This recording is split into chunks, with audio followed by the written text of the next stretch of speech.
Prologue. Shiloh. 10 months ago. Los Angeles, California. Mirrors. They're funny things. Sometimes, when we're all dressed up and painted to perfection, they reflect an image everyone strives to emulate. 99% of the time, I love them. I walk by them and stare at myself, occasionally shocked at the woman looking back at me. Shiloh West. The one who's in demand all over the world for the image they've created. Other times, I catch a glimpse of the coastal country girl who still hides inside the desired woman. The bitch everyone hated, because all they saw was a vapid waste of space.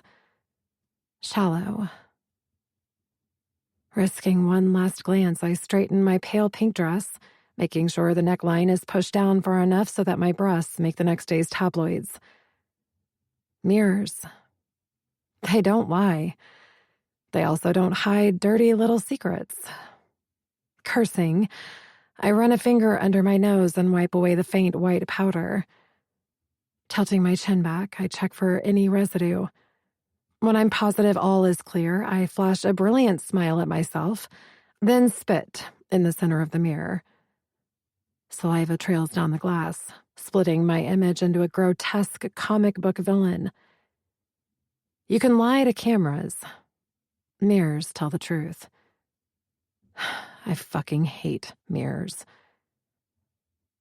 Every eye in the club follows me as I make my way back to the VIP lounge. Sliding into the booth next to my friends, I paint on the plastic smile I've perfected over the years. To the ones who love us, copy us, take our pictures, but will never be us. I lift my 3 olive martini and shove it toward the middle of the elevated booth, missing Lena's and Kirkland's glasses completely. Half the liquid sloshes over the rim and coats Kirkland's silver pantsuit. Damn, Shiloh! How many of those have you had? We're right here, for God's sake.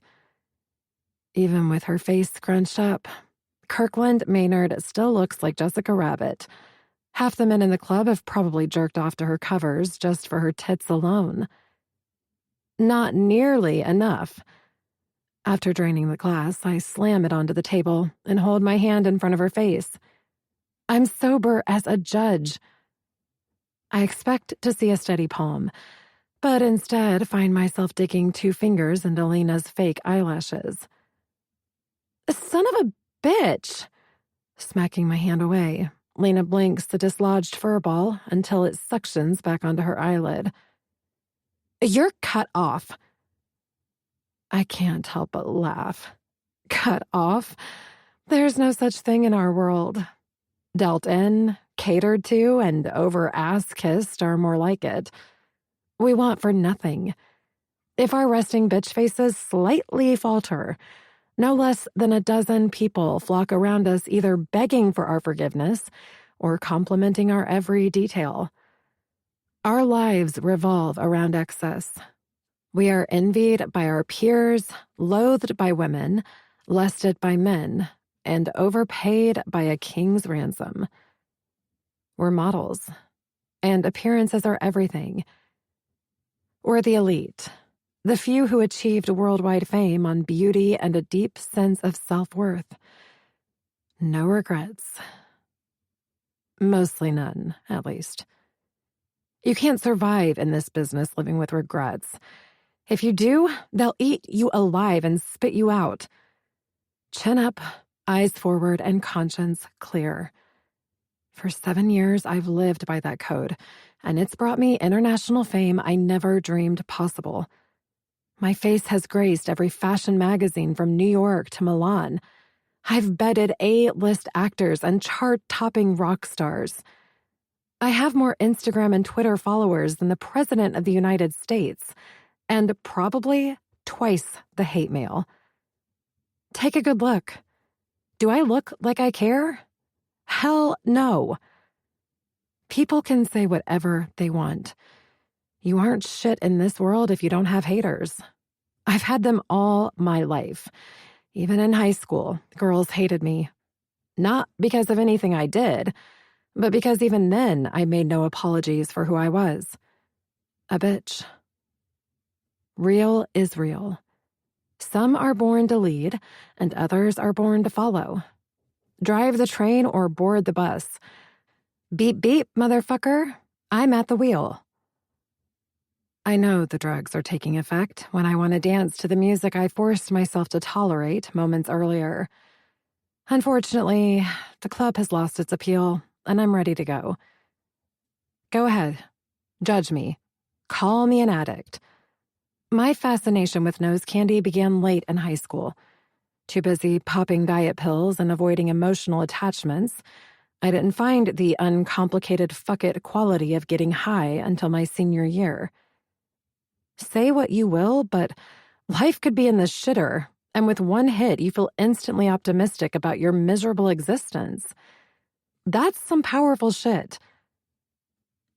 This place is over. Let's go. I stand, not bothering to care if anyone follows. Why? Because I know they will. I lead and people follow.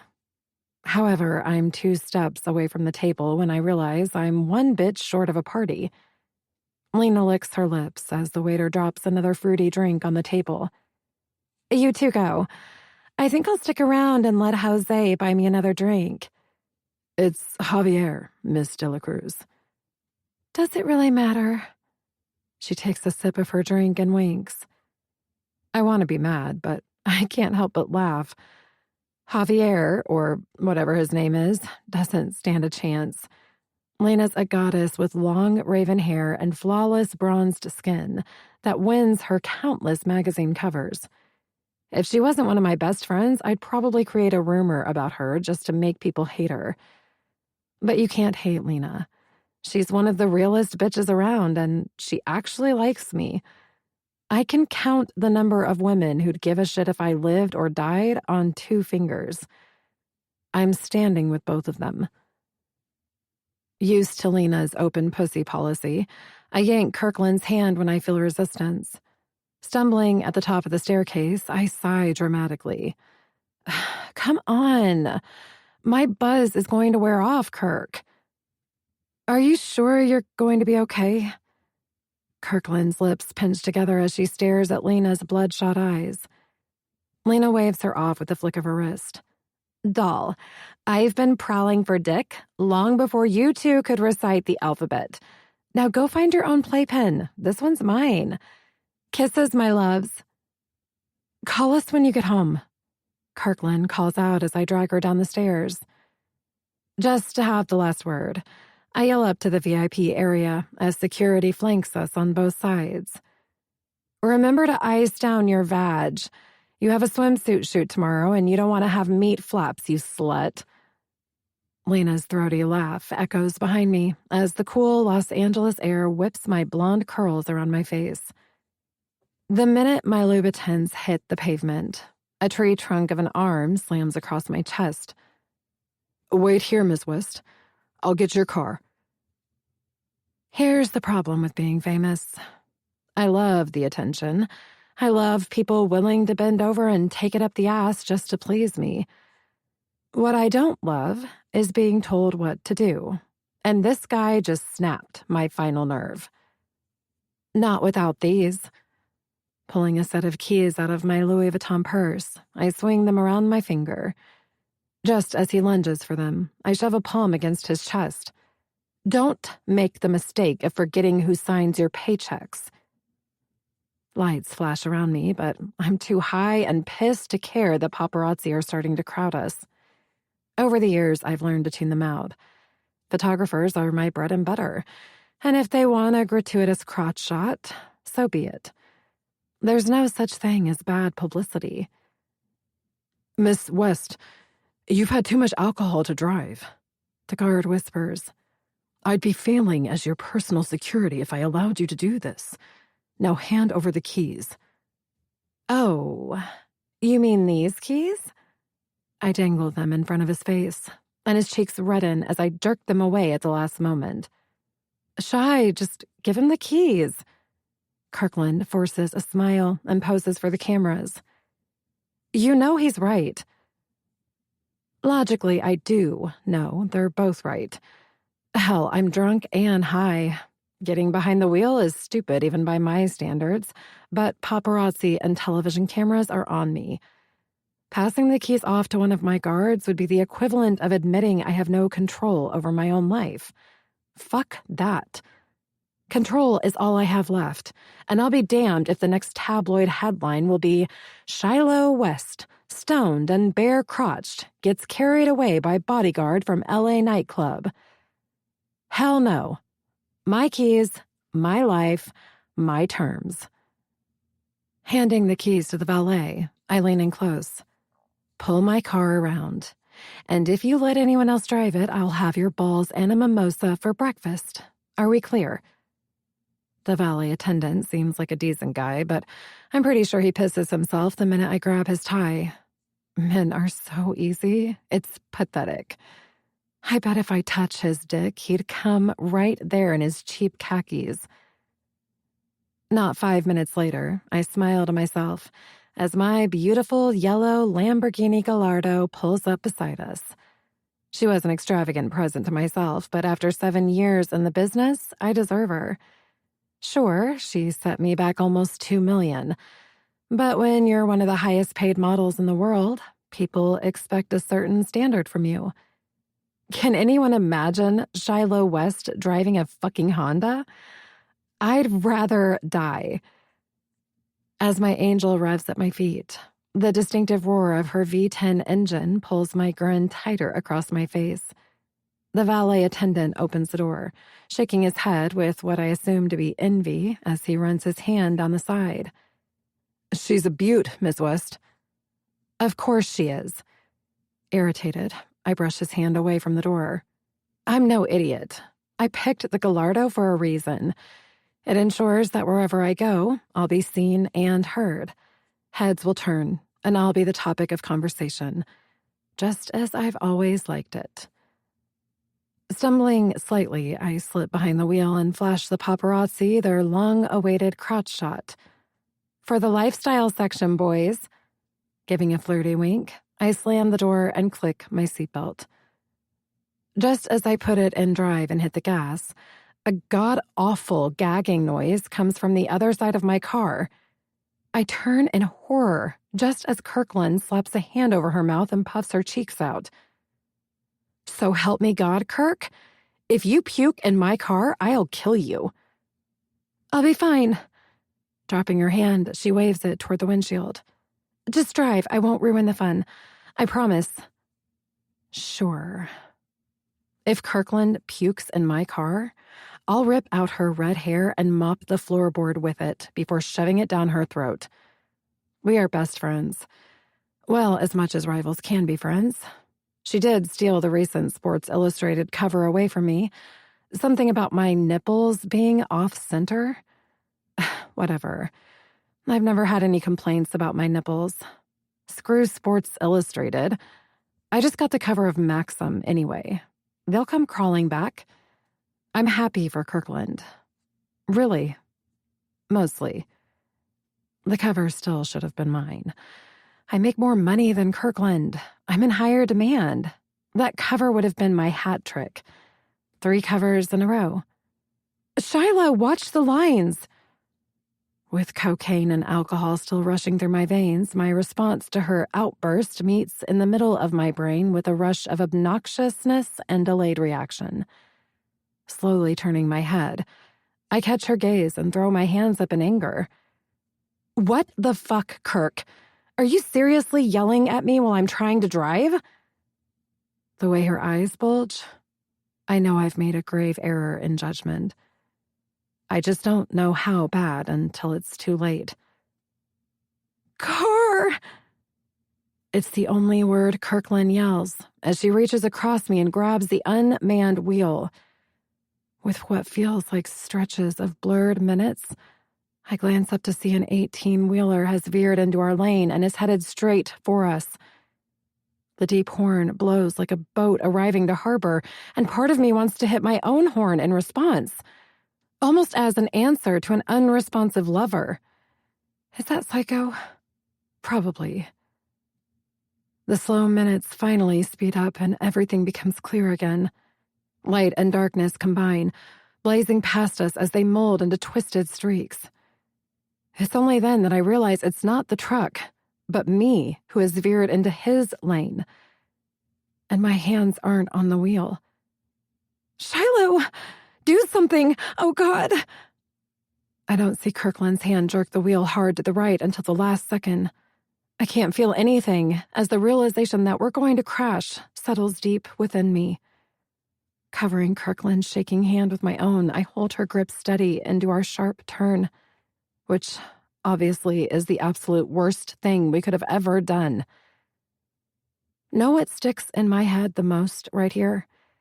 Britney Spears' Toxic is playing on the radio. God apparently does have a sense of humor.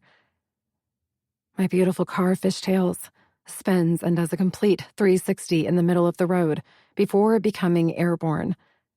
I scream. Kirkland screams. I think one of us screams again. I can't be sure because at that point, my airbag smacks me in the face hard. A searing pain rips through me and warmth coats my lips. Then there's silence. Every time I'd pass by one of those horrific highway wrecks, I'd watch with sadistic fascination at the destruction strewn across the asphalt. Most people would rubberneck, then look away, ashamed at their interest. Not me. I wondered what went through their minds during their last few seconds. Did they scream? Did their ears fill with screeching metal as their lives flashed before their eyes?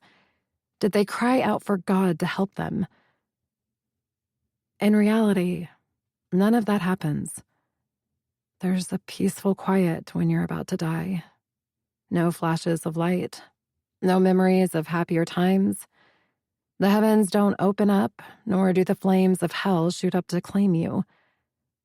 There's just acceptance and silence. As I fill my lungs for the last time, I reach for Kirkland's hand and smile at my own private joke. The ravine looks as shallow as me. Chapter 1. Shiloh. 1 week ago. All rise. The Court of Los Angeles County is now in session. The Honorable Judge Harold J. Oliver presiding. My fingers pause from playing with a loose thread on my dress as the bailiff's deep voice catches my attention. He stands with an impeccably straight spine, every limb and button on his brown uniform in place and orderly.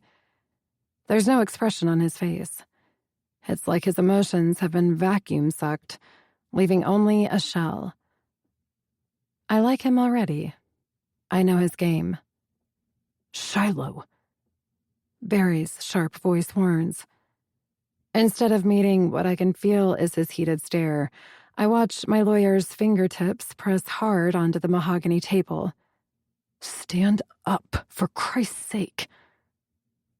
A quick glance around the courtroom confirms why he's pissed.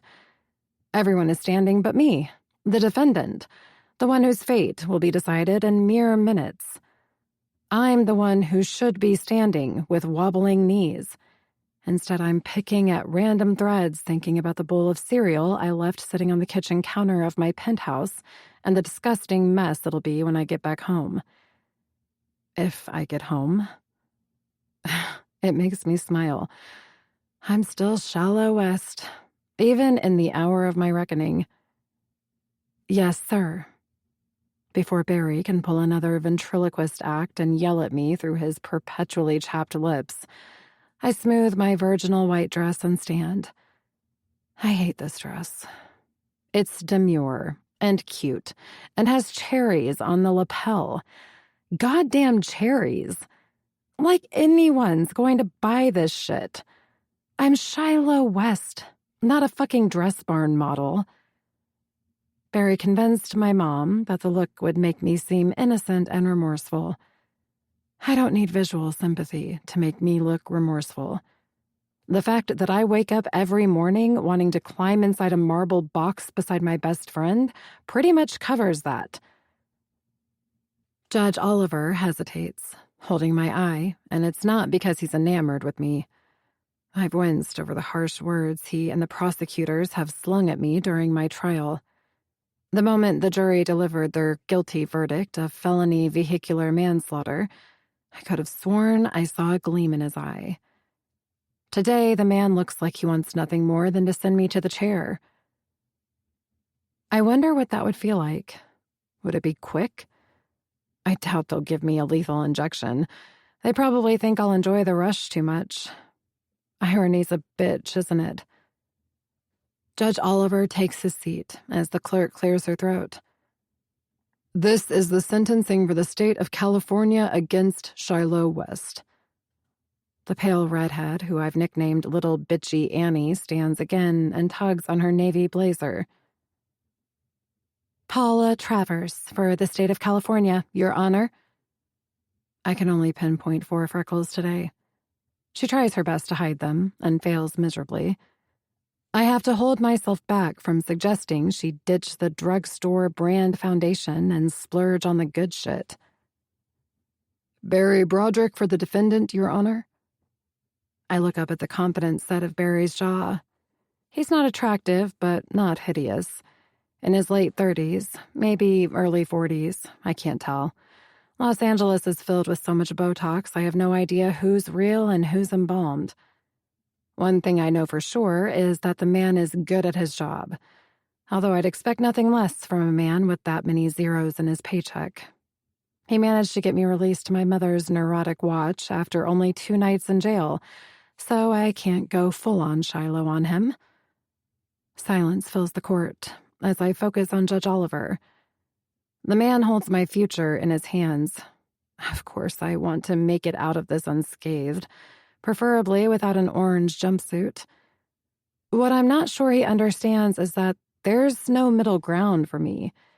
Either set me free or kill me, because if he sends me back to jail, I'll die anyway.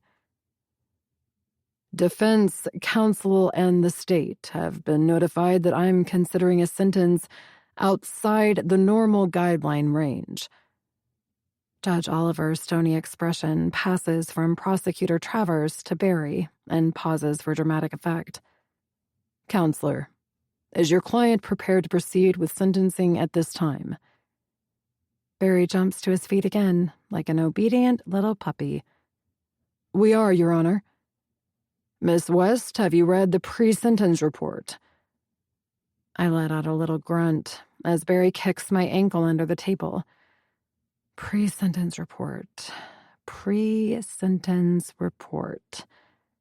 I hope that's the thick binder Barry brought over last night, filled with pages and pages about my life and character and the personal interviews I did. If not, I honestly have no idea what I'm agreeing to. I stand this time because I've always been a quick learner. Yes, Your Honor. I did read it.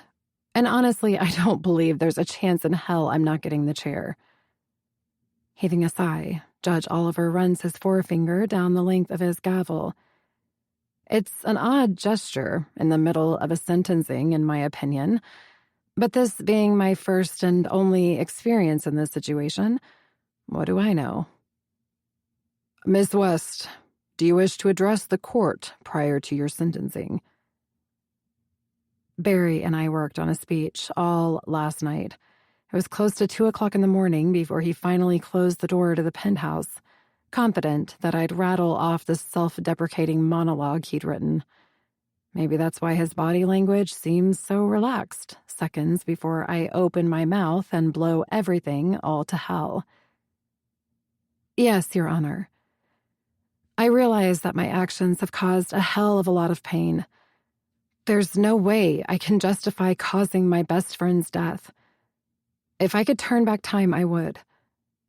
Barry's eyes flash with panic as I turn around and face Kirkland's parents' tear-stained faces. I swear I would. Judge Oliver bangs the gavel he seems to love so much. Miss West, do not address the victim's family directly. Right, sorry. I can't change what's happened. I can only change how I act from now on. An unfamiliar burn stings my eyes, and I blink repeatedly, determined to finish despite the abuse Barry's fake Testoni dress shoes are inflicting against my shin.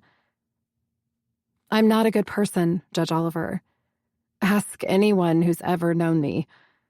I've done a lot of bad things, but I'll spend the rest of my life making this up to the Maynards, however long that may be. The minute I sit down, I feel Barry's stare burning into the side of my face.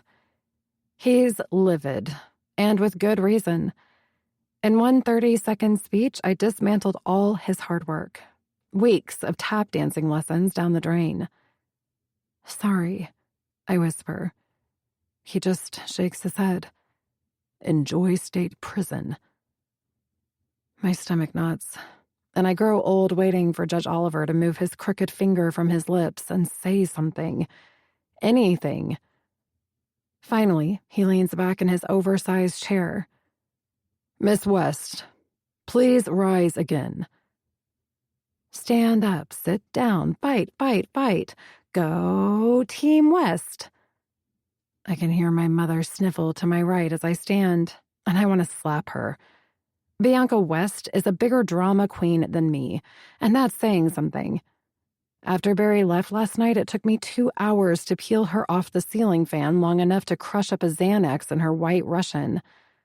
Looking at her now will destroy any composure I have left. Miss West, Judge Oliver begins. You have been found guilty of felony vehicular manslaughter. The guidelines for such an offense carry up to a year in county jail, or 4 to 10 years in state prison, as well as up to a $10,000 fine and mandatory alcohol and drug treatment. Apparently, I wobble, because Barry grabs my wrist to steady me. My mother sobs louder. However, he continues, reaching for his wire-rimmed glasses. In the state of California, I have the power to issue felony probation. In reading the pre-sentence report, I see you've had no prior incidences. You've sought professional and rehabilitative help, and your character profiles are very complimentary, contrary to your little speech there. Of course they were. My father owns 7 marketing companies in the United States and 3 overseas. Need a character reference? Don't worry. Daddy will sign the check with a flourish and never think about it again. Just like me. Money talks, bullshit walks. Not once in 30 days did Alistair West fly in from his extended European business trip to visit me in the hospital. Not once did he FaceTime me to ask how my scars were healing. Not once did he attend a day of my trial. Flowers and jewelry were all I got. They're all I've ever gotten my whole life, sent by his secretary, of course. She knows all my favorites. Felony probation is an alternative to prison, Miss West. It would allow you to serve your sentence in the community under supervision. I don't see prison as an effective rehabilitation option for someone like you. On the contrary, I foresee 2 tragic endings to this case, rather than 1. Barry moves closer and takes my hand. Normally, physical touch repulses me, but I gladly latch onto his fingers as vomit rises in my throat. Therefore, I'm sentencing you to 3 years felony probation. You must pay the victim's family restitution, and you'll perform a 3-year sentence of 40 hours of weekly community service at a location of my choosing. You'll forfeit your driver's license for 5 years, attend drug rehabilitation classes, and meet with your probation officer for mandatory drug screening. No jail. Holy shit. No jail. My mind is reeling, and my mouth takes over my brain. Are you shitting me? Shut your mouth or I'll shut it for you. Barry bites out between clenched teeth. Your Honor, little bitchy Annie blurts out, her face beet red and ready to explode. I have to object to these terms. The defendant was found guilty of felony vehicular manslaughter. A woman is dead. With all due respect, this is a travesty. Objection overruled. And with all due respect, Mrs. Travers, this is a sentencing hearing and not a trial. I make the final decision and you abide by it. Are we understood? Little bitchy Annie slinks back into her chair, her throat bobbing from swallowing what I assume to be her pride. Yes, Your Honor. Miss West will be released to the supervision of her mother, Bianca West, while the paperwork processes. But once all legal documents have been signed and notarized, you will begin community service at the Elizabeth Kincaid Community Center. Can one's heart stop and still be able to speak? Because I think mine did. I'm sorry, I thought I heard you say the Elizabeth Kincaid Center? That's exactly what I said, Miss West. But that's in South Carolina, Your Honor. Miss West, you've proven that living in Los Angeles provides illicit temptation for you. I'm taking it upon myself to eliminate that temptation. I focus on his black robe so I don't pass out. You are to be transferred back to your childhood home in North Myrtle Beach, South Carolina, where you will begin your service at the Kincaid Center. Should you violate any part of the probation I've set forth, all terms will be revoked, and you'll be given the maximum sentence of 10 years in state prison. Have I made myself clear? Gut punch. Kick to the ribs. Either would knock less breath out of me. I find myself thinking of prison. Would it be so bad? Would the chair? Would anything other than walking into that center? Miss West? Yes, Your Honor. Did I speak? I think I spoke. I have no idea. Good. The defendant is released and will report to her probation officer in 5 days. Court adjourned. I can't help but watch his hand as he reaches for the gavel and raises it higher than normal. He wants a big show, a loud bang to seal my fate. And he gets it. My mother sobs louder, praising a god she's never spoken to in her life, and Barry has a goofy smile plastered across his face I don't understand. Why are they happy? I didn't win my case. I may have escaped jail, but I have just been sentenced to something far worse. Imagine answering for every wrong you've committed in your life, facing every person you've turned your back on since you were a child, returning as a freak to a place you graced as a queen. As I'm led out of the courtroom, I brush my hand across my left cheek, the rough, jagged feel on my fingers wilting away any hope left of survival. Judge Oliver sentenced me to my own judgment day. Chapter 2. Carrie. Present day, Myrtle Beach, South Carolina. What kind of half-ass swing was that, Junior? Easily deflecting the right hook, I grin because it'll piss Frankie off even more. He hates that nickname, and knowing he hates it only eggs me on. I bounce around the ring, the tape on my wrists pulling at my skin. We gonna fight or hug it out? Running a forearm across his brow, Frankie licks a drop of blood from a gash on his lip. Fuck you, Kirk. I laugh. Probably not the smartest move considering Frankie has about 3 inches on me, but I admire the way he meets my dig with his own. Unfortunately for him, my given name means nothing to me. Carrick Kincaid no longer exists. He died the minute she stole my future. I'm Carrie, plain and simple. I wouldn't mind a face full of those. Off to the side, Romeo groans like a man saddled up at a stripper buffet. A hum of whistles and curses rustles in the background, but I tune them out.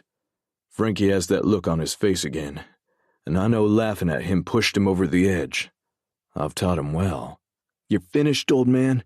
You're leaving here in a body bag. Frankie bounces around, flaring his nostrils like I haven't seen that move 100 times. Stopping mid-block, I raise an eyebrow and throw my arms out in a dumbass vulnerable move.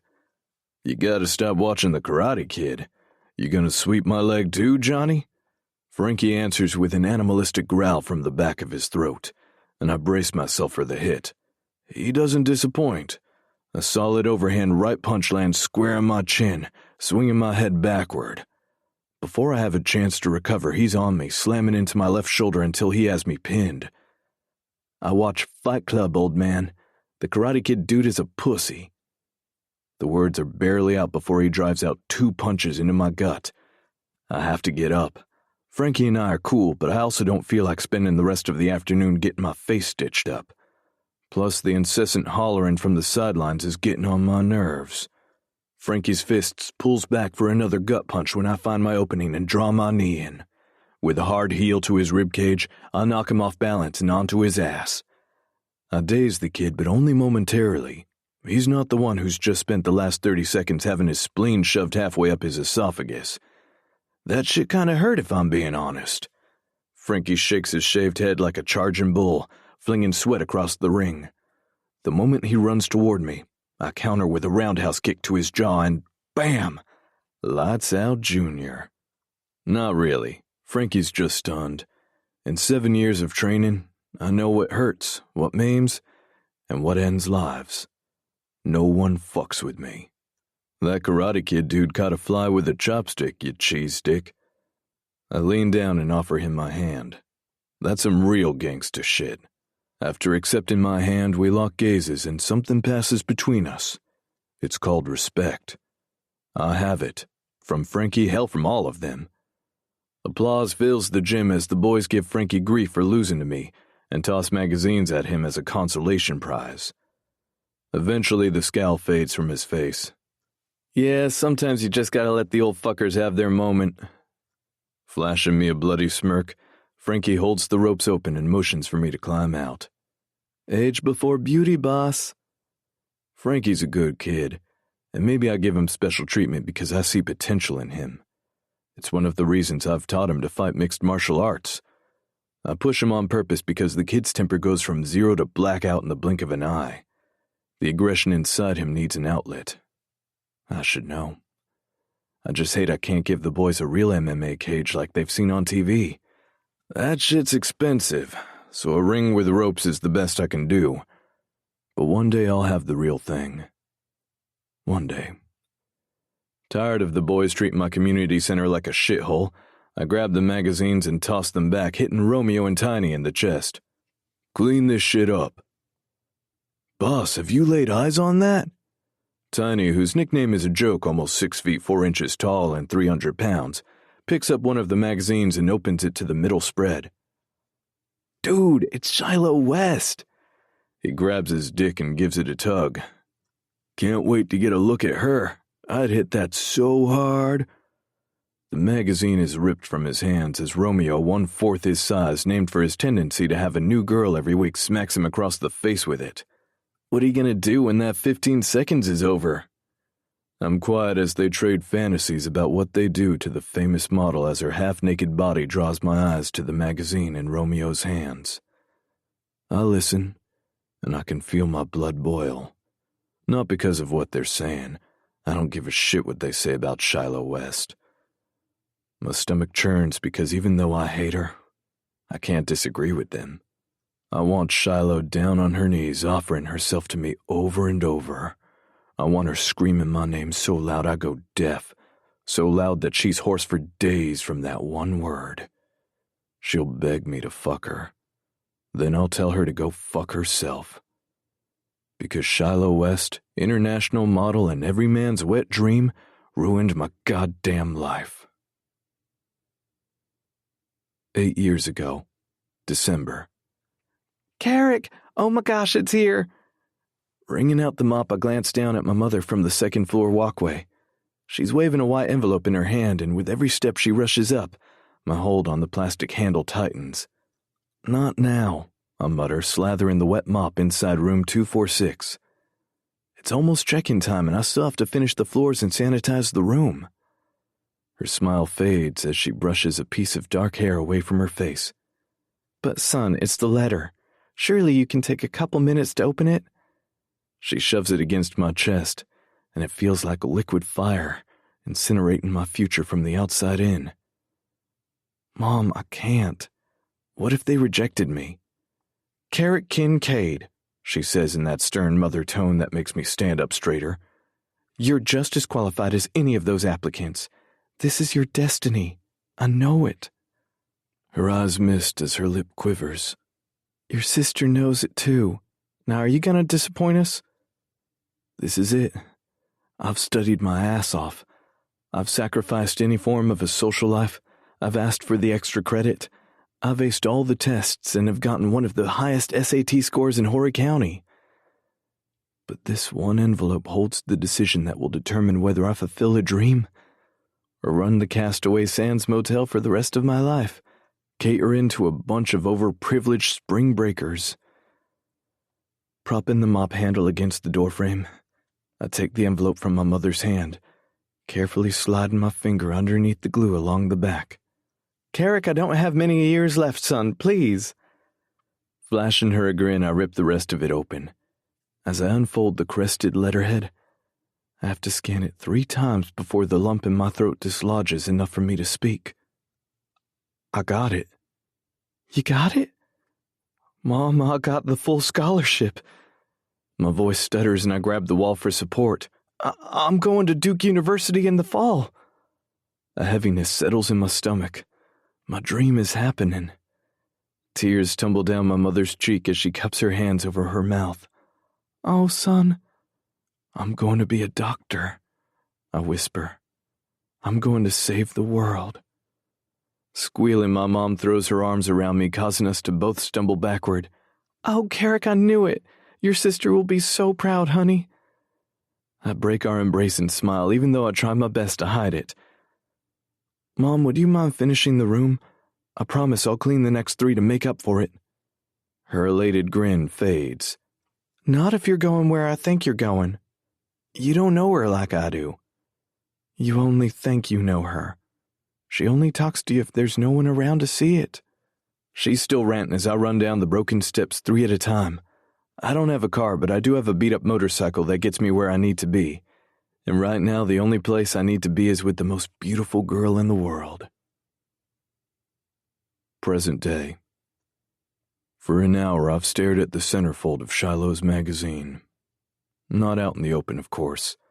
I have it shoved in the center drawer of my shitty, beat-up desk just in case someone comes in. I've tried to pay invoices, return calls, even force myself to call Taryn, but I find myself gawking at her sex-kitten stare like I've never seen a woman before. I'd followed her trial. That shit was all over the news like she was goddamn royalty. After I heard the judge say felony probation, I stopped paying attention. What Shiloh wants, Shiloh gets. And if it had been anyone else, they'd be behind bars by now. Groaning, I scrub my palms over my face and tilt my head back. You'd think after 7 years I'd have the woman out of my system. But I guess sometimes hate and lust run parallel. I loathe her. But time has done nothing to extinguish the fire inside me every time I see her half naked on the cover of some skin mag. Is it possible to want to fuck someone to death? Like literally to death? Because I think I'm there. As I weigh the moral implications, my office door opens and Frankie pokes his bald head in. Hey, boss, you got a minute? Shoving the drawer closed, I grab the handful of overdue invoices I snagged from Frankie's desk and try to look busy. I have 1 minute. You'd better talk fast, Junior. Rubbing the scruff on his jaw, Frankie settles into the metal chair in front of me. Comfy? I ask with a smirk. I know about her. I kicked my feet onto the edge of my desk. Is this purely a guessing game, or do I get multiple choice? Frankie rolls his eyes and sighs. I told the guys to stop being assholes. They're being stupid, but it's because they're thinking with their dicks. They don't know all the shit I know. And what is all the shit you think you know? I know you and Shiloh West have history. I also know whatever went down between you and her, it's like Tupac tragic. What does this have to do with anything? I drop my feet as my face heats. No way am I having this conversation with anyone. Undeterred, he nods to the crumpled invoices in my fist. Didn't bother to grab the mail off my desk before today, have you? No money coming in. There's no reason to open bills I can't pay. Before I can react, Frankie's out of his chair and sifting through the wad of mail in my hand. A protest sticks in my throat as he jerks one letter out of my grasp and waves it in front of my face. This job came overnighted, and I may have opened it. So? It came overnighted 3 days ago. You may want to take a look before you have yourself a shock you don't want the others to see. A bizarre sense of déjà vu sucker punches me. I pull the letter out of the envelope and have to read it 3 times before I believe it's real. No. No way in hell. Dear Mr. Kincaid, this letter is to inform you that the state of California has mandated Shiloh West to serve out her 3-year felony probation sentence in South Carolina. In 3 days, Miss West will be transferred to Myrtle Beach, where she will serve her sentence of 40 hours per week of community service at the Elizabeth Kincaid Community Center. You are to record the arrival and dismissal times of Miss West for official documentation. Miss West will arrive on time for her scheduled services unless otherwise excused by her probation officer, Mr. William Emerson. You have 48 hours to submit a formal refusal of Miss West's assistance, along with a valid reason the court should consider reassignment. If no contact is made, please expect Miss West to report for service on Thursday, June 15th. Sincerely, Harold J. Oliver, Los Angeles County District Court. The paper shakes in my hand. I have no idea how to feel. On one hand, the thought of seeing Shiloh again makes me want to drag Frankie back into the ring and beat the shit out of him. On the other hand, the idea of Shiloh being at my beck and call is too tempting to resist. Fuck it. I'm past the refusal window anyway. You knew? I ask, still staring at the letter clutched in my hand. Yeah, and I thought you did too. The way you've been moping around here, I just thought you didn't want to talk about it. I dropped my head in my hands. The reality of seeing her again hit me hard. Shit. Boss, I know you don't like the girl, but she's coming here whether you like it or not. Your problem is going to be when those idiots out there see her.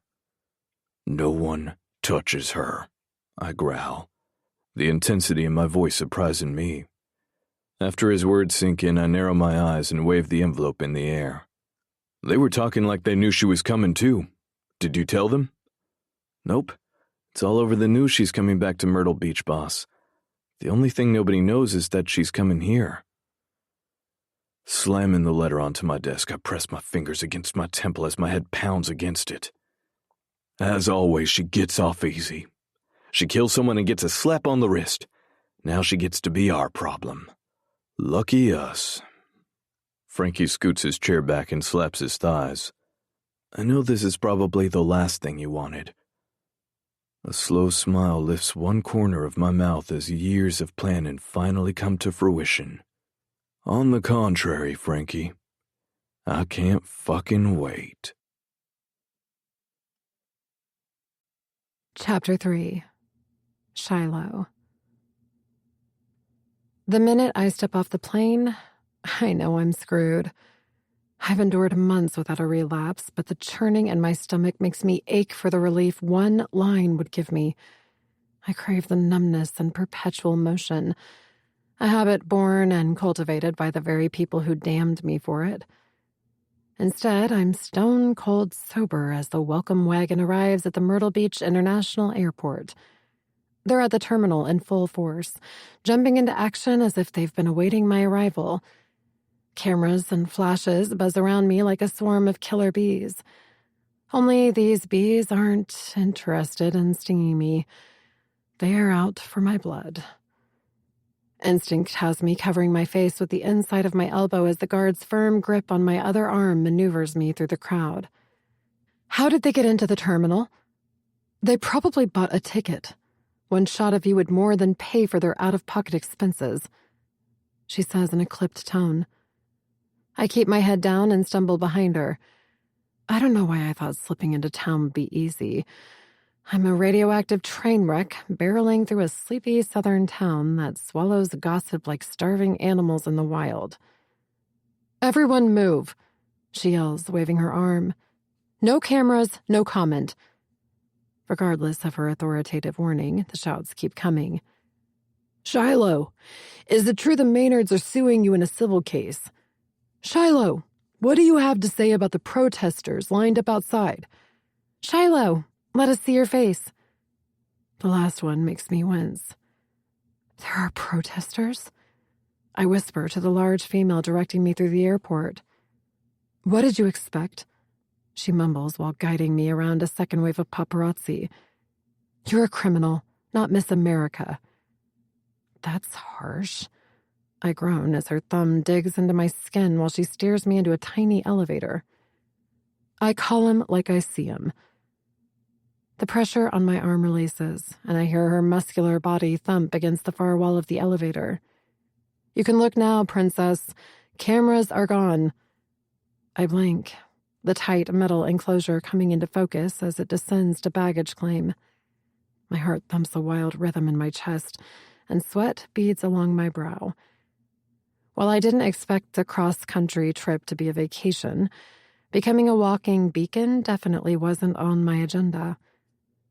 People mostly kept to themselves on the 6-hour flight, with only the occasional whisper or flash of a pathetically hidden camera phone alerting me to the fact anyone even cared I was there. The female officer contracted to ensure I didn't ditch the plane and fly to Mexico glared at me the whole time and shook her head. Kind of like she's doing now. Only then I was stuck in a tiny flying death trap, and now I'm stuck in a tiny box held up by cables and fishing wire. Both make me want to crawl out of my skin. Crawl out of my skin. If only that were possible. I can't help but chuckle to myself as I tug on the neck of my t-shirt, my throat expanding with panic. Something funny, princess? I glance at the officer's shoes. They're a sensible black with double-knotted laces and thick soles. I assume they're designed to chase down prisoners who make a break for it. However, their purpose is really inconsequential with the concealed gun tucked into the back of her waistband. No, I answer, as a sudden jolt lets me know the elevator has reached its destination. I just can't breathe in enclosed spaces. Sensible Shoes moves in front of me, but I'm not sure if it's to ward off any more paparazzi or to block my exit. Her short brown hair is tucked neatly behind each ear, and I can't find a trace of makeup on her face. The concept fascinates me. Before the accident, I couldn't imagine going outside without my armor. Well, then you should thank that rich daddy of yours that you aren't suffocating behind bars. You don't like me, do you? She maneuvers me forward with a heavy hand on my shoulder. What's to like? There are a different set of rules for your kind. You're overprivileged, overpaid, overindulged, and shallow. I freeze. Well, that didn't take long. I thought I'd be back at least 24 hours before I heard that nickname again. Some things never change. Clenching my jaw, I dodge another swarm of paparazzi and make my way toward the baggage claim carousel to collect my belongings. I manage to shove everything in 2 suitcases, leaving the rest in West Hollywood with a promise from Lena to ship more, should I want to set fire to what I brought with me. I am not a minimalist, or a glass-half-full kind of girl, but bringing everything with me just seemed too final. At least by leaving the majority of my things in the penthouse and persuading Lena to sublet, I'm able to give myself the illusion that I'm not stuck here for 3 years. 1,095 days. 26,280 hours. Not that I've done the math or anything. As I take a step toward the conveyor belt, Sensible Shoes grabs my shoulder again. The unnecessary display of dominance is irritating, and I whip around to let her know when she shoves me toward the double sliding glass doors that lead outside. An outside that's crowded with the aforementioned protesters holding up signs encouraging me to go to hell. Too late, bitches. Been there, done that. Crawled home. Wrong way, princess. This is as far as I'm obligated. But I need my bags, I argue as she guides me toward a sleek black sedan. I plant my feet the minute the doors open, and the warm coastal South Carolina humidity crawls down my throat. I've forgotten how stifling it can be, and how the salty taste seems to coat your tongue. It makes me long for California's crisp breezes. There is an unmistakable sneer in her tone. They've already been gathered and stowed away. By whom? I raise an eyebrow, not sure whether to fully believe her. That would be me, Miss West. My body shifts as I gaze at the intimidating man leaning over the top of the sedan, an amused smirk etched across his face. He's got to be at least 6'2", and with his tailored black pants and charcoal-colored button-up, he seems to have taken a page out of Sensible Shoes' fashion manual. His hair is dirty blonde, trimmed professionally in the back and sides, while the longer length of the top dusts below his eyebrows, making him appear less than procedural. Immediately, I know he's not a townie. I lived here long enough to spot one a mile away. His demeanor is a little bit Midwest ease and a lot of New York cockiness. Sensible Shoes raises her palms and takes a step backward. My contract was for a safe delivery, princess, not babysitting. This is the end of the road for you and me. She gives me an exaggerated salute and disappears through the glass doors. Shaking my head, I come out of my stupor long enough to fire back at both of them. You're just handing me off to some stranger? I assure you I'm no stranger, Miss West. The man offers in a deep voice. Or at least I won't be after you get in. Are you my driver? I frown. His eyebrows draw together. Are you serious? The blasé response irritates the hell out of me, and my hands settle onto my hips.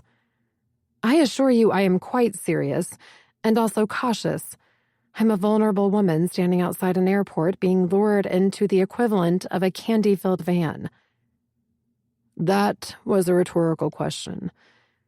Cabs are over there. He points in front of us toward a caravan of taxicabs lined up along the curb. Excuse me? I'm not taking a cab.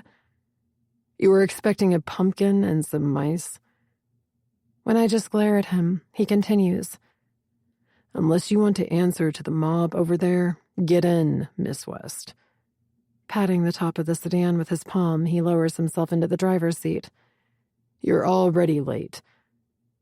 He seems normal, but abduction isn't on my agenda for the day, so I plant my feet and fold my arms across my chest. I'm not going anywhere until you tell me who you are. I'm William Emerson, your probation officer, he says, popping his head over the top of the car. William Emerson and I stare at each other as if he can't believe I'm arguing with him. Finally, he shakes his head and rounds the car, his hand digging inside his pocket as he advances. I have no idea what he's doing, but I wait until he pulls his hand out to scream. Don't touch! He produces a small leather rectangle, and I blink a few times as it drops open, revealing a blue badge and an official ID. William Kyle Emerson, South Carolina Department of Corrections. He snaps the badge closed just as I reach for it. Any more questions? Yes, 1,000, but I'll hold my tongue. You have my bags? I ask, nodding to the trunk. I do. Where are you taking me? To meet your unofficial employer for the next 3 years. He answers while opening the passenger's side door for me. He's expecting you. He's expecting me. As I reluctantly lower myself onto the black leather seat, I click my seatbelt with only one thing on my mind. Please let he not be him. Chapter 4. Shiloh. 7 years ago, April, prom. As I descend the stage, a herd of people mill around me. I force a smile to make them think I care, but inside I'm rolling my eyes.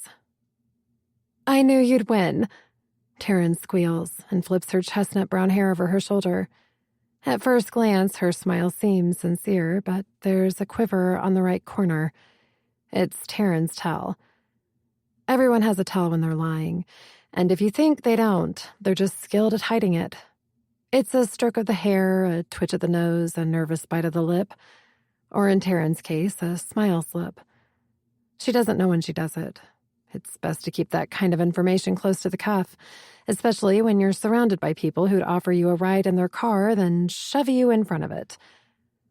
I'm not paying attention to her anymore because I feel him. I always feel him before I see him. I know when he's watching me. It used to freak me out, but now it's become a comfort, like a tattered blanket you really need to toss but can't because it makes you feel safe. That's him. A safe blanket. Taryn rolls her eyes and motions over my shoulder. Oh, look, Shiloh, your puppy has arrived. Even if I hadn't felt his presence, her face tells me what's about to happen. If I had any power to stop it, I would. However, as I hear his discreet cough behind me, I know it's out of my hands. Congratulations, Shy, he says. I had everything crossed for you. Everything but your balls, since they've been tucked inside Shiloh's purse since 9th grade, huh? I am mortified. Taryn. Ignoring me, she leans over my shoulder and gives him a slow perusal from head to toe. Look at you, all geek chic tonight. Where's your date, lawn boy? Carrick handles her like a polished iceberg, cold and unwavering. I didn't come with anyone. Before Taryn opens her mouth, I shut her down. Enough. You know how I feel about nicknames. She knows. Everyone knows. I hate them, especially his. Turning my back to her, I give him a private smile. You came.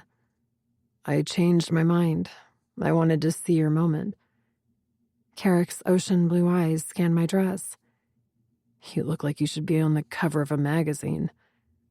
Thanks. I don't argue.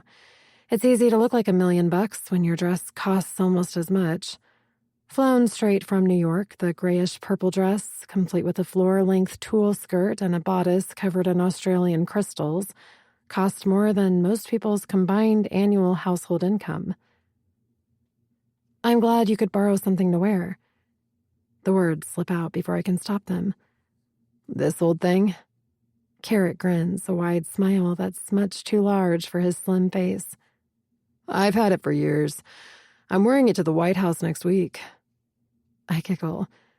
The truth is, he looks handsome. Normally clad in grass-stained jeans and hand-me-down t-shirts, he almost exudes confidence in the outdated tuxedo. Although his slender frame and wiry limbs make the jacket sleeves a bit too long and the hem on the pants drag the floor, I can tell he took great pride in his appearance tonight. He looks almost dashing. I wish I could tell him that, but the laughter grows louder around me. I have to get rid of him. Carrick has invaded the sacred circle for too long. Shiloh, I know the prom queen is supposed to dance with the king, but Ross will get over it. Will you dance with me? The sacred circle closes in, flinging a chorus of insults in their usual mob mentality. Everything in me screams at me to defend him. But I don't. I never have. I never will. Hey, lawn boy. Ross staggers beside me, moments before his 80-proof breath does. Why don't you go home and jerk off to my girl's picture some more? Carrick's face darkens. I wasn't talking to you. I was speaking to Shy. Ross smirks and nudges me forward. Go ahead, Shy. Give lawn boy an answer. The sacred circle crowds me, daring my break from the herd. So I do the only thing I can do. The thing I'm best at. I choose me. I don't want to dance with you. I'm surprised at how steady my voice sounds when I'm screaming inside. You don't belong here. Why don't you save yourself the embarrassment and go home? Vomit rises in my throat as his face falls. Cheers erupt around me, and I think I hear Ross tell him to fuck off as I'm guided away into the center of our circle of destruction. Because that's what we are. It's all we'll ever be unless we get the hell out of this town. I honestly don't care if any of them do or don't. I've already got one foot out the door and the other ready to run. I can still feel Carrick stare on me as Ross slaps my ass and tosses back another drink. Suddenly, I'm envious of his nickname. Lawn Boy. He'll outgrow that. He's brilliant. He'll rule the world one day and shame us all. But mine will stick to me like a second skin. Because you can't outrun who you are. Not when you're shallow as fuck. Present day. Familiar sights break up the memory as I turn my watery gaze outside the passenger's side window. I clench my jaw as beach store after beach store rush by me until they're just a streak of brightly colored lights and towels. I'd give anything to go back in time and erase that night from existence. Not just because it was the catalyst for his downfall, but for the selfish act that preceded it all. Miss West, are you all right? Glancing up, I see William Emerson alternately shifting his gaze from me to the road. Yeah, I answer in a distant voice that matches my mood. It's just strange being back here after so long. Not much has changed, I assume.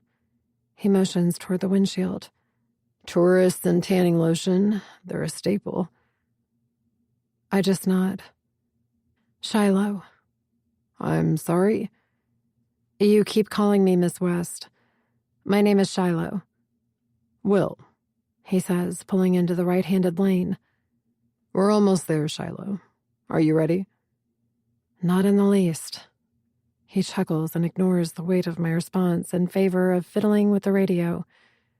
Turning toward the window, I press my forehead against it and let my guilt drag me back to the night that ruined everything. The first night I ruined him. 7 years ago. April, prom.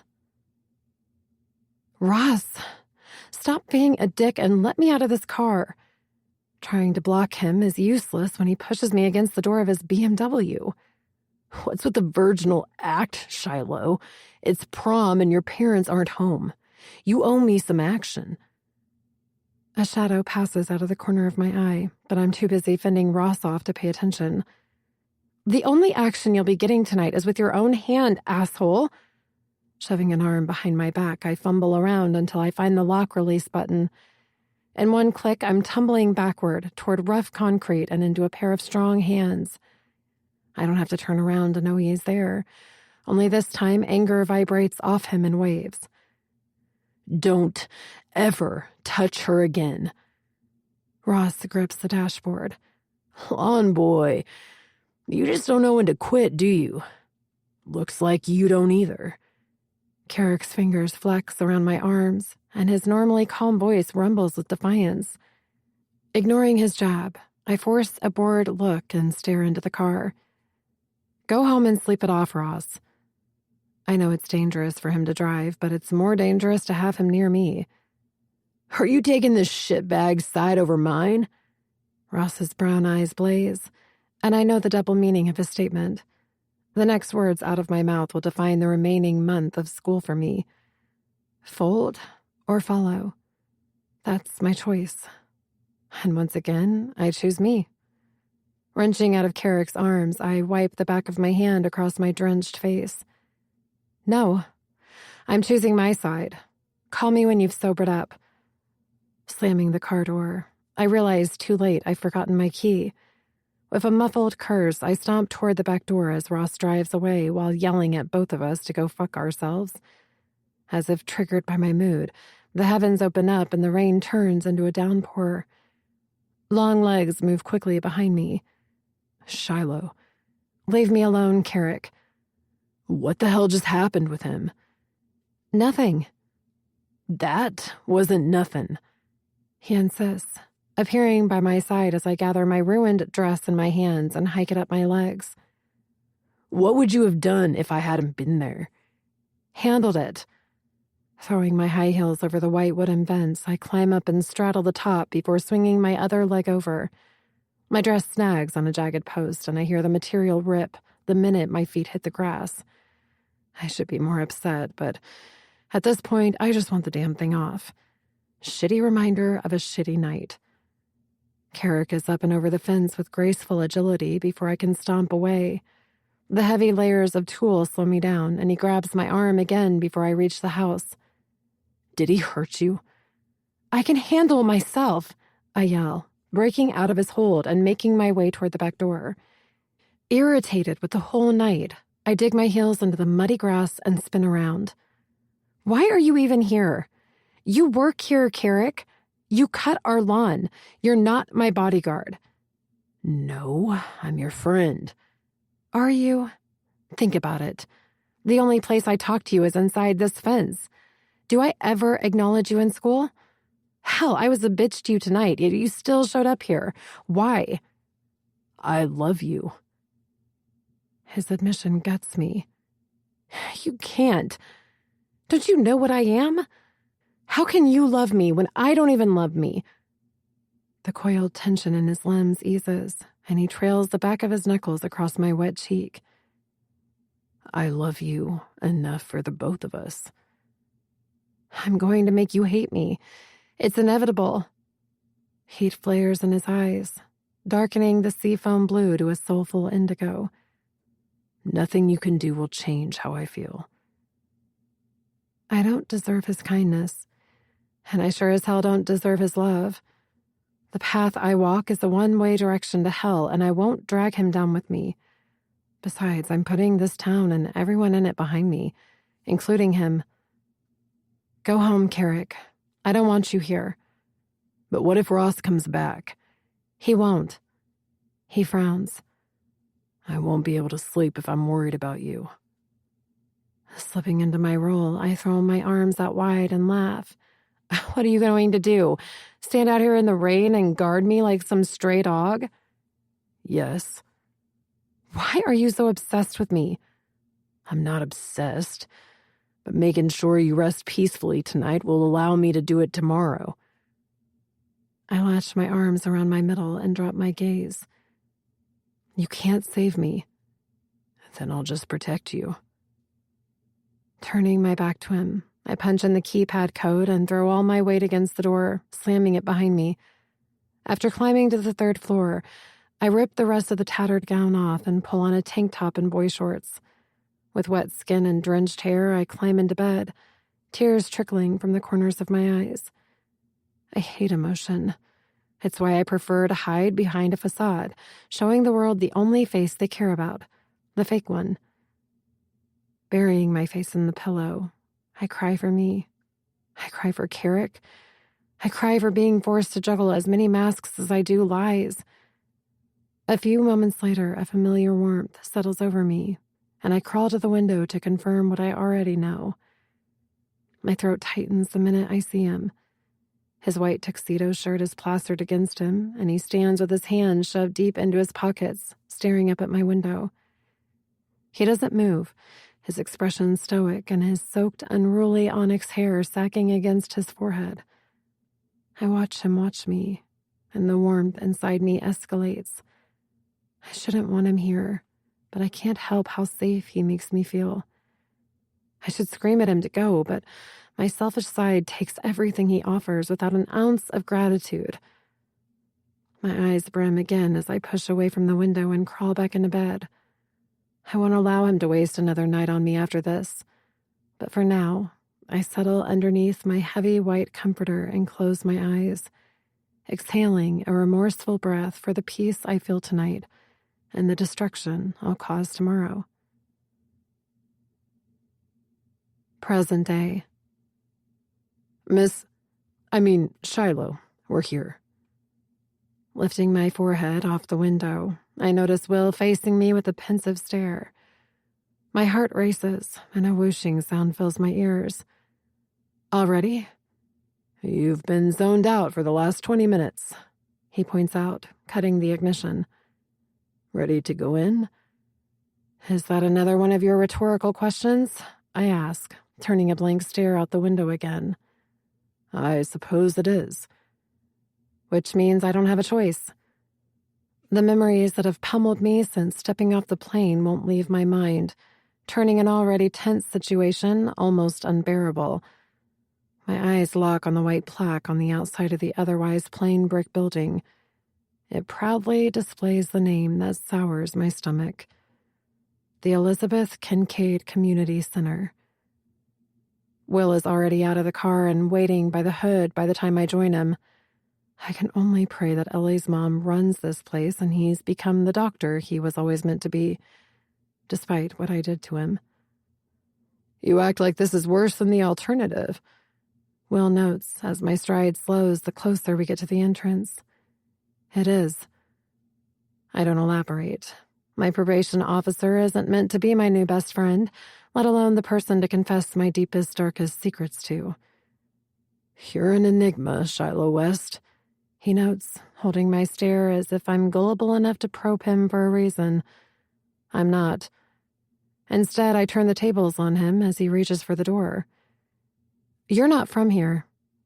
It's not a question. I already know the answer. Missouri, he says, ushering me inside. Small farm town right outside Kansas City. Moved here about 5 years ago.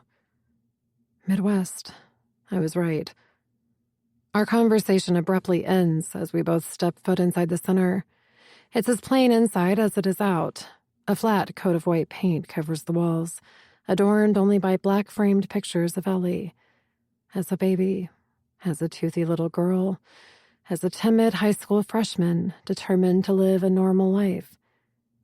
The last one catches my eye, and I look away before Will sees my expression. A different white room, wires and sterility blocked out by two familiar smiling faces with dark circles etched under their eyes. Whoa! ¿Qué pasa, mami? A voice pulls my attention away from the picture and to an intimidating-looking younger guy in a black t-shirt and baggy jeans. Although it's rude, I can't help gawking at the litany of colorful tattoos painting his arms and bald head. I'm sorry, I'm not Mexican. He tosses his arms wide and winks. Hey, that's okay. I'm not either. When I just stare at him, he breaks into a megawatt grin filled with perfectly straight white teeth. He has a nice smile framed by a sparse goatee, but the way he's looking at me makes me take a step back. Undeterred, he inches forward, his tongue pressing against the inside of his cheek to suppress a laugh. I'm Puerto Rican. Not that I'll ever see it in my lifetime. He holds out a hand by way of greeting. Frankie, I run the desk here. I stare at his hand, then back at his face, confused at what's happening. Before I can form a thought, Will steps in front of me, taking Frankie's hand. Hey, Frankie, is the boss around? What's up, big suit? Frankie says, doing some handshake ritual with him. You been hitting it with some honey somewhere? You've been MIA. Wait, what? You two know each other? I interrupt the reunion, wrinkling my forehead while passing a finger between them. Frankie just grins. Will drops by now and then, don't you, big suit? Either sensing my discomfort or just ready to get rid of me, Will ignores his comment and nods toward a closed wooden door diagonal from the entrance, where no less than 10 young boys are hanging in a circle. Boss got company. He should be expecting us. Frankie's eyes light up, as if a show is about to begin, and he has front row seats. Nah, man. He's ready. Walking a half circle around me, he hums low in his throat and winks again. Follow me. I don't remember walking across the open room, or even the silence that suddenly befalls the group of boys as they lick their lips and blow kisses at me. When Frankie opens the heavy door, all air exits my lungs in one punch. The man sitting behind the desk glances up, not bothering to stand as I enter. Massive muscles ripple across completely inked arms and melt into a defined and hard chest attached to his equally decorated neck. A slow smile curves his bottom lip as his tongue toys with the round ring piercing through it. The moment he leans forward, a long piece of onyx hair falls down his cheek, covering the ocean blue eyes from my memory. The boy from my memory. Only the boy is gone, replaced by a dangerous-looking man who'd make me run in the opposite direction if we met alone on a darkened street. One word hisses from my lips as my mouth goes dry. Carrick. Chapter 5. Carrie. Carrick, She whispers, her jaw going slack. I'm sorry, Miss West. You must have me confused with someone else. My name is Carrie. A streak of vindication rushes through me, and I fight a smirk. I've waited a lifetime to see the shock that's on her face. I only wish I had a camera to capture it. Carrie, She repeats, twisting her shaking fingers together as she brushes her hair forward on one side. when did you lose the rest of your name? Sitting back, I brush the pad of my thumb over my lip ring. Pretty much when I lost everything else. Shiloh glances from the top of my head down to my waist. She's evaluating me, and I'm more than happy to let her get her fill. After all, I've waited for this moment for 7 years. It's all I've obsessed over since finding out she's been court-ordered back to town. To me. Still, the reality of seeing her again is deadlier than the anticipation. Seductive magazine pictures were safe. I could appreciate her assets like any other red-blooded male. However, I have to fist my hands underneath my desk to control my reaction as the real thing stands in front of me. An uncomfortable silence fills the room, and I want it to go on forever. I want her speechless just like she was that night. She chews on her lower lip, trying and failing miserably to not stare. The reward is even better than I imagined as a flush heats her neck. She breathes heavily as she blatantly takes in the new Carrie Kincaid. Surprise, Starshine. Shiloh's slate gray eyes dart back and forth from my arms to my neck. The shocking tattoos that paint every inch of skin from my fingertips to my neck are a far cry from the clean-cut honor student that she spent 4 years casting aside. Her unwavering confidence is replaced by a distracted bounce from one foot to the other, and I smile as I take it all in. I'm so soaked up in the moment that I barely hear the discreet clearing of a throat as Will steps in front of her, blocking my view. I take it you two know each other. Somewhat, I answer vaguely, my stare never moving from Shiloh's face. A long time ago, she adds, tilting her chin to the side. I'm not sure what's going through her head, but it doesn't escape me that she's hesitant to elaborate. Good to see you again, Carrie. I somehow doubt that. Picking up the letter from the state of California, I wave it in the air like a prize. Did you arrange this? She asks, narrowing the eye not covered by her hair. If she didn't seem so antsy, I'd probably be amused. Instead, I'm intrigued. What if I did? You don't have that kind of power. Shiloh holds my stare, but her fidgeting betrays the confidence in her tone. She's right, I don't. I'm just as shocked she's here as she is. But a direct challenge like that can't go unanswered. You have no idea what I'm capable of now, Starshine. Folding my arms behind my head, I lean back against my chair and throw her a cocky glare. At the mention of my old nickname for her, she sucks in a sharp breath. That one word holds more weight than anyone could ever understand. My way of waving a red flag at an already irate bull. It works. She's ready to charge. Neither do you. The rebellion in her eyes fucks with me for a minute as I see a flash of the confident woman I remember. The self-indulgent posture. The flickering eyes you know are judging you. The sexy curve of her lips. My pants involuntarily tighten, and I bite back a curse. It pisses me off that my body still reacts to her bullshit. Tension crackles in the small room as I try to temper down my hard-on. I suppose I'm a dick for feeding on her nerves, but after all this time, it's the least she owes me. Shiloh, can you wait outside for a minute? Will gently touches her elbow, and I have to grip the armrest of my chair to keep from jumping out of it. I recognize the look in his eyes. Normally, I don't give a shit what woman he targets. Our tastes are hardly ever the same. However, something about the sudden familiarity between them sets me on edge. Outside? Her gaze snaps toward the open door where Frankie still stands, his arms braced against the wooden frame like a hellhound. You mean out there by myself with those criminals? Watch the stone throwing, sweetheart. You know what they say about those who live in glass houses. I'll put up with a lot, but disrespecting my boys when she's been shipped across the country against her will isn't one of them.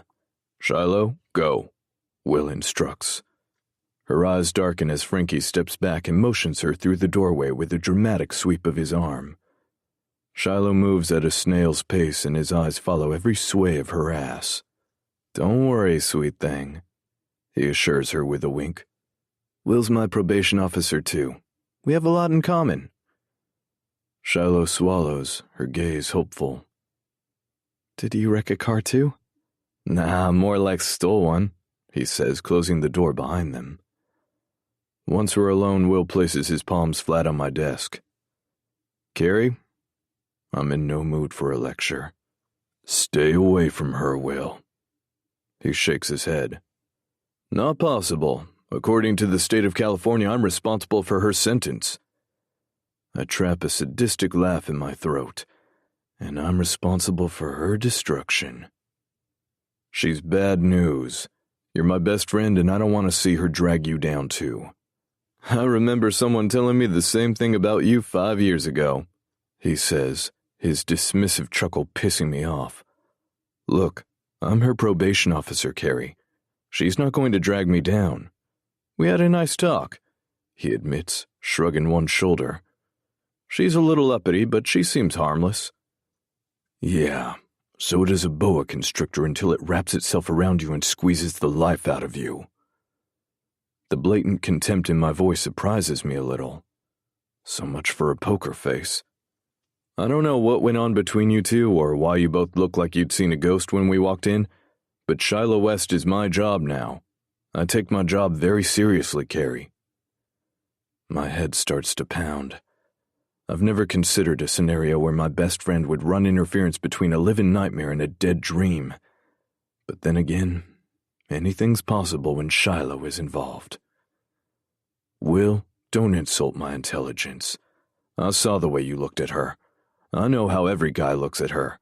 For God's sake, I thought Frankie was going to have to go jerk off just to redirect blood flow back to his head. Hell, man, I'm not blind. She's Shiloh West. It doesn't mean I can't do my job and be professional. Besides, I can tell there's something more to you two than you're letting on. He doesn't ask what that something is, which gets under my skin even more. Don't worry about me. I'm not. I'm worried about her. Shiloh can handle herself. She always has.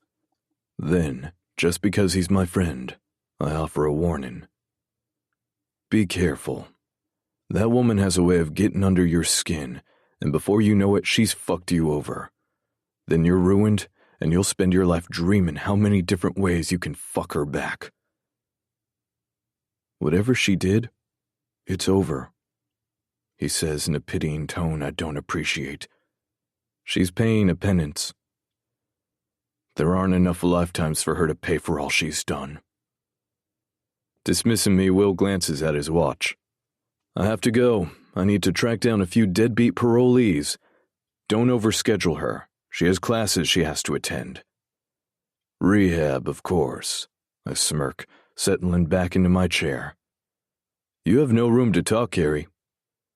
Reaching for the doorknob, he pauses and glances over his shoulder. Don't let a personal vendetta cloud your judgment on this. What the hell is that supposed to mean? You told me you built this center from the ground up for your sister. Do you really think she'd approve of you using something bearing her name to hurt someone else? I should let it go. But hearing Ellie's name stirs up unresolved bitterness. Don't drag old history into this. Yeah, he counters, swinging the door open and turning his back to me. Why don't you listen to your own advice? 10 minutes of composing myself does nothing to quell the mix of opposing feelings swirling in my head. I stand up and sit down at least a half a dozen times trying to hold on to the hatred while ignoring any trace of affection I had for her. I expected her to glide in here on her golden throne, and when she didn't, something short-circuited in my brain. Something's different about her, and it doesn't fit in with my plans. I need that fragile look on her face to go away. Deep down, I know it's fake. Nothing about Shiloh is genuine. It never has been. With a new resolve, I kick my office door open and head straight for her. I have to bite back a laugh when I find her huddled in the corner like some wounded animal, her palms pressed against the wall as the boys circle around her. She looks like a fish out of water, her mouth opening and closing like she's gasping for air, just hoping someone pushes her back into familiar waters. Not today. Crossing my arms over my chest, I nod toward the herd of testosterone staring at her like she's the final crust of bread at a soup kitchen. Boys, has Shiloh kept you entertained? A slow smile builds on Tiny's face as he steps forward and presses a sweaty palm next to her ear. Not yet, boss. Looks like Princess here thinks she's about to get a train run on her or something. Although his size gives Tiny the appearance of a predatory linebacker, I've worked with him enough to know he's all talk. However, the horror that crosses Shiloh's face is priceless. I can see her wheels turning as she glances toward the exit and back to me. She's weighing the consequences of saying fuck it and making a break for it. Like an asshole, I watch the entire scene playing out without budging. She's in a no-win situation. She loses either way. A train? Shiloh shifts, shocked-faced, in my direction. Aren't you going to do something? Nope. I have no intention of elaborating. With a quick assessment of the room, I settle on what's closest, grabbing the broom and a dustpan resting on the wall behind me. Fascinated by the inquisitive arc of her brow, I'm in front of her within a few steps and hold them out like an offering. What the hell is that? She says, staring at the broom with disgust. For you, it's probably your go-to mode of transportation. A wave of laughter comes from behind me as I shove it against her chest. But around here we call it a broom. She either doesn't notice my hand pressed between her breasts, or she doesn't care, because the timid tick of her jaw turns deadly. I'm not a moron, Carrick. I know what the hell a broom is. What do you expect me to do with it? Carrie, I remind her. Although since you'll be reporting to me for the next 3 years, Mr. Kincaid is a little more professional, don't you think? Unable to stop myself, I crook a finger and brush her long blonde hair off her face. My hand barely grazes her cheek when her arm flies up out of nowhere and slaps it away. Hands off, Mr. Kincaid, she warns, drawing my name out with such contempt that all the blood pounding in my head immediately rushes south. Don't worry, Starshine. No one around here gives enough of a shit to touch you. You're here to work and for decoration. Before she can object, I pry open her fisted hand and shove the broom in it. You expect me to clean? She whispers, her fingers loosely wrapping around the wooden handle. In this outfit? I roll my eyes at her designer jeans and beige t-shirt with a pretentious sequined pocket on the corner. Unless you plan to take it off, then yes, I expect you down on your hands and knees in that outfit. A streak of disappointment rushes through me when she doesn't come back at my taunt.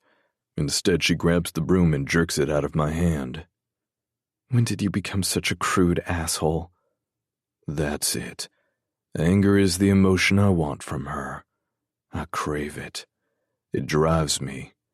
And the more she spouts off at the mouth, the more my mood improves. Pride is such an unattractive trait, and I've forgotten how well she wears it. Violating my own rule, I shove the inside of my left wrist in her face and whisper through her blonde waves. Let's see. Right about this time. It's almost a rush to watch the immediate crack in her stoned expression. The pale gray in her eyes glitters with flecks of violet the more she stares, and my body's reaction is involuntary. I've waited for this moment. I watch her selfish brain decipher the first tattoo I marked myself with. The symbol of the medical profession stretches from the base of my wrist up to my elbow. 2 winding snakes wrap around the caduceus wand, flanked at the top by a set of elaborate wings. The moment her eyes land on the pinnacle, my heart pounds a revengeful beat. The meaning is unmistakable, and if she had any doubts as to what she'd walked into, the faded ink explodes them into oblivion. Sitting on the top of the staff, in between the flared wings, a brightly colored star erupts into a ball of flames. Embers rain down, ripping the flesh off the snakes in a gruesome display of pain and suffering. What's that? She whispers in a tone so low, I'm not sure she meant to speak at all. Skyfall. The final stage in a star's reign. A dramatic and catastrophic explosion destroying everything in its path. Her. Shiloh can never unfuck the lives she's ruined. After she pays her penance to the world, Ellie will still be dead. So I'll spend the rest of her time here making her wish she was too. Chapter 6. Carrie. I spend the next half hour introducing my boys to the woman they've only dreamed about. Shiloh's an ideal in their head, a living fantasy dropped on their doorstep. For me, she's a nightmare wrapped in a candy-coated shell. Although she's cordial, she keeps her distance to ensure the wall of security stays between her and those beneath her. After getting their fill, the boys file out one by one, Frankie being the last to leave. The kid has his issues, but he's one hell of a judge of character. The slow scan he gives Shiloh before closing the door isn't sexual. He has her number. She continues to sweep on autopilot, and the sight sets my world on fire. Watching Shiloh West clean my dirty floor is enjoyable, but knowing I'm the reason sweat drips down from her brow is damn near orgasmic. Now that we're alone, she pauses to stare at the enormous picture of Ellie hanging on the wall. Part of me wants to shake her until she looks away, but the other part waits to see what she'll do next. Either way, my response will be the same. Ellie is off limits to her. You opened this center for her? She poses it as a question, but there's no inflection to her voice. She deserved a legacy. I run a hand through my hair and pull at the strands, the conversation pissing me off. It's all I had left to give her. Shiloh doesn't respond, but she doesn't have to. Both of us know why I'm here and not saving 1,000 Ellies. I see remorse pass over her face, and I give 0 fucks. Ellie doesn't need her guilt, and neither do I. She was such a good... Don't tell me what a good person she was. I sneak a sideways glance at her, refusing to buy the devastation on her face. Shiloh's a master of her own emotions. I'm no idiot, and I don't fall for the same act twice. Ellie is better off. It's all I can say to her. You're not the only one who lost someone, Carrie. Yeah, well, newsflash, sweetheart, I didn't kill anyone. Can you say the same? I don't want her to answer. I'll never not blame her for still being stuck in South Carolina. She's the reason I wasn't there when Ellie took her last breath. She's the ticking time bomb who blew my world to hell and back. However, as she lowers her head and brushes her hair forward again, my curiosity is piqued. It's not the first time she's done it. My stare doesn't go unnoticed, and she pulls away from me. I smell her fear. It's melted with shame, and I breathe it in like fucking oxygen. She bends to my rules in my house, so I ignore her desperation and brush her hair away from her face. She recoils, but not before my fingers trace the jagged scars that span across the left side of her face. The crude C shape has destroyed her flawless skin. I shouldn't stare, but as much as I hate her, I can't stop myself. Don't feel sorry for me. Knocking my hand away, she turns and props the broom against the window. I didn't plan on it. The doctors say they'll fade with time. She lets out a humorless laugh. I guess that's good since time's all I've got. Beautiful Shiloh. Perfect Shiloh. Memories blend with reality as she quickly brushes her hair forward again. The boy who loved her battles with the man who hates her as I almost snap the broom in half while returning it to the corner. No one here will be looking at your face. The boys will be too busy staring at your ass since you've shown it off so many times. She whips around, her shame fading. Did you see my magazines, Carrie? I have to eat, Starshine. It's hard to miss your tits in every supermarket checkout line. She raises an eyebrow, hiding a smirk as if we'd just had some big revelation. Did you buy one of them? Nope, I bought all of them. No, I lie. I swore when you left I never wanted to see your face again. That includes your ass. Show and tell time is over. I feel her watching me as I open the supply closet and pull out a faded red bucket and a mop. I slide them across the floor and shove the handle toward her. What now? She asks, eyeing the mop. Pointing down the hall, I take more pleasure than necessary in ripping the privilege off her like a badge. Locker room, Cinderella. Suds and scrub. It's pretty ripe in there, so I'd wear gloves if I were you. Is this for real? She balks, her eyes widening in horror. What the hell do you expect from me? Penance. For me. For Ellie. For Kirkland Maynard. For every sucker who's fallen for her plastic smile and cheap words. And this is just the beginning. We stare at each other, close to a decade of unfinished business resting on our tongues.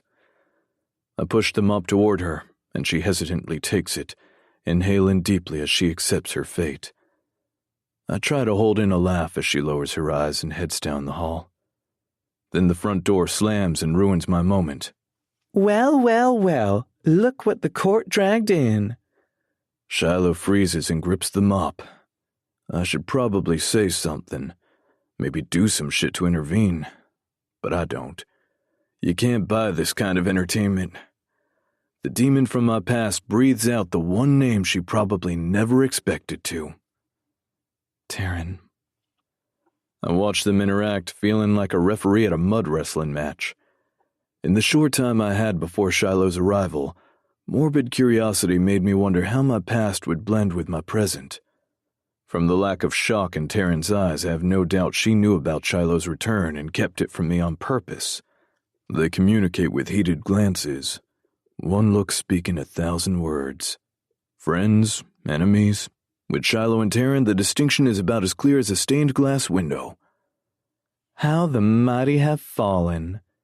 Taryn is the first one to speak, flipping her long dark hair over her shoulder. Shiloh's fingers tighten around the mop. I'm surprised you're still in town.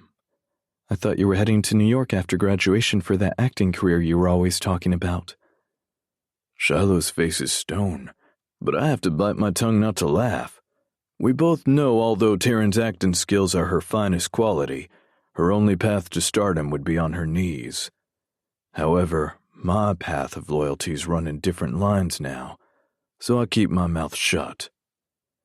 I spent some time up there, but it was just too dirty for me. so I came back. I've done local commercials that have been pretty big. Taryn shoots back, crossing the room to stand beside me. She runs her talon-like nails through my hair and kisses my cheek.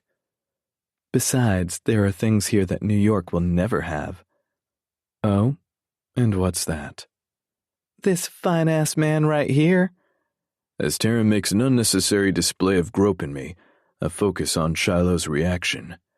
I have to hand it to her. I was banking on shock, but in true Shiloh fashion, she watches her former best friend with detached boredom. It's that look that makes me want to fuck Taryn on the half-assed swept floor just to get a rise out of her. In fact, snaking an arm around Taryn's waist, I jerk her against me. Taryn sighs, but I don't give a shit. This isn't about her.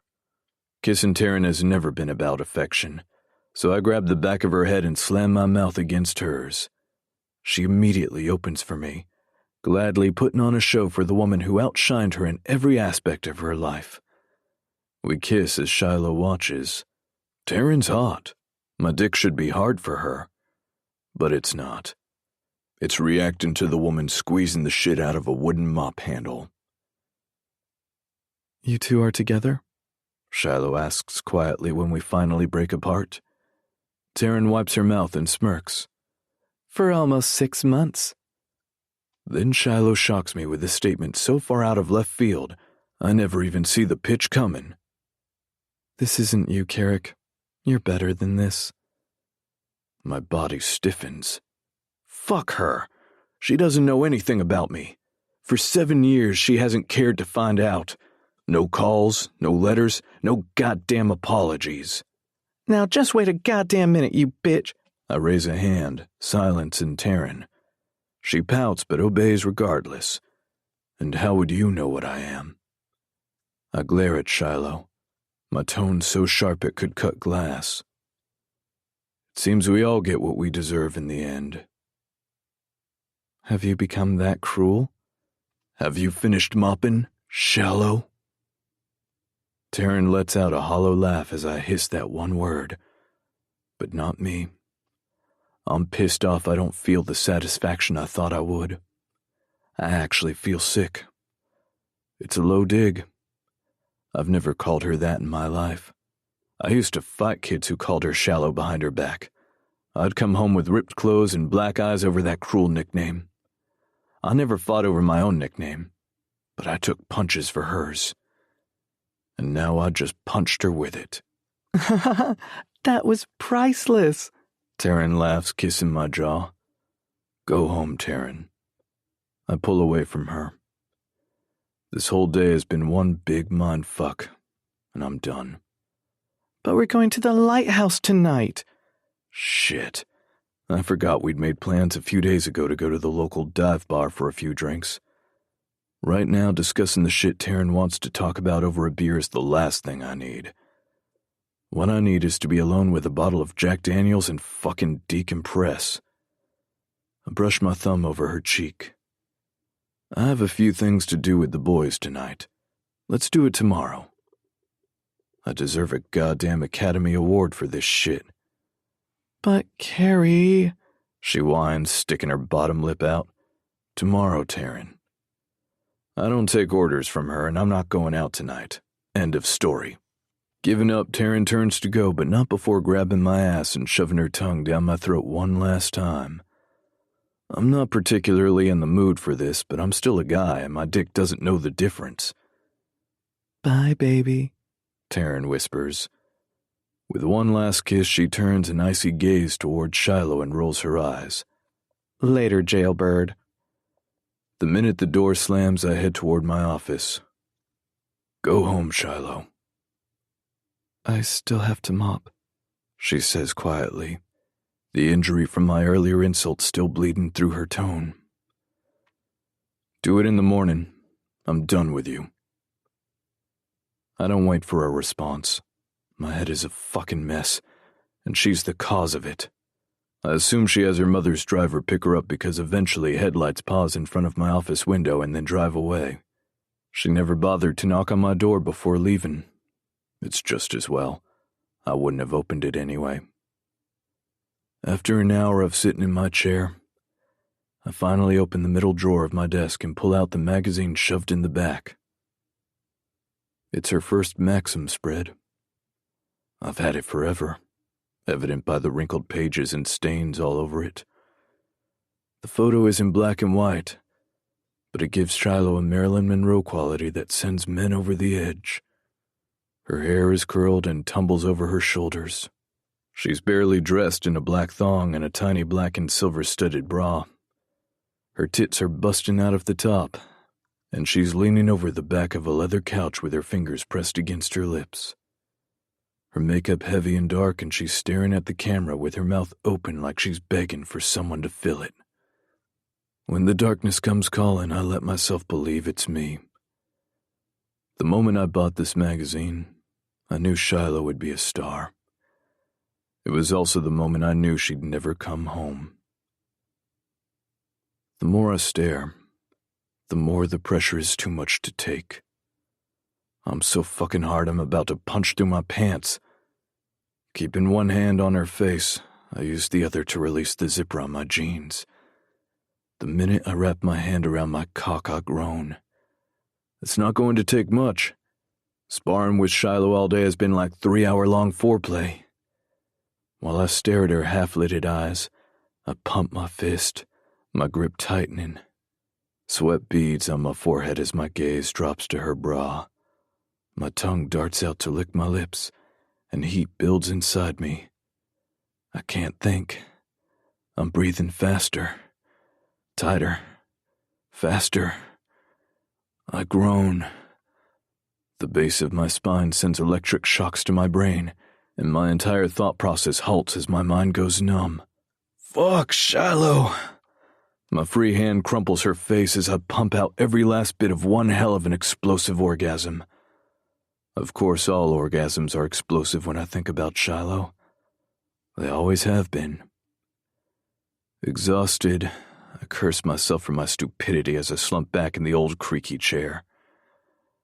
And now I've less than 24 hours to compose myself before having to face her again. The one woman who can reach through the hate and still access the lust I've always had for her. Isn't it obvious which force is stronger? Here I sit with cum stains on my jeans because even 7 years of loathing couldn't hold up to 7 minutes of being in her presence. In high school, I thought she was the most beautiful girl I'd ever seen. But 7 years later, the woman is so much more than that girl ever thought of being. Even with her scars. Even with the fucked up predicament that brought her here. Even with my deep-rooted hate for her. I'm still a man, and I still have a dick, which, regardless of what she did, still wants her. Bad. And this apparent fall from grace? Well, that just makes what I have planned so much easier. The mighty fall and the wounded rise. Now they meet, and what will happen is anyone's guess. I always believed that somehow Shiloh West and I would cross paths again someday. I dreamed of almost this exact scenario. Me being the strong one with my shit together and her being broken and crawling back on her knees begging for my forgiveness. I'll get my revenge. But claiming her and throwing her away before taking it will make it that much sweeter. Chapter 7. Shiloh. I wrap the white comforter covering my bed in a death grip, ripping the lace overlay. Heaving a disgusted sigh, I flip onto my back and stare up at the 4 princess-style pillars with a sheer gauzy thing draped over the top. What the hell was I thinking as a teenager? It looks like a virginal Disney princess slept here, which doesn't make sense. The only things I had in common with those bitches were that we lived in castles, had assholes as parents, wore killer shoes, and had boyfriends with the IQs of a condom wrapper. Yes, the wrapper, because the actual condom has a purpose. Before I can contemplate the full existential bullshit that is my life, my bedroom door opens and my mother stands at the threshold in a pink monogrammed velour tracksuit, holding a silver platter. I have morphine and Xanax. What's your pleasure, darlin'? Staring wide-eyed through makeup that's still perfect at 11 o'clock at night, she pushes the tray toward me. In the center of it sits 2 prescription pill bottles and a highball glass of what I assume to be straight vodka. Mother, I say, drawing out her name slowly. I am randomly drug tested. I don't think scarfing down narco Skittles is the smartest bedtime snack. She just shrugs and sets the tray on the nightstand. Suit yourself.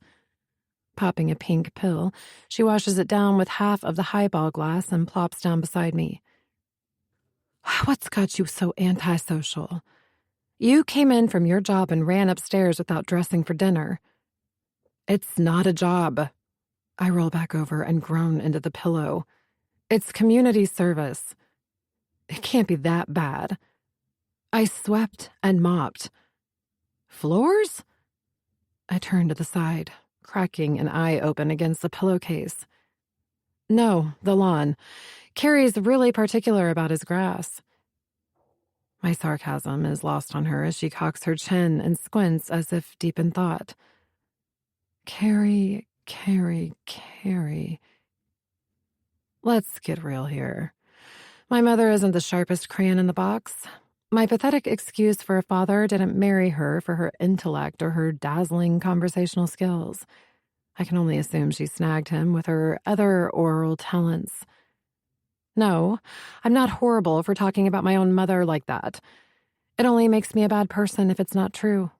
People talk in a small town. Trust me, it's true. Carrick, I grumble, flopping on my back before her brain overheats. Carrick Kincaid, my new boss. Oh, yes. Her lips thin at the mention of his name. I turn away because, unfortunately, she knows every ugly detail. How is Carrick these days? I remember him as looking like he could have used a good meal all the time. Yeah, well, apparently he's Carrie now, and he's had plenty of meals since then. I swallow, remembering the hard plane of his chest as it clung to his t-shirt. He's been working out since I left. He's very fit, and tattooed from head to toe, and pierced, and his hair has grown out and dusts over his eye like a dangerous criminal. And his smile isn't as sweet as it is deadly. Shiloh, where'd you go? You seem a million miles away and you have this silly little grin on your face. I do not. I scowl and brush my fingers across my lips. Shit, I totally do. I was just thinking how long 3 years seems. Sitting up, I pull the pillow from behind my back and hug it to my chest. He's not going to make it easy on me, that's for sure. Well, aside from the horrid manual labor, maybe I'll make some new friends. He has juvenile delinquents coming in and out of there all day, Mother.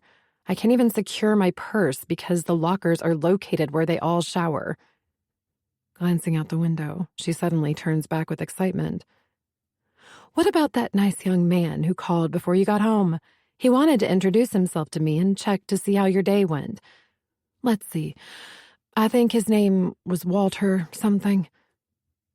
My head swivels around as she taps her finger against the corner of her mouth. William Emerson?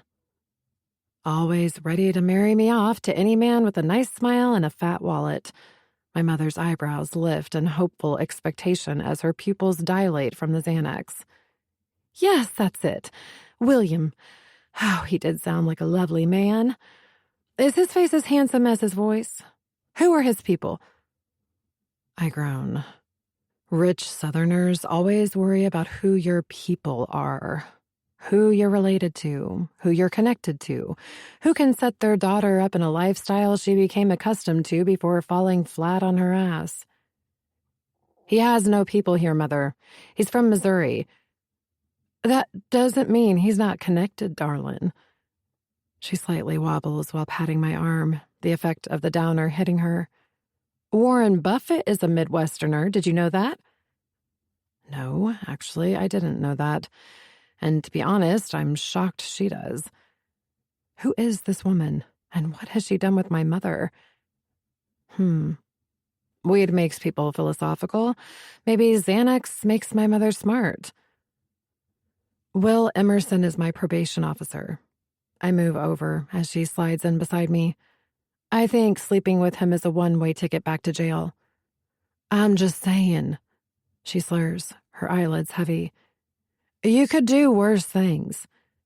I already have, which is the entire reason I'm here in the first place, having a conversation about jumping my probation officer with my boozed-up mother. Yeah, I know. Way to cast stones, Shiloh.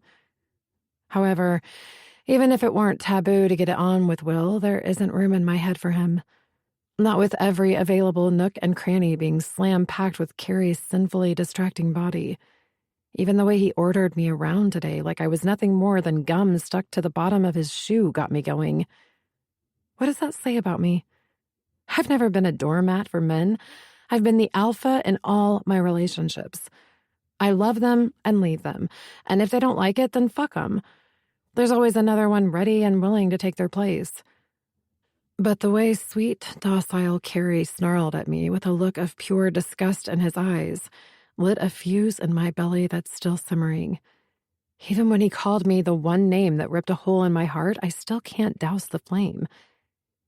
Yep, there's definitely something wrong with me. Mother. Popping one eye open, she tilts her head back and stares at me. Am I so irredeemable that people are done with me? I don't want to know the answer, but Carrie's words are haunting me. She's quiet for a long time, and then a smile tips the corner of her mouth. The only ones who can't be redeemed, darling, are the ones who don't want to be. As for other people, well, it's usually those we hurt the most who are the last to believe we're worthy of a second chance. My mouth hangs open as she gives me a smug little wink. The air in my bedroom suddenly feels thick and heavy. Pushing off the bed, I cover my mother with a blanket and head for the door. Although it's almost midnight, I need to walk on the beach and clear my head.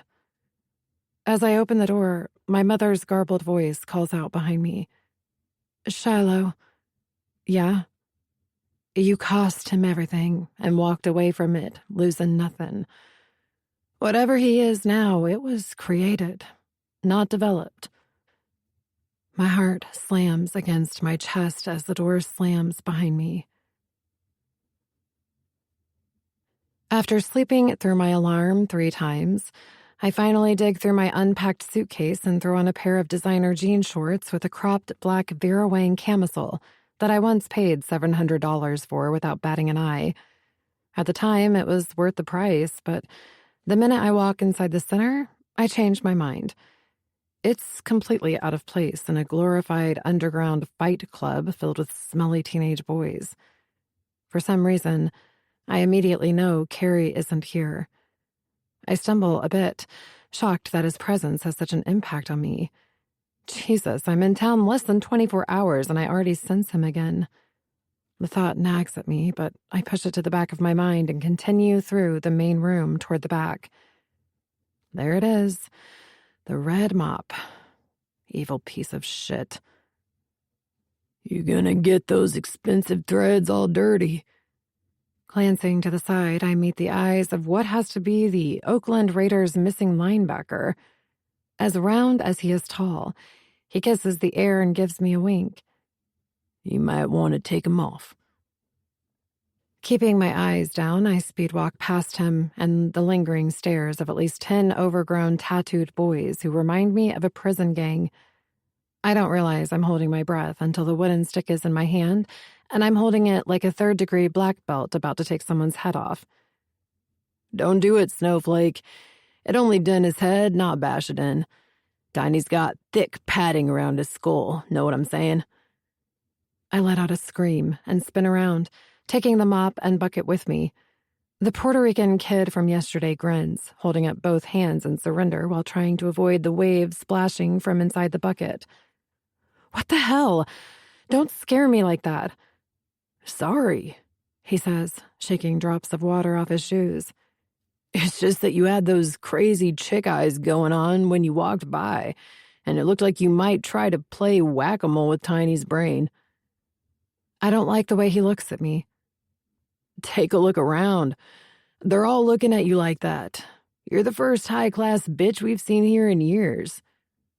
I'm not a bitch. I stare at his white t-shirt and ripped jeans, trying like hell to remember his name. Yes, I am. I'm absolutely a bitch. Frankie, he says, putting me out of my misery. And chill, Snowflake. It's just a general name we use for a woman. Don't get so offended. Then why not just say woman? Why not just tell Tiny to fuck off? Touché. Why do you call me Snowflake? Frankie's not enamored with me like the others. He looks me in the eye when he speaks to me. I'm not used to men being unaffected by me, and it throws me off balance. I glance over my shoulder at the wall of testosterone, still staring at my ass, and wonder if Frankie could be my one ally in this hellhole. They're fine, he assures me, reading my thoughts and ignoring my question. They aren't, thinking of me, are they? He laughs. Of course they are. But I wouldn't worry about them. They probably can't move after last night. Excuse me? He grins again, his smile as wide as his t-shirt. Their dicks probably feel like they jerked off with sandpaper. I do the unthinkable and blush. Well, you seem to have no problem talking to me right now. He shrugs. Gotta work harder to intimidate me, lady. Frankie is unlike anyone I've ever known. I've never encountered someone so blasé about meeting me. I know that sounds conceited, and that's mainly because I am. Confidence is key, and it's clear that if I'm going to survive in this hellhole for the next 3 years, I've got to hold on to all I can. Shaking me out of my fog, Frankie takes the mop out of my hand and puts a crumpled plastic baggie in place of it. I stare down at what looks like a set of clear dentures inside a sandwich bag. Boss left orders, he explains, pointing toward a shelf against the far wall with at least 10 cups lined up against the top of it. You're on mouth guard duty today.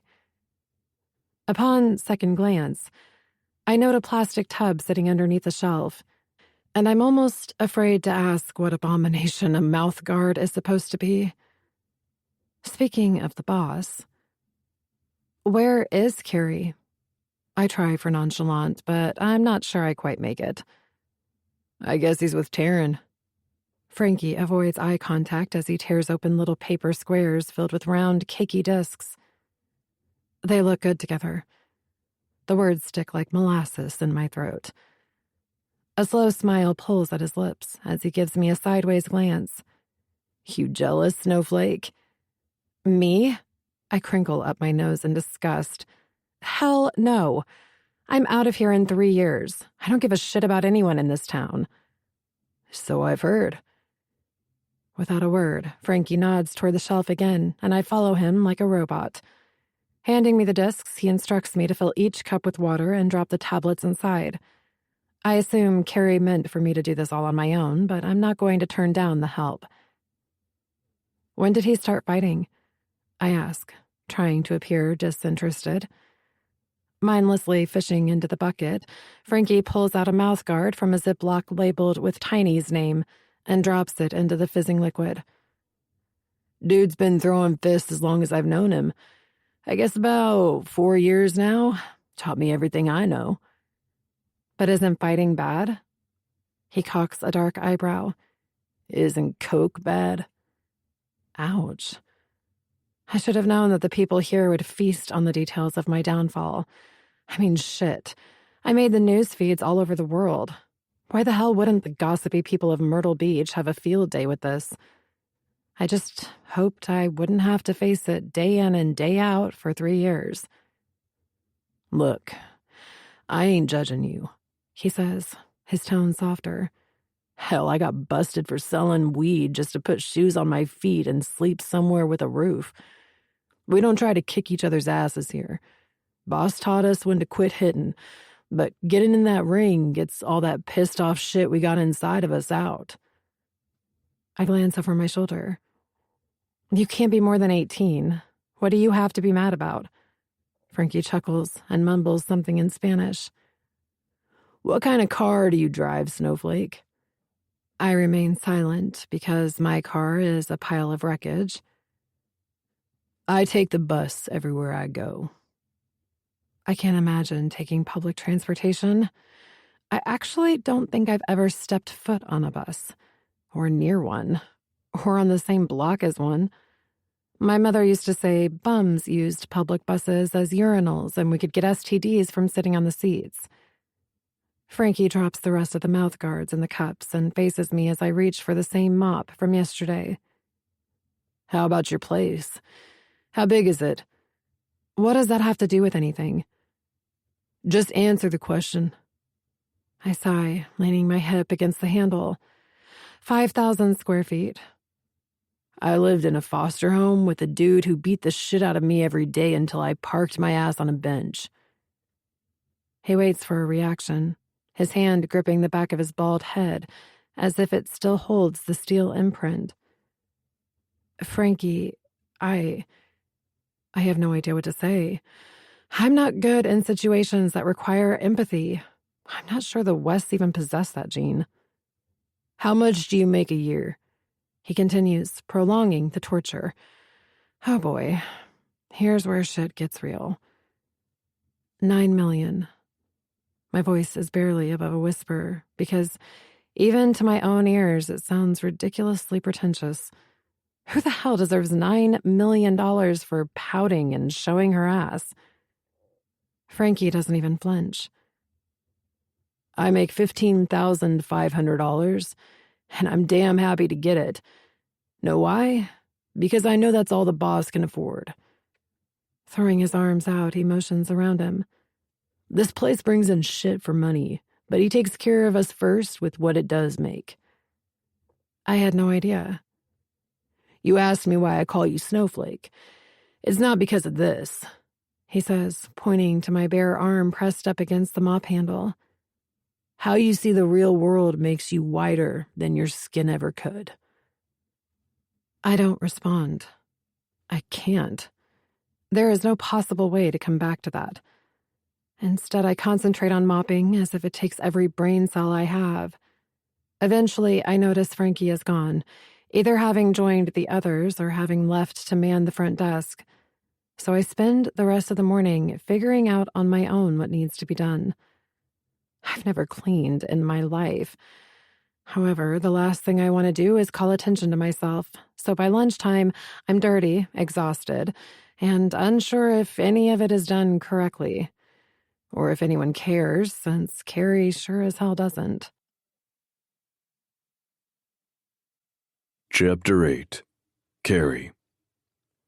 I shift in the uncomfortable wrought iron chair, cursing as my elbow slips off the tiny round table again.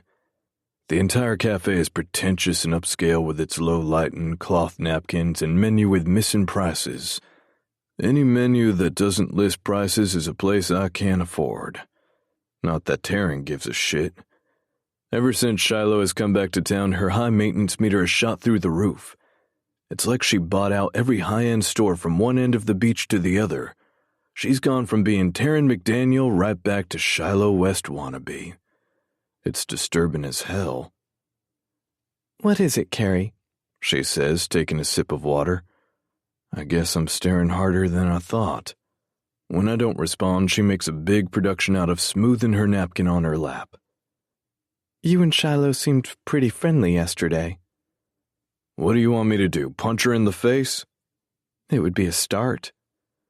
I hold my tongue as an overdressed waiter delivers her overpriced grilled chicken salad topped with some weird-ass cheese I can't pronounce. I don't want to think about how much this stupid meal is going to set me back. She seems to have dropped the conversation in favor of cutting her meal into toddler-sized pieces, but I'm far from done. I'll pop a fry in my mouth and watch her face. You almost have a gleam in your eye, Taryn. You'd think you were the one with a vendetta against her. She pauses mid-cut and gives me a disinterested shrug. Maybe I am. For what? Don't tell me you're still harboring prom queen resentment after all these years. That'd be a little sad. It's an unnecessary dig, but absolutely deserved. I was there. Whose side are you on? She asks, her tone sharp. Mine. Shit, that sounds way too familiar. Don't forget who picked you up and got you to where you are today. Her eyes darken for a moment before the shadow passes, and a smile spreads across her face. Are we not a team in this, Carrie? I mean, how many nights did we spend in bed talking about fucking her over? Well, our chance just fell into our laps. As much as I don't want to admit it, she's right. Although she was there for the prelude, I never meant to tell her what really happened the night Shiloh left for good. It was a secret I'd kept for almost 7 years, until too much Jack Daniels and an amazing blowjob made me reveal the one thing I swore I'd keep to myself. In fact, I kept most of my revenge plans to myself over the years. Unfortunately, after confessing to Taryn, the darkness in me tripled. Night after night, we'd get drunk, have sex, and make plans revolving around how we'd make Shiloh pay. Taryn fed my hatred like it was her own. I just never expected everything to come to fruition. What do you have in mind? I blink once, keeping my face blank. I'll hear her out. A side project might not be bad. Double the payback would be sufficient for the interest Shiloh has accrued over time. It's not like I'm not going through with my original plan anyway, no matter what Taryn has to say. Well, she got a slap on the wrist, right? She says, placing her fork on the side of her plate. Her sentence should have been much worse for what she did to that poor girl. Obviously. My dad's a lawyer, Carrie. You don't grow up in an attorney's home without learning a thing or two. I did some research on Shiloh's little arrangement. Everyone knows her daddy bought her freedom. The confidence in her voice has me on edge. Is this going anywhere? She has strict rules she has to follow, baby. One wrong move, and her charmed ass gets shipped off to a women's correctional facility in California. Everyone finally gets justice. And what do you get? Her out of your life? Do you think I'm stupid? I see the way you've always looked at her. Picking up her fork again, she stabs through a strip of chicken. She's a freak show now, and I won't come second to her twice in one lifetime, Carrie. I'd call her more of a wounded warrior than a freak. The devastated look on Shiloh's face when I called her shallow flashes through my mind, but I keep quiet. You'd send someone to jail for your own personal gain? That's kind of sick, Taryn. She rolls her eyes. Don't act so sanctimonious. You want to talk about sick? Do you remember the things you fantasized doing to her while you fucked me? I wince at the accusation. I wished we'd drank enough whiskey to block out the things I said, but I remember them clearly. I said I wanted to hurt her. Not just emotionally, but physically. The worst part was that Taryn seemed to have gotten off on it. She's right. We're sick. This whole arrangement is sick. But I continued to do it for months, until Shiloh walked in yesterday. Now nothing makes sense. How do you plan on accomplishing this? I ask, pushing my plate away. It seems Shiloh has an aversion to being behind bars. I don't think she'll willingly do anything to jeopardize going back there. A disturbing smile curves Taryn's lips as she spears a piece of lettuce from her salad. You leave that to me. I've got eyes on her, and I'll find her weak spot. Everybody has one. The rest of the meal is spent in silence. Taryn happily picks at her salad while I watch her face. She's serious. There's a part of me that wonders if we're going too far. Sending someone to prison is serious shit. Taryn is playing God with another person's life. And if I sit back and do nothing, then what does that make me? Then I remember how Shiloh played God with my life with no regrets for 7 years. After paying the bill and walking Taryn to her car, I promised to take her to the lighthouse tonight. Everything inside me wants to drive to the center and get in the ring to clear my head, but my thoughts are too screwed up. I have to solidify my own plans before I can deal with Terrence. There's also no use in denying the obvious. I want Shiloh. And after the way my body reacted to her yesterday, I know there's only one thing to do. I'm going to make her fall for me. I'm going to take what I want from her, and then I'm going to destroy her. I stare at the outside of the community center, my hand on the door and the rest of my body frozen in a weird Heisman position. Anyone driving by would think I've lost my mind. Maybe I have. I'd planned on waiting until tomorrow to put my plans for Shiloh in motion, but the minute my foot hit the gas after leaving the cafe, I found myself here. Maybe I'm a glutton for punishment. Maybe I'm overly anxious. The more likely scenario is that I just can't stop thinking about her. As I open the door, the sticky humidity from outside mixes with the tepid air inside the center, creating a swooshing sound that turns every eye my way. I head straight for Frankie's desk, rifling through the mountain of junk food wrappers. Where the hell is the mail? Shifting a glance to the side, I catch Shiloh's hardened gray eyes glaring at me. Even though she's standing with a broom in one hand, the barely there black crop top and tiny shorts she's wearing screams anything but maid. I don't know, Chief, she replies, inhaling so deeply that her tits lift high above the top of her tank top. Why don't you find a way to ask that doesn't make you sound like a giant dick, and maybe I'll answer you? My blood boils, and what I really want to do is bend her over this desk and show her how I react to being disrespected in my own place. Instead, I curl my fist around an overdue invoice I have no intention of paying. Has the mail arrived today, Miss West? The muscles in my neck tighten as I punctuate each word with a grind of my teeth. It kills me to bow down to anyone, much less her. The smug grin on her face is almost enough to make me kick the entire desk across the room. She's kidding herself if she thinks she has the upper hand. Taryn is already planning on doing some kind of diabolic shit to take her down, and I've barely skimmed the surface of what I have in store for her. I almost feel sorry for her. By the time she leaves South Carolina, she'll have wished she'd opted for the jail sentence.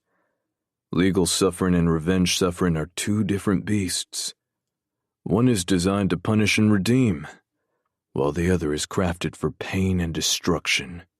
Too bad her pride won't allow her to shut her mouth long enough to figure that out. Well, I don't know, she says, walking toward me. I've only been here 2 days, so I'm not really in tune with the delivery schedules. Maybe if you were around to run your own business, you'd know these things. That does it. The condescending and aristocratic bullshit attitude I've worked my whole life to avoid is thrown right in my face by the one person who embodies it. It takes all my restraint not to wrap my fingers around her neck and squeeze, just to hear her beg me to stop. Sick? Maybe. But the desire has remained ever since the day they buried my sister, and I curled my hands around the metal bars pretending they were her pale skin. I wanted to hear her beg then. I want to hear it now. But with a room full of underage boys watching me intently, I step back and snap my jaw shut. Instead, I curse and backhand a half-empty Coke can sitting on the edge of the desk, sending it careening to the floor. Catching Shiloh's widened eyes, I ignore the blood pumping straight to my cock and turn to walk out when she grabs my arm and swings me around with surprising strength. The gray in her eyes darkens as she holds my stare. Her lips are pursed, and although I know she's ready to spit fire, they still look kissable. Christ, the woman could stop traffic and kill a man dead. I pull away from her hold. Problem? Are you going to clean that up? She drags her eyes along the sticky mess left by the soda. Nope. You're the one who made the mess, not me. I laugh. You're the one with the broom in your hand, not me. Flicking her gaze upward, she jabs her finger into my chest. I just spent an hour cleaning this place. You did this on purpose, asshole. Clean it yourself. You don't own me. My chest burns and fire licks along every seam of restraint I have left. I've kept myself in check up until now, but the minute she shoves the broom to the ground by my feet and turns to stomp away, something inside of me snaps. Resentment gets the best of me, and I draw my foot back, kicking the can halfway across the room. As Shiloh is preoccupied with the stupid piece of metal skidding across the floor, I slip my hand up the side of her neck and curl my fingers around it. She lets out a startled gasp and refocuses her attention on my face, just where I want it. There's a surprising mix of heat and loathing in her eyes as I slam my lips against hers and relish in it, right before I fuck her world up. Stunned at first, she quickly composes herself and struggles against me. However, her mouth welcomes my invasion as her fists fight to resist against it. I deepen the kiss, meaning only to prove a point, but unable to stop myself. My hand tightens and her hair craving more, needing more. Her lips are unlike anything I've experienced in years, a mix of fireworks and damnation punching me in the chest.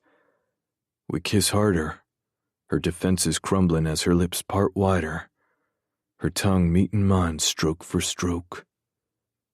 Then I hear the murmurs and low laughter. I remember where I am and who's watching. God damn it. She's tipped the scales in her favor. Again. Lust has overshadowed my hate. Again. Starshine, I whisper, tearing my mouth away and dropping my lips next to her ear. Our cheeks brush together like silk against sandpaper. It takes her a few minutes to find her voice. Yes. I want her unbalanced, so I wait a few beats before sliding my thumb around to the soft indentation at the base of her throat. While you're inside these walls, I actually do own you. You'll do what I want, when I want, how I want, and anywhere I want. Are we clear? Carrie, with her lips still swollen from my assault, the indignant smartass I've known all my life vanishes, replaced by the woman I saw yesterday. The one who hung her head when I called her shallow. The one who finally knew what it was like to smell fear. The power I have to bring out this kind of panic in her does things to me. Things I have no business feeling. So much power. I run the pad of my thumb over the delicate skin of her throat and shift my lips away from her ear, trailing them down her jawline. I know I'm being watched, not only by her but by the family I call my own. Darting out my tongue, I licked my lip ring before placing a light kiss right beside my thumb. I said, "Are we clear? Or do I need to make a scene in front of our audience?" Although I can't see her, I feel her body shift, and I know she's taking stock of her surroundings. When she stiffens, I know that's the minute she's locked eyes with 10 salivating, horny teenage boys, and I've won. Yes, she says, her voice raspy. Yes, what? Yes, we're clear, Mr. Kincaid. I can't help but smile. I know Shiloh better than she knows herself. She's not pissed because she lost. She's pissed because she's turned on, and the only thing she hates more than losing the upper hand is losing control of her emotions. Checkmate, baby. Now that wasn't so bad, was it? Just to drive my point home, and because the damn outfit she has on is driving me crazy, I slide my hand down her ass and give it a firm slap. Now clean this shit up. I refuse to give her a second glance as I fling open the door and slam it behind me. I don't even flinch at the blood-curdling scream that's muffled by the heavy door or the subsequent slam of what I assume to be the mop bucket as it crashes against it. Am I a jackass for putting on a show like that? Yeah, probably. My mother would be mortified and fall down on her knees in church praying for my soul if she ever saw me treat another human being the way I just treated Shiloh. Then again, my mother never had to endure living hell courtesy of that woman. Once upon a time, I was a good person with a promising future, and a worthy soul headed for white wings and a cushy afterlife. One night, 2 years behind bars, and 7 years of hatred kind of clips those wings. I'd sold my soul a long time ago. First to Shiloh, then to Taryn. No one changes once they darken. They both taught me that. Chapter 9. Shiloh. Since the state of California took away my driver's license, and my mother's driver has carted her off to some ladies' luncheon, I'm stuck eating a granola bar from a vending machine I'm pretty sure has been there since the dawn of time. Frankie has taken the bus into town to meet with Will. It seems that Carrie usually mans the center for him during his monthly check-ins. However, since our boss decided to manhandle me, then haul his ass out of here, there's only one person who's old enough to legally take charge of the building and everyone inside of it. Lucky me. I last all of 10 minutes alone with multiple sets of eyes watching every move I make before I grab my granola bar and Diet Coke and sashay my ass out on the stone bench in front of the building. I have no idea if I'm breaking about 20 different laws by doing it, but I don't care. It's Carrie's fault for leaving an ex-convict barely out of adolescence and a current convict with absolutely no clue what the hell she's doing, alone to run the place. It serves him right if the whole damn building goes up in a ball of flames. Asshole. My hand trails along my lips where he kissed me, and then drops to the base of my collarbone. Carrie's touch didn't scare me. There was more in his eyes than anger or desire. I can't describe it, and trying to rationalize my own reaction to it confuses me. Resolving to put Carrie Kincaid and his lips out of my mind, I force myself to people watch. As usual, by 1:30 in the afternoon, sitting outside in Myrtle Beach humidity is like reclining in a wet sauna fully clothed. Sighing, I toss the half-eaten granola bar onto the bench and squint against the blindingly bright sun while lifting the Coke can to my lips. Anorexia for lunch? Good to see some things never change, Shiloh. Even though the sun keeps me from seeing her face, I know her condescending voice in an instant. I can't mistake it, because it mirrors mine.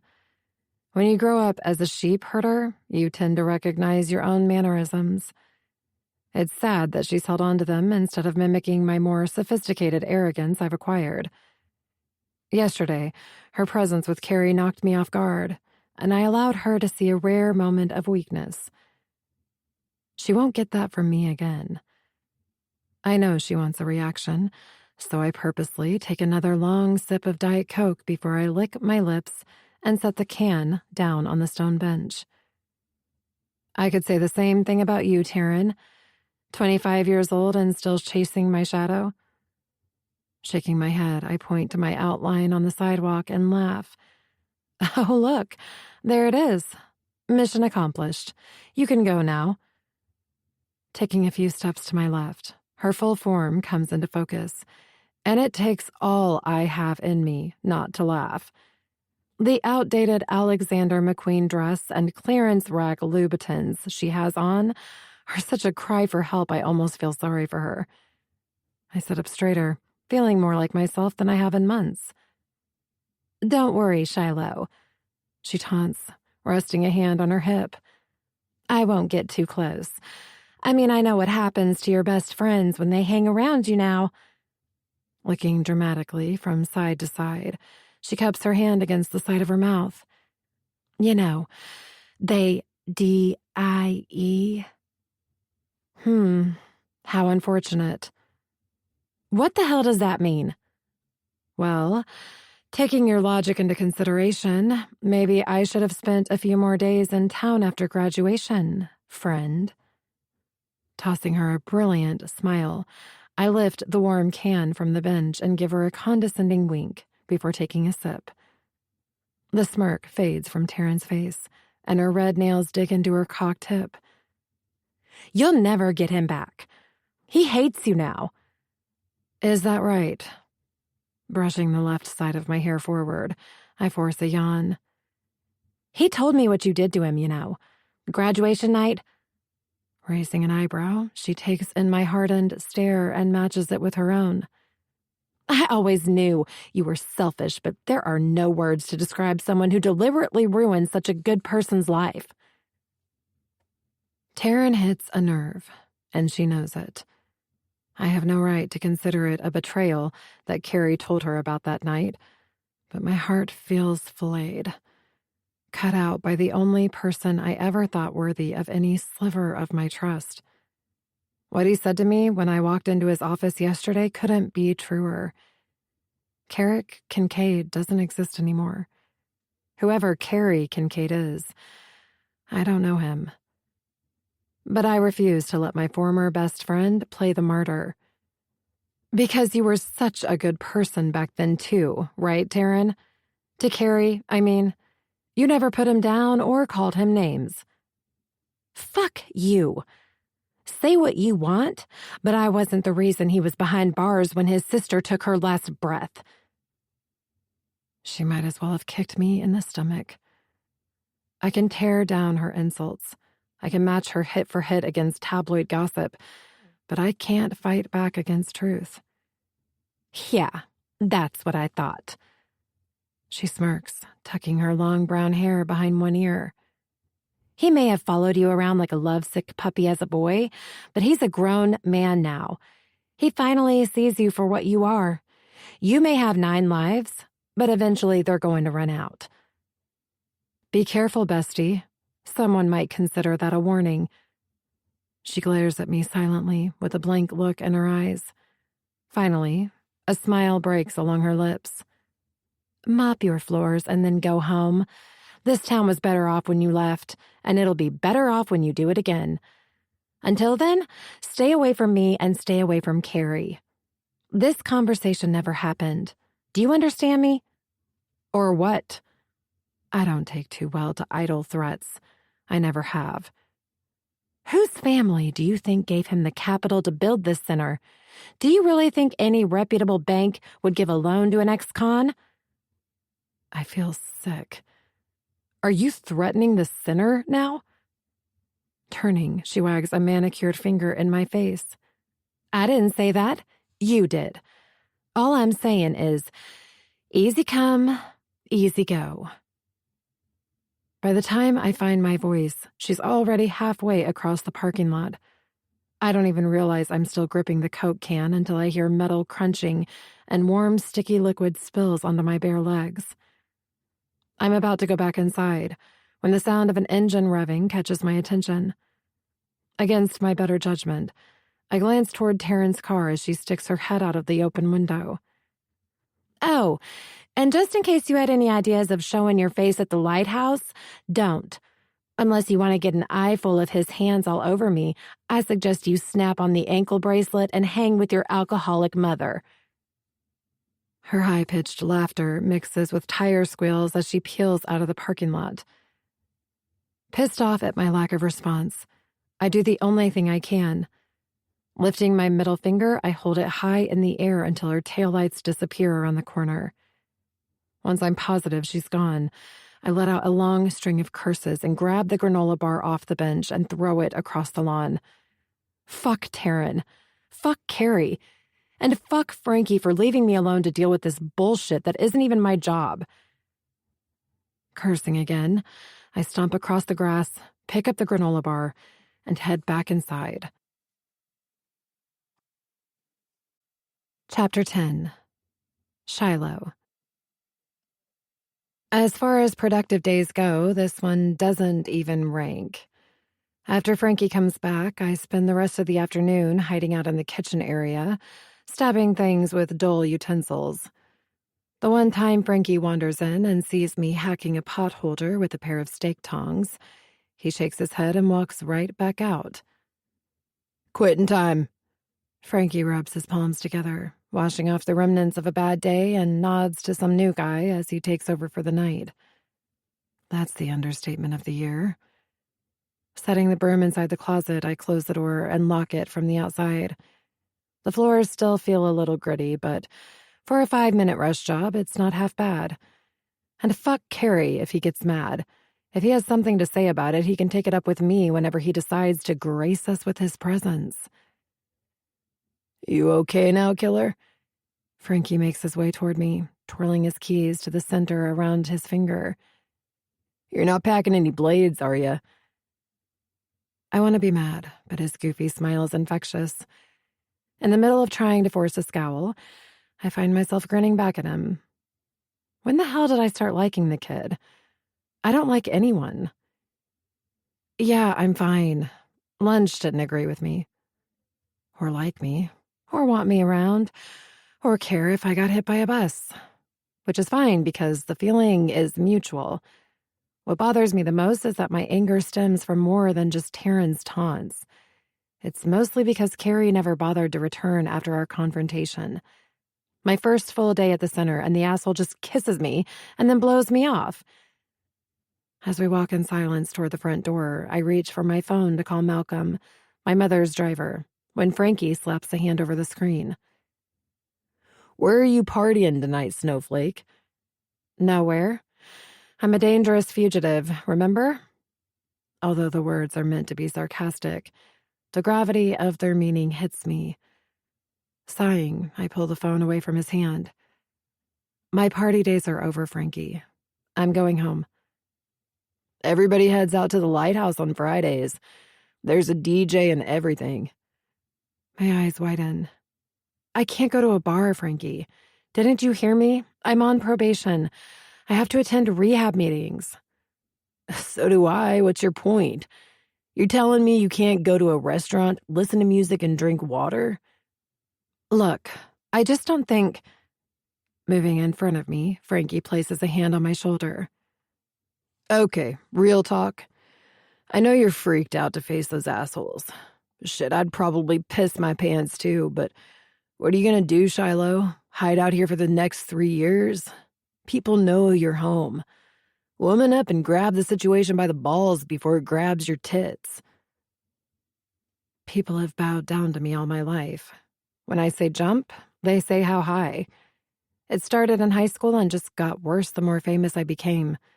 I can look someone in the face and tell them that the sky is pink and potatoes grow on trees. And it doesn't matter whether they believe me or not. They're not going to argue. Know why? Because I'm Shiloh West. And if I want potatoes to fucking grow on trees, then by God, they'll grow on trees. Ridiculous, right? But these people aren't just out for my blood. They want my head on a stick. Frankie cocks his chin. What the hell are you smirking at? You called me Shiloh. You stabbed a potholder. I'm being cautious, all right? Don't read anything into it. Glancing down, I run my hands over my still sticky legs and Diet Coke-stained shorts. I need to change shorts first. You need to change more than that. Flicking my hair, he circles his fingers around my face and arches an eyebrow. When was the last time you fixed your hair and put on some damn makeup? I don't know. I don't have mirrors in my house. Why? How long do you have? I just don't. I look away, suddenly engrossed with the cracks in the floor. After what seems like an eternity, Frankie clears his throat and taps the screen of my phone, still in my hand. Call this driver of yours. Okay. What gives? Are you gay? An hour later, I'm standing in the middle of my princess vomit bedroom, looking like I'm ready for the catwalk. Frankie has me dressed in a lacy, wine-colored strapless dress with a neckline that plunges so low, I have to triple the normal amount of body tape to avoid a wardrobe malfunction. Frankie lets out a whooping laugh and holds his stomach almost doubled over with laughter. Hell no, I'm not gay. He manages to get out. Woman, I have ruined so many of your centerfolds. Holding out his fist, he mimics jerking off, and I hold up both hands. Okay, fine, I get it. I turn away to slide on my other stiletto when I hear him curse under his breath. I grew up around a lot of foster sisters and learned some shit. But if you tell anybody that, I'll kill you. You feel me? Duly noted. There's a comfortable silence between us until he motions to the 2 covered mirrors. What's with the trash bags? I shouldn't be surprised. I'm honestly shocked he's waited this long to ask. Most people would have blurted that shit out the minute they stepped foot in my room and saw them mummified like some museum exhibit. For that alone, I suppose he deserves a straight answer. Unfortunately, he's not going to get it. I told you, I don't like mirrors. That's a little weird for a model, isn't it? I motioned to my outfit and impromptu makeover. We all have our quirks. You feel me? His response is a simple nod. I feel you. Pushing his fingers into the small of my back, he urges me forward. Now move your ass so we can get to the lighthouse and show that bitch what's what. Now, are you with me, or are you with me? I have no idea if it's the way he talks to me or the overwhelming urge to make him proud, but I find myself nodding like a bobblehead as he maneuvers me through my bedroom door. I'm with you, I assure him, ready to conquer the world. Right up until those 3 little words from my earlier conversation with Taryn detonate in my brain, causing me to come to a complete stop. Wait, did you say the lighthouse? Frankie just grins and closes my bedroom door behind him. Chapter 11. Carrie. In the movie Groundhog Day, Bill Murray just repeats the same day over and over. I feel his pain. Same bullshit, same day. Kind of like every moment spent with Taryn. Sitting across from her at the lighthouse, I roll my eyes and run my palm across my unshaven chin. Even though the DJ has occasionally played some songs that don't suck a complete dick, a little Rob Zombie doesn't make up for the constant bullshit I have to hear from her about Shiloh. What the hell is it about me that makes me gravitate toward crazy women? Do I have a mutation in my DNA? My parents are fairly normal. I don't have any distant relatives with obsessive death wishes. So why do I continually jump from destructive to vindictive back to toxic? Maybe I'm the one who needs rehab. So she just sits there like she owns the damn place, and you know what she says then? Waving her third crown and ginger in the air, Taryn's voice gets louder as the liquid sloshes all over the table. This bitch tries to tell me I'm still chasing her shadow and flips me off. I quickly bring my beer to my mouth to hide my smile. Taryn has always lived in Shiloh's shadow. Shiloh's a selfish bitch, but sometimes I see flashes of something way darker in Taryn. As if her intent is to create fire just to watch it burn. I hold in a chuckle at the mental image of Shiloh raising a middle finger, refined, but with enough country girl left in her to mean business. Changing the subject would be the smart thing to do. However, when it comes to Shiloh, no one has ever accused me of being smart. Did she say anything else? Why? The lines in Taryn's forehead deepen. No reason, just making conversation. Lie. It's her fault for bringing her up in the first place. Damn, that's another lie. Shiloh has been on my mind since the minute we walked in. Hell, since I woke up. I can't allow old feelings to resurface. I've fed off the person she was when she left. But now, she seems different. It's fucking with my head. No, she didn't say anything else. The right side of Taryn's mouth twitches and I fight a sigh. She's still the two-faced bitch she was in high school. If there's one thing I can't stand, it's people with selective memories. You were just like her. Her half-lidded eyes blaze with bitterness just before her attention focuses over my shoulder. Speak of the devil herself. Turning around, I follow her gaze and my stomach twists at the same time the blood rushes to my pants. There, standing together just inside the doorway. His hand is pressed to the small of her back, and she's not doing a damn thing about it. Frankie and Shiloh. I don't know what stripper's closet she shopped in before coming here, but I want to thank them on my knees for existing. The kind of dress she's wearing makes boys want to be men, and men want to be single.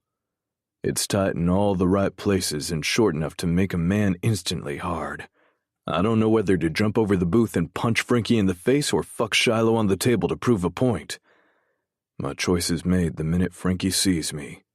He nods in my direction and pushes a panic-stricken Shiloh toward our table. As soon as they arrive, I grab Frankie's arm and jerk him away from her. You aren't supposed to be in a bar. Shit, when the hell did I get out of the booth? Frankie takes everything in stride as I come unraveled. You're right. Good thing I'm in a restaurant. This dive serves food too. Bracing a hand on the edge of the table, he picks up one of my fries and grins. And I'm 18. You brought her here? I hiss, motioning toward Shiloh. Whose side are you on? Her? Shiloh's hands immediately go to her waist and she pops a hip out for emphasis. Her is standing right here, you jackass. It's a public place. I have just as much right to be here as you do. She holds my stare in a showdown that has my dick hardening by the second. If you'll excuse me, Frankie, I'll wait for you by the bar. Turning on her sky-high fuck-me heels, Shiloh stomps off, her gorgeous ass swaying as she makes her way to the other end of the bar. I've always wanted to watch Shiloh come, but I have to say watching her go isn't so bad. Apparently I'm not as subtle with my appreciation of Shiloh's assets as I think I am. For once, the bitch has a point, Taryn snarls, slamming her glass down and sliding across the vinyl length of the booth. When you decide to put your eyes back in your head, call me. I'm going home with my friends. I give her a half-hearted protest, but she's already across the room talking shit about me. Frankie chuckles and slides in her newly vacated spot. Are you calmed down from that show you put on earlier? Fuck off, Junior. Shiloh's not that bad. A little uptown for my blood, but she's not the evil bitch you go on and on about. My response is automatic. Don't touch her. Frankie smiles. What do you care? You hate her, remember? I don't care about her. I care about you in the center, and I don't want to see her wreck either one. Don't worry about me, boss. I can take care of myself, he says with an annoying wink. As quickly as his eyes brighten with amusement, they harden just as fast as he stares toward the bar. Check it out. Looks like we've both been cock-blocked. My body goes rigid as I follow his line of sight. Some frat boy is sitting way too close to Shiloh, pushing a fruity-looking drink toward her. After she shakes her head no, I can hear him ask her to dance, and every muscle in my neck tenses until they almost snap. I know this plotline. I played the starring role back in high school, so I fully expect her to tell him to fuck off. However, white noise fills my head as she slides a glance my way, smiles, and places her hand in his. Sometimes I have dreams where shit is happening around me, but I can't do anything about it because my body won't move. Like my arms and legs are encased in quicksand or something. That's how I feel watching this asshole's hands lower by the minute to Shiloh's ass. Might as well put those away. Put what away? Discarding the paper from his plastic straw, Frankie taps my tightly curled fists with it. These things, you got no claim to go busting up faces. You're with Taryn, remember? Plus, you've already told Shiloh to go to hell. Maybe I want some company while I'm there. Frankie just shakes his head and plows through the rest of my cold fries over the next two songs. I can't take my eyes off her. I shouldn't care. Whoever grinds their dick into Shiloh West should be the least of my concerns. My focus should be calming Taryn down so everything doesn't blow up in my face. Should, could, would, but don't. My head is messed up. Every time I think I've got a handle on how I feel about her, she does something so out of character I'm left blindsided, sitting in a booth and fighting an 18-year-old for soggy fries. Actually, it's not out of character. She's watching me watch her as she drags her nails along the back of that asshole's neck.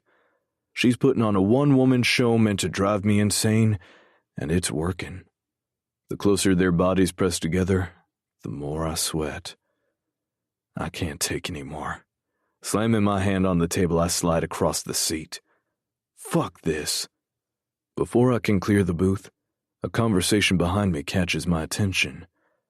I turn to see two guys who look just like the douchebag groping Shiloh, watching the same scene on the dance floor. The one facing me nods toward Shiloh. Did you see how messed up her face got? An instinct to defend her hits me, and I open my mouth to tell him to go to hell, but his friend cuts me off.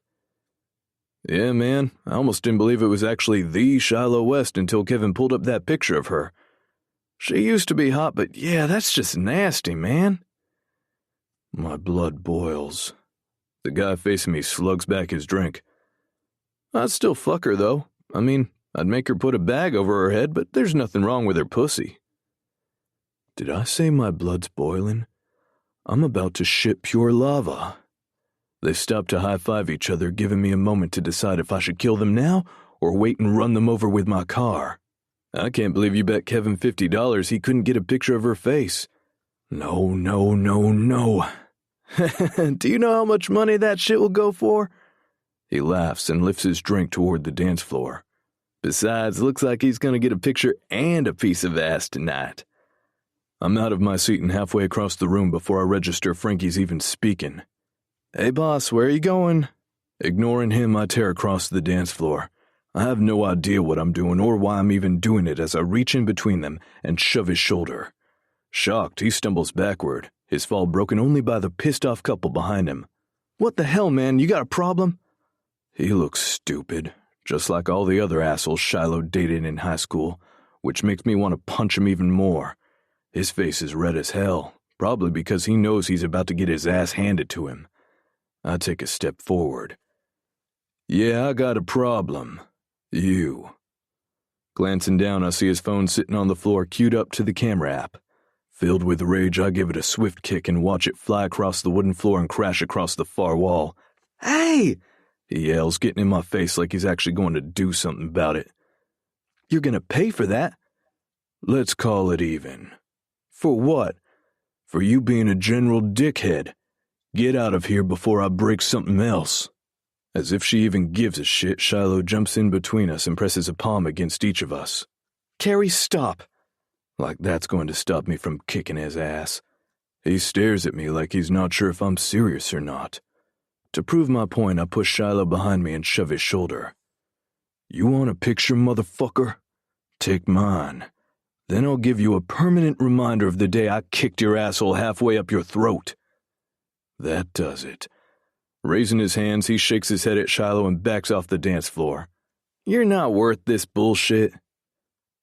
In my attempt to prevent a scene, that's exactly what I've created.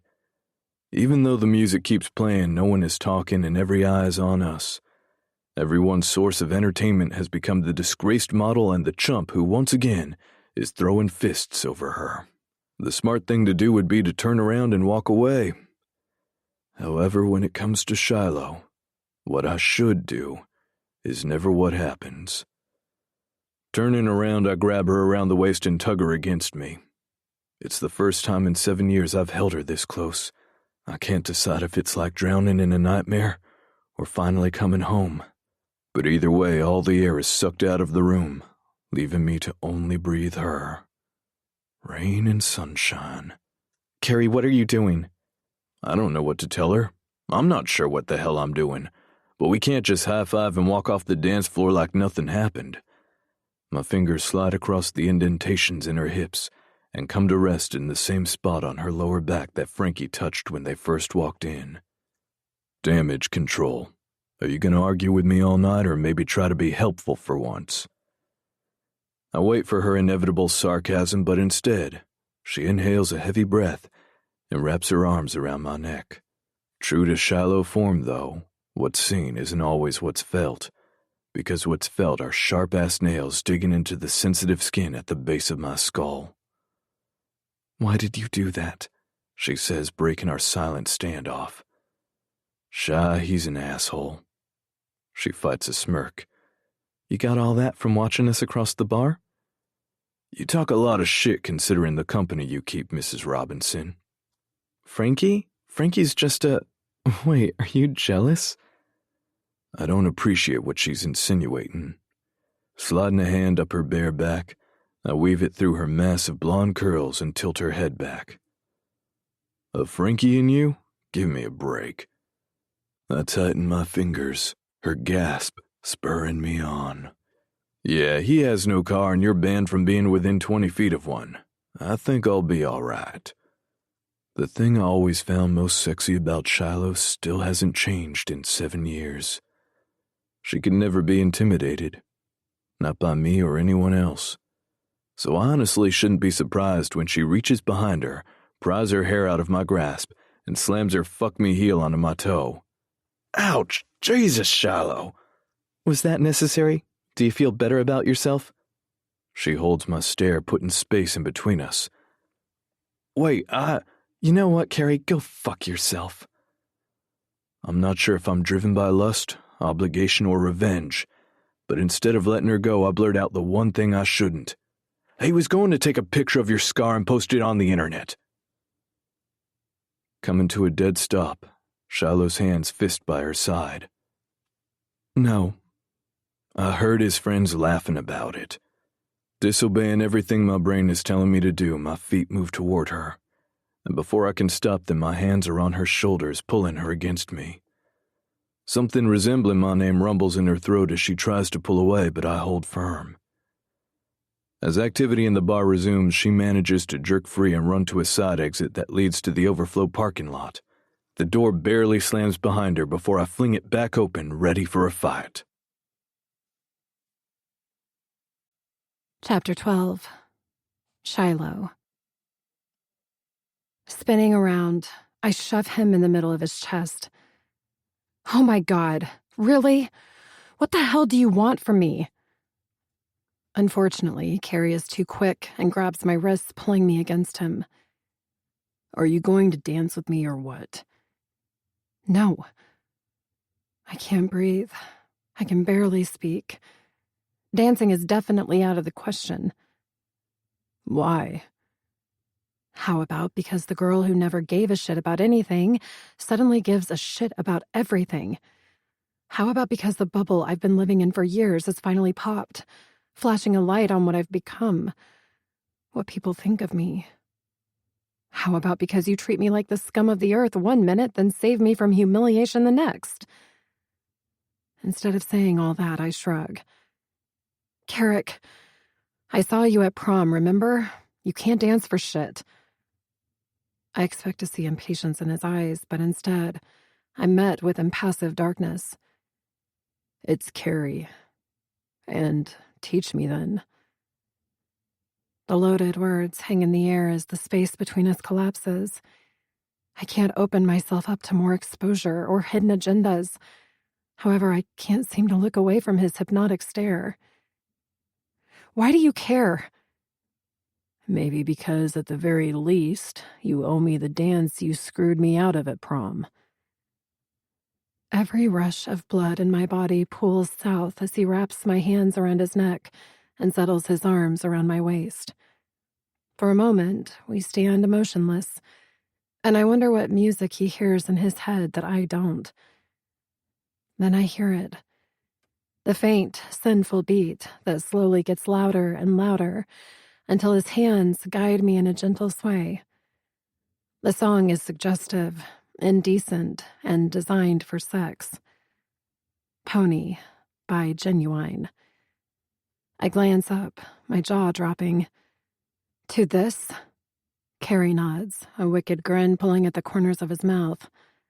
I sigh. Fine. Although my fingers are shaking, I move my hands from his neck and clasp them onto his hips. Giving them a wiggle, I glance up, thankful that clouds have darkened the moonlight. They've casted a shadow over his face, preventing me from having to look him in the eye.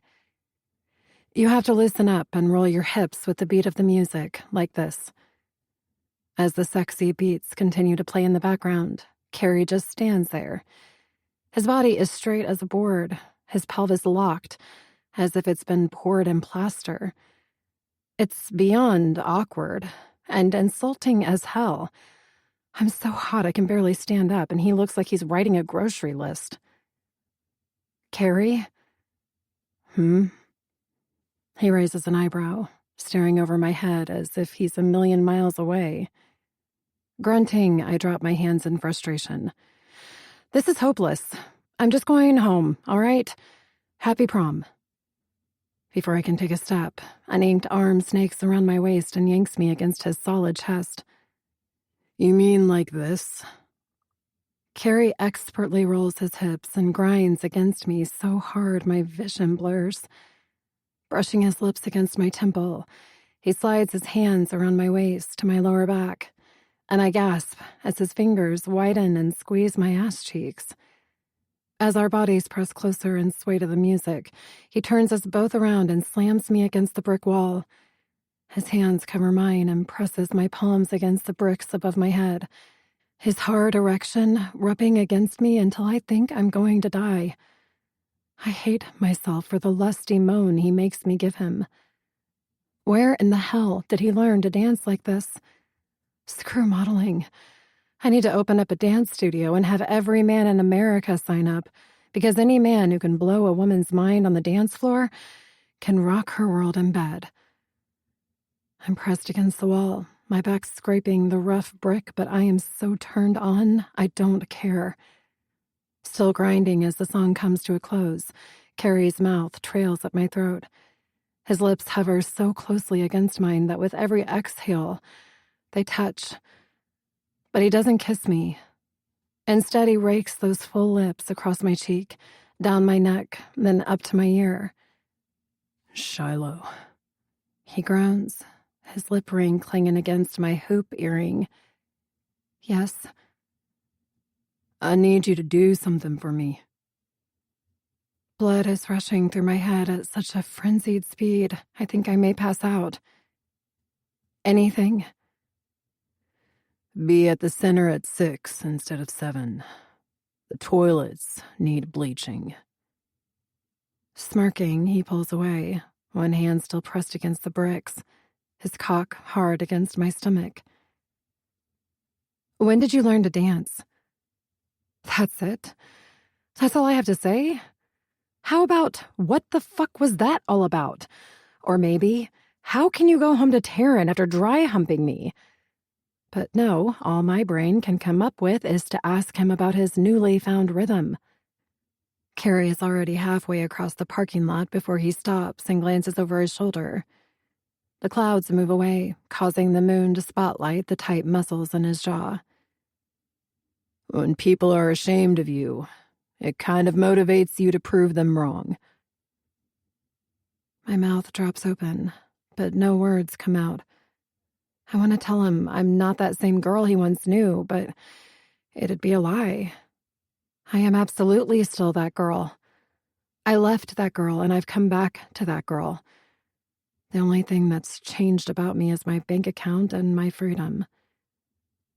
I watch helplessly as Carrie gets in his old black Mustang and revs the engine, leaving skid marks in the parking lot. Chapter 13. Shiloh. 2 weeks. In the grand scheme of things, 14 days doesn't seem like an outrageous amount of time. But when you're treated like a piece of furniture for a full 80 of those 336 hours, they become the longest stretch of time in history. That's right. After leaving me questioning my sanity up against a brick wall, I can count the number of times Carrie has looked me in the eye on one hand. Any communication between us has come in the form of grunts and one-word commands, which inevitably ends with my eyes glued to his ass as he slams his office door. It's poetic, in a strange Shakespearean kind of way. I figuratively slam the door on him, and he literally slams it on me. This fragile dance we've been playing for years has only amplified to a tango that has no structured steps, no rules, no way for me to protect myself by just walking away. I'm stuck, held against my will by a court order and my own foreign responses to a man I have no business thinking about. My days are occupied with masking my own confusion, while my nights are filled with memories of his hard body commanding mine in dangerously seductive moves masked as a dance. A lethal mix of lust and retribution battled for control in his eyes, and honestly, I'm not sure which one I find myself fearing more, his desire or his justice. How in the hell is he capable of making me want both?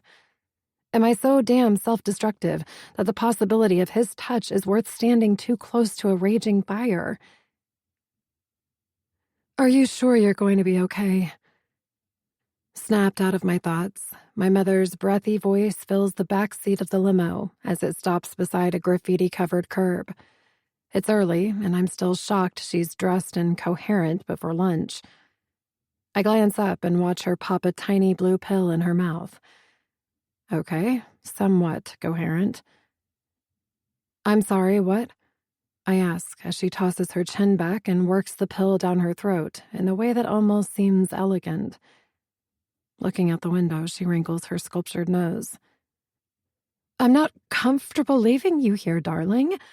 This isn't exactly a desirable part of town. I can't help but laugh as I pull my phone out, verifying the address Will gave me against the numbers on the building. Mother, everything 3 blocks south of our gated community is undesirable to you. I'm glad no one else is in the car besides Malcolm, because that has to be the biggest case of the pot calling the kettle black in the history of stupid comments. I'll be fine. Just have Malcolm pick me up in an hour. What are you going to do? In there. She waves her hand toward the rundown 1-story building as if saying the words out loud might infect her with a sickness that has run in her veins for over 2 decades. Hypocrite. I blink at her a few times, pretending to think, before finally giving an uninterested shrug. Well, after we sacrifice a baby, I assume the usual, chanting, orgies, and snacks. Her perfectly lined eyes glaze over, and I find myself way more amused than I should be. Inching away, she presses her back against the padded limo door, as if it'll swallow her up and transport her back to the land of maids and homeowners associations.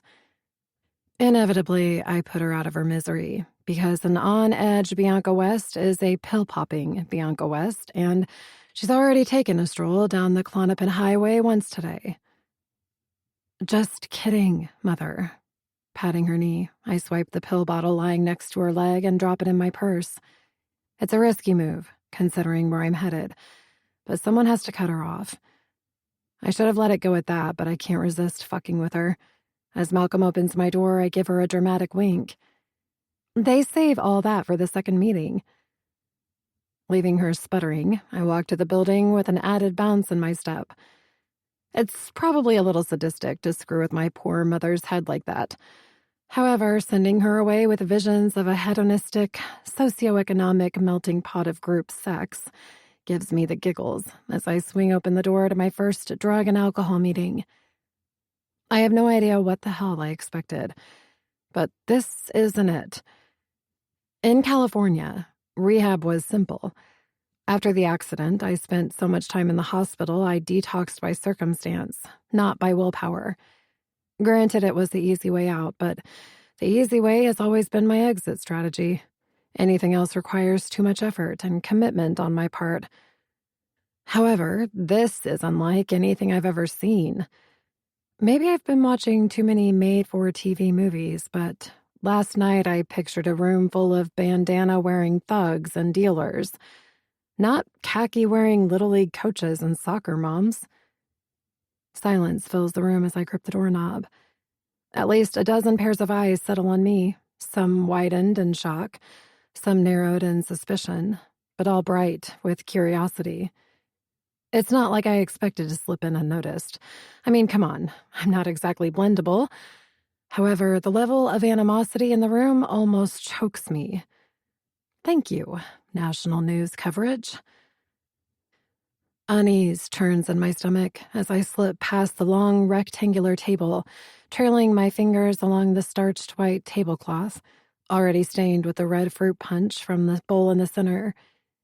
Keeping my eyes lowered, I slip around a chipped metal chair that's obviously seen better days, when a familiar chuckle catches my attention. We've got to stop meeting up like this, Snowflake. People are gonna talk. The white noise in my head vanishes, and I wrap my arms around his neck without thinking. Frankie! Oh my God, what are you doing here? I honestly don't care to hear the answer. I'm just ecstatic to have a friendly face by my side who doesn't look at me like I'm Satan incarnate. I'd ask what a nice girl like you is doing in a place like this, but I kind of know the answer. He jokes. I pull back and smile awkwardly. Plus, you already know I'm not a nice girl. Still playing the poor me act, huh? I give the room another once-over, still noting the scowls on everyone's faces. Just imagining the things you've been told. People tell me lots of things. Doesn't mean I'll listen. If he's hoping to shut down my inquiry, that's not the way to do it. What's that supposed to? Frankie slaps a hand over my mouth. Quiet. It's about to start. I fling his arm back in his lap and slump back into my chair, the unforgiving metal hard against my spine. How do these things go anyway? His dark eyes glitter with amusement. You know, blood, sacrifices, robes chanting. Your typical underground cult shit. I hold in a laugh, remembering my mother's deer-in-the-headlights look from earlier.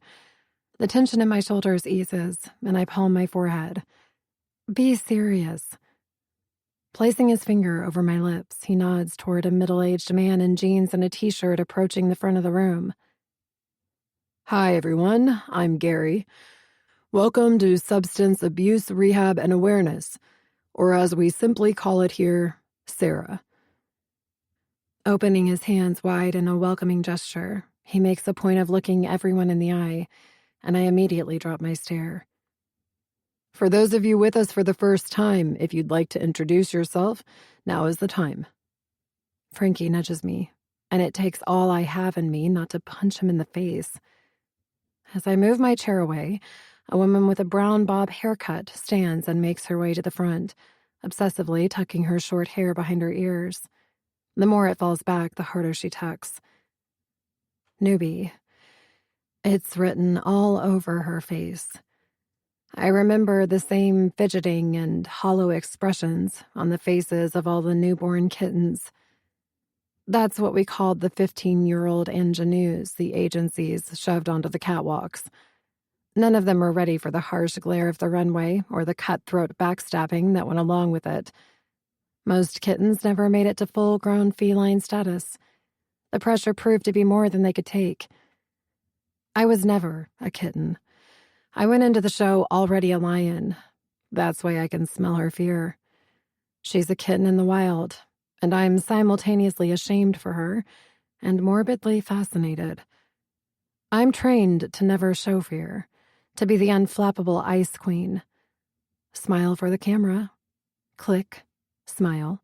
Click, pose. Click, plastic. The sweat pouring down her temple intrigues the hell out of me, and I can't take my eyes off her. Here's a nobody, a housewife in mom jeans and clearance rack clothing, about to do something I would never even consider. Show her true face. She clears her throat. Hi, I'm Kelly. Hi, Kelly. Startled by the booming response by everyone around me, I slump down into my chair. Wow, she says, double tucking her hair. This is even scarier than I thought it would be. You're doing great, Kelly. Gary encourages her from the corner of the room. Kelly tosses him a grateful grin and tucks her hair again. I wonder if she even knows that's her thing. Probably not. No one ever does. Everyone else seems to, though, and as countless eyes fixate on her hands, I silently wish for a couple of bobby pins so I can run up there and pin it back for her. Right. Well, as you all can see, I'm no one special. She tugs on the hem of her pink shirt and gives a self-deprecating laugh. I don't fit the mold of anyone's typical addict. No bells or whistles went off on anyone's radar for me, even my husband's, she adds in a hushed voice. Like a spectator at a bloodbath, I find myself inching toward the edge of my seat. Part of me feels ashamed, while the rest relishes in hearing a story more fucked up than mine. Kelly blows out a long breath. It started out as a way for me to get everything done around the house. I mean, the energy from Coke is like nothing else, right? She glances up, searching for solidarity. When a couple of heads nod in agreement, she hugs her arms around herself. I was on top of the world. But the high didn't last, did it, Kelly? Gary broke in, guiding her confession back on track. No. When you're on top, eventually you just keep moving closer to the edge, getting more and more reckless until eventually you fall. As the memory unfolds, her face tightens in raw pain. You have no idea, Kelly. The higher the star, the harder the fall. My pulse races as tears spill down her cheek. I can feel Frankie's eyes on me, but I don't dare turn to face him. I can't face anyone but Kelly. I met my dealer in a gas station parking lot, she recalls, brushing the back of her hand over her wet cheeks. I didn't know I'd been followed, and the cops busted us both. My husband left me after my arrest and took my kids. The composure she'd held on to throughout her speech breaks. Kelly's knees buckle, and she collapses into Gary's waiting arms. I'm frozen. I can't speak or even breathe. At first, I don't recognize the blurriness, the stinging, the strange dampness. I blink repeatedly, and that's when I taste it. Salt. I lick my lips again. More salt. I lick a third time and in disbelief run the tips of my fingers down my cheek. Tears. I haven't cried since Kirkland's funeral. Even then I fought them, determined for my pain not to be tomorrow's headlines. My tears were only for her. I shed them when I kissed her coffin, letting them dry on the polished marble so a part of me would always be with her. I never allowed another one to fall after that. I have no idea how much time has passed when Frankie gives my arm a squeeze. There's still time to share, you know. He nods toward the front of the room, and I notice all the intricate tattoos on his arm. Why did he get them? What do they mean? I've never asked anything about him, yet I cling to him as if he's the only piece of stability in my fucked up storm. Expect everything and give nothing, just like always. No, I managed to say in a raspy voice. I never learned to share. Too late, I'm realizing that one of the things I never had to share is the one I should have treasured the most. And I'm now sharing him with the woman who loathes me almost as much as he does. Breaking the silence, Gary claps his hands together. Okay, so how about we hear from our regular members now? Anyone want to share any updates? Frankie. I'm already headed toward the door before Frankie speaks. Expect everything and give nothing. The phrase repeats itself in my head as I push the door open and call Malcolm. As I drop my phone in my purse, the brown bottle catches my eye, and months of resistance vanish the minute I wrap my fingers around it. Chapter 14. Carrie. We had a visitor yesterday. My father shoves his hands into his pockets, and I notice how frayed they are. In fact, his pants are completely worn, the knees barely held together by a single thread. He's standing by the door of my office, staring out the window with a blank look on his face. I know that look, and even if I didn't, the dark circles under his eyes betray him. He hasn't been sleeping. That makes two of us. I raise an eyebrow, still keeping my eyes on the laptop screen as I ignore another unpaid invoice. Oh, the Queen passing through town again? He chuckles, jingling the change in his pocket. Close. Mitch McDaniel. The name sends a jolt down my spine. The fact that Taryn's father made a special trip to the motel to see my parents isn't good. It means I'm running out of time, and that's the one thing I can't afford to lose. I assume he wasn't dropping by to invite you to lunch at the country club. Is there a problem? No, no problem. I wince as the jingling gets louder. My father always flips coins in his pocket when he lies. Groaning, I close out the accountant program and lean back in my chair, giving him my full attention. He's aged in the last few months. His salt and pepper hair has lost most of its pepper, and the lines around his mouth have gone from hints to caverns. The knife that sank into my heart when he sold his soul for mine twists a little deeper. The next place he visits will be here, so you might as well be straight with me. He sighs, the incessant jingling coming to a stop. He wants payment, Carrick, for the last 3 months and this month, with interest. And if we don't pay, he's going to take the motel. He can't do that. I simultaneously slam my fist on the desk and kick the inside of it. My mother gives me a weak smile. Her black hair is streaked with gray and pulled back in a low ponytail. The style shows off a once youthful face now riddled with fatigue. He can and he will. We signed the contract. Since his son's company built those 2 high-rise hotels on either side of us, we can't compete. The Castaway Sands isn't bringing in enough income to cover our employees' salaries, our operating expenses, and to pay him. I think it's a lost cause. I refuse to back down. Don't say that. There's got to be something we can do. Before I can say anything else, my office door swings open so hard it bounces against the door stopper. All 3 of us turn to see a tear-streaked Shiloh with her fists curled by her side. She looks destroyed, as if she's just walked through hell and fought the devil on her way out. We lock eyes and she starts to speak, but stops herself the minute she sees the woman sitting across from me. The muscles in my mother's hand tighten underneath mine as she pulls it away. She narrows a gaze on Shiloh and sits up straight. So, the rumors are true. Shiloh's face pales. Mrs. Kincaid. Mom, Dad, you remember Shiloh West?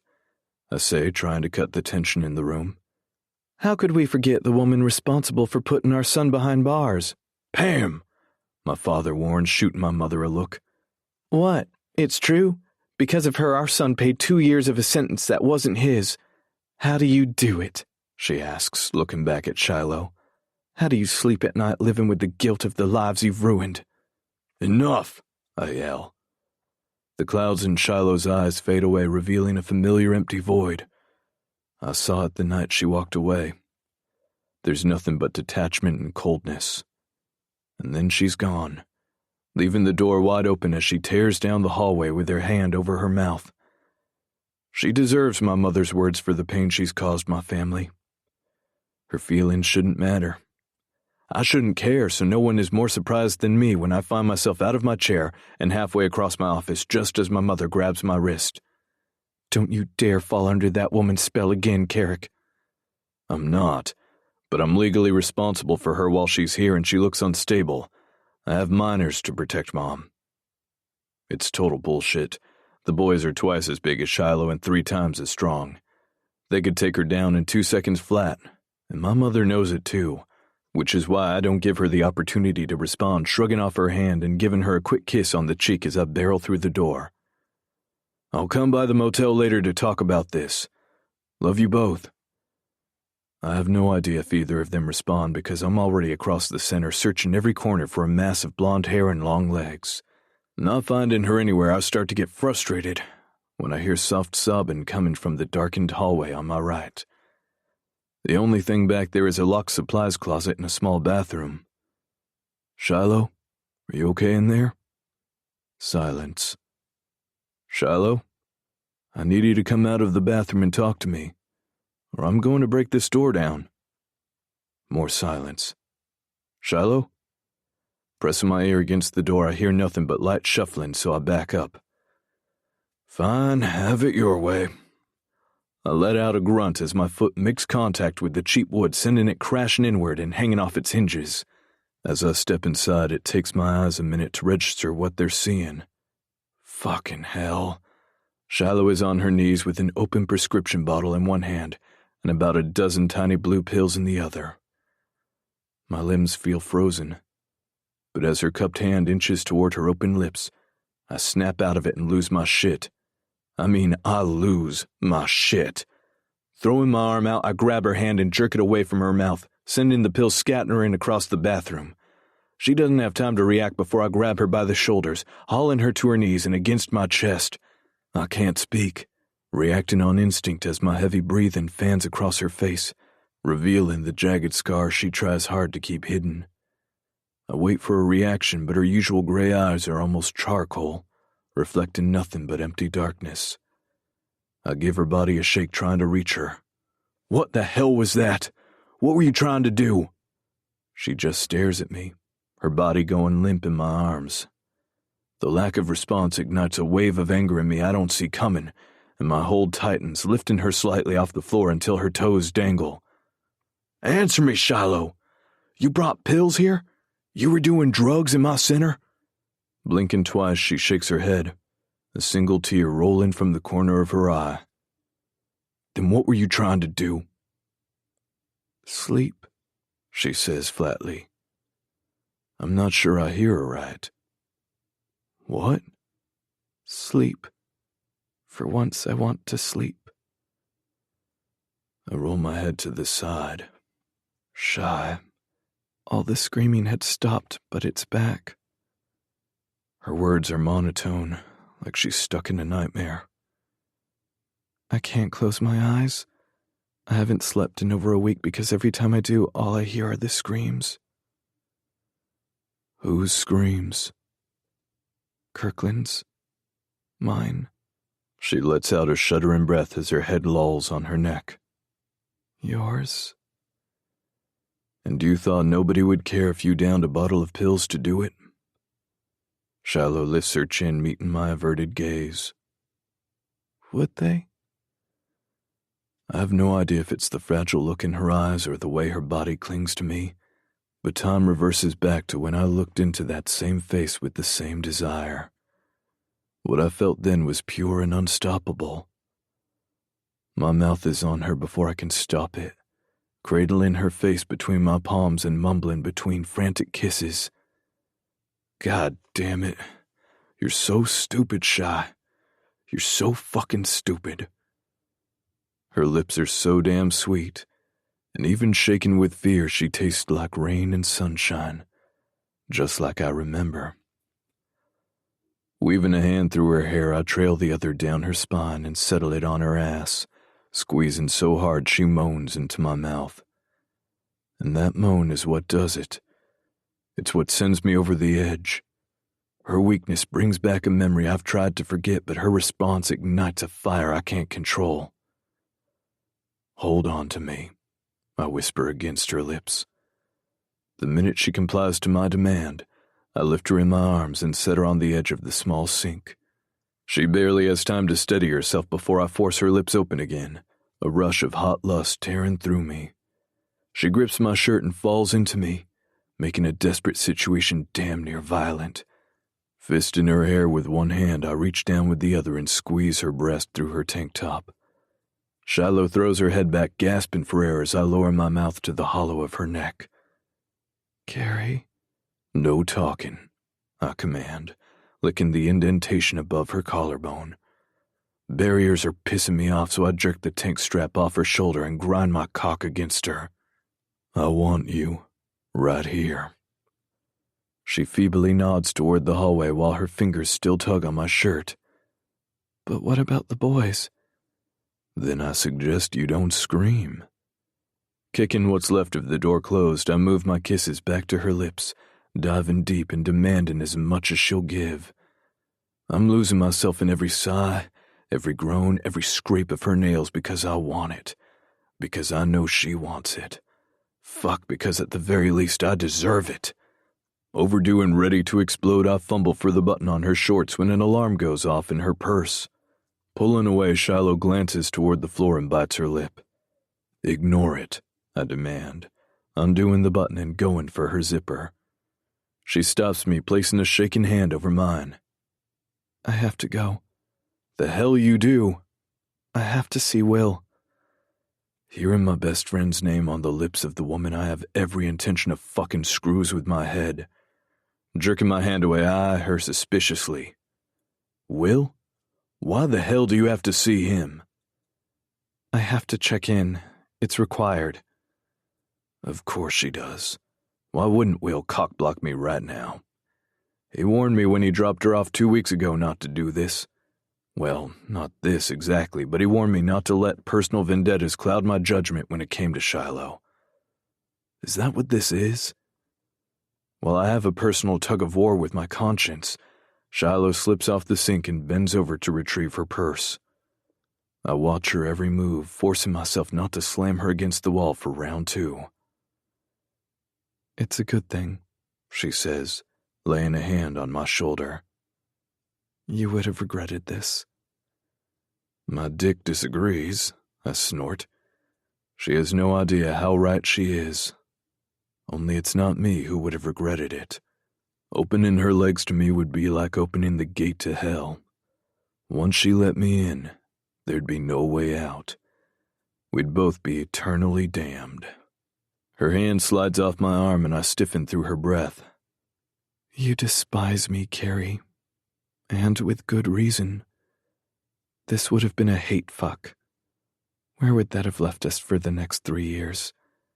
Trust me, I'm doing you a favor. Opening the destroyed door, she disappears around the corner, leaving me with more questions than answers. When I know she's gone, I can answer truthfully to a silent room. I'm not so sure about that. Jealousy. People call it the green-eyed monster, but as I fling open the door to Will's building, it feels more like a one-eyed snake, because that's what brought me here, my dick. It's what took over my head, clouded my judgment, and drove me across town to a piece of shit office in the middle of the day for no other reason than to check up on her. I've lost my mind. Honestly, I don't know why the hell I'm here. I'm swinging from one rationalization to another for doing this. I'm pissed off, mad at myself for losing control and at her for turning me down. Maybe I grabbed the pill bottle she left to blackmail her to come back. Maybe I did it purely out of retribution. She's forcing my hand on this. It's her fault for bringing them into my center. I scrub my hands down my face a few times trying to get it together. As I approach Will's office, I notice the door is slightly ajar and slow my stride. I make it 2 more steps before recognizing her voice. I didn't expect it to be so emotional. I wasn't prepared for that. Shiloh's confession stops me in my tracks, and I press my back against the wall. Gripping the doorframe, I lean closer, irritated she's talking about what happened between us to Will. I didn't say it'd be easy, Will says, his voice sympathetic. But it's going to get easier each time. Will, I felt guilty. I've never felt guilty in my life. Well, it's not meant to be a party. What do you feel guilty about? Shiloh just sighs. I'd better get back. He'll be mad that I've gone this long. Thanks for the talk, and for being a friend. Shit. I have seconds to hide, otherwise I'm busted. Creeping backward into the darkened opening of the empty bathroom, I press my back against the inside wall. 1, 2, 3, 4, 5, 6, 7, 8. I count the click of her heels as she walks away, waiting until they grow faint and finally disappear before slipping back into the hallway and into his office. That was heartwarming. Will raises his head and gives me an unimpressed stare. From his underwhelming reaction to my presence, I have the distinct feeling he's not surprised to see me.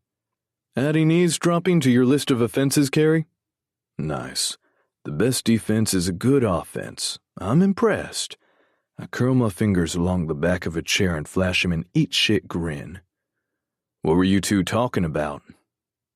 You know I can't discuss probation clients with you, or the details of their cases.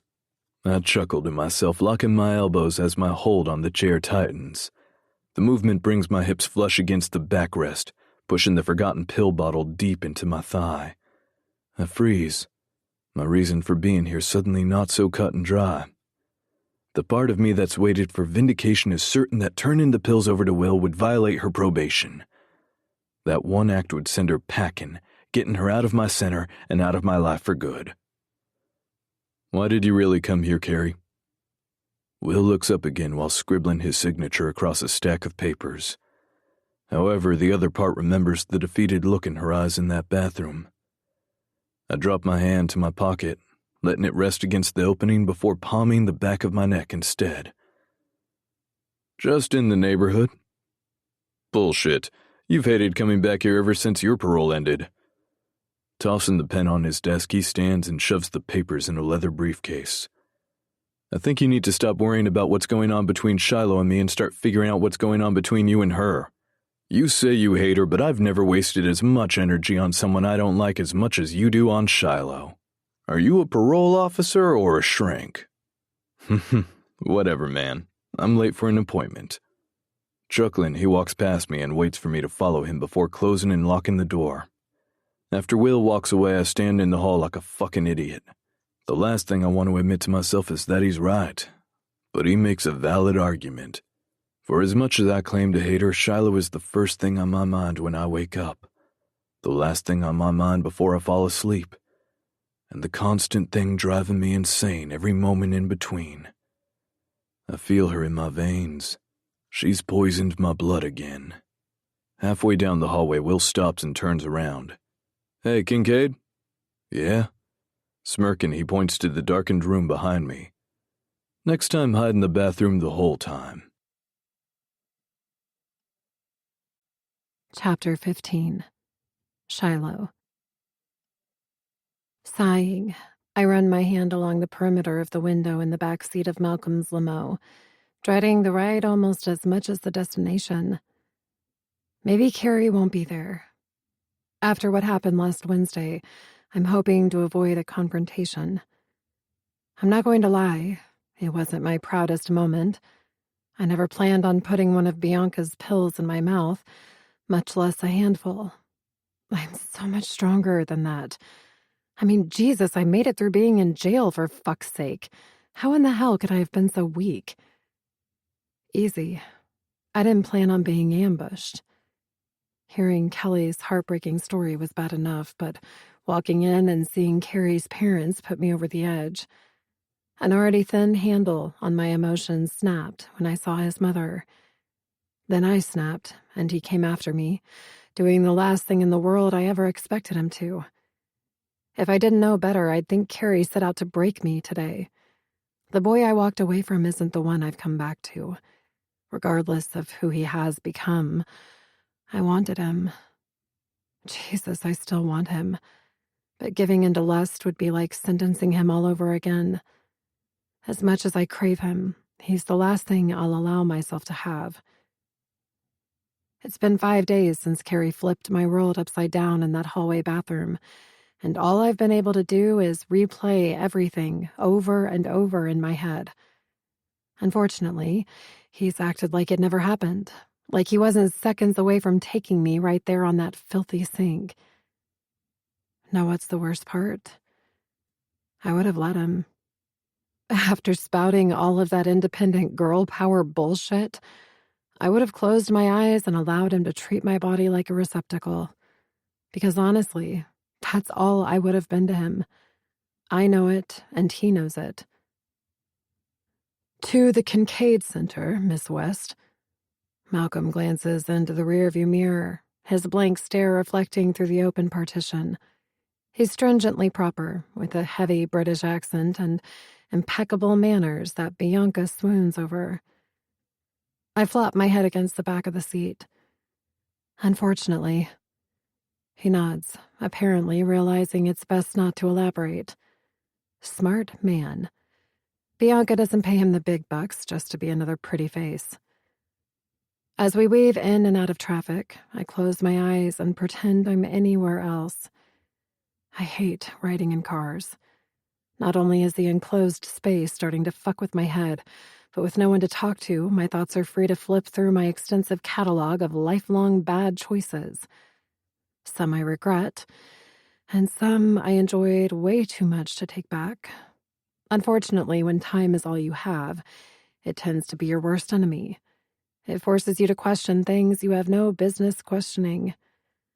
Like Carrie Kincaid and his mouth. Both of which, I'll admit, I could get addicted to. As I stare out the window, the back seat becomes smaller, closing in on me from all sides.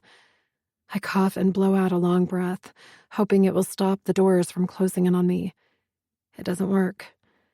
The air thickens, filling my chest and clogging my throat with long, extinguished smoke, burning rubber, the metallic taste of blood that won't go away no matter how many times I've scrubbed my mouth.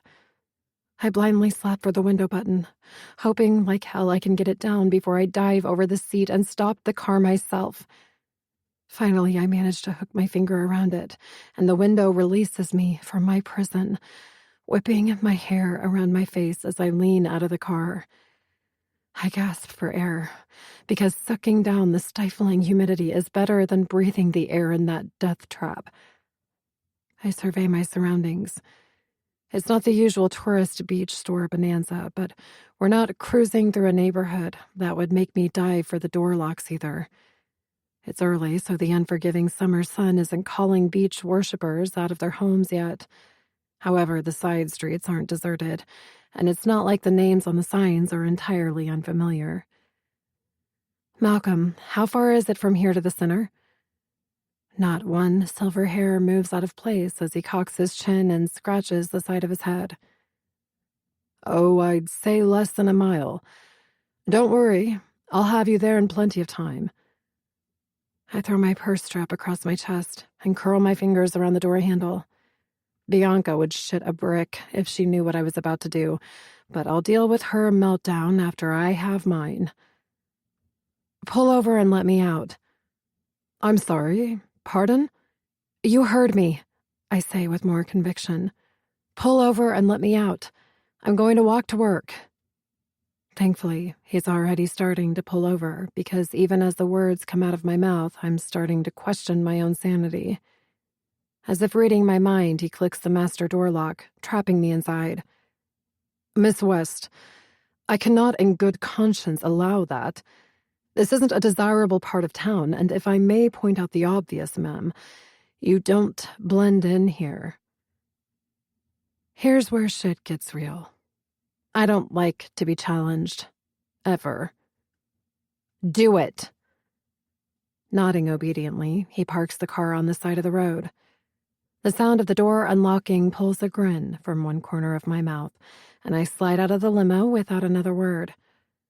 After walking about 20 feet, I come to a dead stop as he speeds by me in the only mode of transportation I have other than my 2 feet. Which, by the way, are already forming blisters from trying to balance on uneven pavement in wedge heels. So now, here I am, howling along the streets of Myrtle Beach, cursing myself the entire time because although I thought I recognized the neighborhood while inside the car, it turns out I was wrong. I have no fucking clue where I am. Coming to a standstill on a wooded side street, I place a hand on my hip and stare blankly in front of me. Yeah, this was a huge mistake.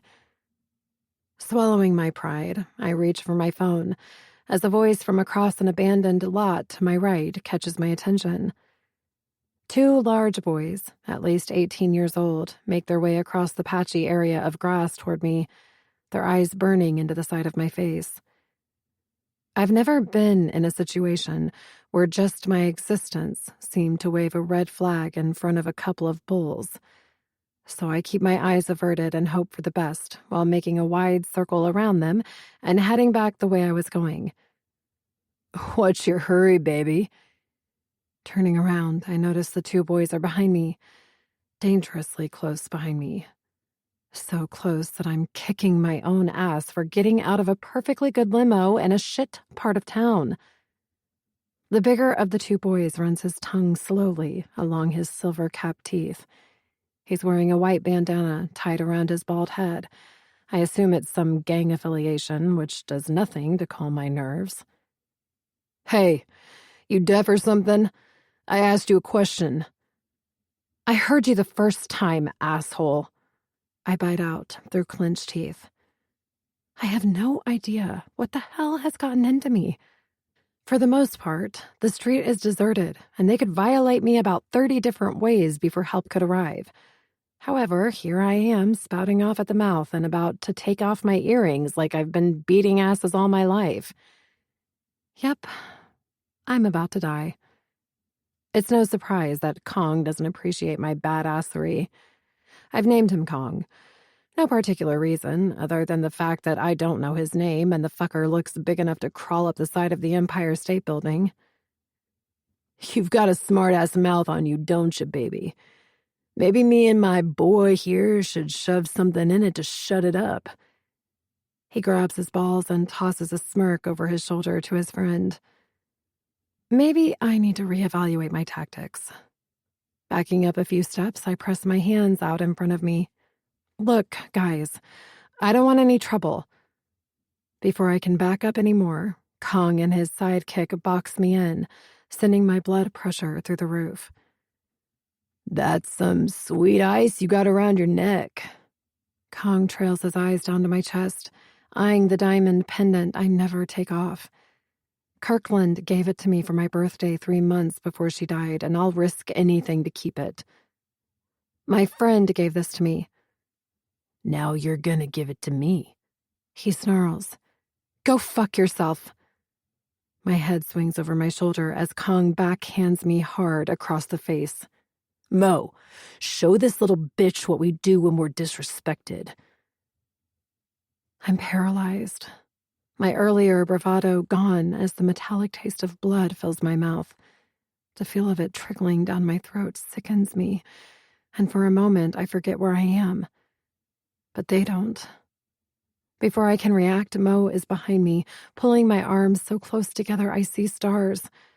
Once Kong is satisfied I'm immobile, he steps forward and wraps his stubby fingers around my necklace. You're lucky you have this and that bag on your shoulder to pay me. Otherwise, Mo and me would take it out on your ass. With a hard jerk, he rips the chain off my neck and shoves it in his pocket. Watching my only memory of Kirkland disappear, I struggle against my confinement. Give that back, asshole! Shut the fuck up, or I'll change my mind. Turning his head, he spits on the grass beside me and nods to Mo. Take the bag. What do you want me to do with her? Kong laughs as he lights a cigarette and walks past us. Like I give a fuck. I'm not sure what happens in the next few seconds. All I know is my purse is ripped off my arm so hard that the strap snaps in two. Afterward, a heavy foot kicks the back of my knee, sending me sprawling face first onto the pavement below. After my chin bounces off the rock, I lay there completely stunned. There's a moment where I'm not sure if I've just had all the wind knocked out of me or if I've crushed every rib in my chest. Breathe. Okay, brain, work with me here. Finally, managing to pick my head up, I tilt my chin to the side and, verifying that Mo and Kong are nowhere to be found, slowly crawl to my feet. Picking embedded gravel out of my knees, I tuck away the emotion threatening to bubble to the surface. I refuse to cry. Not here. Smoothing my hair with one hand, I swipe my lip with the other and smear blood all over the back of my hand. Great. I dart out my tongue and run it over my lip, tasting the familiar metallic tang. And it just keeps getting better. My first instinct is to call Malcolm to come pick my ass up, but I can't because the brothers klepto stole my purse. The purse which has my phone in it. Damn it. Busted, broke, and now bleeding, I start walking toward what I can only pray is the way to the center, hoping like hell that in my current condition, I've become something I haven't been in 7 years. unrecognizable. Chapter 16. Shiloh. What the hell happened to you? Tiny blurts out as I limp through the door of the community center. You get in a fight with a Rottweiler or something? I laugh, but the sound comes out more like a grunt. Close. Except these dogs were about 6'1", with matching bandanas, and I'm pretty sure they wanted to sniff more than my asshole. Collapsing into the shitty metal chair, I let out a relieved groan that borders on obscene. My eyes flutter closed, and I can only hope that when I open them, all 5 bewildered stares are gone, leaving me to wallow in what I believe to be well-deserved self-pity. 10 blocks. 10 stupid blocks with a couple of simple turns is all it should have taken me to hobble my violated ass to the community center, but no, that would be too simple. All flustered, I somehow managed to make 4 rights and a half dozen lefts, getting myself lost. 16 blocks and 2 hours later, here I am, strolling into work late as hell and looking like Rocky after fighting Apollo for 15 rounds. Yes, I saw Rocky too.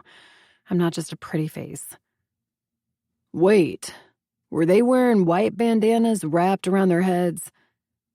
My eyes pop open to see Frankie standing right in front of me, his arms crossed over his chest. He looks pissed. Actually, he looks more than pissed. He looks ready to shank somebody. Shank is a great word.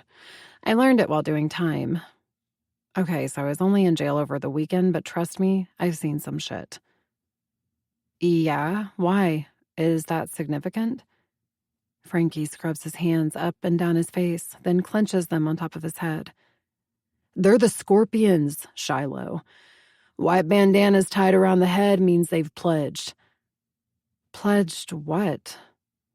I'm not playing dumb here. I'm really that clueless. Damn, woman. What the hell does it matter? He asks, unclenching his hands. Loyalty, their lives, to spray bullets at anyone who gets in their way? He stops and narrows a suspicious gaze at me. Where the fuck were you that you even ran up on one in the first place? The thought crosses my mind to let it all out. Exercise my demons and admit to my newfound phobia of enclosed spaces and constant flashbacks of Kirkland. Instead, I do what comes natural. Lie. Alvarez Street, I think. My driver couldn't keep it between the yellow lines, so I bailed. It's not unheard of to actually walk places, you know. Sorry for bus rolling you, Malcolm. Frankie's mouth hangs open. Holy shit. You walked down Alvarez Street alone? What the hell were you thinking? I was thinking how nice it was to feel normal for once. Crossing my arms over my chest, I grunt as a sharp pain reminds me of my newly formed bruises. So I take it they're the ones who did that to your face? All I can do is nod. Apparently, my silence sets off a chain reaction in the boys, starting with Tiny and running down the line as Romeo and some skinny new kid crack their knuckles. Did they? Tiny's booming voice trails off as he pounds his fist into his other palm. No, I yell, waving a frantic hand in the air. Hell no. They stole my shit, knocked me around a little, and took off. The murderous look on Tiny's pudgy face slowly fades, and he nods. Well, that explains why you didn't call the boss for a ride to work. What? Has he taken one too many kicks to the head in the ring? Are you kidding me? I would have hitchhiked before I'd have called him. And no one tells him about this, do you understand? I look each one of them in the eye until they nod in agreement. Eventually, everyone agrees to my threats. Everyone but Frankie. Frankie? I ask, arching an eyebrow. He's quiet for a few moments before letting out a heavy sigh. Fine. But if you're gonna do stupid shit like what you did today, you need to learn how to defend yourself. What are you going to do? I say with a loud snort. Teach me to fight? Yep. A one-word answer is all I get as he lifts the top rope of the ring and climbs inside. I'm kidding, Frankie. I'm not. Take off those things on your feet and get your ass in here. I can think of 1,000,001 reasons why this is a bad idea. Getting punched in the face topping the list. No way. This is ridiculous. Oh, because you're a girl? Is that it? Are you too weak and helpless to throw a punch, Snowflake? Wouldn't want to break a nail, huh? I don't know if he's being serious or trying to rile me up enough to kick his ass. It doesn't matter anyway because his taunts flip my bitch switch, and I'm up and out of my chair, ready to prove a point. Pausing by the ring, I rip off the ankle strap on my wedge heels and belly roll under the bottom rope. Crawling to my feet, I stand right in front of Frankie with what I perceive to be a menacing glare. Not so much to Frankie. A grin breaks out across his face, and he laughs so hard he doubles over. Girl, I don't know if you meant to look hard, but you look constipated as fuck. Shut up and do this, or I'm leaving. Okay, he says, tempering down his grin. First thing you need to learn is what to do if someone comes at you from the front. Easy. Knee him in the nuts. There's a collective sound of air sucking through teeth, and Frankie winces. True, but in most cases, the dude will anticipate that and be on you before you have a chance. Pressing against me, he grabs both of my wrists and jerks hard. What are you going to do? Without hesitating, I swing his left hand wide while ducking underneath and spinning both of us around until he's forced to let go. I'll admit, I'm a little smug, going so far as to do a little victory bounce and jab the air like a real boxer. That's all you got? I tease. I thought you had skills. I can tell Frankie is less than enthused with my display of confidence. That was an easy one. They get harder. Ooh, I'm scared. I taunt, wiggling my fingers by my cheeks. In a blur of shiny scalp and tattoos, Frankie's behind me, hooking both of my arms at the base of my spine with his muscular forearm while jerking a handful of my hair back with the other. This time, I don't react. The move is too familiar and too recent to form a coherent thought. What about now? He sneers beside my ear. Still scared? What the fuck is this? Frankie immediately releases his hold and steps backward. It's not what it looks like, boss. I quickly turn around to see Carrie standing 3 feet away from the ring, his fully inked arms crossed tightly over his chest. God, his arms are the kind that girls dream about. Artfully tattooed from his fingertips to his neck. Masterfully sculpted, possessing strength that could lift a woman up and kiss her senseless, or hold her down and fuck her into a coma. But it isn't his body that claims most of my attention. There's a hardness in his eyes, a stare so vicious I don't know whether to run for my life or fall to my knees and beg for it. Really? He hisses. Because from where I'm standing, it looks like you're about 2 seconds away from shoving your dick in her ass. Frankie's eyes darken. Knock it off, Carrie. You're overreacting. I was talking to her. Man, shut up. Tiny pipes up from the floor, just to the right of the ring. Just take a look at her face. You think she busted up her own chin? I can see the moment his words register in Carrie's head. His stoned expression evaporates, leaving only confusion. What happened, Shy? It was nothing. I fell. Jesus. Frankie groans, climbing out of the ring in a huff. Fell my ass. Genius here decided to walk from Alvarez Street and got jumped by some scorpions. Carrie swivels his head around, baring his teeth. You did what? I did not get jumped, I argue, throwing Frankie an eat shit glare. They robbed me and I took a header to the street. That's all. That's all. Shiloh, of all the stupid, irresponsible, selfish shit.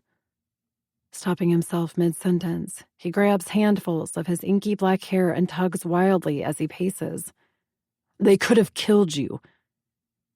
It strikes me as odd he even gives a shit. His behavior is erratic at best, putting thoughts in my head that have no business being there. Thoughts I don't deserve to consider as a possible reality. Does he still care? Before I can ask, Carrie straightens his spine, the blank look from earlier settling across his gorgeous face.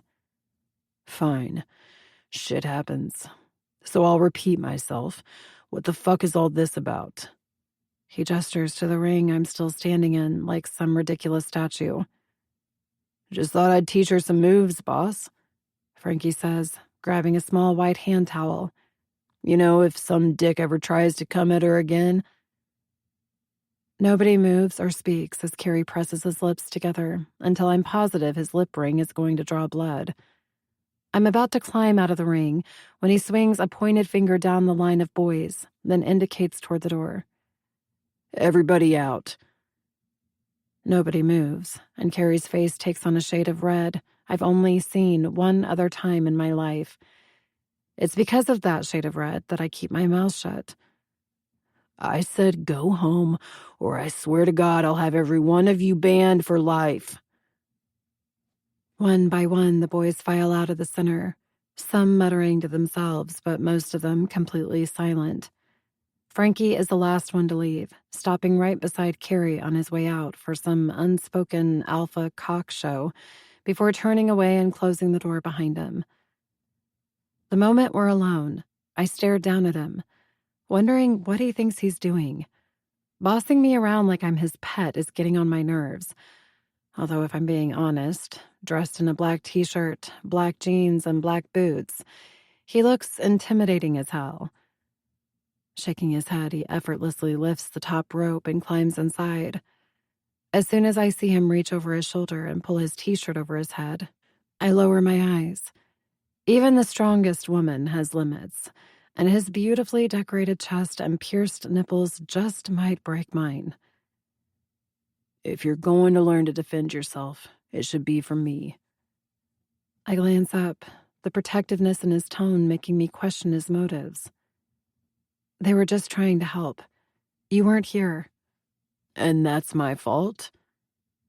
I'm too exhausted to deal with his mood swings, or even begin to try to decipher what the hell they mean. Look, Carrie, it's been a long day, and I don't think my body can handle anymore. I've already got bruises on top of bruises. Cursing low under his breath, he runs a hand through his hair and tugs at the strands. Whatever. Just go clean up before your face gets even more fucked up, I finish for him. I was going to say infected. I shrug, not buying his save, but appreciating the attempt nonetheless. Same thing. Shy, that's not what I meant. Palming the back of his neck, he paces in front of me, the muscles in his back cording with every step. The words are out of my mouth before I can stop them. Fight me. Pausing his maddening strides, he lifts his head and raises an eyebrow. What? You think you can teach better than your protégés? I challenge, pointing toward the door. Then prove it, hotshot. You've wanted to get back at me for years now, so take your best swing. I don't hit women, Shiloh. I lift my chin and step forward. Are you chicken? I have no clue what I'm saying. Words are tumbling out faster than I can reel them back in. Carrie's staring at me like I've lost my mind, and maybe I have. Only a complete moron would invite a skilled mixed martial arts fighter to kick her ass. Shiloh, I'm not fighting you. He chuckles, mocking me with a light tap on my cheek with his palm. I can see your game coming a mile away. Something in my head explodes, like someone threw a baseball through a stained glass window, causing a fallout of multicolored shards to cloud all rational thought. With lightning speed, I swoop around with my opposite arm and grab his wrist while landing a hard knee into his stomach.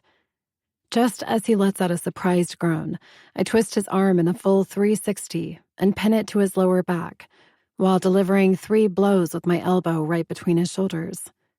He falls to his knees as rainbow-tinted dust finally settles in my mind. Bending over, I let my long hair fall like a curtain over him and whisper, "Didn't see that coming, did ya?" Once he manages to move to a sitting position, he rolls his shoulders and winces. What the hell was that?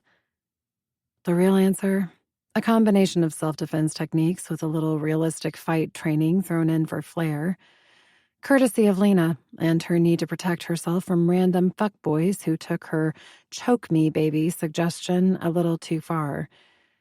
But that's not what I say. Krav Maga, sweetheart. You think men all over the world aren't the same? The only reason those assholes got the jump on me today was because I was distracted. Otherwise, they'd be picking their ball sacks out of tree limbs right now. When he continues to stare at the floor of the ring, I plop down beside him and tuck my hands in my lap. I'm sorry I hurt you.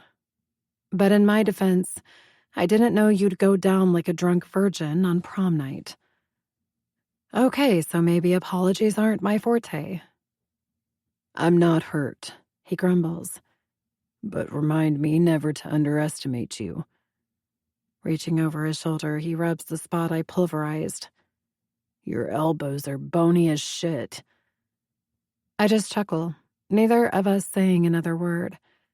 Finally, the silence becomes so deafening that Carrie gives me a forced smile. So Krav Maga, huh? Where'd you learn that shit? You know, here and there. Mostly there. You'd be surprised what you pick up when you live out of a suitcase. What was it like traveling all over the world? Exhausting, I answer honestly, wiping a line of sweat off my brow. Lonely. There's a lot of pressure to always be the best. There always was. Deep-set lines sink into his tanned forehead. Old habits die hard. He inhales a few times, as if dancing around the elephant in the room. Speaking of old habits, we haven't talked about what happened the other day. I'm okay with that. I'm not talking about between us. He clasps his palms over his biceps and pins a serious stare on me. I'm doing a good job of avoiding his eyes until he hooks his foot under my thigh and drags me toward him. I'm talking about the pills. I know they're your mom's. Are you using again? Because I can't have that shit around these boys. All I can do is shake my head, because our nearness is doing things I'd rather not vocalize right now. Speak, Shiloh. Speak? Who the fuck does he think he's talking to? It was a moment of weakness. It won't happen again. I growl through clenched teeth. And watch your tone, boss, or I'll kick your ass again. Carrie smirks. It won't happen again.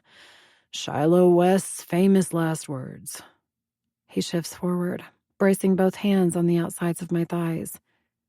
The only problem is, you seem to like to repeat your mistakes. Real chivalrous there, Mr. Kincaid.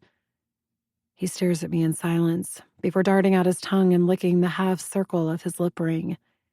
You want real? Let's get real. Was the accident really your fault? I groan. Can we not do this now? You owe me that much, Shiloh. As much as I don't want to admit it. He's right. He gave me 2 years of his life. I suppose the price of his freedom is a piece of my soul. Yeah. Slumping into a hunched position, I scrub my palms down my face. I was high and drunk. I should have never been driving. Sounds familiar. Carrie's eyes glaze over, and I can see our shared secret reflecting in them. Carrie, twice in my life my actions have ruined the lives of 2 people I cared about. One of them cost the person everything. I'll never be able to undo that. Emotion I don't even know I'm capable of bubbles to the surface, making me stand and pace in front of him. Coming back here, I've learned what it's like on the other side. What I was like. It's one of the reasons I can't look in a mirror anymore. You don't look in mirrors. His voice is low, with that morning after hoarseness I imagine he has. I never wanted to be a model, you know. I answer, ignoring his question as I spiraled down into a moment of self-revelation. It's just what everyone expected of me. Smiling and posing was all I was ever good at. Apparently fed up with the Shiloh show, Carrie stands, his muscular build towering over me. We're face to face, his warm breath blowing in my hair. I always saw more in you. You may have been the only one. He reaches to brush the hair off my cheek, then pulls back at the last minute. I can't blame him. They're stuck to the puckered hideousness that has become my cross to bear. If you could have done anything else in the world, he asks, tilting his chin upward as a lock of onyx hair dusts across his eye. What would it have been? It's a strange question, but I don't hesitate. Ice skating. Carrie arches an eyebrow, a small smirk playing on his lips. In South Carolina? I shrug. You asked. Why? Because it's the winter to my summer. It's the ice to the heat of the spotlight. I think for a moment and answer from what's left of my soul. It's graceful. It takes skill. It's pretty and people respect it. I would like that. I suppose my honesty surprises him. I know it's the last thing he expects to hear. However, I don't get the opportunity to try to explain. As if emotionally sobered by my confession, his fingers rub against his bottom lip, and he paces the ring. I think you should go. How? I ask, a little irritated at his sudden shift in temperament. You expect me to walk across town again? He ignores my comment with a dismissive wave of his hand. Call your driver. That's what you pay him for, isn't it? They stole my phone. Use mine. I tilt my head to the side and give him an arrogant smirk. What about my legal obligations to clean this hellhole? You know, now that I'm the Cinderella to your wicked stepbrother? Let's get one thing straight. He laughs, jumping out of the ring. I am not your fucking stepbrother. Then what are you? I counter, cocking a hip.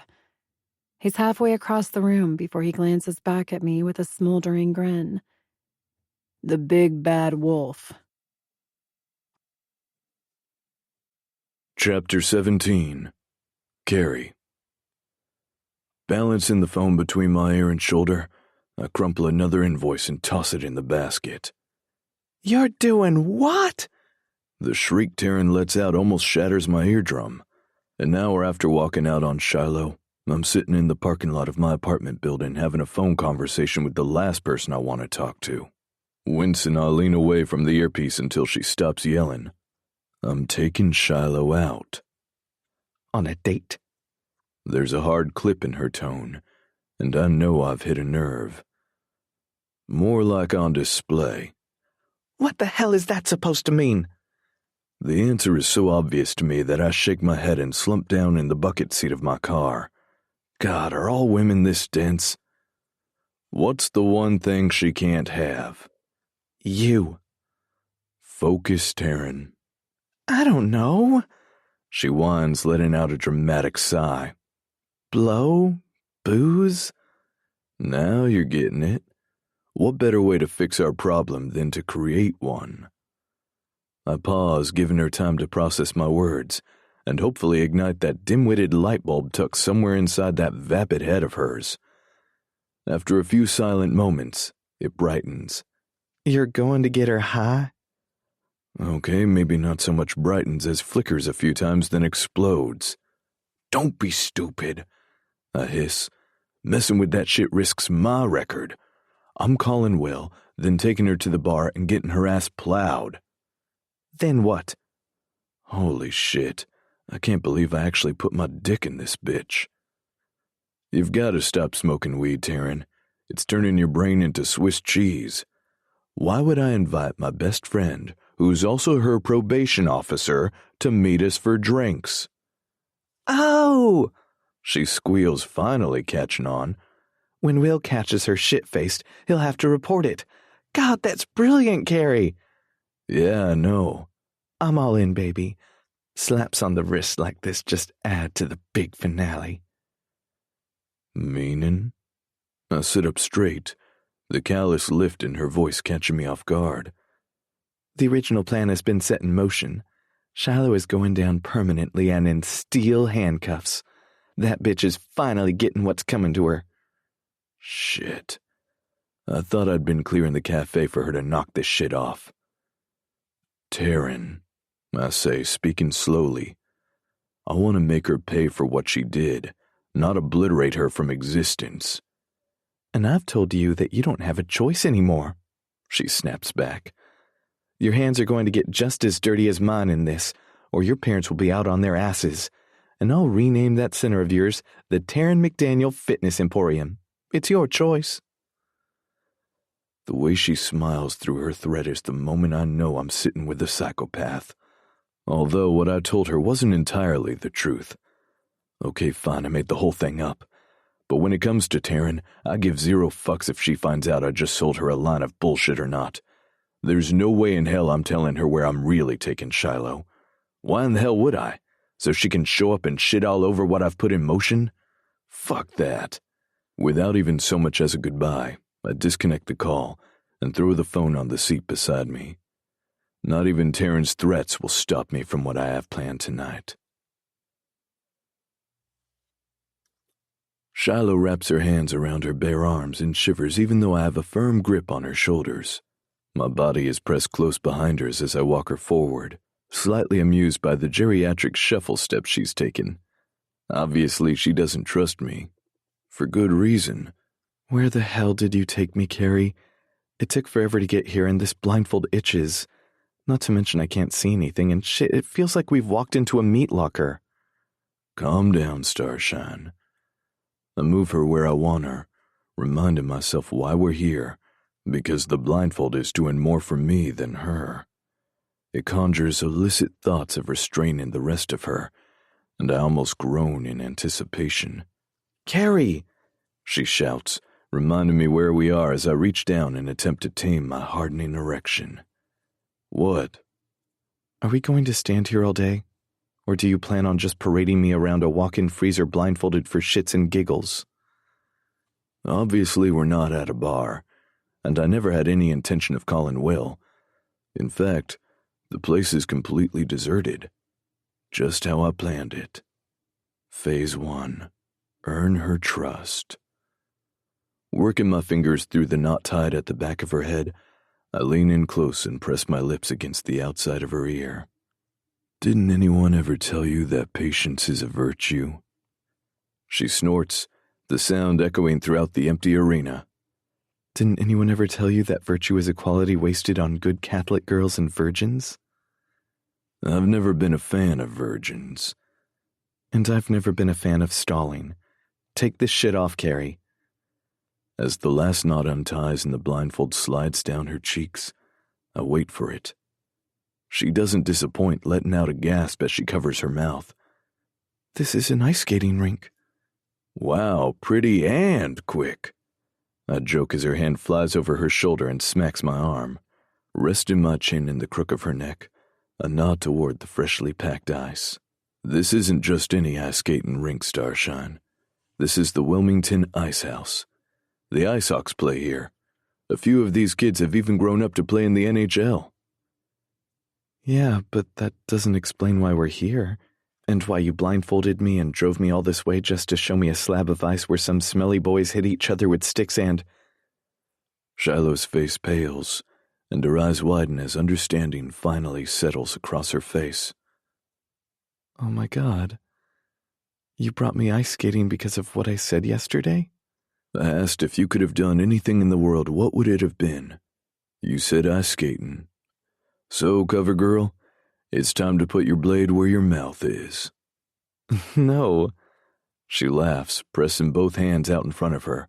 You're not getting me in a pair of skates out there. Why not? Because I'll make an ass out of myself. I can't skate, Carrie. I was being hypothetical. I didn't think you'd take me so literally. Well, literally speaking, you don't know me well enough anymore to make assumptions about what I will or will not do. And hypothetically If you bust your ass, no one is here to see it. Shiloh takes a wide scan around the rink and pops a hand on her hip. What did you do, rent out the place? Something like that. Shiloh has never been one to rattle easily, so I get a kick out of the way she blinks repeatedly as if I just told her I'd decided to climb Mount Everest buck naked. Carrie, you don't have the money for something like that. And just like that, the simple reminder of who we are throws a wet blanket over our banter, and I remember why we're here in the first place. Well, thank you very much for reminding me of that fact. She opens her mouth to stutter an apology, but I hold out a hand and stop her. The owner is a buddy of mine, and I took in one of his players' delinquent brothers at the center. He owed me a favor. But why? Why would you do this for me? Because you have this hang-up about not doing things you think you're going to fail at. Sometimes you just have to fall on your ass, Shy. Then you get back up and fall on it again. Eventually, you learn not to fall. But you'll never know unless you take that first hit. Why do you even care to do this? Why do you care not to? I can't, she says softly. Take me home. No, you're going to do this if I have to drag your frostbitten ass all over this rink. She looks up at me with that sex kitten look of hers that's gotten her whatever she's wanted her whole life. But today, I'm hauling her out of her comfort zone. 45 minutes later, Shiloh's legs look like she's been sliding down a ski slope drunk and bare-assed. Her thighs are the color of hellfire, and honestly, she's hit the ground more than she's moved forward. I'm starting to think that whole beginner's luck thing is a crock of shit. Shy, maybe we should just call it a day. No, she growls, climbing to her feet with a grimace. One more time. I'll get it right this time. Fine. I sigh, reaching for her hands and pulling her the rest of the way up. Last time. If you go down again, we're done. She nods and I shift to her side, entwining our fingers as she moves her skates exactly how I told her to. She wobbles, and I loosen my hold, convinced she's going down and not wanting to be part of the carnage. To my surprise, she steadies herself and her ankles straighten. She pushes off one, then the other, eventually moving at a faster pace until she lets go of my hand and stands all on her own. I'm doing it, she screams, throwing her hands out to the side for balance. Carrie, look, I'm doing it. I'll be damned. She is doing it. I have to give her credit. I assumed she'd give up a long time ago, but apparently Shiloh is full of surprises. Catching up to her, I grab her hand, and for the next half hour, Captain Badass attempts to show off. Nice. What happened to, I can't do this, Carrie, take me home? Shiloh throws back her head and laughs, then swipes a drop of water off my cheek with her hand. That was before I knew how fun it could be to fuck with you. The simple gesture should mean nothing, but it grips something in my stomach and twists it into knots. It's too familiar, too natural, too everything. This is about making her trust a connection that no longer exists, not reestablishing one. Well, I wasn't smoothing out the entire rink with my ass cheeks, sweetheart. I expect her to come back at me with one of her sharp-tongued insults, so it shocks me to see tears spill down her flushed cheeks. The corners of her mouth quiver, and she covers her face with her hands as she breaks down. Shit, I'm such an asshole. I was just kidding. Don't take it so hard. Everyone falls. Shuddering, she slides her palms from her face and punches me in the chest. It's not that, you big jerk. A heavy sigh leaves her chest and she lowers her gaze. It's just that this is the first time I've not been good at something. It's the first time I've let someone see me fail and not be scared. I don't scare you? No. She lifts her heavy lashes, tears pooling in her eyes. You've seen me at my worst, and you could have ended me right then. Anyone else would have, but you didn't. You don't scare me, Carrie. You've seen the ugly, yet you're still here. Raising the back of her hand, she swipes it along her forehead and chuckles. I'm not sure if that makes you a saint or really stupid. Her honesty shocks me. It's not in her nature. I'm no saint, Shy. I'm not the boy you kicked around in high school. That boy died when you... My voice trails off and I shake my head. Anyway, I'm just a guy trying to make the best of a bad situation. You have to be here and I have to deal with you being here. Being dicks to each other isn't going to make the next 3 years pleasant for either of us. Agreed, but I still don't understand why you did all of this. She motions around the empty arena. You say you're no saint, but I'm no angel either. So where does that leave us? I've asked myself the same question at least a dozen times since bringing her here. I can't forgive her for what she did to me. The hate I've carried with me is too deeply imprinted to forgive and forget. However, the twisted need I have to play with her emotions makes me no better than her. So if we're both demented as hell, then her question is valid. Where does that leave us? But why does it have to leave us anywhere? We are who we are and not a damn thing is going to change that. Both of us have done some fucked up shit that's caused pain and suffering. I still want to make her pay.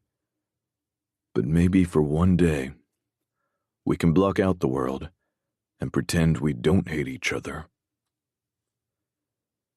Even sinners and fallen angels take a break from anarchy, Shiloh. All work and no play makes us very dull criminals. I skate a step, or maybe it's 4 or 5. Hell, I don't know. I'm too enthralled with the fiery look on her face to notice that she's pressed right up against me, chest to chest, and stomach to stomach. The frigid air in the arena heats, and the minute I tip her head back, I know I should stop this. But I won't. I can't. Ask me again, I whisper, the cold air clouding around my breath. Her chin trembles in my hand. Why did you go to all this trouble for me? I went through 7 years of detox, Shiloh. But one goddamn hit of you in a bathroom, and I'm a junkie again. You make me crave more. It's never enough. Chapter 18. Shiloh. His choice of wording couldn't have been more perfect. I get it. I understand the craving, the desperation that makes you do anything for the next hit. It's why I don't stop him when he lowers his mouth to mine, our lips connecting in a warm and wet kiss that leaves me shaking. He deepens the kiss, teasing my lower lip with stinging bites as I stroke my tongue over the steel of his lip ring. God, that thing is so sexy. The more I taste, the hungrier I get. I'm a greedy bitch, taking everything he gives and wanting more. I don't care that I mean nothing to him. I don't care that all he wants is my body. Right now, it's not my brain that's screaming at me to straddle him right here on the ice. What the hell am I doing? Pressing my freezing hands against his chest, I pull away, almost groaning at how swollen his lips look. It's getting late, and we have a long drive back. We should get going. I don't give him a chance to respond before hobbling off the ice like a newborn baby deer, immediately plopping down on a bench and unlacing my skates. Carrie does the same, mercifully not speaking another word as we both walk to the car in silence. Reaching for the door handle, Carrie pauses, holds my eye for a moment, then shakes his head, abandoning whatever he'd considered saying. I almost ask what he's thinking as he opens the door, instead keeping my mouth shut and climbing inside. No matter how many times I rub my palms on my thighs, they remain sweaty, and my heart slams against my chest. Nagging regret gnaws at me as Carrie turns the ignition and pulls into traffic, turning the radio up full blast to fill the awkward silence. I'm not stupid. As amazing as his gesture was, I know Carrie is baiting me. However, something shifted inside that arena, and after all the shit that's happened between us, I have no idea if it's a good or bad thing. Either he's about to call a truce or plan a surprise attack I'll never see coming. 20 minutes later, I glance over at the speedometer again, but decide to keep my mouth shut.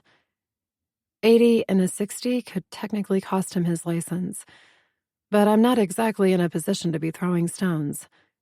Instead, I tighten my seatbelt and do what comes naturally when I'm forced into uncomfortable situations.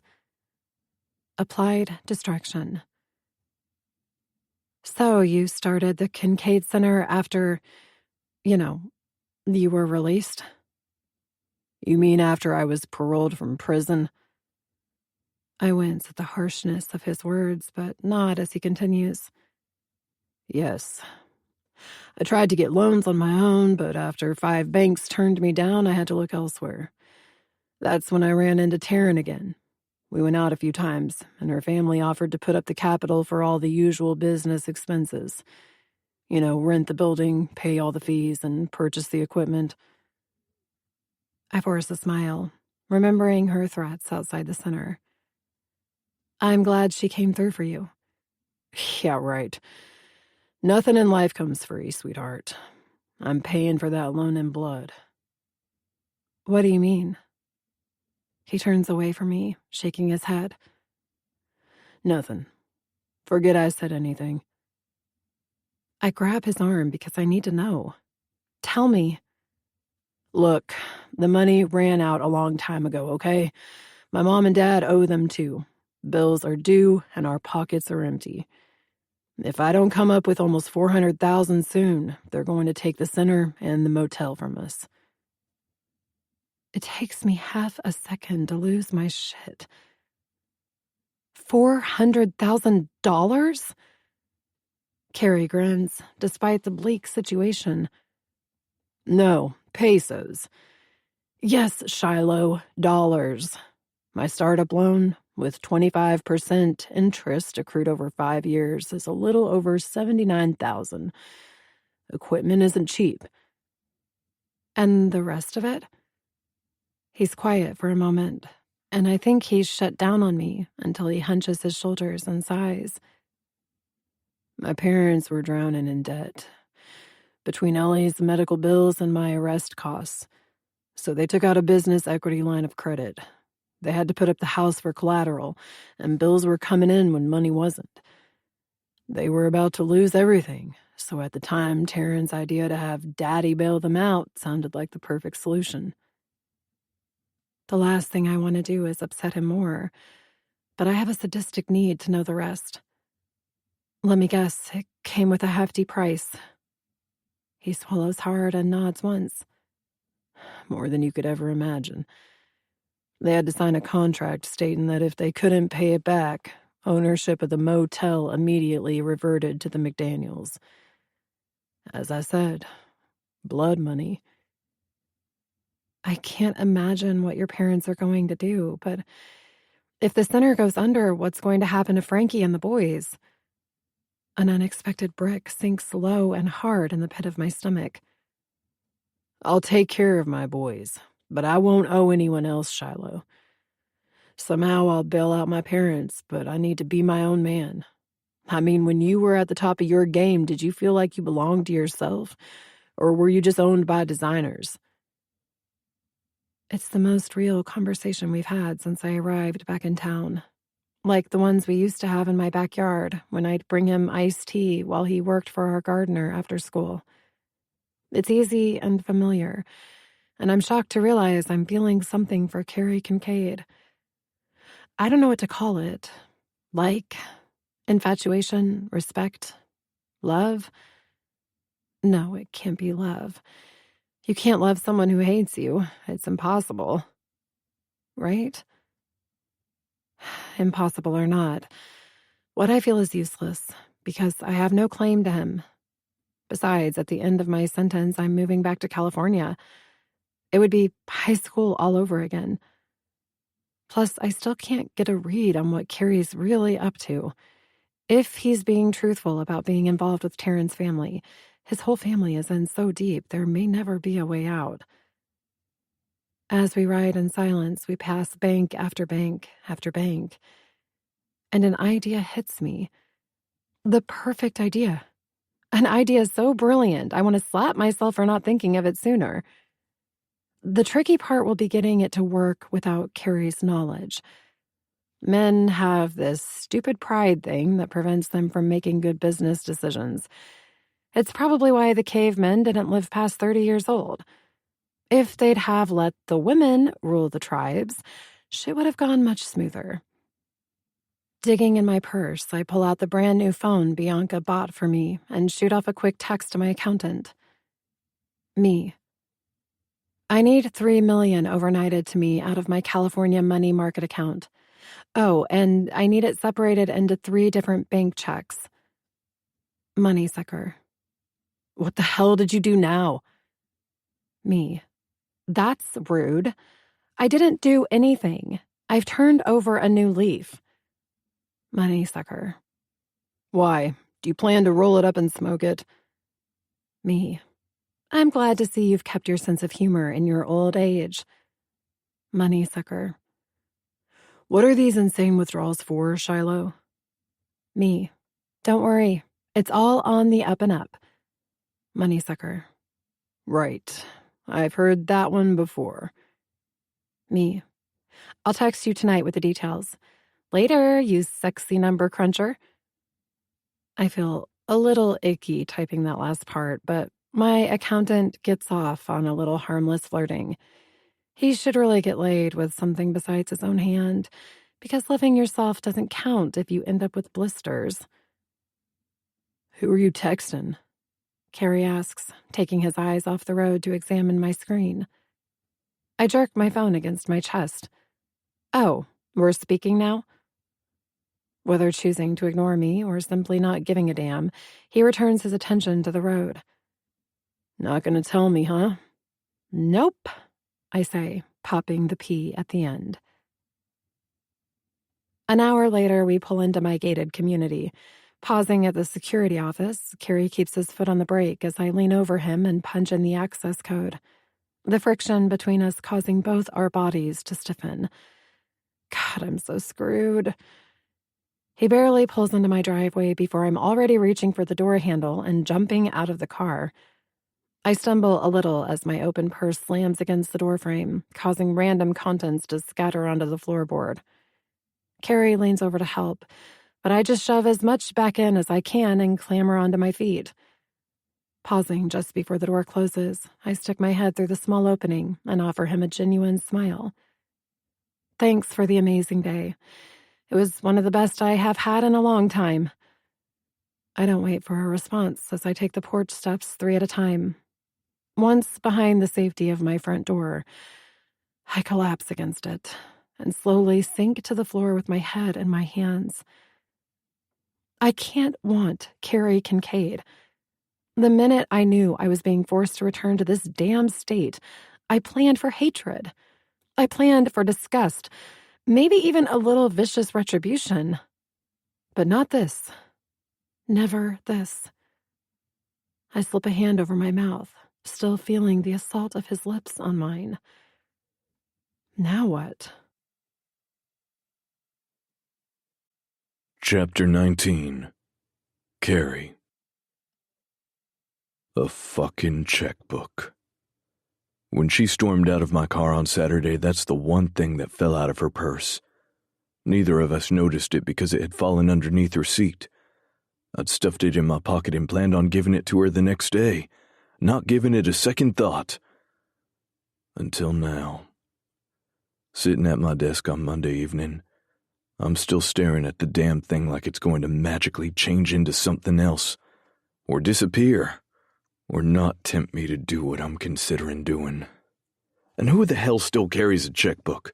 With everything paid online now, that's gotta be the dumbest shit I've ever seen. I'll need to have a talk with Shiloh about the stupid security risks she takes. Right after I fuck her over. My stomach churns the whole time I tap the checkbook against my palm. I'm either going to throw up or shit my pants. Maybe both, I don't know. This feels wrong. I have no clue why I'm doing it. My plan from the beginning was to ruin her, but this makes me a thief. No better than her or anyone else I served time with. But damn, she owes me. Out of the millions that she makes, would she seriously miss a few thousand? It wouldn't solve my problems, but it would buy me some time. That's when her voice echoes in my head again. You're no saint, but I'm no angel either. So where does that leave us? It leaves us back at square one, trying like hell to survive 3 years together without destroying each other. Jerking my desk drawer open, I toss the checkbook inside and slam it shut. Jesus Christ, woman. I groan, dropping my head in my hands. What the hell have you done to me again? My moment of solitude is interrupted when I hear belligerent yelling coming from the main room of the center, followed by a string of curse words vulgar enough to make me cringe. And that's saying something. Pushing my chair away from my desk, I fling my office door open to find Romeo with his hands around two smaller boys' necks. His eyes are wide, and his pupils are so dilated, I can only see a sliver of color. I recognize the signs right away. He's in hypermaniac mode, bouncing around ready to fight anyone who looks at him. It doesn't take a genius to figure out what's going on. Romeo! Clearing a path toward him, I glare into his glassy eyes. I know that look. He thinks he's invincible. You want a piece of me too, big man? Wiping his nose with the back of his hand, he punches the air a few times before slamming his chest into mine. Cocaine. I've seen it dozens of times, and it pisses me off. Romeo has been clean for 2 years. Now that's all shot to shit, and for what? Was the high worth it? I roar, shoving both hands into his chest. Fuck you, Carrie. No, fuck you, Romeo. Get out. I ain't leaving shit. You can't make me go anywhere. Just to prove his point, he drives the heel of his palm hard against my shoulder and laughs. Fuck this, I'm done. Get in the ring. Now. At some point during the altercation, Shiloh walks in because as Romeo is telling me to go to hell again, she takes it upon herself again to play the role of mediator and jump between us. Come on, you two don't want to do this. Go away, Shiloh, I growl. He disrespected me and what I've built. I turn my attention back to Romeo. Now get your ass in the ring or get out of here. Which will it be? Carrie, she yells. Extending an arm, I push her out of my way. I'm in no mood to deal with her bullshit tonight. I'm too pissed at Romeo for being a douchebag and her for defending him. Romeo glares at me and rolls into the ring belly first. Fine, take your best shot, old man, but I won't take it easy on you. I squeeze in between the ropes and stretch my arms. You done running your mouth? We attack at the same time and Romeo gets a lucky jump on me first, maneuvering me into a headlock as he lands a few impressive blows to my ribcage. I'm not going to lie, it takes the breath out of me, but I'm far from done. Taking that Krav Maga shit Milo pulled on me the other day, I grab his wrist, pull it out, and twist around until I've got his arm pinned around his back. Jerking hard, I bend my arm and land 5 hard blows to his back with my elbow until he hits the floor. Running on pure adrenaline, I follow him down, grab his ankles, and turn them until he cries out in submission. Releasing my hold, I grab a fistful of his hair and yank his neck back. Get up and get the fuck out. Don't even think about coming back until you're clean. Do you understand me? Yeah, boss. Good. Now roll your ass out of here. Letting go of his hair, I turn a side-eyed glare toward Frankie, who's watching beside Shiloh. Take his ass to Will's. Boss, I don't have a car. Take mine. Boss, I don't have a license. Do I look like I give a shit right now? Just get him out of here. Frankie just nods, helping Romeo out of the ring as he hobbles silently toward the door. The rest of the boys stare in silence, their hands shoved deep in their pockets. Any of you have something to say? They all shake their heads in unison and cast their eyes toward the floor. That's what I thought. Everybody out. It's getting late anyway, so you all can find something else to do tonight. Although they all groan, nobody challenges me as they file out one by one. Scrubbing my hands down my face, I feel something wet and sticky, and realize I have Romeo's blood all over my hands, which I've now wiped on my face. Motherfucker. Jumping out of the ring, I slam my feet on the floor and stomp across the room. Shiloh's slender arm stops me. Don't you think you were a little harsh on him? Don't judge what you don't understand, Shiloh. My breath wheezes out with forced exertion. This is how we settle things here. There is one line we don't cross here, and he crossed it. He just made a mistake, Carrie. Everybody makes them. Is that right? Interesting. Does everyone who makes them own up to them? In my experience, that's not the case. White noise filled my head, and I honestly have no clue what the hell is coming out of my mouth. 7 years of pent-up hate is finally exploding. She frowns, managing to look pissed and dignified at the same time. Have you never regretted anything in your life? Or are you just that damn perfect? Unfucking believable! I roar, jerking out of her hold so hard she stumbles backward. There you go again, turning shit around on me. You just can't own up to what you did, can you? You'll never take responsibility. What good would it do now? She screams, her anger level starting to match mine. What good would it do? Damn it, Shiloh! Do you have any idea the hell I went through for you? Grabbing a towel from the side bin, I turn my back to her.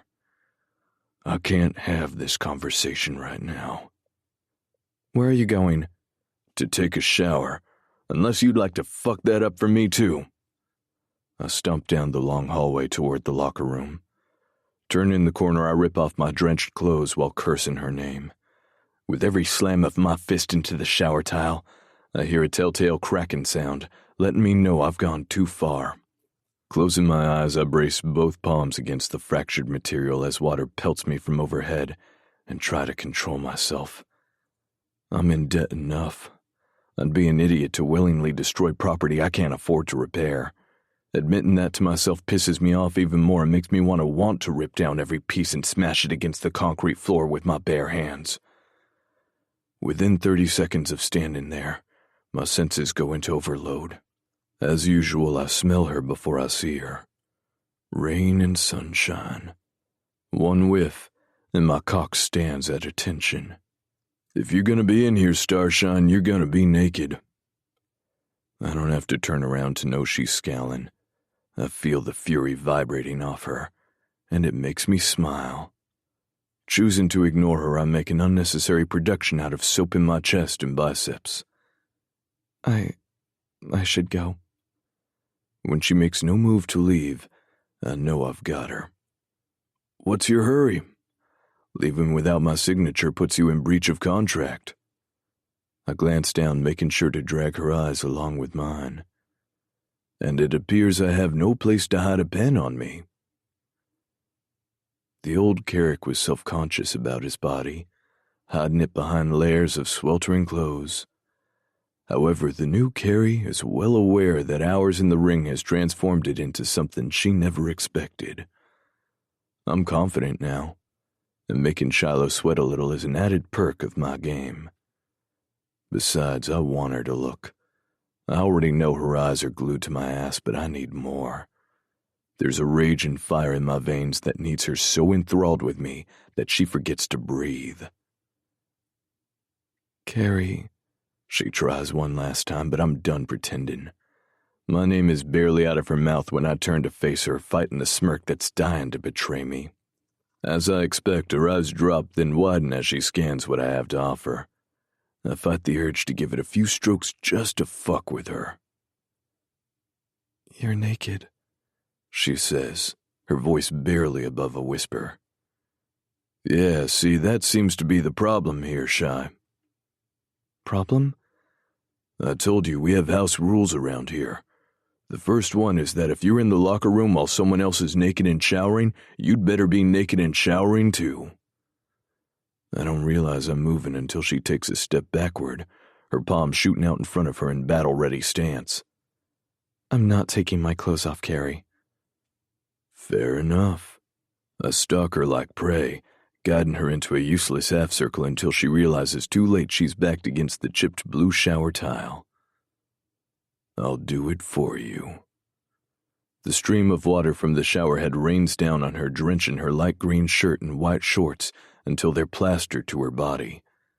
I started this game, but I didn't think this far ahead. I had no intention of taking her right here against the locker room wall, but when opportunity knocks, I'm sure as hell gonna open the door and shove my cock inside it. Bracing one palm on the wall beside her ear, I lean in while trailing my knuckles down the hollow of her neck. "Don't touch me," she hisses. Your body doesn't seem to agree with your mouth. A nod to where she has automatically leaned forward and closed the remaining space between us. "I want you to get out of my way." You didn't come in here looking for me? When Shiloh bites her lip and turns her head, I push her even more. Tell me you didn't come after me hoping to find me like this, and I'll let you go. She's still staring below my hips, her jaw ticking with either restrained anger or explosive desire. Knowing Shiloh, it's both, and I'm dying to turn up the heat and watch her burn. "I didn't come here to find you or your dick. Now let me go." You're a goddamn liar, and a bad one at that. "Excuse me?" She whips her head around, her long hair now dark and heavy with water slapping the tile behind her. Want to know how I know? Grabbing the base of my shaft, I give it a few leisurely pumps as she watches. Because you can't look me in the eye when you say it. You're staring at my cock like you want your hand to be around it instead of mine. Is that it, Shy? Is that what you want? She refuses to speak, but her slackened jaw and heavy breathing do it for her. This has always been phase 2 of my plan, and I'm sure as hell not gonna let an opportunity like this slip away. Have you ever touched a pierced cock before, Shiloh? When she shakes her head, I slide my hand away from the slick tile behind her ear and unbutton the tiny pearl buttons on the front of her shirt. Guiding her hand to my cock, I rub the pad of her thumb over the steel bar running down the underside of the head. It twitches under her touch, and she tries to pull away, but there's no way I'm letting her go. I've never had to battle so much against my own restraint as I run her hand along my length and close her fingers around it. With my hand covering hers, I lead her in a slow rhythm that doubles my vision. "Carrie," she moans, her eyelids fluttering as I increase the pace. That's it. Don't stop. I growl, my blood rushing through my veins at a frenzied speed. Coherent thought goes out the window as I shove my hand under her bra and squeeze her breast. Jesus Christ, I'm gonna lose my fucking mind. I'm supposed to be in control, but Shiloh's jerking me off so hard on her own, I don't know what the hell I'm saying. Incoherent words mixed with curses and moans fill my ears, and I know they're all coming from me. Before I can form another thought, my balls tighten and an electric shock zigzags across the base of my spine. I've lost control. I'm going to come on her terms. God damn it, she did it again. As my cock thickens and pulses in her hand, hot anger blazes through me. Opening an eye, I catch the half-smile on her face like she owns the fucking world. Not today, sweetheart.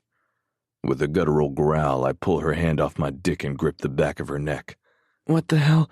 She blinks a few times, knocked out of her lustful trance. This isn't the Shiloh show anymore, sweetheart. I decide who's worth coming for and who's not. Guess where you fall. I sound like an asshole, but it's all I can think of to say. As usual, she's topped me from the bottom. Shiloh's hands slip off the wet shower tile as she inches away. "Stay the hell away from me." Holding her tattered shirt together, she grabs my towel and runs out of the locker room. Once she's gone, I pound my fist into the tile, the crack I hear pissing me off even more. I'll let her calm down and then I'll apologize. Not for what I did. I'd do it again, and I will. but for losing control. Control is everything, and I can't let her take it away from me again. Chapter 20. Shiloh. I decide who's worth coming for and who's not. Guess where you fall. Carrie's words fill my head as I huddle in the corner of the pool house crying. I'm not sure why I'm here of all places after what just happened.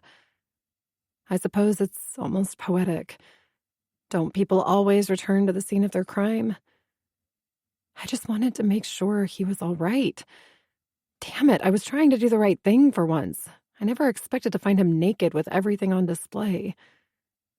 I wanted him. God, I wanted him. What will happen tomorrow when I walk into the center and have to look him in the eye? I don't know if I'll be able to stomach it. What will I even say? Although he never said the words, once insecurity takes over, its voice speaks louder than logic. It lies and tells me that Carrie pushed me away because of my scar. It's my penance for 1,000 lifetimes, because the moment a lie is spoken, ugly brands your soul and defines your destiny forever.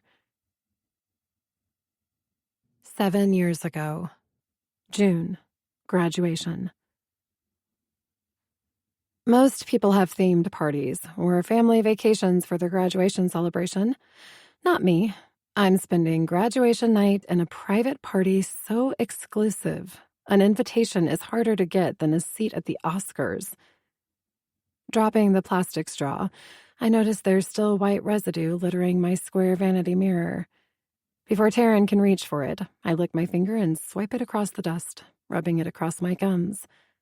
Waste not, want not. Isn't that what the poor people say? Damn, Shiloh, she snaps. Do you have to be so fucking greedy? Yes. Also, you drunks are out of vodka.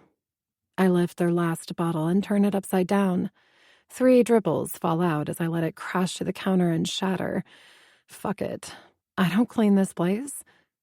Taryn smirks. Obviously, we need more. Well, let's see, I say, counting every point off on my fingers. 1, we're all underage. 2, I'm high. You're high. He's high and drunk. And that one over there probably has more vodka in his veins than blood. Any more suggestions? Ross bumps my shoulder. Come with me. I have something for you. Sober me would know better. But high me accepts his hand and follows him down the stairs into the living room. Once we're alone, he pulls me close and lifts my hand. Opening my palm, he presses 2 twist-tied baggies that contain a shit ton of white powder inside each one. What's this? Call it your graduation present. I'll unwrap both of you later. Giving me a wink that makes my skin crawl, he reaches inside my shirt and tucks the bags between my breasts. Now, let's go get that vodka. Slurring, he holds up a set of keys I immediately recognize. I'm not thrilled he's made me a drug mule, but at the moment I'm more concerned with protecting what's mine, specifically my brand new Mercedes. Knowing it's pointless, I jump and swat at the key ring he dangles over my head anyway. Give me my keys, Ross. Stop screwing around. He laughs and shakes them even higher. Not until you agree to drive to the liquor store. I've got a fake ID, but you're the only one who hasn't been drinking. Are you crazy? I am not driving. You're a goddamn West. No one is going to pull over a West. Jesus, will you stop being such a fucking pussy? I glare at him. Will you stop being such a fucking dick? I am not driving. Luckily, all the drugs and booze hit him at once, tilting him off balance enough for me to knock the keys out of his hand. We both bend down to make a grab for them, but I reach them first, taking the opportunity to give him my special graduation present, my knee in his balls. Get the fuck out of my house, asshole! I yell, running toward the front door. God, I need air. Where the hell are you going? He groans, bent over and shielding his nuts, 30 seconds too late. Anywhere you're not. Get vodka while you're there. Eat shit. I flip him off before slamming the door. I'm mad. I'm fed up. I'm crying for no reason. I'm pissed at myself for expecting more from friends I hate. Stifling a curse as I stub my toe, I glance down and laugh. I ran out of the house so fast I forgot to put on shoes. But I am not going back in. I don't care if I have to run around the neighborhood barefooted and bare-assed. I can't be in there with them anymore. Happy fucking graduation. Tightening my fists, I feel a sharp bite against my palm and remember I'm still holding my keys. Making a split-second decision, I run down the front steps and around a tall line of bushes when a firm hand grabs my upper arm and swings me around. Carrick? I blink a few times as his face comes into focus. What the hell are you doing here? You've been crying. His dark hair is tousled and draped over his eyes as he scans my face. I can't decide if it's comfort or pity I feel as he brushes his knuckles across my cheek, drying my tears. Allergies, I say, looking away. Without asking permission, he moves his hand and swipes the pad of his thumb under my nose. As he holds it up to my face, his bright blue eyes darken. Shy, is this cocaine? No. Shiloh. Okay, fine. Yes, but you're making a bigger deal out of it than it is. You don't think drugs are a big deal? Noticing the keys balled in my fist, he moves closer and blocks me against the bushes.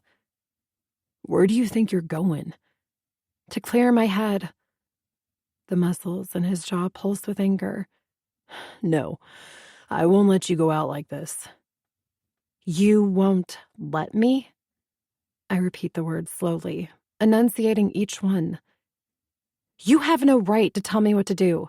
You cut my grass, that's all. I can tell I've hit a nerve, because a tremor travels up his arm. Regardless of what has happened, you're still my friend, Shiloh. I can't stand by and watch you put your life in danger. Friend. The word makes me laugh. Friendship is a two-way street, not a one-way underground tunnel. I don't have friends, Carrick. I have followers. Are you a follower? Because if you are, then know your role and get the hell out of my way. I expect him to leave. Instead, he smiles. The asshole actually fucking smiles. You can play the badass queen act all you want, but I know why you push me away when you don't want to. I know your secret. I cross my arms over my chest. This should be good. He bends forward so that our noses almost touch. You've let me see the real you, and that terrifies you. Music coming from inside my house breaks the hypnotic spell Carrick's words have me under, reminding me why I can't believe them. I'm not terrified, Carrick. I am a realist. A star rises only if there's enough hands pushing it to the top. One isn't enough. Jerking out of his hold, I run to my car without looking back, tears pooling in my eyes again. I barely get the key in the ignition when the passenger side door swings open and Carrick slides in beside me. What the hell do you think you're doing? I told you I'm not going to let you go out like this. So if you go, I go. You're insane. There are two people in this car, and only one has her hand on the key. You still want to make that assumption? I'm leaving here, Carrick. You need to get out now. Last chance. We stare each other down, blue eyes to gray ones, neither of us willing to give an inch. My fingers twitch on the ignition, and he reaches for the seatbelt beside him, clicking it into place without breaking our connection. Fine, I mutter, turning the ignition as my ridiculously expensive graduation present hums to life. But don't say I didn't warn you. We ride in silence. So much to be said, yet neither of us has the words to know where to begin. I'm an emotional wreck, and he wants something that can never be. So I drive aimlessly with no destination in mind, letting the radio speak for us. Not even 2 miles down the road, Carrick's words replay in my head. Their impact causes more tears to erupt, blurring my vision and distracting me so much I cross the double yellow line into oncoming traffic. Shiloh, watch the lines. Panicking, I jerk the wheel to the right. As the back end of my Mercedes swings around and spins, 2 things happen. I turn my head to see Carrick reach for me, and I see the flashing blue lights. Eventually, the car stops as we slam into a stop sign. Before I can comprehend what just happened, Carrick unbuckles his seatbelt and reaches across the console, caressing my cheek. Shy, can you move? God, are you hurt? I shake my head. I expect something to be broken since the airbags didn't deploy, but I'm fine. I told you not to come with me, I whisper as his hand cradles the back of my head. His lips curve downward. You still don't get it, do you? Whether you want me to or not, I'll always be there to catch you when you fall. I stare into his eyes, waiting for the but that always follows a statement like that. However, it never comes. But the police do. And that's the moment I remember I have 2 bags of cocaine stuffed between my breasts. That's also the moment I choose to put Carrick's promise to the test. Turning away from his touch, I grab his shirt and jerk him toward me, my heart pounding in my ears. Listen, I have enough cocaine on me right now for them to put me away for a very long time if they search me. And they will search me, Carrick. I'm the driver, and I'm obviously high. What are you asking, Shiloh? Before my name leaves his lips, I already have my hand shoved down the front of my shirt. Pulling out the baggies, I tuck them tightly into his fist. Put these in your pocket. I pretend like I'm holding his hand and nod encouragingly. They won't search you, you're sober. He hedges, and I'm about to shit my pants as 2 uniformed officers approach the car.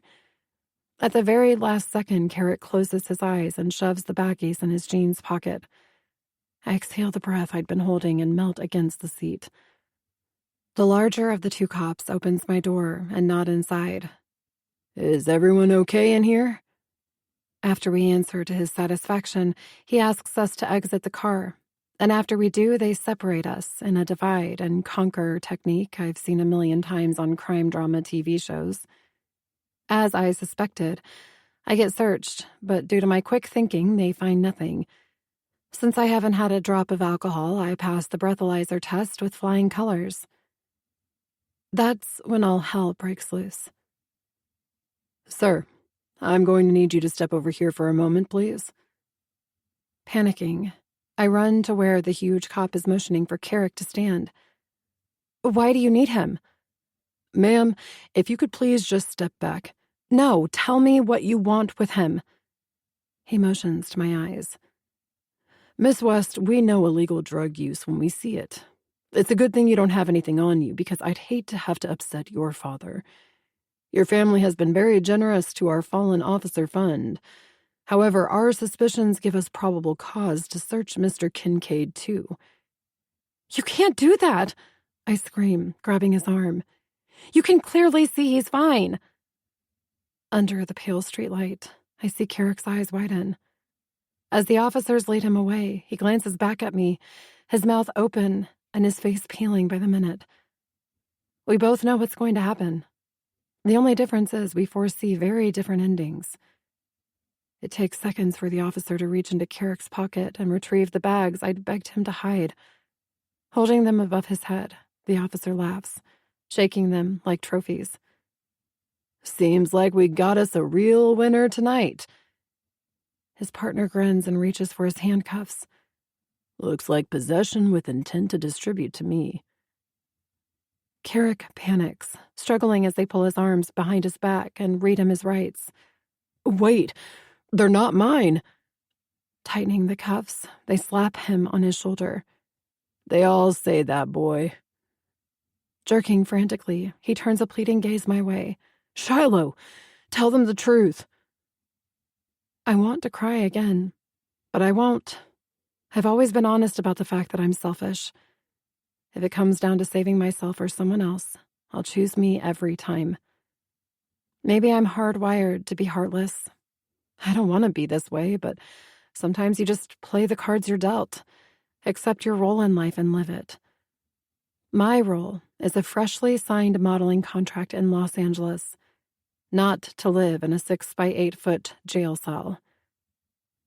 I see the pain in his eyes as he realizes what's about to happen. It's better this way.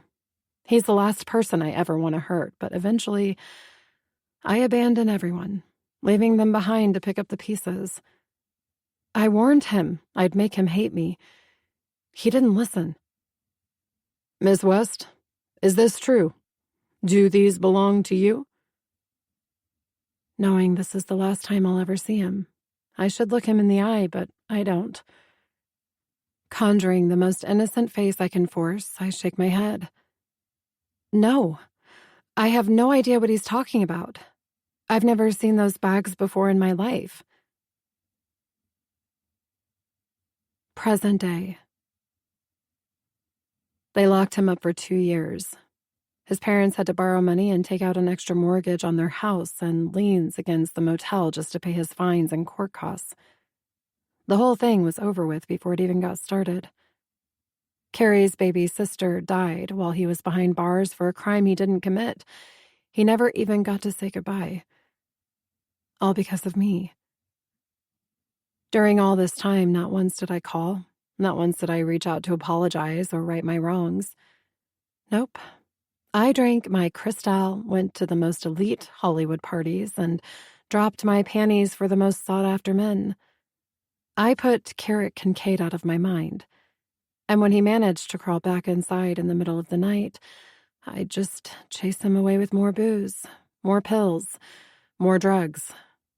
More, until life was continual numb days bleeding into numb nights. Carrie's career is dead. My career is dead. Carrie's sister is dead. Kirkland is dead. Everything is dead, and every death stems from one reason. Me. I start laughing hysterically. Not the amused laugh that bubbles up as a chuckle from the base of your throat. No, this is the demented howl of a crazy person who's just slashed somebody's tires, then skewered and char-grilled their cat. I'm losing my mind, and I haven't even been here a month. I'll never make it. But right now, I'm sitting in the only place in the world that doesn't hold memories I want to claw out of my head. In fact, this room has become somewhat of a sanctuary, a place that time can never erase. All mine. Crawling on my hands and knees, I barely make it to the cream-colored futon tucked away in the far corner of the room. Pulling a blanket off the top, I cocoon myself in the middle of it, and finally let it hurt. I now see the life I could have had, instead of the one I chose. In a cruel twist of fate, my punishment is to watch someone else live it every day for the rest of my life. Carrie got 2 years, and I got sentenced to 3.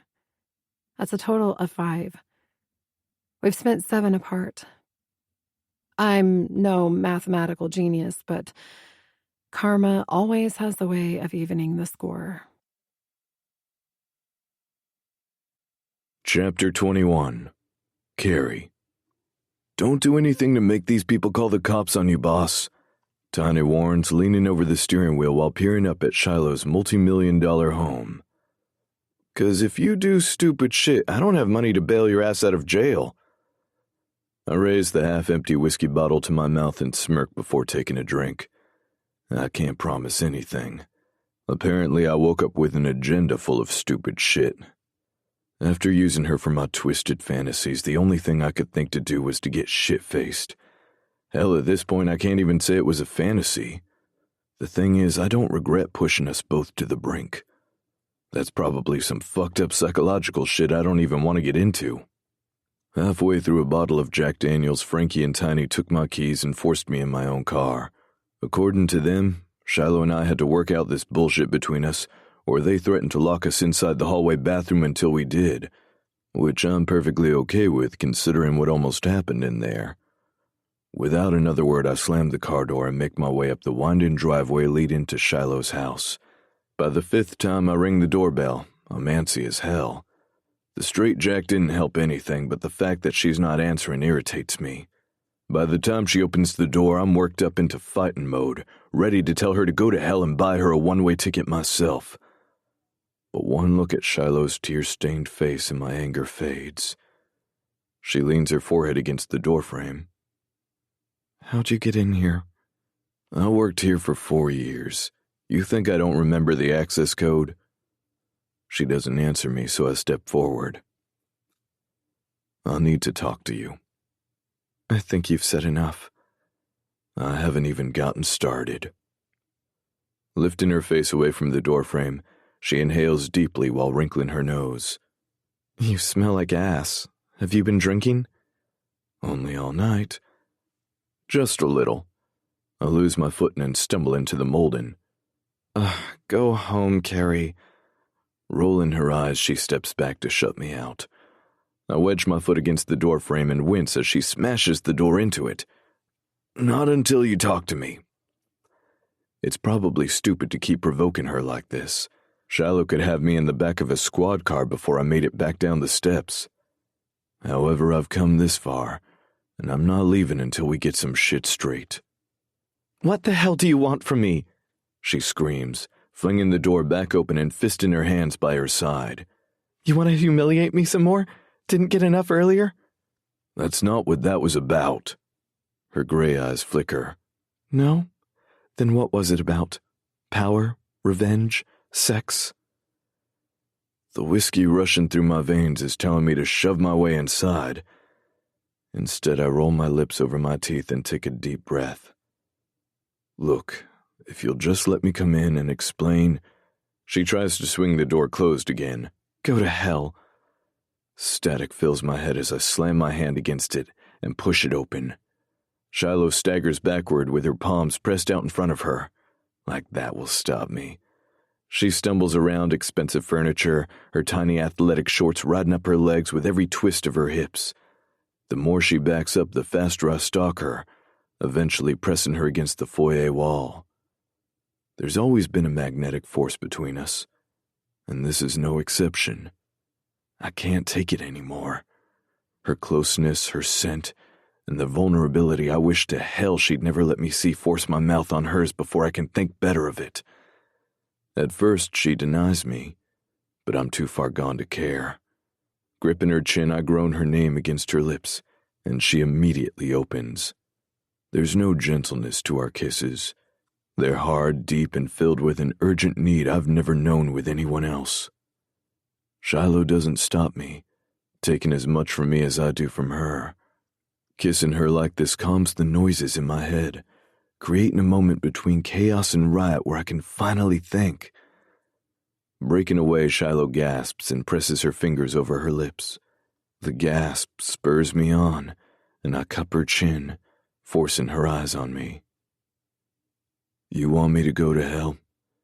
Too fucking late, because I'm already in it. She swallows. Why? I'm the one sentenced to be your slave. No, it's the other way around. Ducking her head, she moves across the room to a small sitting area. I watch her, the alcohol diluting from my system. She straddles the armrest of a leather love seat and leans forward on both hands, glancing at me over her shoulder. Why did you kiss me? Why did you stop me? She sighs. You know why. Enlighten me. Shiloh bows her head, waves of blonde hair shielding her face from my view. You don't know what you want, Carrie. Taking me ice skating was one of the nicest things anyone has ever done for me. You actually listened to what I had to say. She settles a pained stare on me. People look at me. They don't listen. They don't think what I have to say is as important as what I wear. I've always thought... Let me finish, she interrupts, holding up her hand. I haven't felt that good about myself in a long time. And then you had to go and ruin it. I understand you were upset at Romeo. What he did was stupid and irresponsible. Even I get that it brought up unresolved issues with me. I don't begrudge you your anger, Carrie. I can take it because you're entitled to it. She sits up straight and pushes her shoulders back. What you're not entitled to is treating me like a whore. Her words hit hard. You're right. I'm sorry, what? Admitting I'm wrong isn't one of my strengths. So if I'm going to do something that makes my skin crawl, I'm going all in. Crossing into the sitting area, I take a seat on the glass table in front of her and lean forward with my elbows on my knees. I said you're right. I had no right to do what I did. I could blame it on a lot of things, but the truth is I just lost control. I shouldn't have followed you. No, you shouldn't have. But I also don't make a habit out of forcing women to touch me. Not that it's an issue, of course. You're actually the first one to make me work for it. She fights a smirk, still balanced across the armrest. You've acquired quite the overinflated sense of confidence since I left, haven't you? A lot of things have changed since you left. Her smirk fades and she doesn't respond. I don't expect her to because she'll never understand. Confidence is something I've had to work hard to earn, mostly in a 2-year crash course behind prison walls. That kind of shit changes a man. She brushes the left side of her hair forward again. I wonder if it's intentional, or if it's become such an automatic need to hide her one flaw she doesn't realize it. Look, it's late, and I don't want to rehash the past and fight again. Good in theory, but there are 2 problems with her attempt to kick me out. 1, my only way home is probably joyriding my car around town, and 2, there's no way in hell I'm leaving without settling this shit once and for all. Then let's rehash it and not fight. Shiloh lets out a hollow laugh. That's not possible. For God's sake, you still call me shallow. Fuck. I knew that would come back and bite me in the ass. I did that once, and it was to be a dick. So you admit it, she says, pointing a finger at me. Hell yeah. Do you think I was going to let you get assigned to my center after 7 years and not fuck with you? Her arms squeeze across her chest, pushing her breasts over the rim of her flimsy tank top. After that display, I can't help my eyes from lowering to where her thighs grip the armrest, filling my mind with images of how they'd feel wrapped around my waist. I know I should focus on her words, but shit, I'm only human. Okay, I deserve that, she agrees. But I'm not the same person I was back then. Jesus, I'm not the same person I was 6 months ago. This conversation has gotten way too damn heavy, and I need a drink before she does something stupid like make me talk about my feelings. So I give her my best panty-dropping smile and distract the hell out of her. You've left me sitting in this weird-ass parlor over 15 minutes and haven't offered me a drink. What kind of southern woman are you? My diversion tactic works because Shiloh opens and closes her mouth a few times before finally shutting it. Standing, she motions me down a long hallway. After making a left and 2 or 3 rights, she extends a tanned arm toward the biggest living room I've ever seen. Well, are you going to sit, or would you like a written invitation? She says, motioning toward the pristine white leather couch. Taking a seat on the edge of a white leather couch, I glance over my shoulder and see Shiloh standing over a wet bar holding a glass in her hand. What's your poison? Whiskey, if you have it, I say, managing to not sound like a money-struck moron. As Shiloh fixes my drink, I notice 2 gold-plated mirrors hanging side by side on the wall directly in front of me. Black trash bags are crudely taped over the mirror part, covering each one as if constructed in a frenzy. Walking across the room, I run my finger down the wrinkled plastic, the ugliness of the lawn bags against the elegance of the room a harsh contrast. I can't imagine Bianca West doing this. It makes me wonder what the hell happened to make someone cover them with something so bizarre. Without thinking, I shift my finger to the edge of the silver duct tape, chipping at it with my thumb until the plastic starts to peel back. A rattle of ice is the only warning I get before glass shatters by my feet, and Shiloh jerks my hand away from the mirror. "Don't!" she screams. After seeing the surprised look on my face, she clears her throat, tempering her reaction. I mean, please don't do that. Close, Starshine, but it doesn't work that way. Shiloh, why do you have trash bags all over your mirrors? They broke. I raise an eyebrow. Both of them? Yep. Bending down to pick up the broken glass, she stiffens as I grab her shoulders and lift her back up. If she wants to play this game, I can too. You know that's 7 years bad luck. The game backfires on me as her blank look twists into an insolent sneer. Then I guess that's my due penance. 7 for 7, huh? I run a hand over the back of my head and glance down at the broken glass and whiskey coating the hardwood floor. I don't suppose you know where your maid keeps her mop and broom, do you? Out of the corner of my eye, I can see Shiloh's shoulders relax, her earlier panic melting away as she gives me a sarcastic smile. Actually, I do. Lately, I've been forced to become quite domesticated. She bats those insanely hypnotic eyes, and I watch the sway of her ass as she disappears down the hallway. After cleaning up the mess left by the broken glass, Shiloh fixes me another drink without being asked. We sit on the same couch staring at each other. I've said what I came to say. I apologized. She accepted. End of story. So why haven't I called Tiny and Frankie to come pick my ass up? Good question. It's one that I'm currently asking myself as Shiloh curls her bare legs underneath her and drapes one arm over the back of the couch. The move tightens her tank top against her breasts. I can't force my eyes to look anywhere but the outline of her perfect nipples as they pucker underneath the thin material. Jesus Christ, is she trying to kill me? Yes, the answer is yes, because all I can think of is having my mouth on them. How it would feel to fuck her so hard she'd feel me for days. The woman is my weakness and my wrath all wrapped up in one forbidden package. But isn't what's forbidden always most tempting? While what I did in the locker room was uncalled for, I still have no plans to abandon my plans to use her and toss her aside.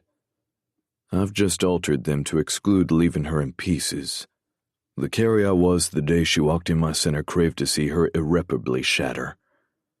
The Carrie that showed up on her doorstep tonight just wants to fuck her out of my system. If you ask me, that's not too much to ask. Carrie, I'm going to say something, and I need you to listen. She puffs out her cheeks and holds it before slowly blowing it out. As much as I don't think Taryn's right for you, I won't be the reason that you cheat on her. Although I respect her convictions, you can't cheat on someone who doesn't have your heart. I inch closer to her.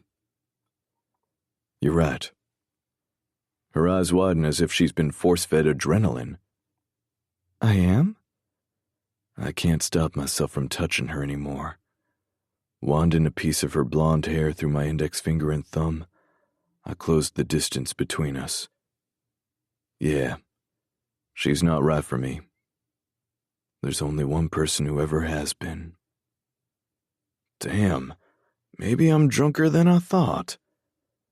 Risking a bolder move, I run my entire palm up the length of her neck and cup her head, kneading the strands of her hair. It's always been you.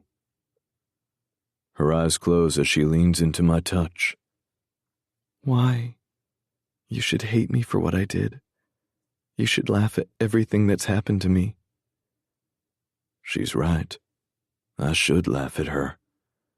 Instead, I slide both hands around to cup her face. The beautiful gray I've always loved churns as a tear slips from her left eye and rolls between her cheek and my palm.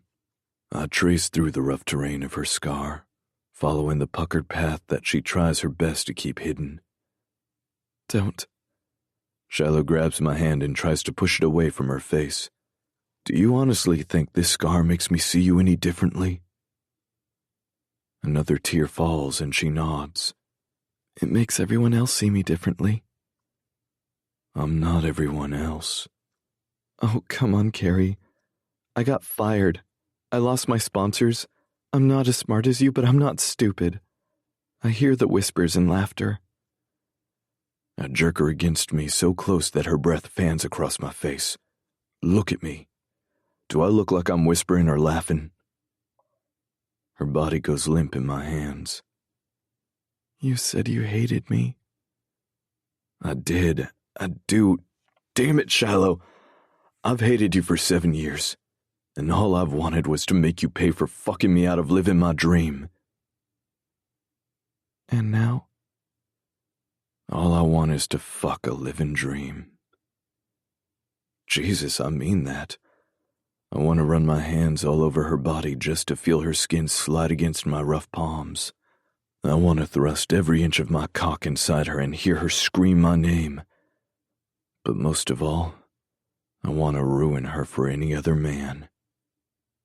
Before she can say anything else, I grasp her ass and lift her onto my lap. As if automatic, she wraps her legs around my waist and locks her ankles around my back. I'm ready for more, but instead Shiloh is studying me with her head cocked to the side. Her eyes are a little glassy, and her chest is flushed. The whole image ignites an animalistic response in me. She wants to study me? I'll give her plenty to analyze later on. I have 7 years of pent-up lust for her ready to explode.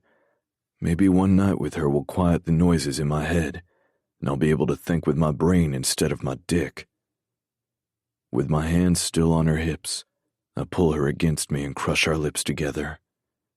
As our mouths fuse and our tongues battle for dominance, I know I'm fucked. So fucking fucked. All I taste is rain and sunshine. How the hell does one woman taste like rays of goddamn sunshine? If her mouth is this bright and warm, I'm almost coming in my pants thinking about what the rest will taste like. Fucking rainbows? What else is left? Carrie. She pulls back, the lines around her eyes filled with worry. Please don't hurt me. I can't take it. Not from you. And this is where the world-famous model seals her fate. As easy as that, she's handed me the keys to her destruction. Mine for the taking. Off. Gathering the bottom of her tank top, I'll pull it over her head. I'm not gonna hurt you, unless you want me to, I add with a wicked grin. I can't get her bra off fast enough. I've become somewhat of a pro, but this one is obviously expensive with a hook in the front and reinforced buckle that I swear to shit I'm about to chew off. Shiloh tosses me a seductive little grin, and with one flick of the wrist, has it unhooked and open. God bless Victoria's Secret. Flipping us around, I press her back against the leather and her neck drops back, disappearing over the edge of the couch as I roll the tip of my tongue over a nipple. Shiloh shudders, making me smile as I close my lips around it and suck it deep into the heat of my mouth. Carrie. A moan rumbles in her throat as her fingers weave through my hair. She wants me, but I have to make her say it. What do you want, Shiloh?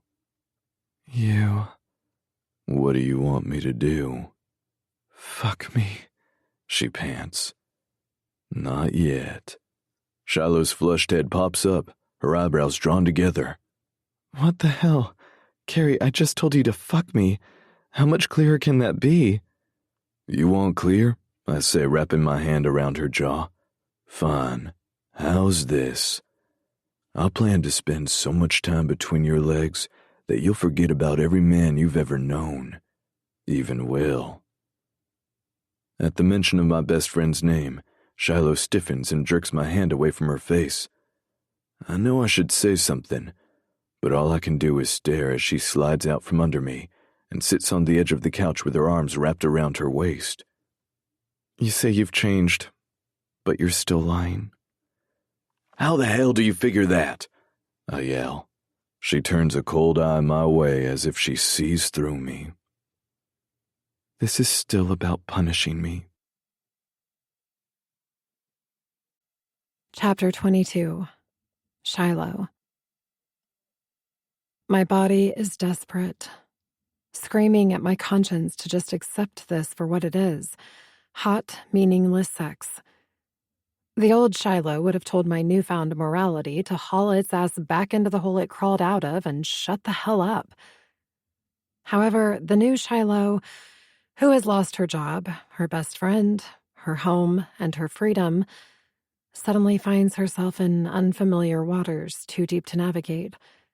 Too deep to give my body to a man who only wants it because he assumes I'm already giving it to his best friend. I'm in a no-win situation. As much as I ache for him, I refuse to be a ring in his alpha dick toss game. Carrie's blue eyes darken as I move my hands from my waist and lock them over my exposed chest. Being halfway naked makes me feel vulnerable. Vulnerability makes you weak, and no one survives in this world being weak. "Want to tell me what just happened?" He sits beside me, making sure to keep a safe distance between us. No, I don't. I want to crawl under my disgusting princess blanket and dream this whole night away. I want to go back to the first few days where Carrie barely spoke to me. Now all he does is talk, and it's starting to break me. Bowing my head, I rub my temples with the pads of my thumbs. You seriously think I'm sleeping with Will? Don't hand me that shit, Shiloh. I see the way you two look at each other. Do you think I'm blind? No, I think you're a moron. You're way too friendly. His words clip through his gritted teeth. Really? That's funny, because friendly isn't a word I've ever heard you pair with my name. I smirk a little as his nostrils flare. Besides, he's a nice guy, and the last time I checked, who I fuck isn't any of your business. That's probably a little out of line, but I refuse to sit in my own home while he dictates who I see in my own free time. Not that I'm even interested in Will, but I'm also not interested in self-righteous assholes. So you admit it? Carrie leaps to his feet and stares at me with bloodshot eyes, pulling the ends of his hair until I'm sure he's going to rip it out. I'm on my feet just as fast, a severe lack of judgment clouding my ability to think rationally. What? No. God, Carrie, what the hell is it with you? You treat me like garbage 1 minute, then the next you act like I'm your property. Might I remind you that you're still fucking Taryn? Was fucking Taryn. And so what? Fucking is fucking, Shiloh. It meant nothing. Does she know that? Taryn believes what she wants to believe. That's her problem, not mine. Do you realize what a huge dick you sound like? Are you saying you've changed so much in 7 years that you fuck for sport now? Emotion and heartbreak are just casualties of your sick game? Why so shocked? Whose pink playbook do you think I learned it from, Shallow? Get out. Get out of my house. So many emotions roll through me at once. I'm not sure which one is the strongest. Anger, pain, hurt, embarrassment, regret, shame, pity. All of them spark like lightning through my fingers, and Carrie's face contorts as I shove him toward the front door. Shiloh, get out! I scream again. I'm only seconds away from a breakdown, and I'll be damned if I'll give him the satisfaction of watching it happen. I am so stupid. For a moment, I caught a glimpse of what life could be like starting over. No cameras, no limelight, no constant demands. Just simplicity. But that's not the way God planned life out for me. Oh, who am I kidding? God has nothing to do with it. I sold my soul to Satan a long time ago, and he's corrupted it with evil and darkness. which is exactly what I deserve. Salvation is everlasting. Penance is never-ending. As Carrie stumbles onto the porch, I reach for the door to slam it when his phone chimes. It's Taryn. I know that chime. It's some Taylor Swift song, and I know she programmed it herself into his phone. No one else on earth would pick something so obnoxious.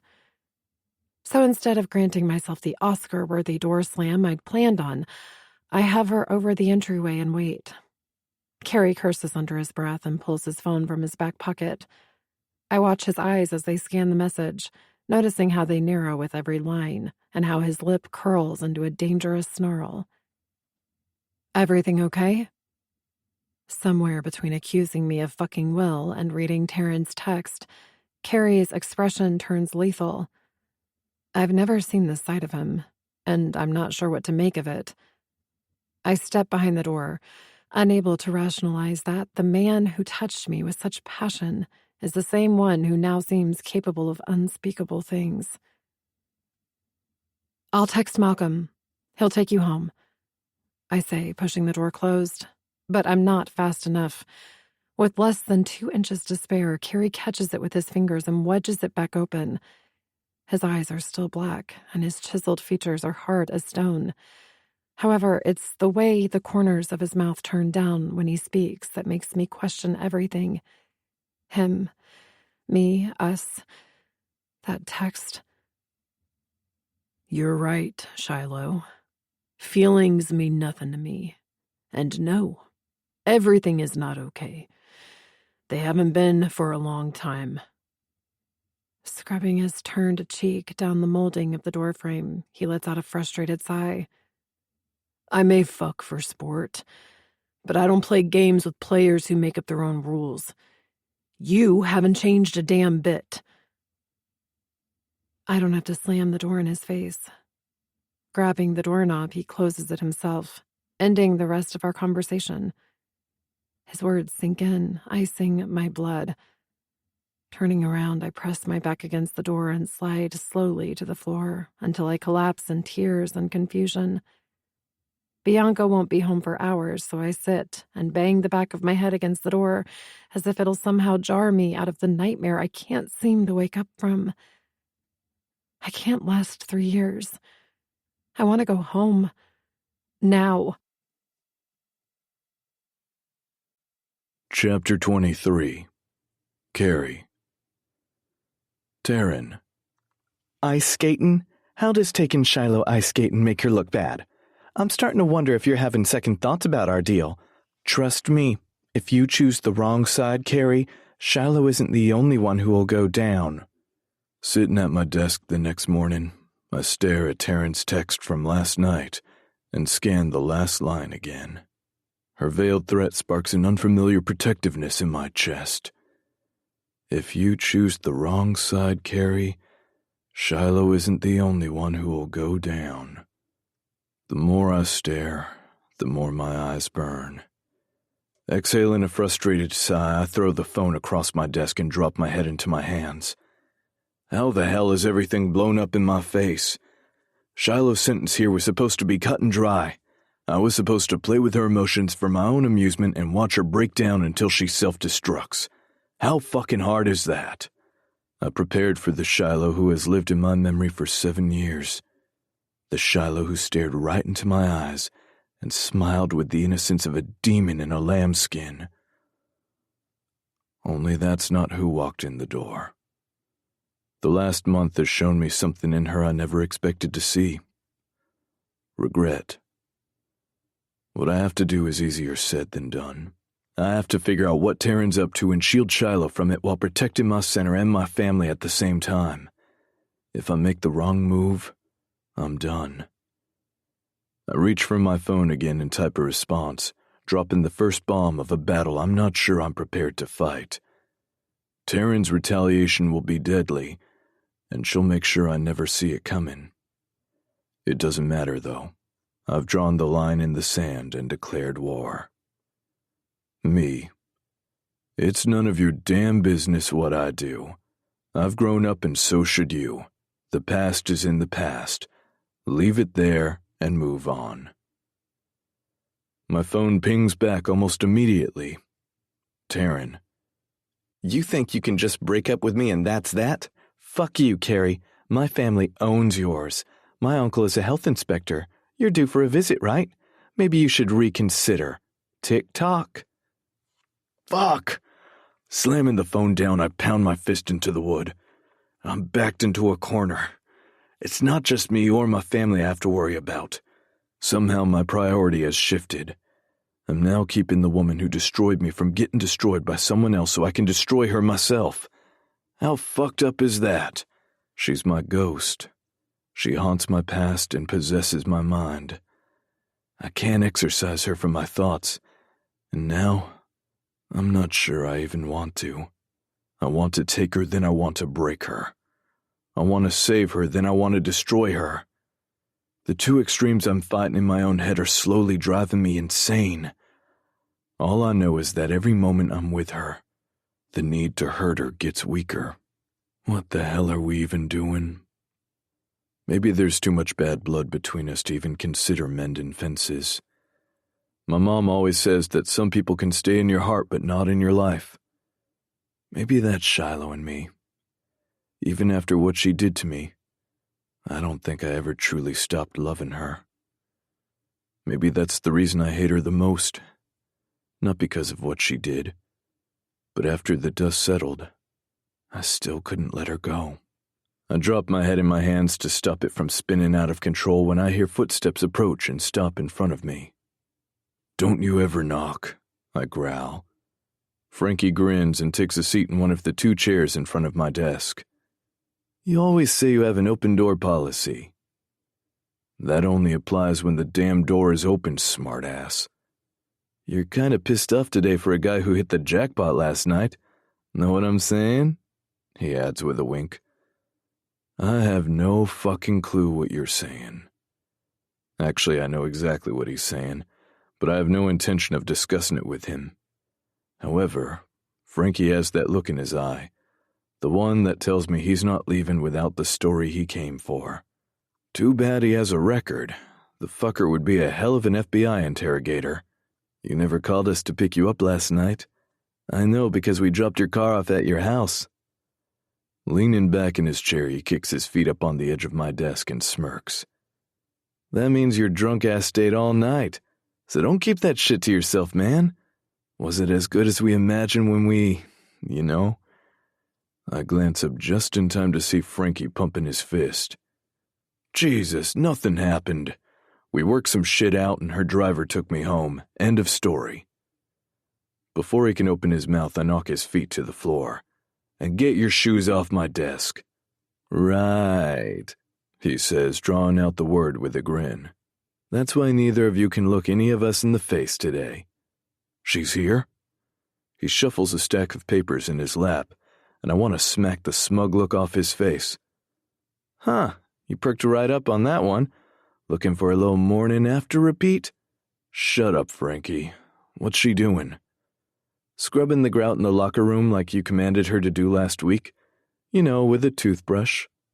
He raises his eyebrows like I'm the biggest asshole alive, which I am.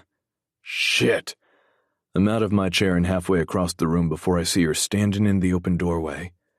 Her hair is pushed over her left cheek as usual, only this time she's wearing a dark blue scarf tied around her head to keep it in place.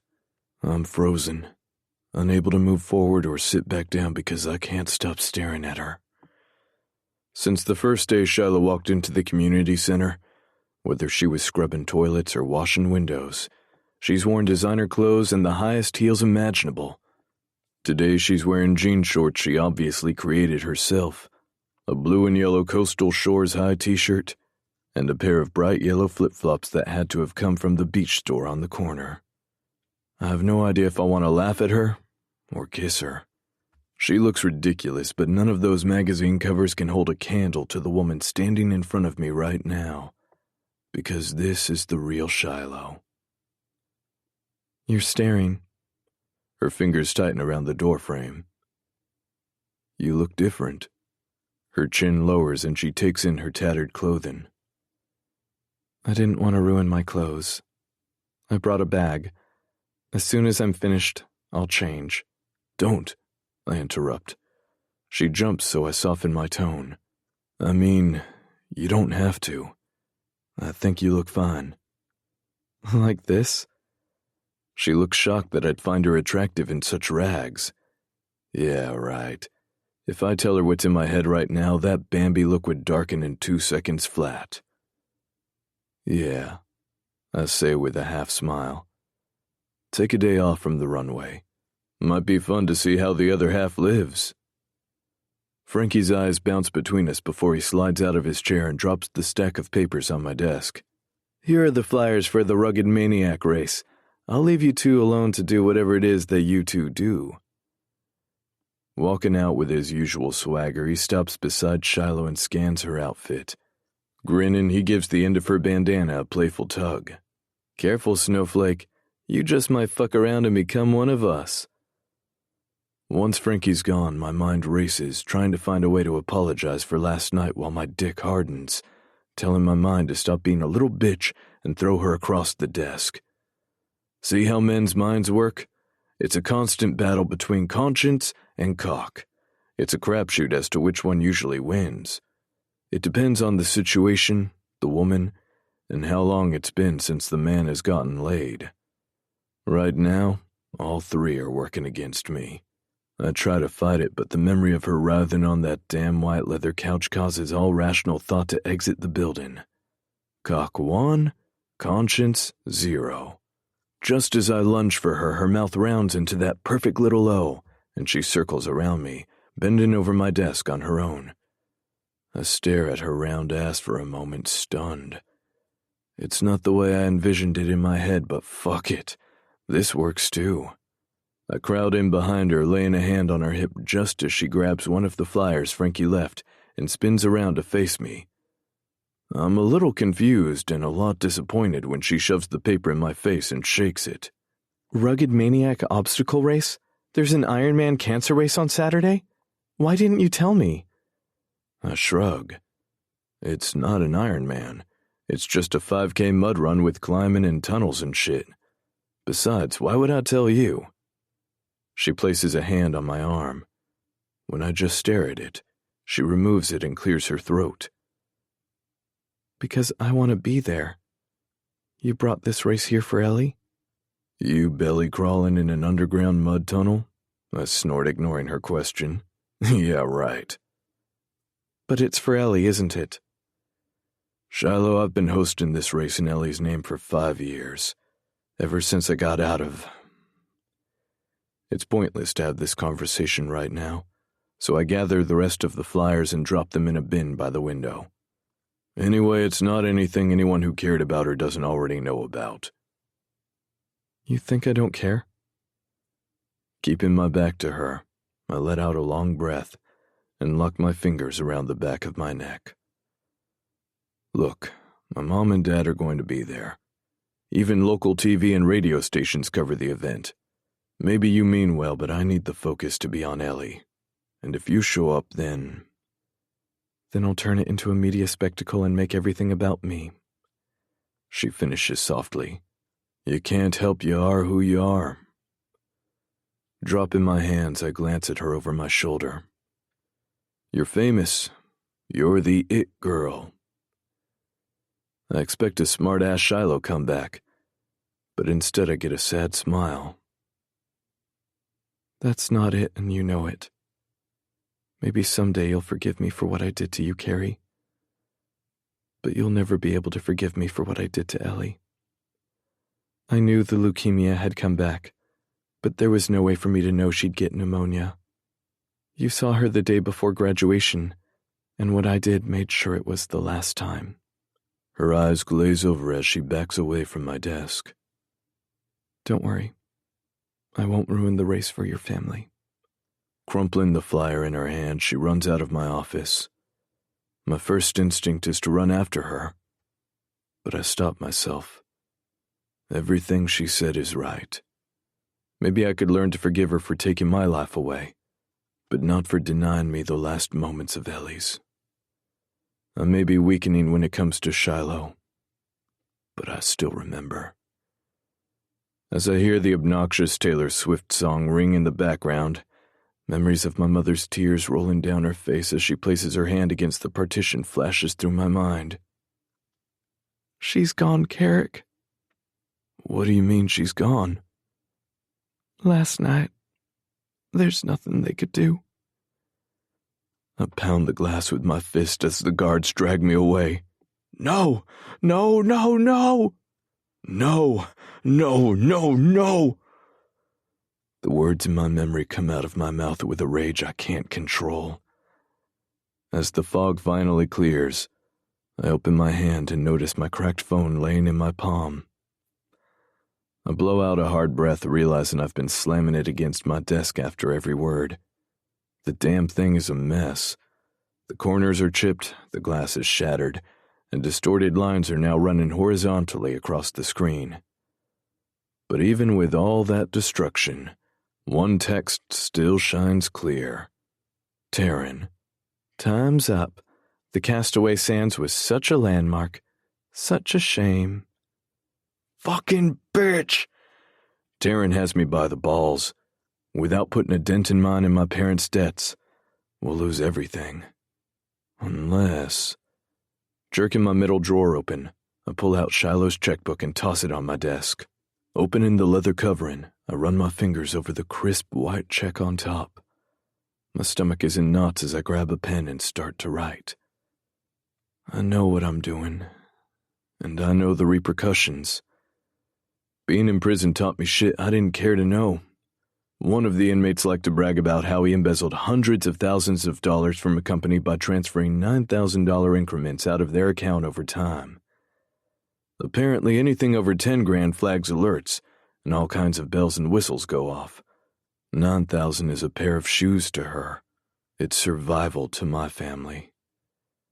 The logistics of doing this isn't difficult. It's the ethics that's the problem. Shiloh West was my best subject in high school. Hell, I graduated with honors in Shilohology. I can probably write her signature better than she can. While I write in the amount and sign her name, I justify what I'm doing by convincing myself I'm some kind of modern-day Robin Hood. This isn't wrong. This isn't stealing. I'm distributing money from someone who will never miss it and giving it to people who are going to lose everything without it. I'm actually a hero. She'll understand when I pay her back. Chapter 24. Shiloh. My accountant's heartfelt text came in bright and early Saturday morning, 4 days after walking out of Carrie's office. Moneysucker. Transactions are done. Me. All of them? Moneysucker. Yes, you're a goddamn idiot. His words aren't as harsh as they seem. He really loves me. You just have to read between the goddamn idiot part to find the affection. Afterward, I spend all morning shopping for what I consider to be the perfect outfit for the occasion. Now, here I am in a pair of red lycra shorts and a fitted white t-shirt with the red and orange ribbons swirling across on the front. And I can't help but laugh. Carrie's right. I am riddled with guilt, but not enough of it to swing from a tree into a mud pit. Moral support it is. I know the race events have gone on since early this morning, so I have no idea what I'll be walking into. However, determined to be there whether he wants me to or not, I climb into the back of Malcolm's limo and wait for Bianca to blow up my phone. It's a proven fact that even the slightest disturbance in a financial force makes her spidey sense tingle. She doesn't disappoint. Not 10 minutes into the ride, my phone flashes. Her texts arrive one after another, and I listen for each ping the whole way to the park, entertained as shit to watch her unravel. Bianca. I saw. Call me. I will not be ignored, young lady. Bianca. I know you're ignoring me. Do you think this is funny? Answer me. Bianca. Have you been kidnapped? If you've been kidnapped, type yes. Seriously? What kidnapper lets his victim check phone messages? Bianca. No, they'll expect that. Type fruit fly. The fuck kind of distress call is fruit fly? I can't help it. I know I'm a horrible daughter, and this will probably secure my place in hell. But honestly, the dark side calls me more than a B-list fuckboy who thinks my vagina will make him famous. 2 words are all I type back. Fruit fly. I hit send and turn the phone off. Half an hour later, Malcolm's limo sits in the crowded parking lot, taking up 4 horizontal parking spots. I'm mad as hell and crouched on an overgrown lawn with bugs crawling up my ass. Why? Because, convinced I'd been taken hostage by terrorists, Bianca slugged a bottle of Napa's Best and called Malcolm to inform him that she was calling the White House. Malcolm ratted me out and told her where I was and what I was doing, threatening to make me walk to work unless I turned my phone back on and answered her calls. I toss a self-indulgent glare over my shoulder, and he just looks up from his phone through the windshield and shakes his head. Right on cue. My phone rings, and I don't bother to glance at the caller ID before answering. There's no need. Hello, Mother, I chirp into the mouthpiece. Let me guess. I'm getting my own security service agent, and we're spending next Easter rolling eggs on the south lawn of the White House? Shiloh Grace, what in the hell do you think you're doing? I'm sure you'll tell me anyway. She lets out an offended squeak. $3 million. Did you think I wouldn't find out? Actually, I counted on it. When I got arrested, Bianca created an unholy alliance with my accountant to protect my interest. The minute I authorized the bank checks, I had no doubt he'd notify her. What do you think you're going to accomplish by doing this, Shiloh? Buy his forgiveness? You can't bring his sister back, you know. I'm not trying to do either one. Oh, by the way, I donated $100,000 to the American Cancer Society on my credit card. I told them I wanted it to remain anonymous. I can tell she's hedging.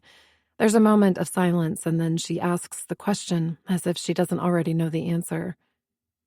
And the withdrawals? I stare across the lawn and down an embankment where a group of people are standing in between a beach volleyball court and a water slide. Carrie is at the front, caked in dried mud and laughing in his Kincaid crew t-shirt. His face looks happy, smiling even. I hope he's still smiling when he gets the news. Shiloh! I preserved legacy, I whisper. Although it's late afternoon when the winners are announced and the closing ceremony begins, I haven't moved from my spot. For 3 hours, I've watched Carrie. Correction. I sat on the lawn and watched Carrie with Taryn, who, for some reason, has shown up at the 11th hour and makes sure to be front and center. Her leggings are so tight they look painted on her legs, and she has them paired with a white tank top with Diva written in cursive across the boobs. I'm not being a hypocrite. That shit is tacky. However, although it's obnoxious, it's not her outfit that holds my attention right now. After disappearing to rinse off and change clothes, Carrie has come back and seems on edge. It's obvious he doesn't want her there, and stiffens the minute Taryn walks up. When she touches him, he finds something important to do at another station. It's fascinating to watch. I don't take enjoyment in their breakup. That's a lie. I enjoy the shit out of it. By 5 o'clock, nameless people are droning on and on about money raised, and I seriously begin to question my sanity in being here. I'm about to flop onto my back and tune out when an over-caffeinated man grabs the microphone and starts announcing the donations. Uh-oh. My eyes dart back to Carrie. He's paying insanely close attention, and my heart starts to pound. Although I had been adamant I wanted my donation to be anonymous and not mentioned, someone dropped the ball. When the man announces my obscene amount, Carrie tilts his head back and closes his eyes like he knows. Of course he knows. Who else would have that kind of money? However, to his credit, he never makes any other indication that he knows where the donation has come from. He just smiles and claps like any other participant. Well played. And with that, I'm done. This goodwill stuff has run its course with me. Let's be honest. I am who I am, and willingly spending all day at a charity race is a big step for me. Normally, I just sign a check and bask in the publicity of the good deed I've done. That's another lie. I don't even sign the check. My accountant has the power to do that for me. At this point, I'm kind of disgusted with myself, so I stand up and wipe the grass off my ass. I power my phone on so I can inform Bianca that I'm on my way home when a sickening feeling settles deep in the pit of my stomach. The buzz, the energy. You never forget that shit. I've lived for it. I've built a legacy around it. I've learned to sense them before their feet hit the ground. Except I've been out of the game too long, and this time, I'm too late. I see the excitement flitter across the bored faces of the local news crews. Cameras hum to life, and field reporters smooth their hair in anticipation. They all have their quirky pre-live rituals, but every one of them are scrolling frantically through their phones. Oh shit. This can't be good. I'm half considering walking down the embankment and asking one of the race participants if they know what's going on, when my phone starts blowing up. Barry. A newly fired junior accountant at your firm messaged your publicist, who thought it would be good for your image to send out a press release. Sorry, kid. Will. What the hell is going on? I'm watching the news. You promised no drama. Bianca.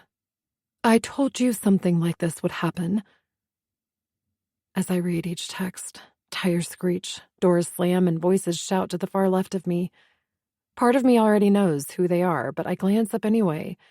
Herds of equipment, big hair, and attitudes run toward the crowd like their asses are on fire.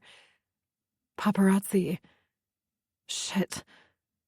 My self-serving and soon-to-also-be-fired publicist has screwed me in the worst possible way. That's what the local news crews were reading on their phones. The national media already had a hold of the story of my donations and were on their way here before the walk even started. The news must have just broken online. Please let that be all they know. It's hard to miss Malcolm's limo. They know I'm here. The logical thing would be to run, get in the car, and get the hell out. But I don't, because as I watch them make a direct line for Carrie and swoop down like he's Shiloh West roadkill, I know I can't leave him. The moment they shove the microphone in his face, I lose my shit. No!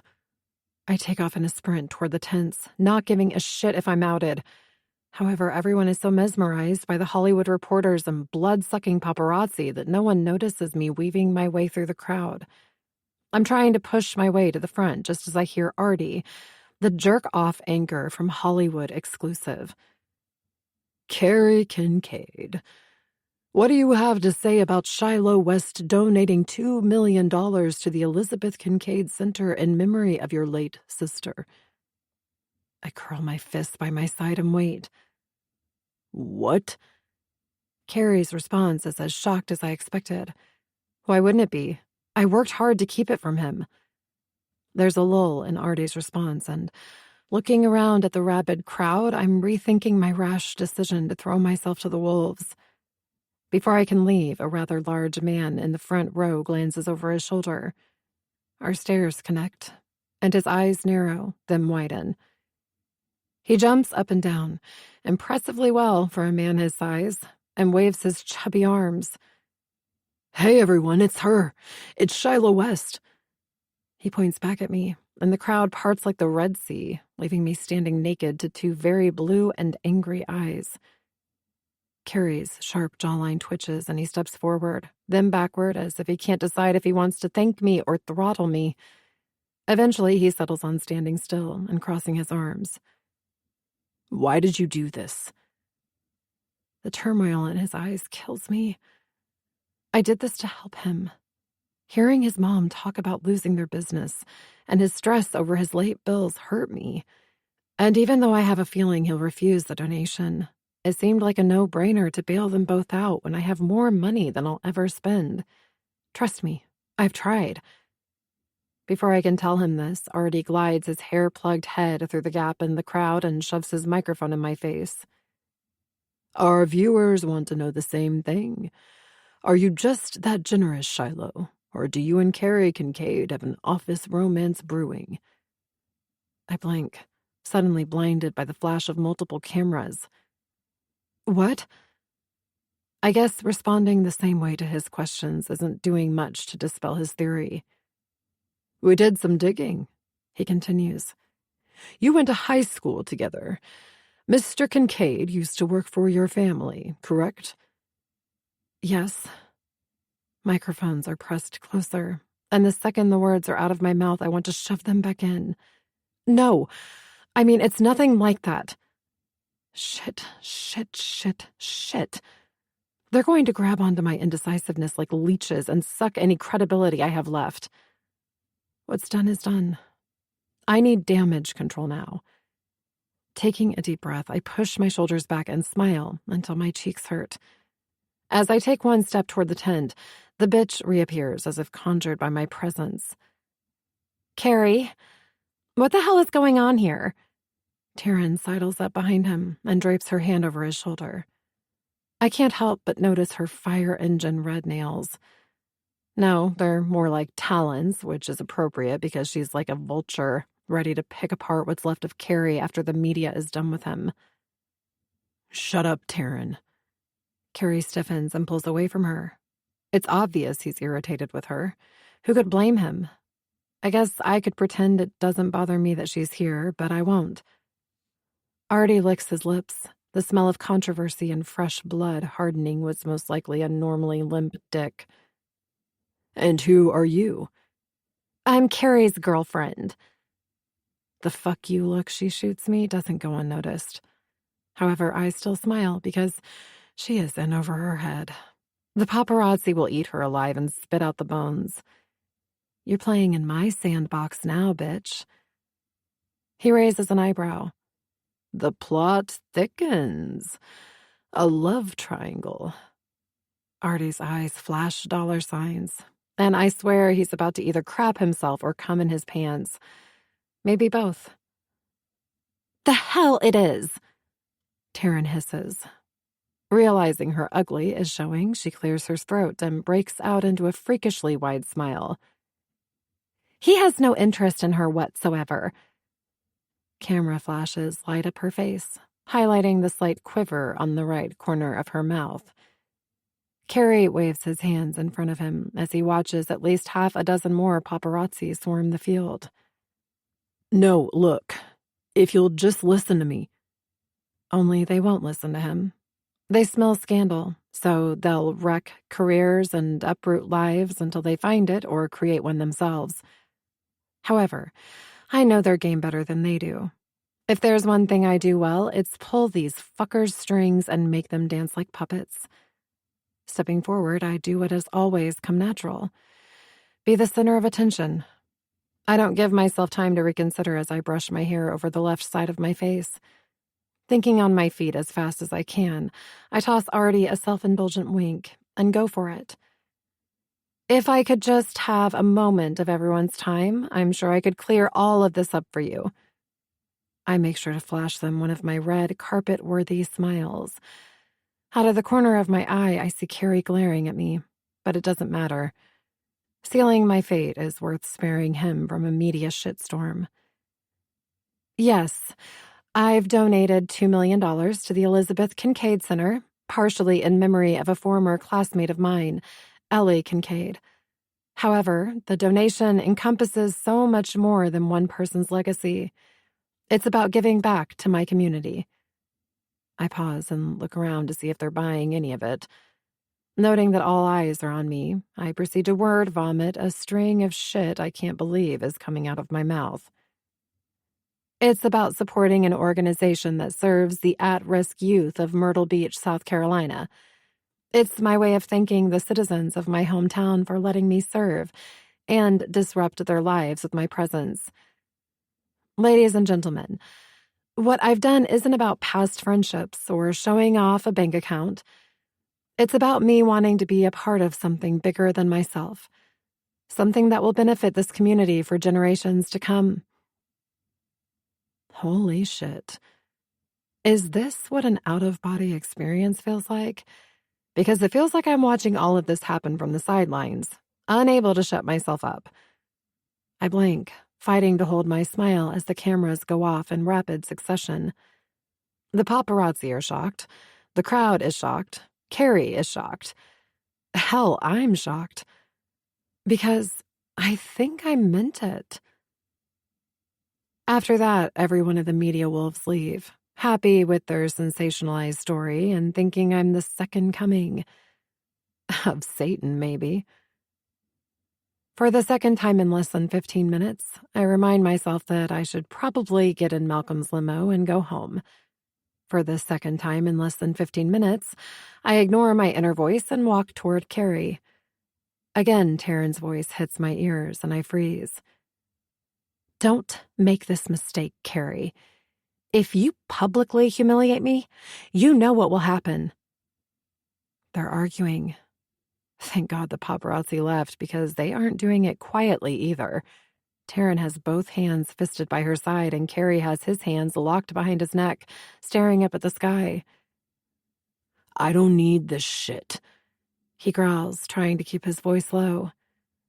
She is making your sister's memorial event about herself again, she screams, not giving a shit who hears. Just like she always does. Carrie's eyes blaze fast and hot. Dropping his arms, he moves toward her. You think this is her fault? Fuck you, Taryn. She gave her money anonymously. In case you're not familiar with that word, it means she didn't want any recognition. She wanted to avoid all this. When I realize my mouth is hanging open, I quickly close it. He knows. He gets me. Someone finally gets me. I wish this moment had a rewind button so I could press it and listen to that speech all over again. You're defending her? Yeah, I suppose I am. She stares at him for an uncomfortably long time, then steps forward with a ruthless smirk on her lips. Refuse the money. Tell her to go to hell in front of the cameras. No. Carrie takes his own step forward, wearing his own ruthless smirk. It's arrogant, lethal, sexy. How about I tell you to go to hell in front of the cameras? Taryn gasps. With every step he takes, she takes one backward. They move in a perfect choreographed dance, and I can't wait for the grand finale.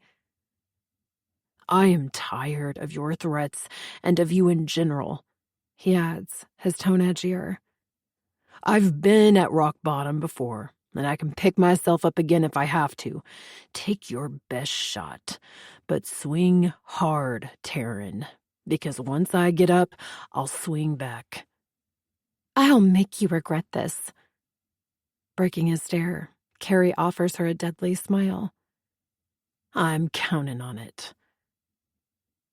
I've never been one to follow rules, especially when it comes to the rules concerning a recently destroyed relationship, so as soon as Taryn stomps off, I tap Carrie on the shoulder.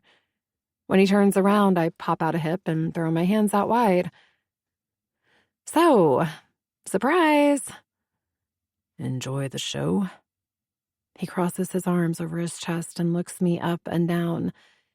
It's both flattering and unnerving. I feel like a gazelle on the open plain being watched by a pack of cheetahs.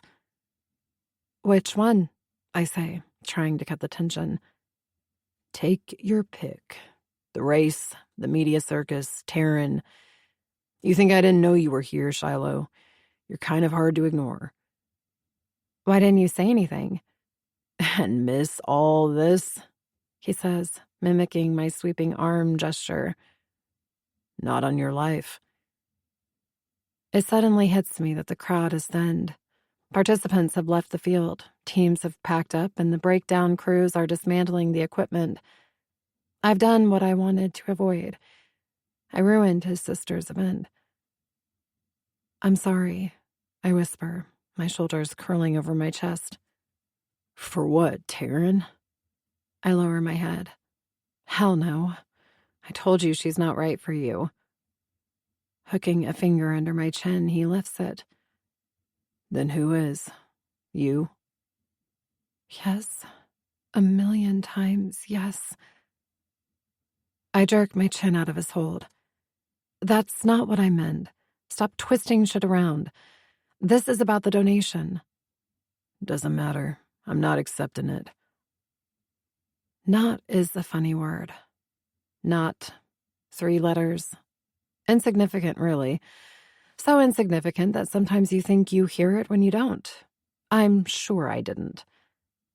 I'm sorry. I thought you said you're not accepting it. I did. I black out for a minute. That's the only explanation for shoving Carrie in the chest with both hands.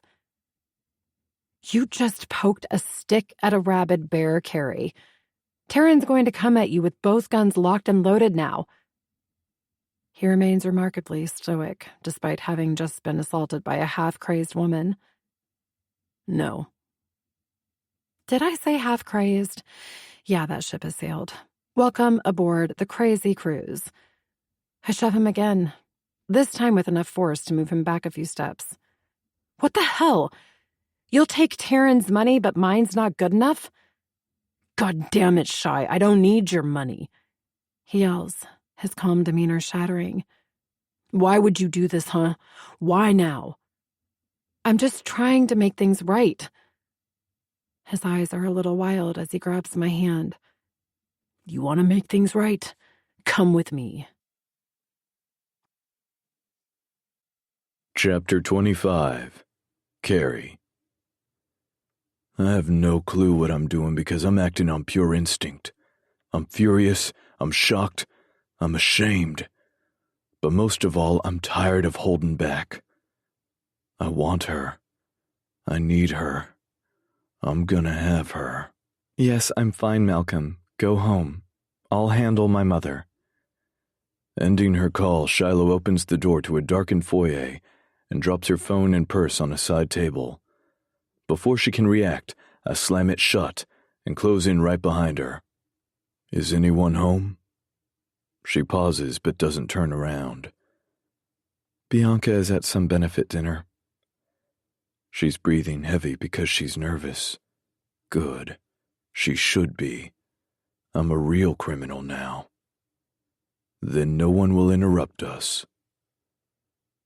Do you want to talk in here? She moves to the side, reaching a shaking hand for the light switch, but before she can touch it, I spin her around to face me. No, I'm done talking.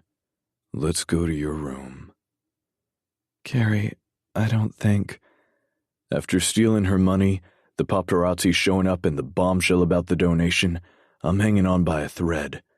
Before it snaps, I push her against the wall, trapping her wrists over her head. A protest rumbles in her throat, and I smother it with my mouth. I don't ask, I demand, parting her lips with my tongue and kissing her with all the hunger I've held back. Her body melts for me, craves me, and I'm taking it. Shifting her pinned wrists into one hand, I grip her chin and lift it toward my eyes. That wasn't a fucking request. Let's go.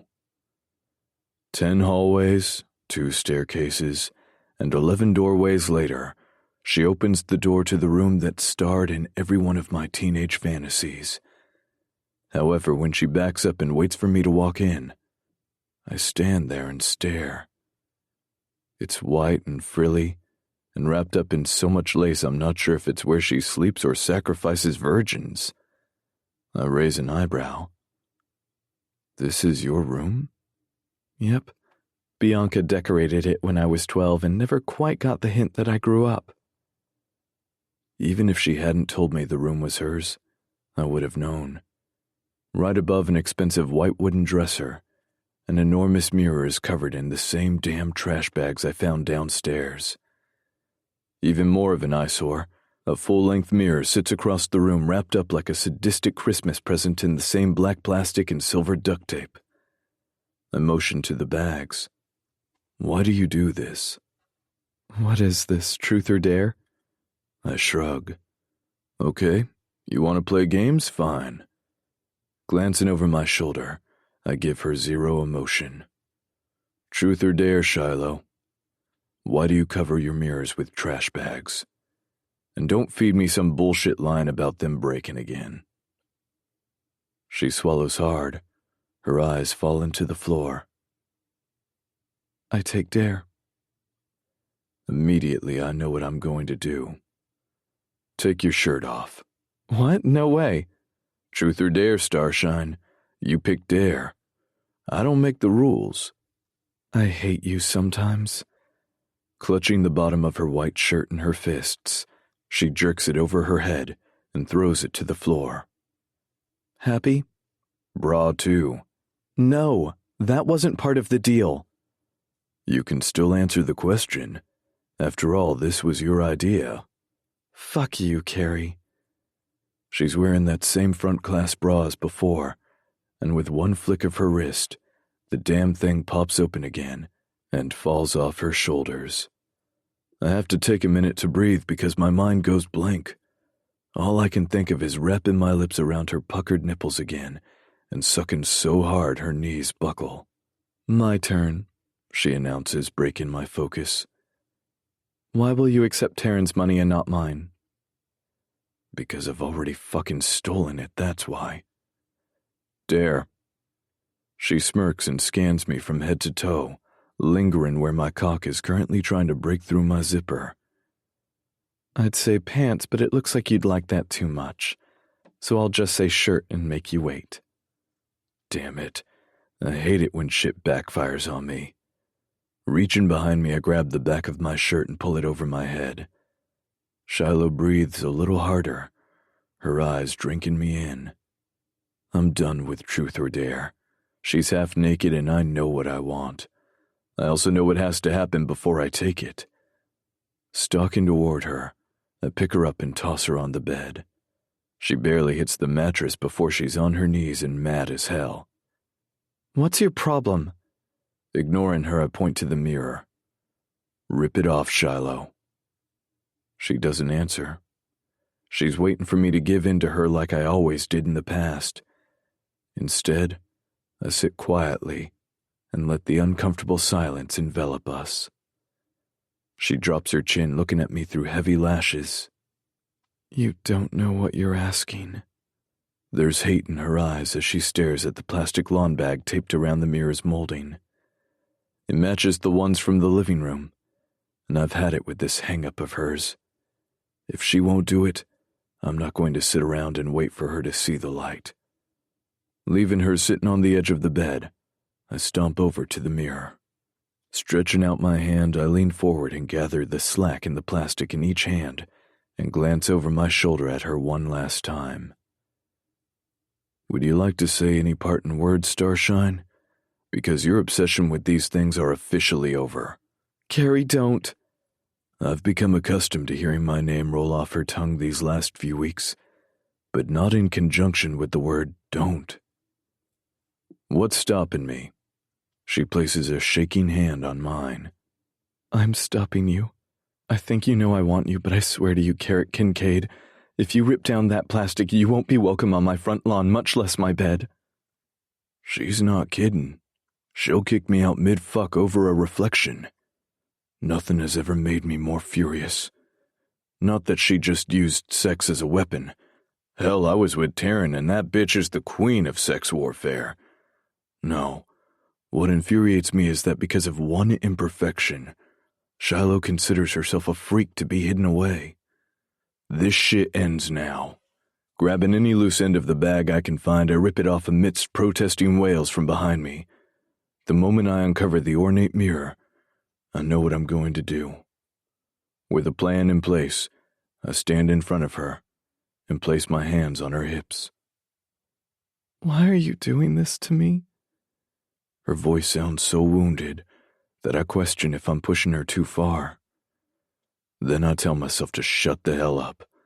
Nothing about this is normal.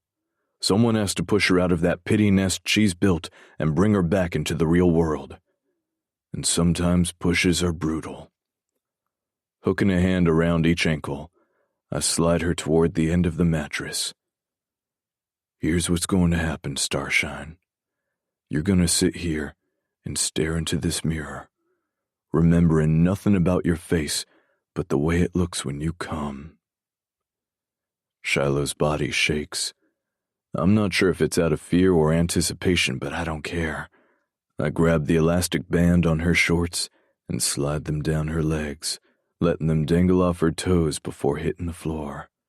Rising up, I grasp the strings resting on either side of her hips. Are you overly fond of these? She blinks a few times before shaking her head. Good. With an effortless tug on each side, the flimsy panties disintegrate, and I sweep a long look up Shiloh's body, drinking in what's always belonged to me. Fuck me. She's the reason men can be in the middle of a normal conversation, see her magazine cover, and have to excuse themselves. She's perfect. And tonight, she's mine. Shy? I groan as I crouch between her legs.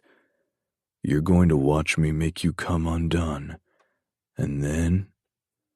Her eyes slowly close. Yes.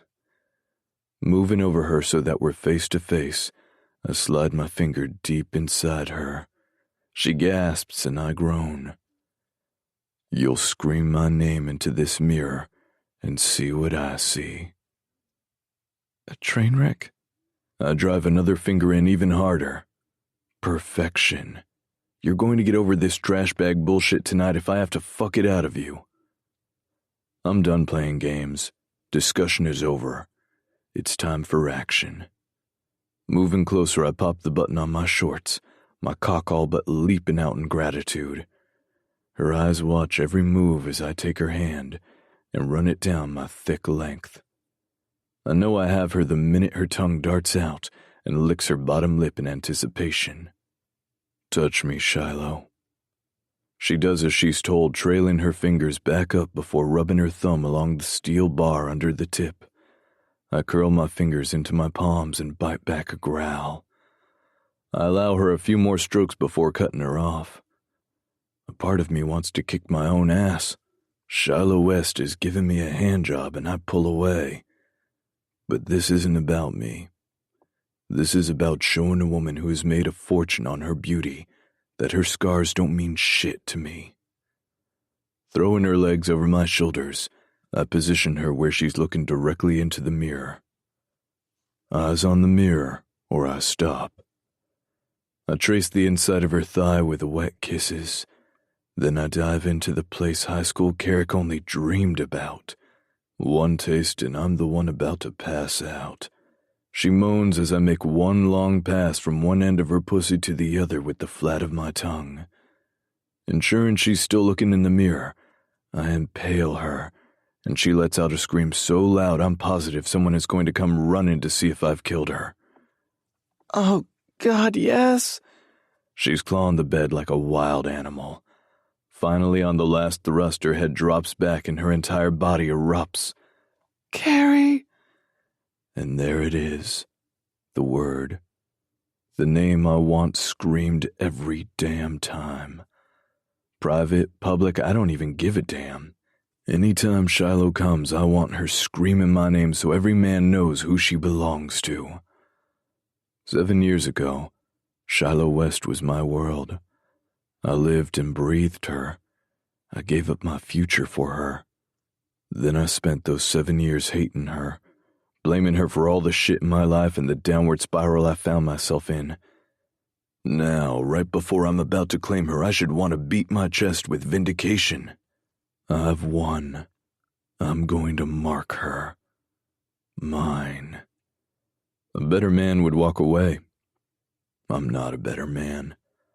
I also know Shiloh isn't a better woman. 2 wrongs don't make a right, but they do make things a little less miserable. And I know what she needs.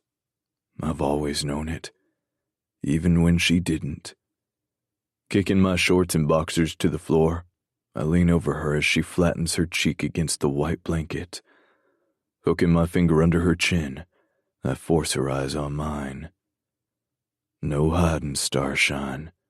The first time you face the mirror. After that, you can look anywhere you want. First time? This innocent act is killing me, baby. She barely has time to protest when I pick her up and flip her over. Climbing behind her on the bed, I clamp her hands around the footboard and pull her up on her knees. I turn her face and claim her mouth in a ferocious kiss before jerking her hips toward me. Then it hits me.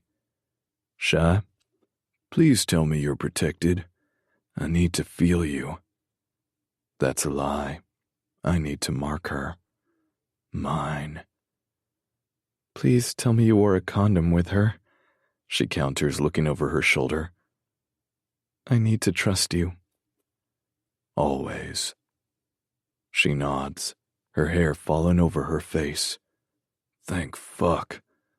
Unable to wait any longer, I drive into her from behind, savoring her screams as I fill her completely until there's no place we aren't joined. I started this in control, but as Shiloh's walls pulse around me, I have to close my eyes just to breathe.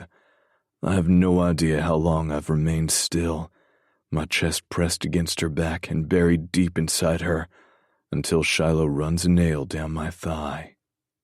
Carrie? Jolting out of my haze, I glance up as she studies me in the mirror, a worried line creasing her forehead. What's wrong? Nothing. I just want to touch you like I love you and fuck you like I don't. Shiloh. I breathe her name slowly, knowing the slightest movement will set me off. Reaching behind her, she weaves her fingers through my hair. What do you need? I meant for this to be about our combined redemption, but somehow it has twisted back to my retribution. I need to fuck you hard. Locking her eyes on our reflection, she reaches for the footboard and wraps her fingers around the wood until they pale. Let go. She has no idea the power she's given me. My cock is throbbing, and I'm already on the edge, ready to tumble. Without warning, she shifts forward, then slams backward, fully embedding me inside her again. The impact forces me to grip a fistful of her hair and tug it against my chest. Do you want me to hurt you? I growl, my patience gone. Yes. I have no idea if it's the desperation in her eyes or the roar of blood pulsing through my cock that pushes me over the edge, but something snaps in my head. My fist winds tighter in her hair as I lean down and place my lips right against her ear.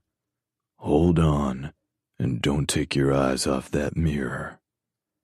Digging my fingers into her hip, I pull out and slam back into her with full force. Shiloh's screams fill the room as her nails dig long scratches into the wood of the bed frame. Holy shit!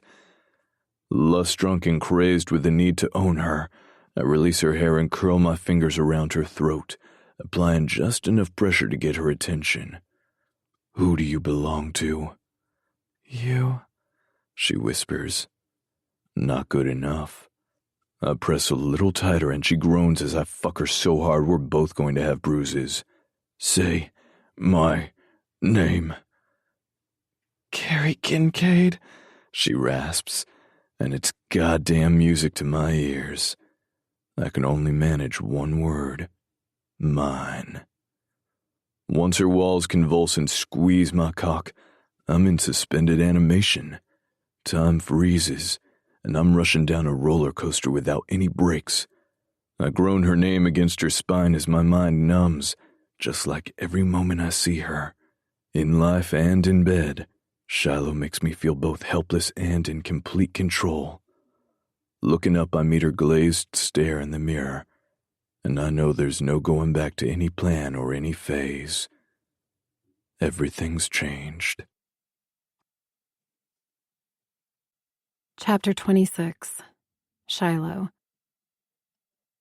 The first thing I notice when I wake up is the time on the alarm clock. 10:15. I haven't slept this late in a long time. I didn't even wake up with one of my usual nightmares. I slept peacefully. Silent, even. Huh. The second thing I notice is that I'm not alone.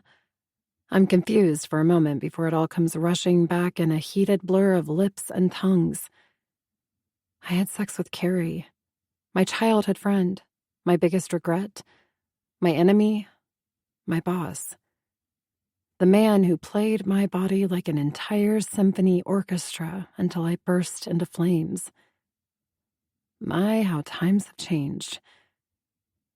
The third thing I notice as I'm staring at myself, it's such an odd feeling that I don't know whether to be in shock or burst out laughing. I haven't seen my own reflection in over 9 months. Once the doctors took the bandages off and told me the wounds would heal, but I'd bear the scars forever. I shut down.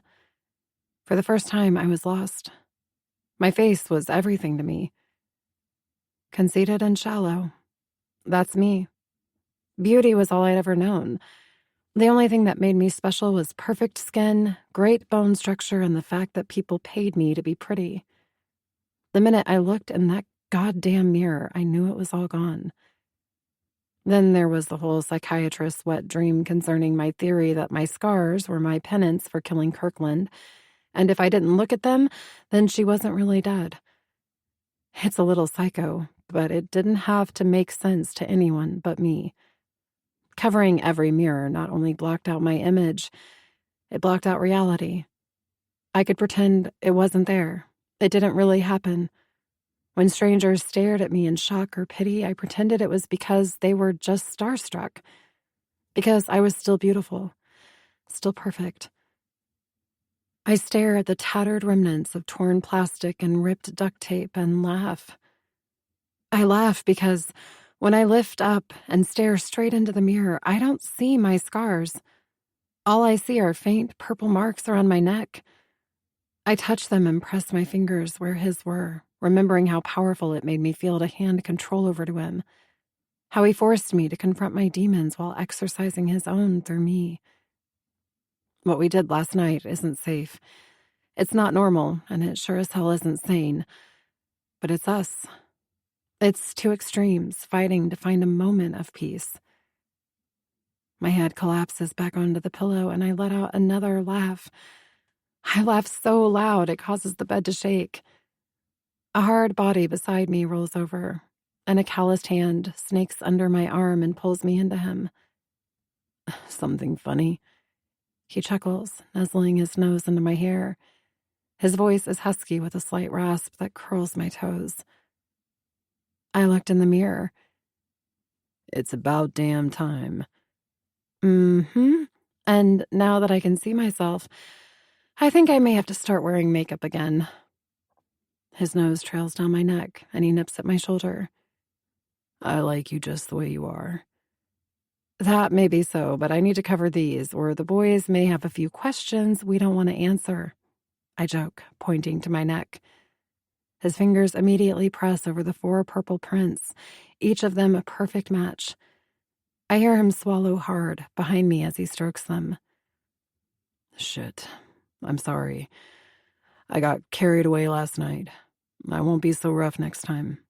Not that I'm assuming there'll be... Fuck. I almost laugh again. Since returning to Myrtle Beach, I found the new Carrie to be confident, domineering, and cocky. The fact that he's worried about a few bedroom bruises, or if I'll let him touch me again, is endearing, if not comical. I liked it, I assure him, tracing a finger across his jawline. Yeah? Yeah, I like this side of you. I like when you're in control and take what you want. I pause, my finger on the dimple in the middle of his chin, and hold his stare. And I like when you called me yours. His face turns to stone, and every muscle in his body coils. But it's his silence that chills my blood. His reaction knocks my newfound confidence down a couple of notches, but I force the smile to stay pasted on my face. I have no clue where we stand. We still haven't talked about what happened at the Rugged Maniac race, or his reaction to my donation. His way of dealing with his rage was to drag me home and fuck me into a coma. And I still haven't told him everything I've done. Carrie releases me and rolls onto his back, pressing the heels of his hands to his eyes. I watch his chest rise as he fills his lungs and holds it. I count the seconds, waiting for him to exhale, still with that stupid smile on my face. 1 Mississippi, 2 Mississippi, 3 Mississippi. I make it to 10 Mississippis before he finally opens his mouth and blows the breath out long and hard. The dumb laughter I'd enjoyed just minutes ago now seems like celebrating first place before crossing the finish line. I want my plastic bags back. My back is still to him, but I've got my chin resting on my shoulder as I wait for the hammer to drop.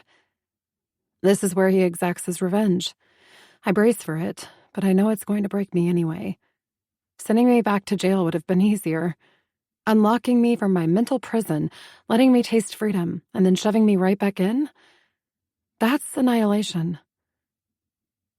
After what seems like forever, he lowers his hands, piercing me with those ocean blue eyes. Shy. Gotcha, I say, cutting him off with a fake laugh that slices my soul. I was just kidding. You should have seen your face. I roll away from him and start to swing my leg off the bed, not sure where I'm going, but knowing I have to get away from him. Before I can plant my foot, Carrie grabs me around the waist and has me under him before I can fight back. Yeah? Well, I wasn't. But you didn't give me a chance to explain, did you? He's straddling my waist while bracing his arms on either side of my head. His dark hair is messy, the long chunk wild and falling over his eye. I want to brush it back, but I curl my fist, stopping myself. You were ready to run away like you always do. All I can do is nod. He's right. He's also mad as hell, and I don't have a good enough comeback anyway. Shy, when you let me take the fall for you that night, something broke inside of me. Everything else, prison, losing my future, Ellie, they were all layers that added to the fracture. He's removed the space between us, but his words have removed the air. I pant, fighting the urge to claw at my throat. The walls feel like they're closing in, and the scent of burning rubber fills my nose. However, even with panic suffocating me, I still find my voice. What do you mean you broke? His elbows buckle and his face contorts. God, how could I not? Everything had changed. I loved you, Shiloh. You knew I loved you and you used it against me. I would have given you anything you wanted, and you ended up taking away the only thing that I did. You replaced her with the version I'd defended you against. And what fucked me up the most is that you did it after. His voice trails off and he shakes his head. Never mind. I'm sorry. If I could take it back, I would. I'd give all that time back to you. Wetness stings my eyes and I try to blink it away. 7 years too late. I'm frantic. Just tell me what I can do and I'll do it. You can't give me this and then walk away. It's cruel, Carrie. Being cruel and walking away? It's a motherfucker, isn't it? I punch his chest and it's like ramming my fists into a brick wall. You asshole. I hate you. He takes every hit, as if absorbing each one fuels him. After the fifth one, I run out of energy and end up just slapping my palm against the hard wall of his chest. We both watch as I finally give out and my hand skids down his abs, landing on the mattress with a thud. Just when I think things can't get any worse, they do. Carrie's eyes flash with a wave of challenge. Tell me about Kirkland. Tell me about the accident. Tell me everything. I can't. Don't ask me to do that. You said you'd do anything.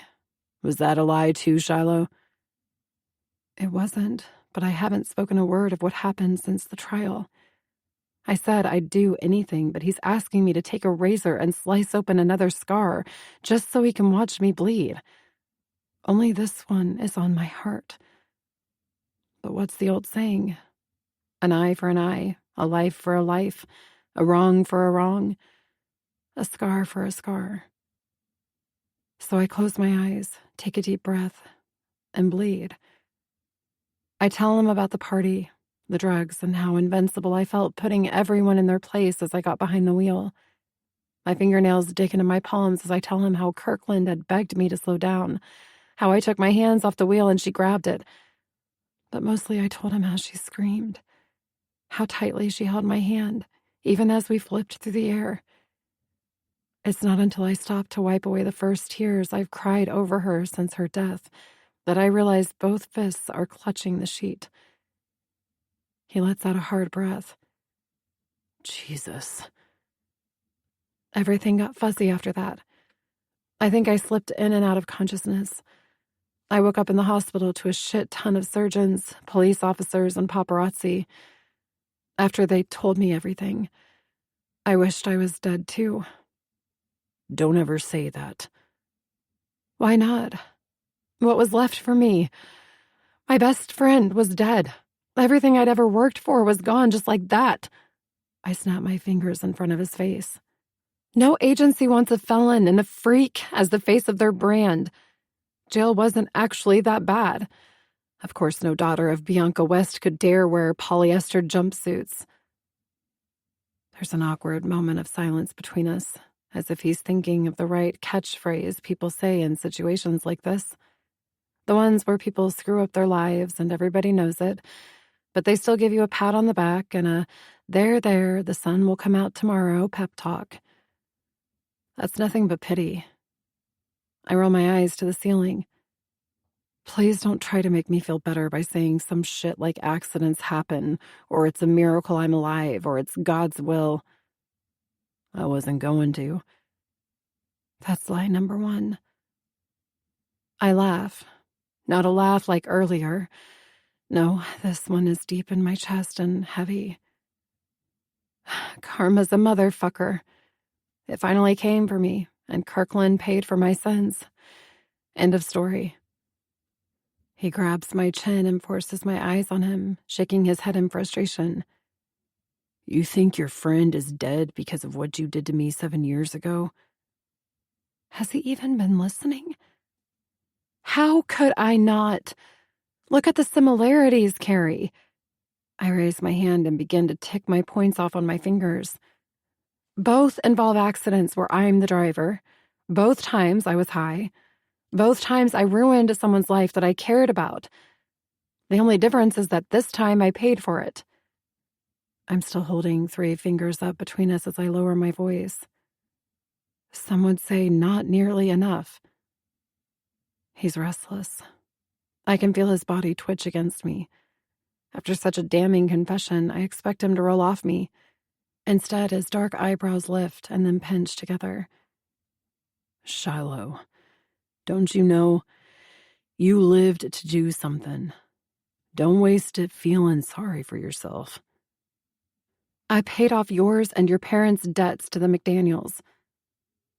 I'm ready for explosive anger, but he gives me something even worse. Calmness. You did what? Please don't argue with me over this, Carrie. It's done, and you can't make me take it back. Now you don't have to worry about them. I don't know what else to say, so I say nothing, rolling my lips over my teeth and squeezing my eyes shut. You went to see Mitch McDaniel. Alone. I nod behind the safety of my closed eyes and rush to speak before he can. You'd be surprised how agreeable an asshole can be when he's handed 2 checks that total almost $1 million. Risking his anger, I open one eye and take in his shocked expression. And don't even think about refusing it, because I'm sure he's already cashed them. God, your timing sucks. Especially since I...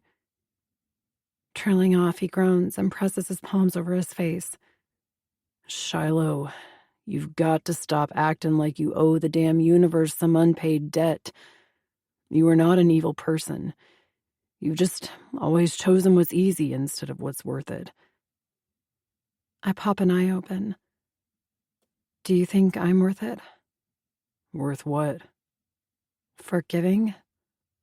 He gazes at me, bracing all his weight on one forearm while waiting for me to open the other eye. Once I do, he brushes his thumb across my lips, and I stare back at him, hypnotized by his rhythmic movements over my mouth, until his thumb slides across my face and traces the jagged scar on my cheek.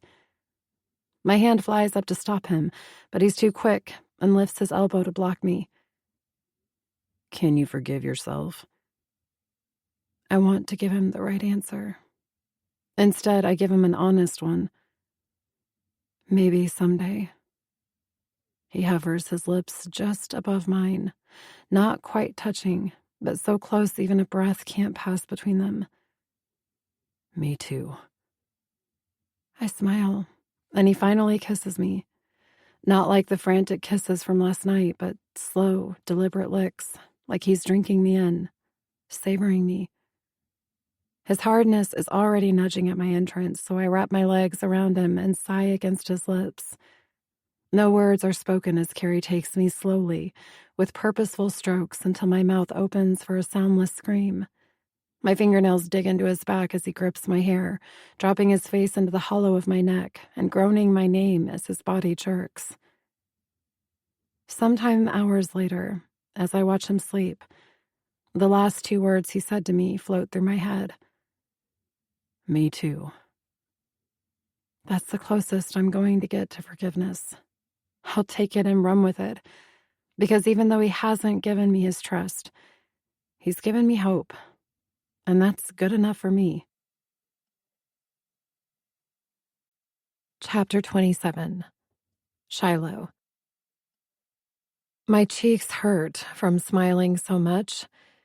You'd think since smiling is what I do for a living, my face would be used to it.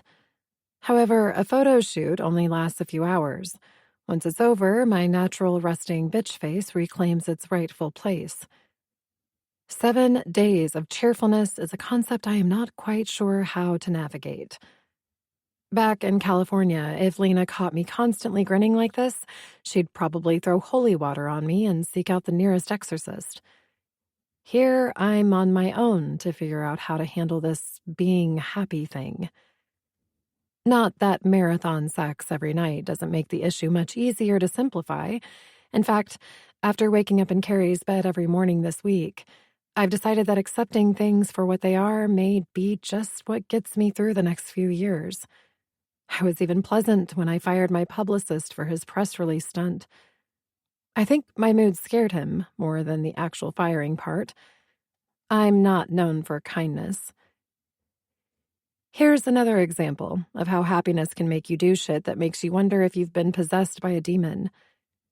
Carrie told me last night that the health inspector was coming before lunch today, and I volunteered to have Malcolm pick me up in order to come in at 6 a.m. and do some last-minute cleaning. I know. I blame the multiple orgasms. Rots the brain. An hour later, I'm covered in bleach, and the center is so sterile you could eat off the floor. The ring is spotless, the equipment is sanitized, and the showers are scrubbed. Every nook and cranny a teenage boy could desecrate with his bodily fluids has been sprayed, wiped, and polished until they shine. Look at you, cover girl, I say, congratulating myself. I'm not sure how it's even possible, but my smile gets bigger. Not bad for a woman who a couple of months ago had no idea she even owned a washer and dryer, much less knew how to use them. Ripping off the rubber gloves, another invention I had no idea existed before coming here. I tossed them into the side pocket of the mop bucket and pushed the whole thing down the hallway toward the closet. Fishing in my pocket for the set of keys Carrie gave me, I try to unlock the door when my ass rings. Well, the phone in the back pocket of my cut-off denim shorts rings, to be exact. Leaving the key stuck in the door, I reach behind me to see who the hell hates themselves enough to be up this early as well. When the name pops up on the caller ID, I'm both shocked and amused. This should be fun. Good morning, Mother, I say, in an obnoxious sing-song voice. Are you just getting home, or is Lars teaching the early morning hot yoga class today? Cute, darling. For your information, I had a full night's sleep last night. Not saying a word, I unlock the door while I ride out her deep abhorrence of uncomfortable silences. Just as I shove the mop and bucket inside the closet, she cracks. And for your information, Rachel was instructing this morning. Because Lars is on vacation, she finally mumbles. I laugh. An honest-to-God, genuine laugh. And it almost makes me laugh harder when I realize I'm not laughing at her or about her, but simply because she's her. She's not the perfect mother, but one thing I've learned since being forced into interstate prison trading is that nobody's perfect. Least of all me. But at the end of the day, she's still my mother, and we can be not perfect together. The dark supply closet isn't exactly my ideal place to chat, so I back up and lean my shoulder against the doorframe. What can I do for you? Nothing. I just miss you. She's quiet for a moment, as if she doesn't want to say the wrong thing. You're always over at Carrie's, and I never see you anymore. You never saw me when I was there. True, but at least I knew I could if I wanted to. It's just so quiet here without you. A shuffling noise in the hallway momentarily diverts my attention, and I lean backward to peer around the corner. Of course, nothing's there, and the harder I stare, the more I think Carrie and I need less sex and more sleep. How about we have dinner tomorrow night? I ask, reclining against the doorframe. I need new clothes, and I think Carrie can handle one night without me. I'd love that. I can't remember hearing such hopefulness in my mother's voice before. It makes me realize what a shitty daughter I've been. Then it's a date. She hedges. We still haven't talked about what you did, or the consequences of all this publicity. I know, but can we talk about it tonight? Today's kind of a big day. The health inspector is coming, and from what Carrie tells me, he has it out for him. Mason McDaniel? She chuckles. A low, knowing laugh that tells me I don't want to know whatever's behind it. I'll have a chat with him. One thing about socializing in a small elite circle, nobody's private business is ever private. Carrie won't have to worry about him. Trust me. Yeah, I absolutely don't want to know. Thanks. I better go. I have less than an hour to get everything put away here before everyone starts coming in for the day. Okay, darling. I start to move the phone from my ear when she calls my name. Hey, Shiloh. Yeah? I love you. In 25 years, I have never heard those 3 words come out of Bianca West's mouth. I don't know how to react, but I know what to say. I love you too. I hold the phone against my chest for a few moments after disconnecting the call. Everything seems to be falling into place, but I don't dare say the words out loud. That's just stupid. Everyone knows the laws of Jinx. That shit's absolute and finite. As I push away of the doorframe, I hear it again and freeze. Shuffling, followed by a complete silence. Whether I'm imagining things or not, I think the rest of the morning might be better spent sitting on a bench outside. Still gripping my phone, every move seems to be in slow motion as I reach inside the closet for the door. Only I don't get that far. 2 strong hands shove me from behind, knocking my phone out of my hand and sending me headfirst into the tiny shoebox closet. With nothing but cloths and dustpans to break my fall, I slam onto the wood floor on my hands and knees, skidding across some old boxing equipment before smacking my head against a shelf. I'm not even sure what the hell just happened, but I don't have time to figure it out. The only light filtering into the tiny room is rapidly narrowing, and panic I haven't felt in 9 months rages through me. No, please don't, I scream, turning around and crawling as fast as I can to the door. At the last minute, I fling myself toward the tiny sliver of light that's left, letting out a grunt as my body collides with nothing but a thick block of wood.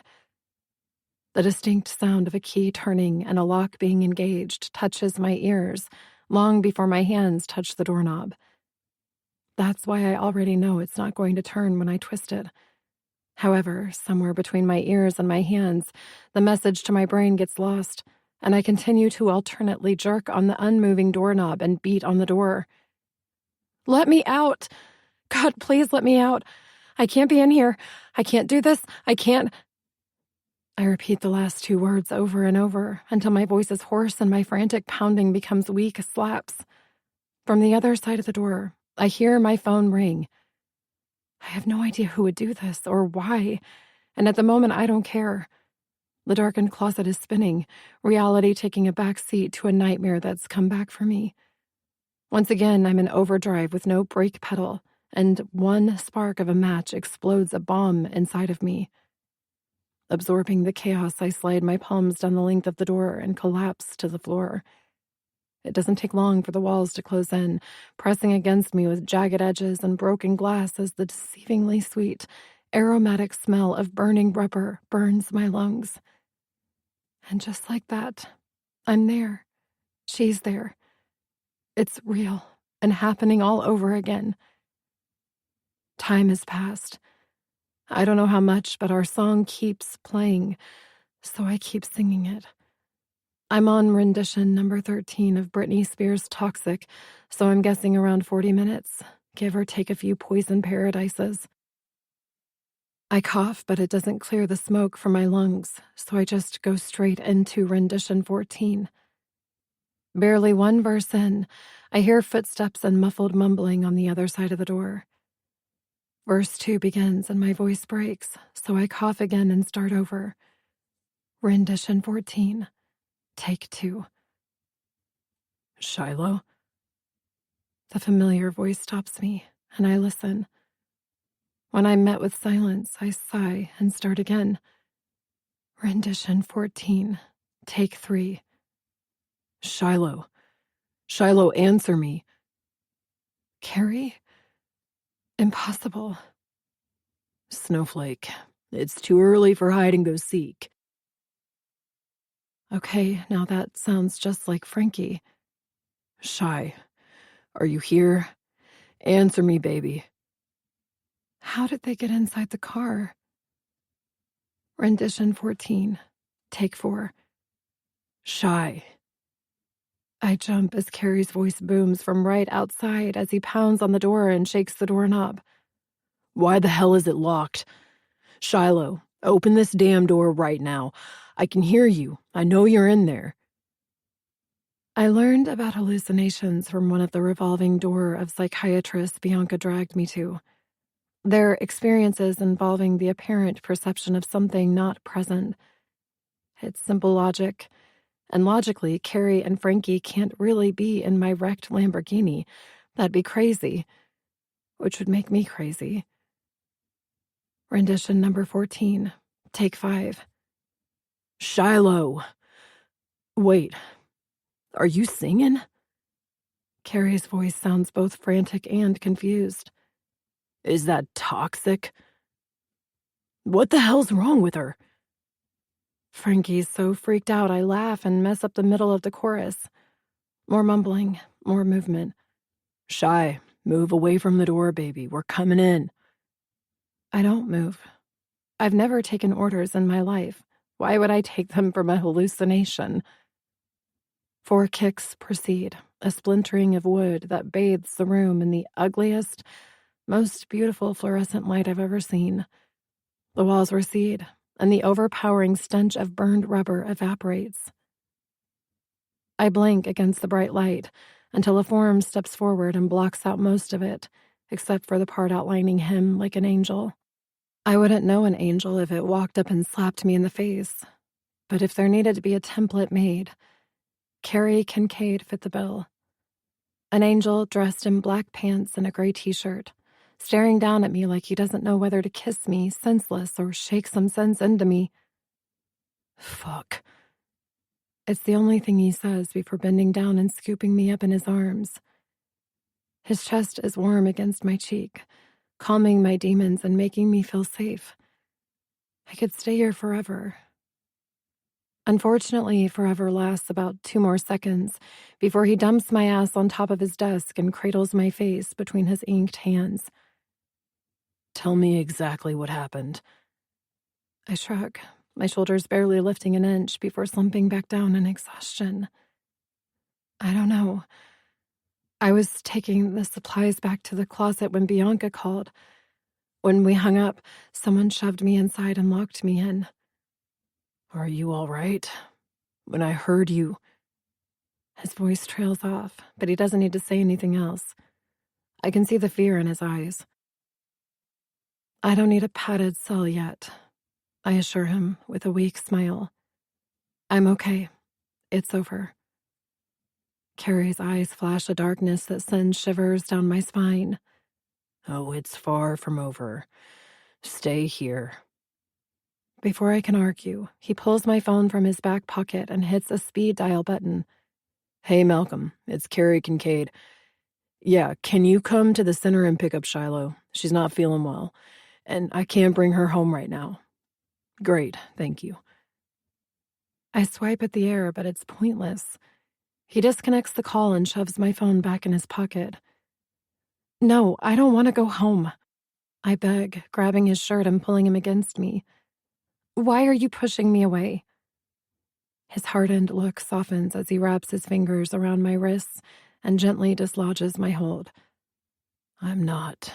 I promise. He turns to Frankie, and a look I don't understand passes between them.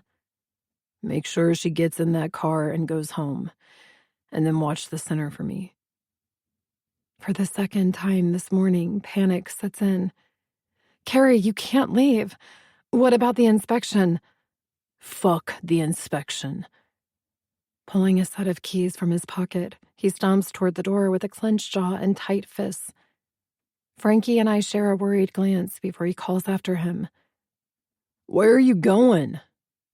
Carrie doesn't bother turning around as he jerks the front door open and slams it against the wall. To kill her. Chapter 28. Carrie. When we hung up, someone shoved me inside and locked me in. As Shiloh's words replay over and over in my head, I keep seeing the terror on her face as she lay slumped on the floor of that closet. Cursing again, my foot slams the brake against the floor of the car, causing the tires to lock and squeal. It's not that loud, but in such a quiet upscale neighborhood, it might as well have been a gunshot. Faces peek out of the lifted blinds of the multi-million-dollar mansions, and I resist the urge to raise a middle finger out my window. I knew something was wrong the minute Frankie and I walked into the center and everything was quiet. Shiloh is a lot of things, but quiet isn't one of them. I thought I'd lose my mind looking for her. Then I heard it. The quiet singing. Toxic. Of all damn songs she was singing, Toxic in the supply closet. When the doorknob wouldn't turn and I realized it was locked from the outside, there was no doubt in my mind what had happened. Even before she told me, I knew. Fucking Taryn. I slammed the car door extra hard because at this point, I don't give a damn if she knows I'm coming or not. Fucking with me, I can handle, but attacking Shiloh with her biggest fear is a line she shouldn't have crossed. I'm not here to talk. I'm here to end this shit. Just to be a dick, I pressed the doorbell repeatedly. At least 12 times in a row to let her know this isn't a social call, and I'm sure as hell not conforming to any of her rich bitch rules. If her neighbors call the cops, then that's even better. I'd be happy to clue them in on the whole family's extortion practices. I'm bouncing on my toes like a prize fighter by the time Taryn opens the door. I almost put my foot up her ass at the smirk she wears as if she's expecting me.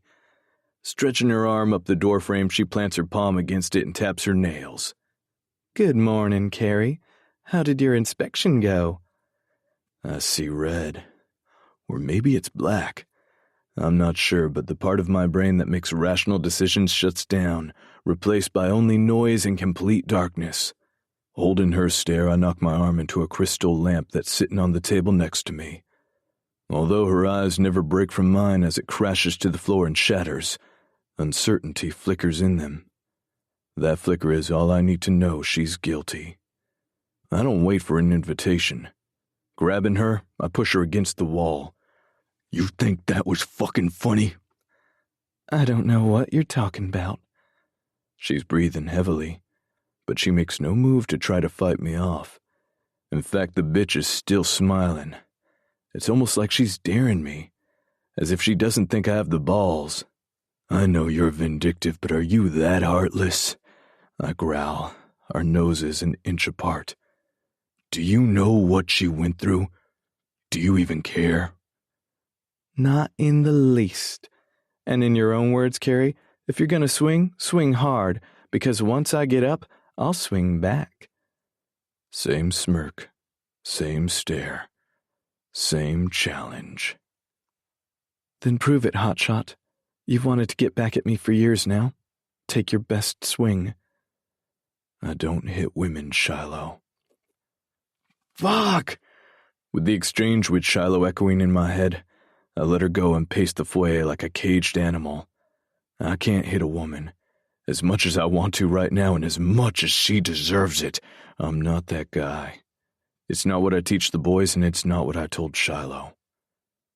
I think you need to leave, Taryn says, smoothing out her dress as if destruction of property and assault is an everyday occurrence for her.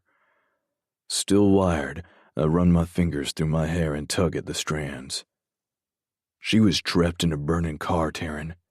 It's taken 9 months for her to crawl out of that hell, and in a few seconds you dragged her right back in.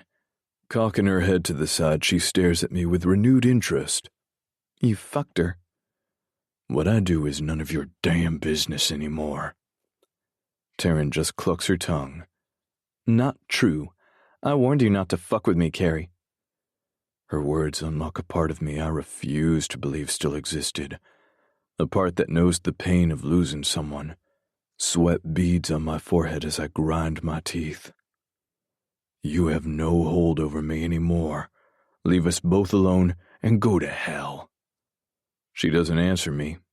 The smile she wore when she opened the door returns, but this time there's something behind it that turns my stomach. Walking over to the mess of shattered crystal, she bends down and picks up one of the larger pieces. For a moment I wonder if she's going to try to cut one or both of us, but she doesn't. Instead, she stands and holds it up to the window, turning it so the sunlight reflects through it, casting an array of colors around the entire room. You know what a prism is, Carrie? My phone is buzzing like crazy, but I ignore it. I can't take my eyes off the sadistic way she keeps twisting that jagged piece of crystal. It's an optical illusion, something that deceives the eye by appearing to be something other than what it actually is. What the hell is that supposed to mean? Finally taking her eyes off the damn piece of glass, she glances over her shoulder at me and smiles, the corners of her mouth perfectly still. It means it's showtime. I've driven around for an hour, breaking every speed limit on every side street and highway in this town, and I still can't calm the rage inside me. I'm restless, on edge, and pissed off. I need to hit something. Hard. My fingers tighten around the steering wheel, itching to feel tape around them, needing to punch. The obvious solution would be to go back to the center and climb into the ring with Frankie. But I can't. If I stand in the ring with him, it won't be a spar. My anger will come through my fists, and one of us will get carried out. It won't be me. Besides, I can't let Shiloh see that side of me. It was bad enough when I popped Romeo, but that'd be a friendly shove compared to what she'd see right now. She knows I've changed. But whatever this thing is between us, I can't risk screwing it up by showing her the extent of just how much. Thou shalt not steal. Thou was a dick and did it anyway. Drowning Pool's Bodies is next on my playlist, and I turn the volume up as loud as it'll go. Here we go. 1, 2, 3, 4. The lyrics fuel an already out-of-control fire in my veins, and I press the gas pedal harder. I'm weaving in and out of traffic on the Carolina Bays Parkway like a race car driver on the last lap when I remember where I am. Making a hard right, I cross 3 lanes of traffic and exit. A couple of turns later, I tear out of the car and all but kick the door open to martial law MMA studio. Hey, Kincaid, where you been? Haven't seen you in months. I've known the owner, Hal, for years. I've shed a lot of blood at this studio, and there's probably more than a few stains left over. He's a good guy, but his easygoing smile fades when he sees me. Hey, you okay? My voice is low and rough as I resume pacing. I need someone. Anyone in particular? Someone who can take a hit. I wait for him to question me. Instead, he scans the room, eventually settling on a man murdering a punching bag who has biceps the size of elephants' feet. Keller. Hal motions him over. You warmed up? Keller looks me up and down, curling his scarred lip into a cocky smile. Just for this guy, or did he bring a friend? I don't need backup. I've got enough adrenaline coursing through my veins to take on everyone in this place. Grabbing a roll of tape off the equipment shelf, I walk past him, purposely shoulder-checking him on my way to the ring. Get in. Shiloh is sitting on the top of the reception desk when I open the door to the center 7 hours after I walked out. Technically, the center is open until 9 o'clock, but I could care less about rules and protocol as I turn the lock. I have my head turned away from her as she leaps off it and launches herself into my arms. Why the hell is she still here? I don't want her to see me, but I'm sure as hell not going to let her fall. Catching her, I allow myself a moment to inhale her scent before letting her go. Free from her grip, I try to circle around her, but this is Shiloh West. Traumatized or not, everything happens on her terms.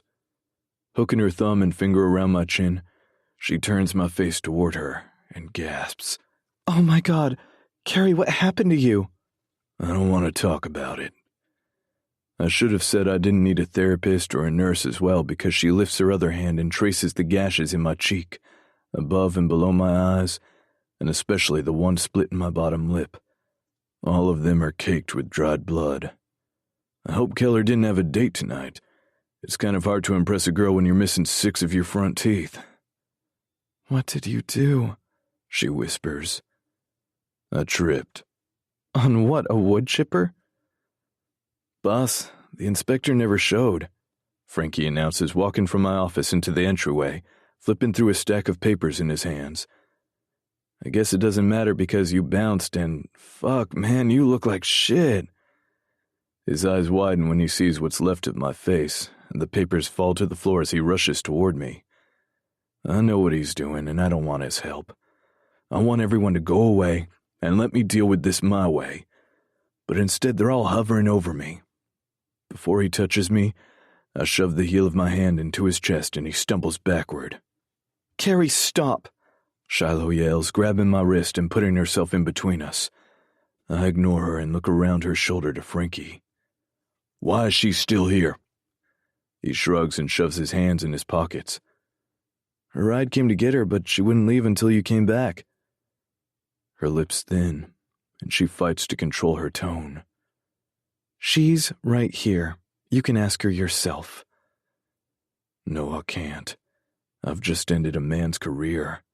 I can't risk touching you right now. Now's not the time. Jerking out of her hold, I walk away. Carrie, you need to talk to me, she yells after me, her footsteps doubling mine as she closes in on me. Where did you go? Cuts like this don't just happen. Stopping mid-stride, I grip the hair above my forehead and squeeze. The thoughts running through my head aren't safe for her. Why the hell won't she listen? Turning around, I let go of my hair and fling my arm out to the side, watching her flinch as I fight to control my temper. I said, leave me alone! Leaving her standing there with an open mouth, I stomp the rest of the way to the locker room, tearing clothes off as I go. By the time I reach the shower, my chest is heaving and I'm pretty sure my blood pressure is at stroke level. As the water beats down on my bruised skin, I watch the blood pool at my feet. I'm not sure if it's mine or Keller's or a combination of both, but it's mildly cathartic as it mixes with the water and disappears down the drain. Just like before, I feel her before I see her, and bow my head knowing I did everything I could to keep her out of the lion's den. It's not my fault she jumped willingly over the fence. I've already told you once, Starshine. If you're gonna be in here, you're gonna be naked. Chapter 29. Shiloh. It doesn't matter how many times I've seen him naked. Each time takes my breath away. Heat flames my skin, and it's not from the steam filling the room. It's from the sculptured back that leads to a trim waist, which connects to the firmest ass I've ever dug my nails into. Clearing my throat, I try to reason with him. If you'll just listen to me. His flattened palms bend at the knuckles. Don't make me repeat myself. Ignoring the urge to run, I take a step forward. The back of his body isn't as battered as the front, but it's still bruised. It makes me want to tend to his wounds and take away whatever drove him to this point. He saved me today, and I want to save him. However, as I stare at the way his fingers grip the shower tile as if they're trying to rip them out of the wall, I know saving isn't what he needs. I know what he needs, and although part of me is nervous about how tightly coiled he is right now, I'm going to give it to him. Between my own pounding heartbeat and rapid breathing, the sound of the running water is drowned out as I unbutton my shorts. Hooking my thumbs underneath the waistband of my lace panties, I drag both pieces down my legs and step out of them. Carrie doesn't move, still leaning against the tile as the water pelts down his back. Once I toss the rest of my clothes on the concrete, I walk slowly toward him, praying I'm right and not making the biggest mistake of my life. Your stubborn streak is going to get you hurt one day, Shiloh. Maybe, but not today. A low laugh rumbles in his chest. Are you sure about that? No, I'm not sure about anything right now. However, I'm observant, and I know he needs an outlet. Whatever he did to cause such destruction to himself didn't work. If he doesn't get it all out, he's going to implode. I don't answer him. Instead, I place both palms on his shoulder blades and slowly run them down the length of his back and around his ribcage. Just as I turn my fingers toward the sharp V in his abs, he pushes off the wall and grabs my hands. Before you do that, you need to ask yourself if you're prepared for what comes next. Use me. The words are out of my mouth before I realize I've said them. He sighs and shakes his head. You don't know what you're saying. I know exactly what I'm saying. Breaking free from his hold, I boldly reach down and wrap my hand around his cock. As I suspected, he's already hard, and I slowly stroke him. Lifting onto my toes, I whisper against his ear. Do it. With lightning reflexes, he grasps my wrist and spins me around, shoving my back against the unforgiving wet tile. Lost in the vacant glaze in his eyes, I say nothing as he pins both hands over my head. His kiss is brutal, nothing like the sexy, exploring ones I've been used to the past week. It's punishing, his mouth probing my lips, tongue, teeth, anything he can find to possess and dominate. He pushes, and I yield, giving him what he needs in a dangerous game. Pulling my lower lip between his teeth, he presses our foreheads together, his grip on my wrists making me wince. Last chance to run. I can't speak. I'm terrified and exhilarated. I want this, want him, but I'm in uncharted waters, and that's a place I usually avoid at all cost. Instead of answering, I lift up on my toes and kiss him back. A slow, determined kiss that's meant to reassure him of my intentions. But it's not my intentions he's interested in. Grabbing a handful of my hair, he pulls it back until I sink to the concrete floor and raises an expectant eyebrow. Open. I've never been one to take orders during sex, but if saving him means being his vessel, I'll be a fucking vessel. I open my mouth and he guides himself inside, the metal piercing clashing against my teeth. As big as he is, I manage to establish a rhythm and risk a glance up at him. His head is thrown back and his eyes are closed. The line between his eyebrows is deep and pronounced as he draws them together with every upward pull of my lips. He clenches his teeth and sucks in a deep breath. Fuck yes. The control is all his. Holding my head steady by my hair, he delivers deliberate strokes, taking his power and pleasure all in one act. It's not long before his face contorts, his body jerking, as a shudder tears through every muscle and limb. My name rumbles from his throat in a primitive growl, and then my tongue and throat are flooded with warmth. "Take it all," he commands through gritted teeth. So I do, repeatedly. When he opens his eyes, he's different. There's a calm on his face I haven't seen since last night. The vacant hardness in his eyes is gone, replaced by the piercing ocean blue that hypnotizes me with just a passing glance. I sink back onto my heels and close my eyes, exhausted and relieved. My Carrie is back. Hands cup my face, and I open my eyes to find him kneeling in front of me, his thumbs alternately caressing my cheeks and lips as if he can't believe I'm real. "Why didn't you go home like I asked you to?" "Carrie, I've been here for over 2 months now. When have I ever done anything you've asked me to?" Smiling, I lean into his palm. "I'm serious, Shiloh." I shrug. "I couldn't. You tore out of here with hell in your eyes. I was worried about you." There's more, but I can't tell him. I've never given enough of a shit about anyone to stick around and worry. My reactions over him confuse and scare me. "Careful, Starshine." He laughs and runs a hand across my cheek. "You might actually be putting other people first." Isolated incident. Won't happen again. There's a marked silence between us as he takes in our naked bodies in the open locker room. "I never thanked you for what you did for my family. I'm sorry about that. And I'm sorry about this." "You don't have to thank me, and this was my choice. I'd choose it all over again if I needed to. Are you okay now?" Brushing my wet hair away from my face, he nods. "For now, yeah." His ambiguous statement unsettles me, but he seems so much calmer than he was 20 minutes ago that I let it go. Besides, there's one thing that's still bothering me. "Carrie, when you left, you said, 'I'm going to kill her.' Who is her? What don't I know?" My last word is cut off as he kisses me. Not a brutal kiss like a few minutes ago, but a gentle one. Soft, tender. When he pulls back, he presses his thumb over my lips again.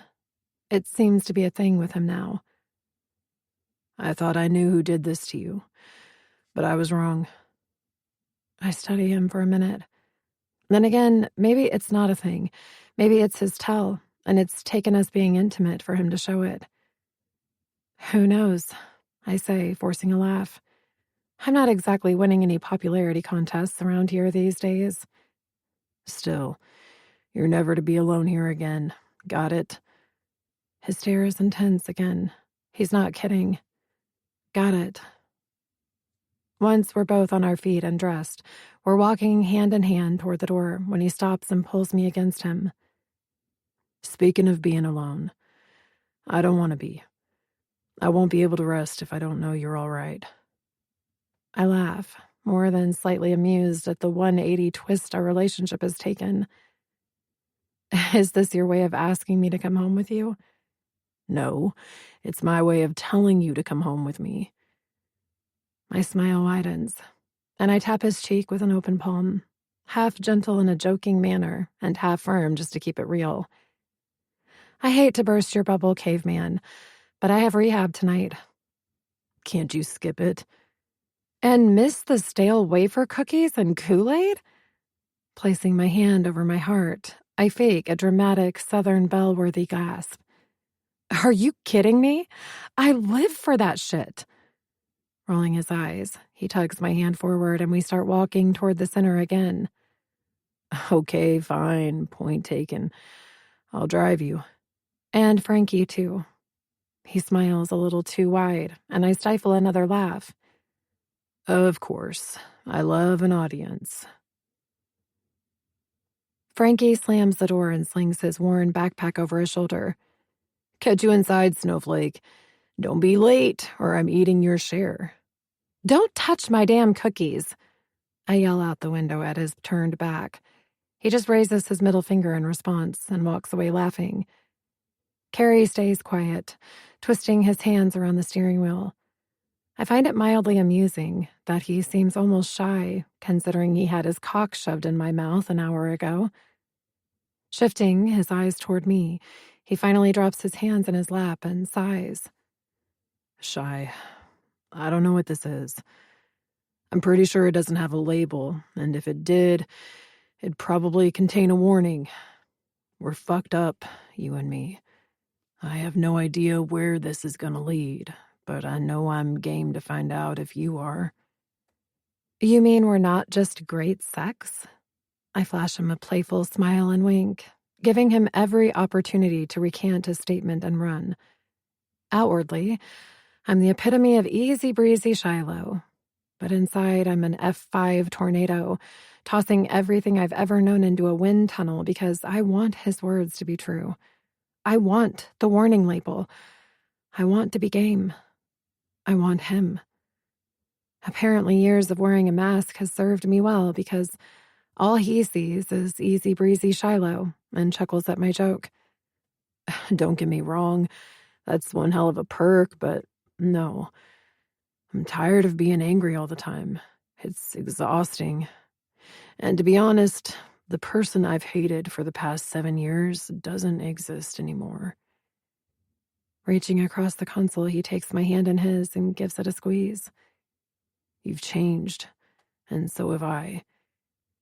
Do you mean that? Yeah, he says, frowning and looking down at our conjoined hands. I think Ellie would be pretty pissed off at the way I've held on to a mistake. She was all about living in the moment, looking forward, no matter how little time there was left. I want to live in the moment with you, Shiloh. I always have, even when I tried to convince myself otherwise. I'm still absorbing his confession when he surprises me with a kiss, our tongues moving in perfect harmony, as if this was always the plan, as if we were always supposed to be. When I get out of this meeting, let's start living. I don't care how needy I sound. He can take it however he wants. He weaves his fingers through my hair and brushes his thumb over my scar. For the first time, I don't flinch. When you get out of this meeting, I have something I need to tell you. If we're going to do this, we need to do it with a clean slate. I ignore the duplicity of his promise. Then clean slate it is. After another quick kiss, I wave goodbye and walk into the meeting. Clean slate. Imagine that. Chapter 30. Carrie. Guilt is a powerful thing. Even when life is on the right track and you think you're keeping it between the yellow lines, your damn conscience creeps up into your blind spot and clips you from behind, sending you spinning into a 6-car pileup. After dropping Shiloh and Frankie off at their meeting, I decided to kill time by swinging by my parents' motel. It's late, but I know since they're short-staffed, they'll both be there. Hopefully, since Shiloh has paid off their debt to the McDaniels, they can afford to get some decent help and can take some time off. I slow my footsteps as the gravel pops under my feet like gunfire. Pow, you're a thief. Pow, you're a liar. Pow, you're a fraud. The hope in Shiloh's face almost killed me. When she first came back to town, all I wanted to do was ruin her. Now all I want to do is love her. Because I do. I fucking love her. But I know she'll walk away from me when I tell her the truth. The truth of how I stole from her and conspired with Taryn to ruin her life. Because no one can forgive a double betrayal like that. Yeah, I know she screwed me over years ago, but this is different. My sins took planning and thought. It's hard to come back from that. The thing is, she has the power to retaliate in a much worse way than I did. Shiloh can shut down. Running away to California isn't possible without defying her court order, but she can put a wall between us. I'm no pussy, but being forced to see her every day without being able to touch her will kill me. The thought agitates me to the point of wanting to get back into the car and head to martial law, so I hurry to the office door. The repetitive chime I've always hated signals my presence, and my mom's dark hair pops up from behind the desk. She's all smiles as if they aren't one more late payment away from bankruptcy. I'm not sure if she'll be relieved or shit a brick when she finds out what Shiloh's done. The minute she sees me, her smile gets even bigger. Carrick! Running around the corner of the desk, she wraps her arms around my neck and hugs me like she hasn't seen me in months. You didn't tell me you were stopping by. I never do, but that's besides the point. I was in the neighborhood. Total lie, but she doesn't have to know that. She looks tired. Her youthful face has aged since I got them involved with the McDaniels. She's wearing jeans and a Castaway Sands logo t-shirt, but it's untucked and stained on the pocket. My mother is meticulous about cleanliness and order. I may not have grown up with money, but Mom was adamant that we always take pride in what we had. That's how I know how bad things have gotten for them. When's the last time you slept, Mom? She raises an eyebrow in that mother way that makes you feel like you just got caught sneaking liquor out of the house. Well, you sure know how to make a girl feel special, huh? You know what I mean. I groan, leaning my elbows on the desk as a pounding sound shakes the ceiling above my head. I can tell you've been working too much. The pounding gets louder and I nod my chin upward. Hey, what's that sound? And where's Dad? She sighs and rolls her eyes. Room 309. Again? Room 309 has been a pain in our asses for years. If it's not the plumbing, it's the electrical wiring or the appliances or a damn insect infestation. That's where the room is cursed if I believed in that kind of shit. Yep, Pop burst in the bathroom and flooded the whole thing. He's been up there for hours trying to save as much as he can. Jesus Christ. Watch your mouth, she warns, pointing a finger at me. I don't like that talk. She's not kidding. I can still taste soap from that time in 7th grade when she washed my mouth out for calling my teacher a bitch. Well, that makes what I have to tell you even more timely. Pressing her palms toward me, she shakes her head and starts backing up. No more bad news, Carrick. I don't think my heart can take it. No bad news, Mom. I promise, reaching for her hand and pulling her back. You don't have to worry about the motel anymore. The debt is gone. I wait for a scream, maybe even smile of appreciation. What I get are narrowed eyes and pursed lips. What do you mean, gone? It's paid off. You have a clean slate. Clean slate. My choice of words isn't lost on me. Finally, her eyes widen and her hands cover her mouth in shock. Are you kidding me? Oh my goodness, Carrick, I can't believe that. Her voice trails off as suspicion clouds her eyes. This is her doing, isn't it? Shit. I palm the back of my neck and sigh. I was hoping to avoid having this conversation, but the woman is like a bloodhound. She has a name, Mom, and what does it matter where it came from? The motel is safe and you and Dad can stop worrying. Moving back behind the desk, she looks away and starts to obsessively shuffle papers. It matters because it's blood money, son. She's buying your forgiveness. No, she isn't, I insist, slapping a hand on top of the stack to stop her. Mom, you have no idea what's been going on right under your nose. She grips the edge of the desk. Then why don't you tell me for once? We say nothing for a few seconds. I can't lie to her. She'd know anyway, so it's sink or swim time for me and I'm out of air. I sigh. I got in way over my head. Taryn had me by the balls. She's been blackmailing me with the money her family lent me to start the center. The money you guys borrowed, with her uncle being the health inspector and now with Shiloh. What about Shiloh? She hates her mom. I admit, sweat beading my forehead. At the rugged maniac race, she told me if I broke up with her, she'd come after both of us. She's crazy. I wait for her to tell me how disappointed she is in me. Instead, her expression softens. You love her. Yeah. I always have. I know. I wish you didn't. The breath I let out is a mix of relief and resentment. Me too. It'd be easier if I didn't. My mother is unfazed by my admission. We don't choose who we fall in love with, son. If we did, they'd call it stepping in love. We fall because we have no control. You're walking along just fine, and then before you know it, the ground is gone, your heart is gone, and you're falling. She emphasizes her point by dropping her arms toward the ground.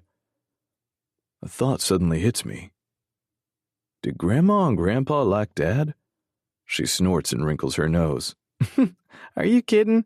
He whisked me away from Spartanburg at 18 with dreams of owning a motel in a tourist trap like Myrtle Beach. They hated him for taking me away, but their opinion didn't matter to me. A smile pulls at the corners of her mouth. I would have moved cross-country for him and lived in a tent. I'd live in a tent for her.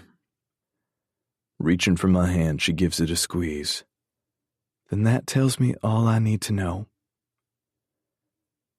Sitting in the parking lot of the motel, I wait for Shiloh's call and think about what my mother said. We don't choose who we fall in love with. I sure as hell wouldn't have chosen Shiloh, but it's too late. The ground is gone, my heart is gone, and I've fallen. I'm so sorry. I'm not sure if I'm saying it to Shiloh for lying or to myself for being a shitbag. All I do know is that as much as I promised her a clean slate, I can't risk losing her by telling her what I've done. Since I haven't spent a dime yet, I'll find a way to get her money back in her account, and somehow I'll keep her away from Taryn until I can figure out what the hell she has planned. I have to. I have no other choice. Turning up the radio, I find a station that suits my mood and lean back against the headrest. As the heavy guitar riffs hit the chorus, I reach for the button to crank it even louder when my phone rings. Seeing her gorgeous face pop up on my screen, I cut the music and answer. All done, beautiful? You need to get here now, a panicked male voice yells. My heart races and I immediately start the car. Frankie? What's wrong? Shiloh has been arrested. Chapter 31. Shiloh. After the meeting ends, Kelly waves at me as she turns to leave. I change my mind a dozen times in the span of a few seconds, but end up laying a hesitant hand on her arm to stop her. How did the visit go with your kids? Chairs scrape, and the noise level in the room rises as people make their way toward the refreshment table. Since letting go of the initial hostility I had about these meetings, I've actually grown to care about these people. I'm ashamed at how I once considered them to be beneath me, as if they were all third-class thugs and I was some kind of elite criminal. That's some snobby-ass bullshit. Kelly's eyes lower, and my heart drops. Her dick ex-husband tried to keep her away from her twins, so I talked to Will, and he gave me the name of the best domestic lawyer in town. I've waited all week, hoping to hear good news. Kelly, no. Tell me he didn't block the order again. Before I can launch into a tirade, she tilts her head up and grins. Amazing. They're amazing. Life is amazing. You're being a little vague. I laugh, returning her huge smile. Are you saying things are amazing? Her arms are around me before I can prepare for them. Shiloh, I can't thank you enough. That lawyer is incredible. I owe you everything. I pull away and cross my arms over my chest. Don't judge. Progress is great, but I'm still not comfortable with that much physical touch. I'm evolving, but even Rome wasn't built in a day. You don't owe me anything, Kelly. I just did what anyone else would have done. Kelly juts out her chin and shakes her head. Modesty doesn't suit you. Take a compliment when it's deserved and deal with the fact that you're actually a nice person, as much as it pains you to admit it. When did Carolinians get so astute? Maybe we need to limit their access to CNN. We briefly hug again when a hand lands on my shoulder. You ready to go? I glance behind me and nod as Frankie guides me toward the door while shoving no less than half a dozen wafers in his mouth. I wave goodbye to Kelly while brushing crumbs off my shoulder. You eat like a primate. His only response is to make high-pitched gorilla sounds and scratch his armpits. Classy. Just as I reach for the doorknob, Frankie makes a grunting sound and swallows the mouthful of cookies he has shoved inside his cheek. I pause, not sure whether to smack him for being so disgusting or jump behind him and perform the Heimlich maneuver. "Backpack," he manages to say as pieces of wet wafer fly out of his mouth. "Hold up, I forgot my backpack." I raise a hand, partly to keep him in place, but mainly to block the spray of cookie dust from embedding in my hair. "Finish eating, I'll get it." "You sure?" "Yeah, and wipe your mouth." Winking, I give him a friendly light slap on the cheek. "You look like you've been chewing on sawdust." "You love me, West," he calls after me. "Admit it." "In your better dreams, Montero." The chatter has died down, and the room is almost cleared out by the time I make my way back to the meeting area. Grabbing the worn black backpack that's draped over the back of our chairs, I sling it over my shoulder and head outside to join the others. The minute I step through the door, I can't help but laugh when I find Frankie having a very in-depth conversation with some young girl with long red hair and boobs the size of watermelons.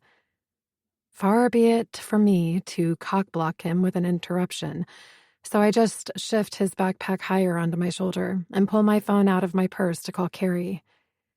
Clean slate. Just as I start to dial, I hear them in the distance. The repetitive wail is faint at first, then grows louder. I glance up just as two squad cars skid to a stop in front of the crowd, turning in such a way that their front bumpers almost touch. The phone is still in my hand, my thumb still over the dial button, when Frankie appears by my side. "Don't say anything." "Why? What do they want?" "Don't know, but it's never good. Keep your mouth shut." The entire crowd goes silent. Not that anyone can blame them. Most of them are here because they've either been addicted to drugs or alcohol or been busted for it. Police aren't exactly the most welcome visitors. Two officers get out of their vehicles. One who obviously spends all of his off-duty time bench pressing unsuspecting gym members, and the other who spends his slurping donuts through a straw.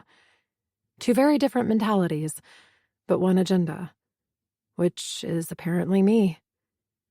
The first one stands in front of me, his expression unreadable. "Are you Shiloh West?" What a dumb question. That's like walking up to Brad Pitt and asking if he's Brad Pitt. "Yes." He nods to my shoulder and holds out his meaty hand. "I'm going to need you to hand over the backpack." Voices sound muted, as if they're echoing from within a long tunnel, and I'm standing outside in a rainstorm. I'm still staring, my mouth hanging open, when someone pushes their way through the crowd and moves in behind me. "Excuse me, what's this about?" "And you are?" The rounder of the two officers tilts his head over my shoulder. "Gary Herndon. I'm the facilitator of this group." How wonderful. Now Gary's up to bat. This should look great on the report to Judge Oliver. The same officer widens his stance and adjusts his hat, I assume in an effort to appear more authoritative. Sipping his fly would probably be more effective, but I'm not exactly in a position to dole out advice right now. "We received an anonymous tip that illegal drugs are being distributed at this location." "That's absurd," Gary scoffs. "This is an addiction rehabilitation meeting." "I understand that, Mr. Herndon, but the call specifically stated that Miss West was in possession of drugs with an intent to sell at your meeting."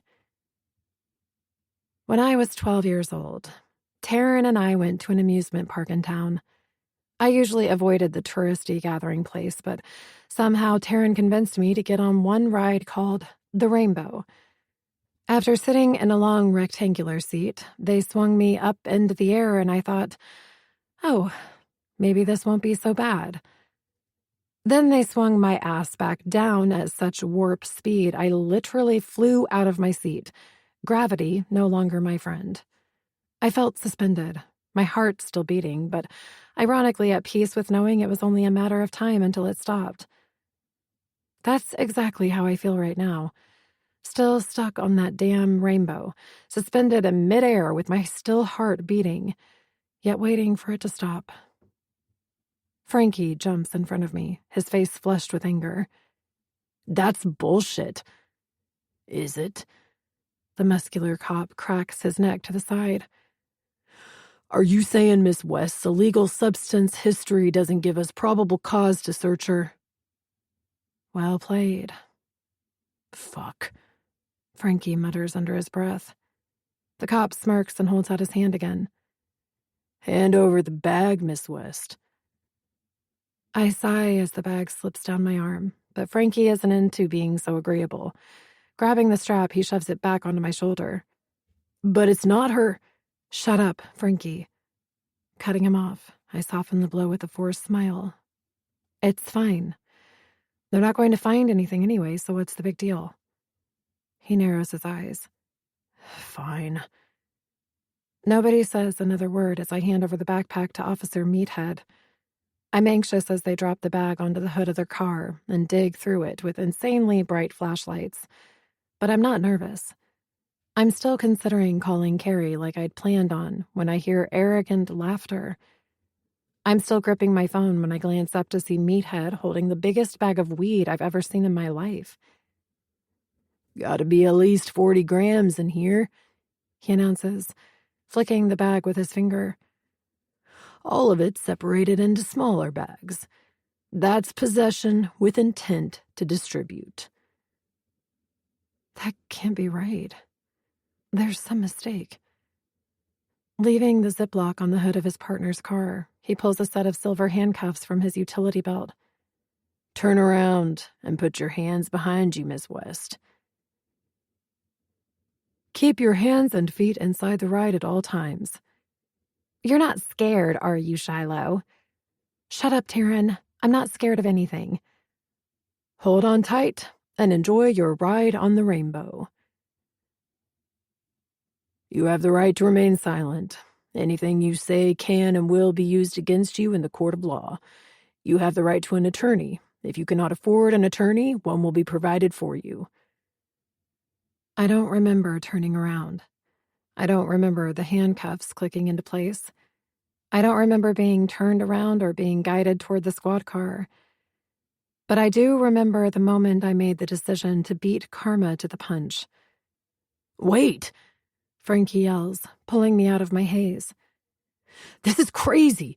You've got it all wrong. That bag, it's not... Frankie. My tone is sharp. It's over, all right? It was stupid to bring it. But... Whatever. Shit happens.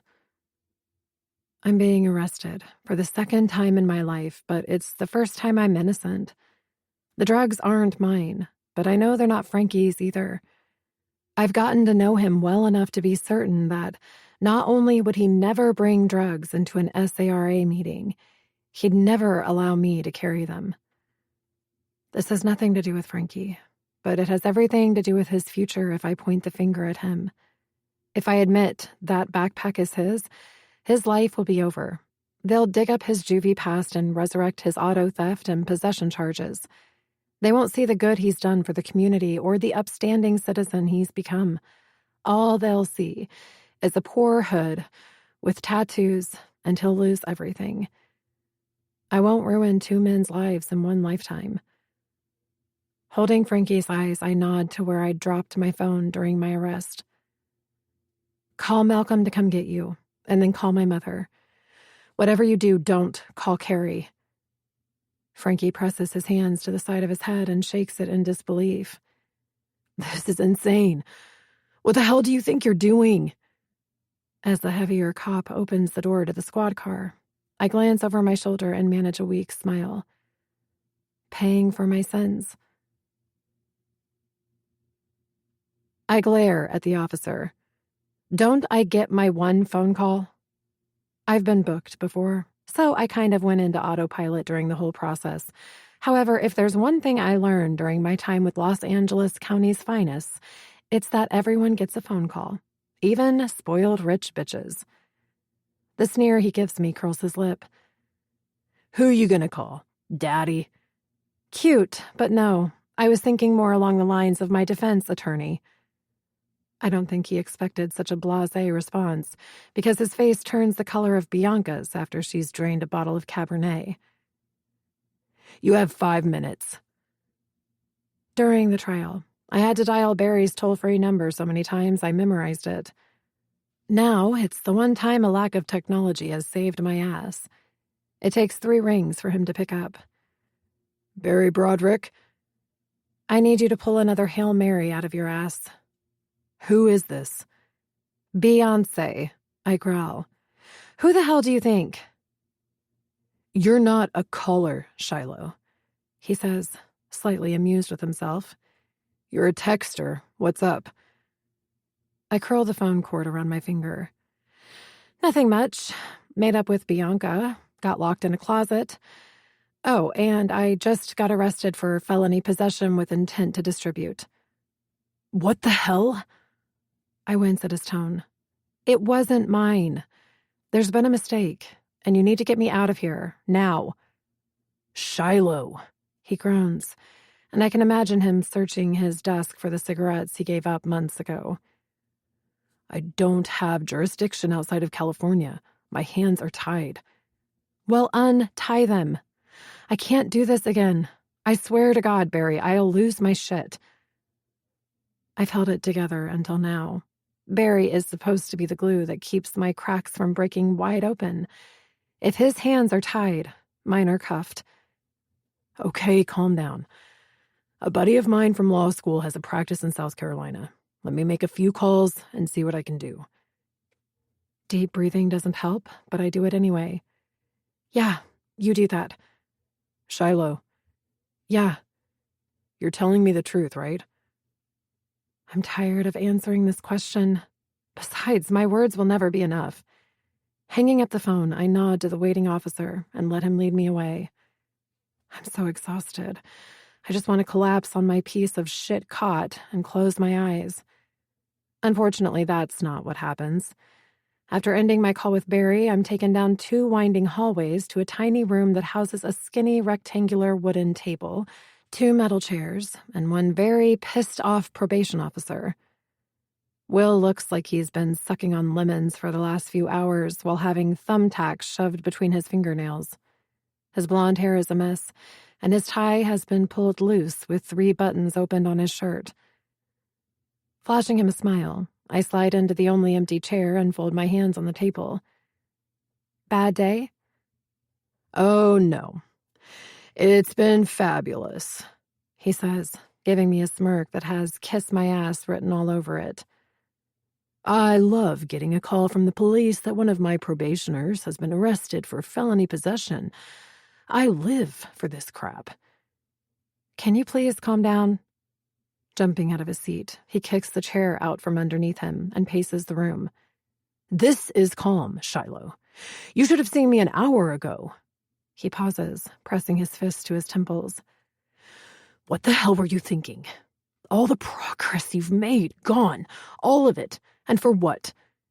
It's going to be okay. No, it's not.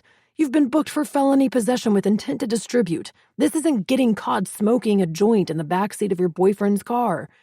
Besides the sentence it carries, you've broken the rules of your probation. Shit. I didn't even think about that. Can't you stick up for me or something? Maybe call Judge Oliver and tell him it's just a one-time thing?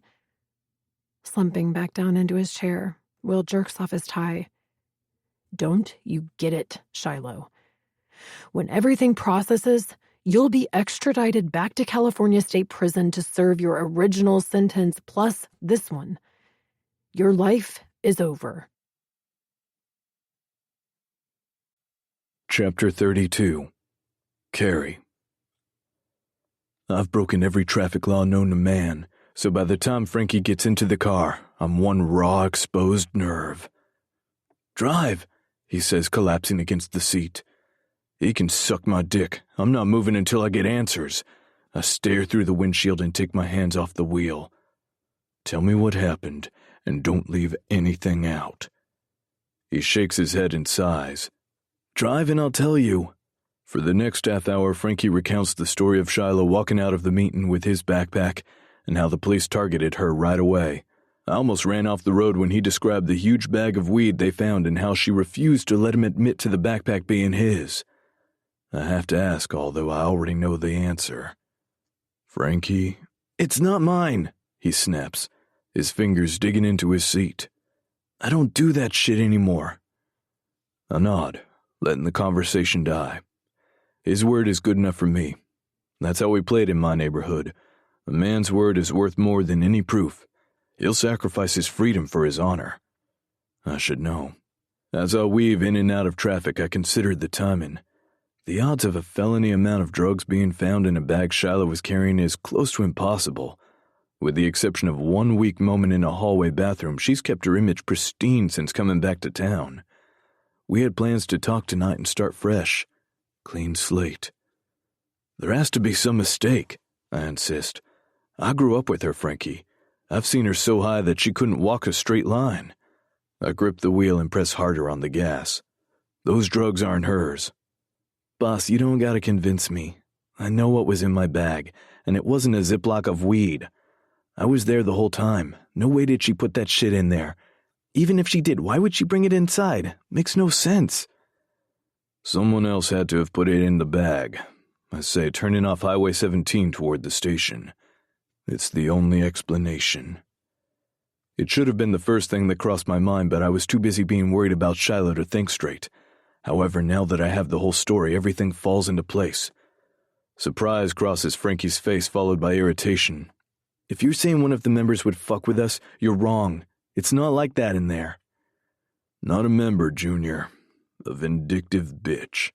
Huh? Nothing, I mutter under my breath.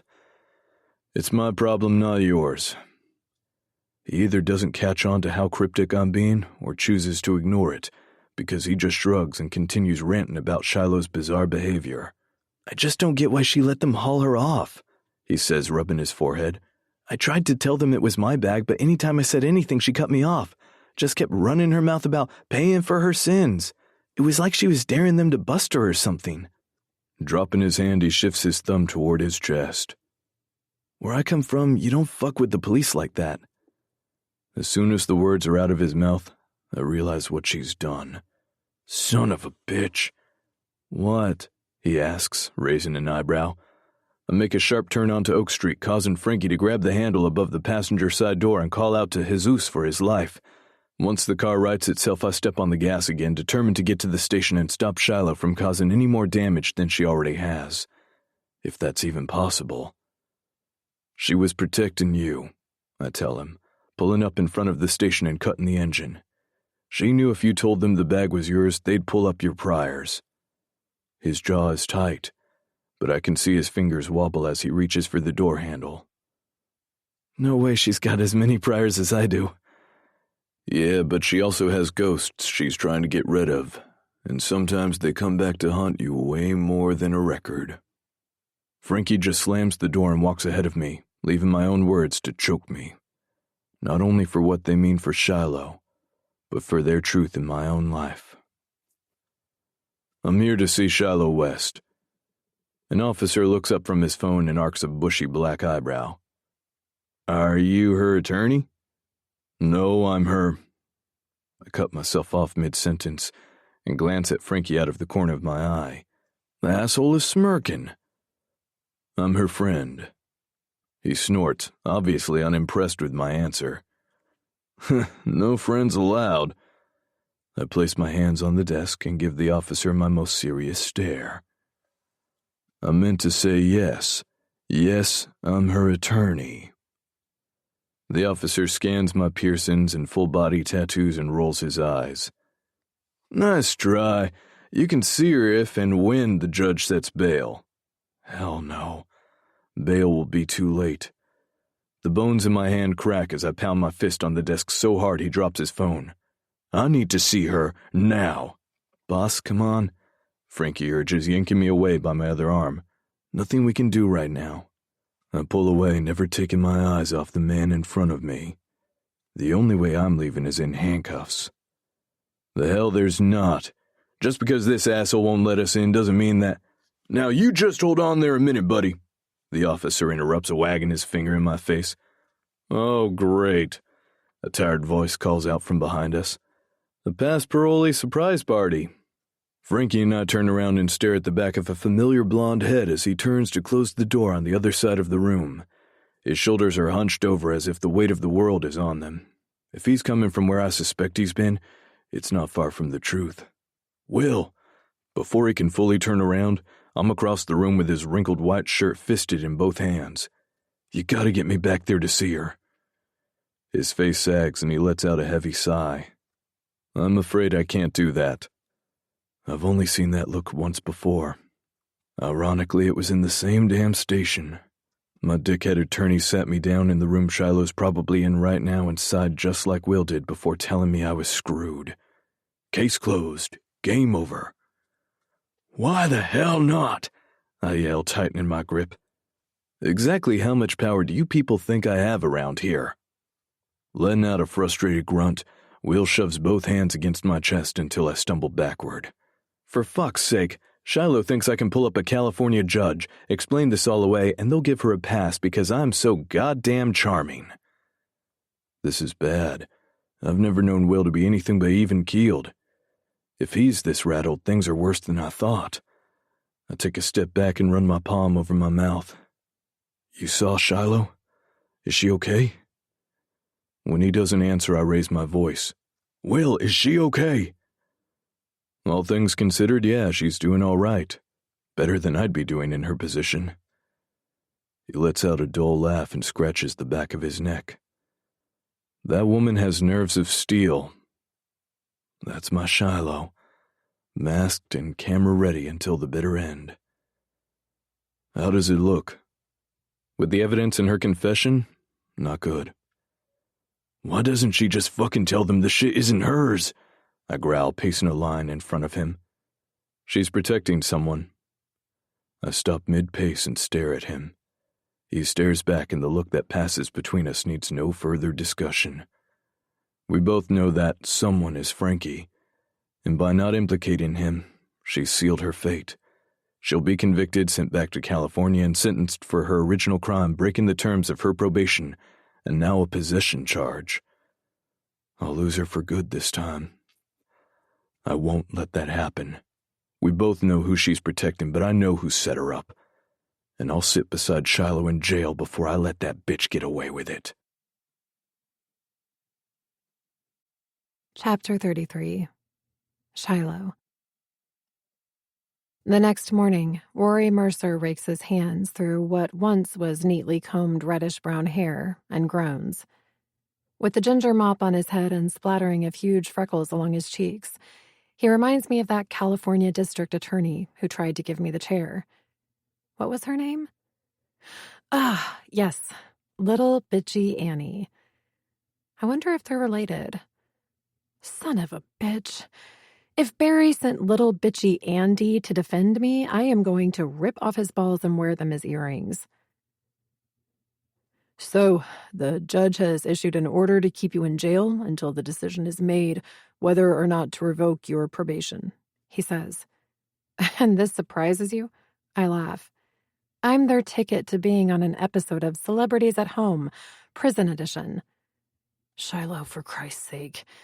It'll be at least 2 weeks before the case goes before the probation board. Also, I talked to your probation officer. For some reason, you're protecting someone by confessing to something you didn't do. It's goddamn suicide. He looks like shit. When I say shit, I mean his charcoal gray suit looks like he pulled it out of the bottom of the laundry basket after a cheap tequila bender. The thing is, he's only been here for 2 hours. Rory arrived bright and early at 8 o'clock in the morning with hot coffee and a smile. Now he looks like this. Sullen, pissed, and ready to suck on that Pepe Lopez bottle like a drunk sorority girl. You just don't understand. You're damn right I don't understand, he yells, slapping his palms on the table. What you're pleading to violates your probation. Shit happens. I shrug and examine my nails. God, they look horrible. I'm going to need a manicure soon. Shit happens. Shiloh, Will Emerson says you've been required to submit to random drug testing since you arrived in South Carolina. So? So he says you've passed all of them, yet you've refused to give one since they brought you in. I roll my eyes. Is there a point in here somewhere? The girl in the cell next to me was just about to show me how to make homemade nunchucks out of bed sheets and a chair when you showed up. When else in my life am I going to learn these things, Rory? He cocks his head and gives me a hard smile. Aren't you just a regular sociopathic MacGyver? My point is that clean tests prove you haven't taken drugs, Shiloh. Giving them a sample won't clear you, but it sure as hell can't hurt. And then what? I huff, leaning back in my chair. Will they throw me a clean pee parade? Look, you seem like a decent guy, but I am not going to recant my story. Someone I care about was set up. I can't prove it, but I can save his future from being ruined. He rubs his eyes and sighs. What about yours? Tell me something, Rory. Have you ever done something so horrible to someone that you wish you had a time machine so you could go back and undo it? Yeah, I guess I have. This is my time machine, and I'm not getting out of it. This will end you, Shiloh, he says matter-of-factly. He's not telling me anything I don't already know. But the crazy thing is, I don't regret it. In fact, besides Kirkland, my regrets are now down to one. What Carrie and I had for a few moments will have to last me a lifetime. Now that I think about it, maybe prison isn't my actual sentence. Maybe my true punishment is getting a taste of what might have been and then having it all taken away. For the first time since being arrested, my mask cracks as a tear slips down my left cheek. I ended 7 years ago. The world is full of quirky little sayings that people love to quote when they hear gossip. What goes around comes around. Those who don't learn from history are bound to repeat it. If justice is denied, let fate take the ride. Karma is like 69. You get what you give. That last one is my favorite. Know what's worse than a mob of people crowded outside the police station chiming in on your fate? Your mother spouting the same shit while sitting in front of you in sunglasses and a yellow scarf wrapped around her head like she's the reincarnation of Jackie O. Adjusting her enormous sunglasses, she pats my hand like I'm 5 years old. Darling, sometimes you just have to walk away and let destiny take over. Do you seriously have to wear those indoors? You look like a bee. She takes them off and tucks them inside her Fendi purse. Shiloh, please, I'm begging you. Save yourself. Here we go. I steeple my fingers and glance down at them. Don't you mean save the West name? I expect an overly dramatic protest, maybe a speech about the responsibility that comes with bearing a name known around the world. Nope. What I get is a middle-aged spitfire jumping out of her chair like a spider monkey with a firework shoved up her ass. I don't give a shit about the West name, she hisses. She leans over the table, placing our faces inches apart. You are my daughter, and I just got you back. I can't lose you again. Not now. What do you mean, not now? I ask, her words striking me as odd. What's happened? Now's not the time. Really? I laugh, nodding around the tiny, bland room. Time's all I've got. Tell me. The fire fades from her face as she sinks slowly back into her chair. Your father has filed for divorce. The words hit me hard, and I'm not sure why. Maybe it's from the embarrassment I know she feels, because my father has always been a shit husband who has never been worth more than a paycheck and a last name. I reach across the table and grip her hand. Oh, Mother. It's fine, she offers, attempting somewhat of a smile. I'm really all right. This isn't exactly a shock, you know. For God's sake, Alistair lives in Europe 10 months out of the year. I'm so sorry. I wish I could do something to help. She tightens her grip on my hand. You can. Don't be me. I haven't been the best role model for you, Shiloh. Up until now, I've watched you follow in my footsteps and make the same mistakes I've made. The booze and pills helped me to pretend it wasn't my fault, but we both know that's not true. My choices were mine. You can't blame yourself for them. No, but I can blame myself for forcing you to raise yourself, for teaching you to value beauty and money over love and honesty. Her eyes settle on my scar, and I have to look away. I know what she's thinking, and I can't handle her shouldering blame for an accident I caused. It's harder for me to change a mindset I've lived all my life. She continues as I stare at my lap. But you, darling, there's still time for you to fight for a change. Not enough for this kind of fight, Mother. I whisper, picking at a loose thread on my jumpsuit. The move eerily familiar. What about for Carrie? Do you have enough in you to fight for him? How am I supposed to answer that? Tell her that I have enough fight in me to take on every paparazzi camera from here to Antarctica for him, but love him enough not to? That I love him enough to let him go and find someone who can give him a normal life? Because I do. I love him enough to do all of that and more. I love him. I think I've always loved Carrie Kincaid, even when he was Carrick Kincaid, even when he was just lawn boy, even when I took everything away from him for no other reason than I could. I didn't say it wasn't a twisted kind of love, but love nonetheless. The kind that stays with you. The kind that has you sitting in an interrogation room at 1 o'clock in the afternoon discussing your impending extradition with your mother. Anyone ever tell you ladies it's not polite to talk about people behind their backs? The minute I hear the deep, rumbly voice behind me, I can't breathe. Everything feels like it's happening around me rather than to me. Speak of the devil, my mother says with a shit-eating grin. Carrie moves closer and laughs. I've been called worse. I don't dare turn around. Concentrating on breathing is hard enough. How did you get in here? I whisper.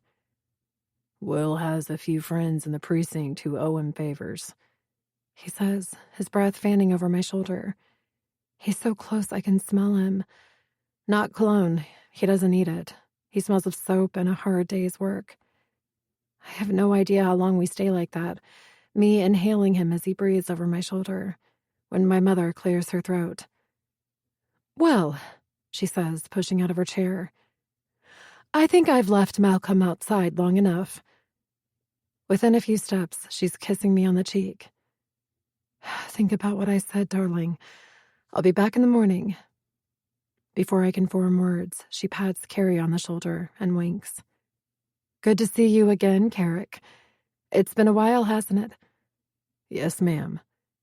You look a little different than the last time I saw you. He chuckles again, and my stomach flips. Just a little, ma'am. Take care of my girl, she whispers as she closes the door. Carrie walks around the table and drags Bianca's chair next to mine. Straddling it backward, he folds his arms across the top and scans his eyes down the length of my body. That's an interesting outfit you've got on there. His stare makes me want to cover myself, but at the same time I want to jump in his lap and kiss him until he's as breathless as I am. I want to tell him I love him, then smack the shit out of him for making it happen. What, this old thing? I say, pinching the cloth on my shoulders. They didn't have much of a selection at the prison boutique. Orange isn't usually my color, but I thought, what the hell, let's give it a go. Carrie stares as if seeing right through me. You didn't do this. Are you sure about that? I'm a liar, Carrie. I'm shallow, remember? It's all about me. Me, me, me, me. Before I can get the last me out, Carrie tilts his chair up onto its front legs and kisses me. His lips are soft yet insistent. And just like that, I come alive. The stroke of his tongue entwined with mine makes me forget where we are, who we are, why we are. When we stop to catch our breath, he presses our foreheads together and waves his fingers through my hair. No, you were shallow. You're different now. Doing this won't save your soul, Shy. I'm not trying to save my soul, I insist, dislodging his hand and putting space between us. I'm saving Frankie's. They're good kids, Carrie. Apparently, my answer isn't good enough because he shoves his finger in my face and charges like a bull. You think I don't know that? You also think I don't know you're sacrificing yourself for something you have no clue about? I'm not in the mood for games, so I knock his finger to the side and narrow my eyes. What the hell is that supposed to mean? I know how this happened. I know who did this to you, but the why and how is too complicated to explain right now. The hesitant look on his face twists my heart into knots. You'd better start talking, Carrie. It's Taryn, he admits, gripping the metal rungs of his chair. She's the one who locked you in the closet, and I have no doubt she's the one who planted those drugs and called it in. Buzzing, noise, static. All three mask the whispers in my head telling me how stupid I've been, how I've been an unknowing participant in some twisted game. How do you know this? Baby, he pleads, rising to his feet and reaching for me. However, the time for affection has passed. It's now time for answers. Placing both hands on his shoulders, I push him back into his chair. Talk, Carrie. Shiloh, look at me. He grabs my wrist off his shoulder and holds it against his chest. Whatever bullshit we pulled on each other in the beginning, you know this last week was real. What you felt was real. That's who I am, and you fucking know it. Tell me, I scream. Carrie lowers his head and releases me. I can't. Not yet. I push my chair back and stand. We are done here. I don't look back as I walk to the door and knock. Within seconds, an armed guard escorts me back to my cell and away from a truth I can't deny and the lie I can't ignore.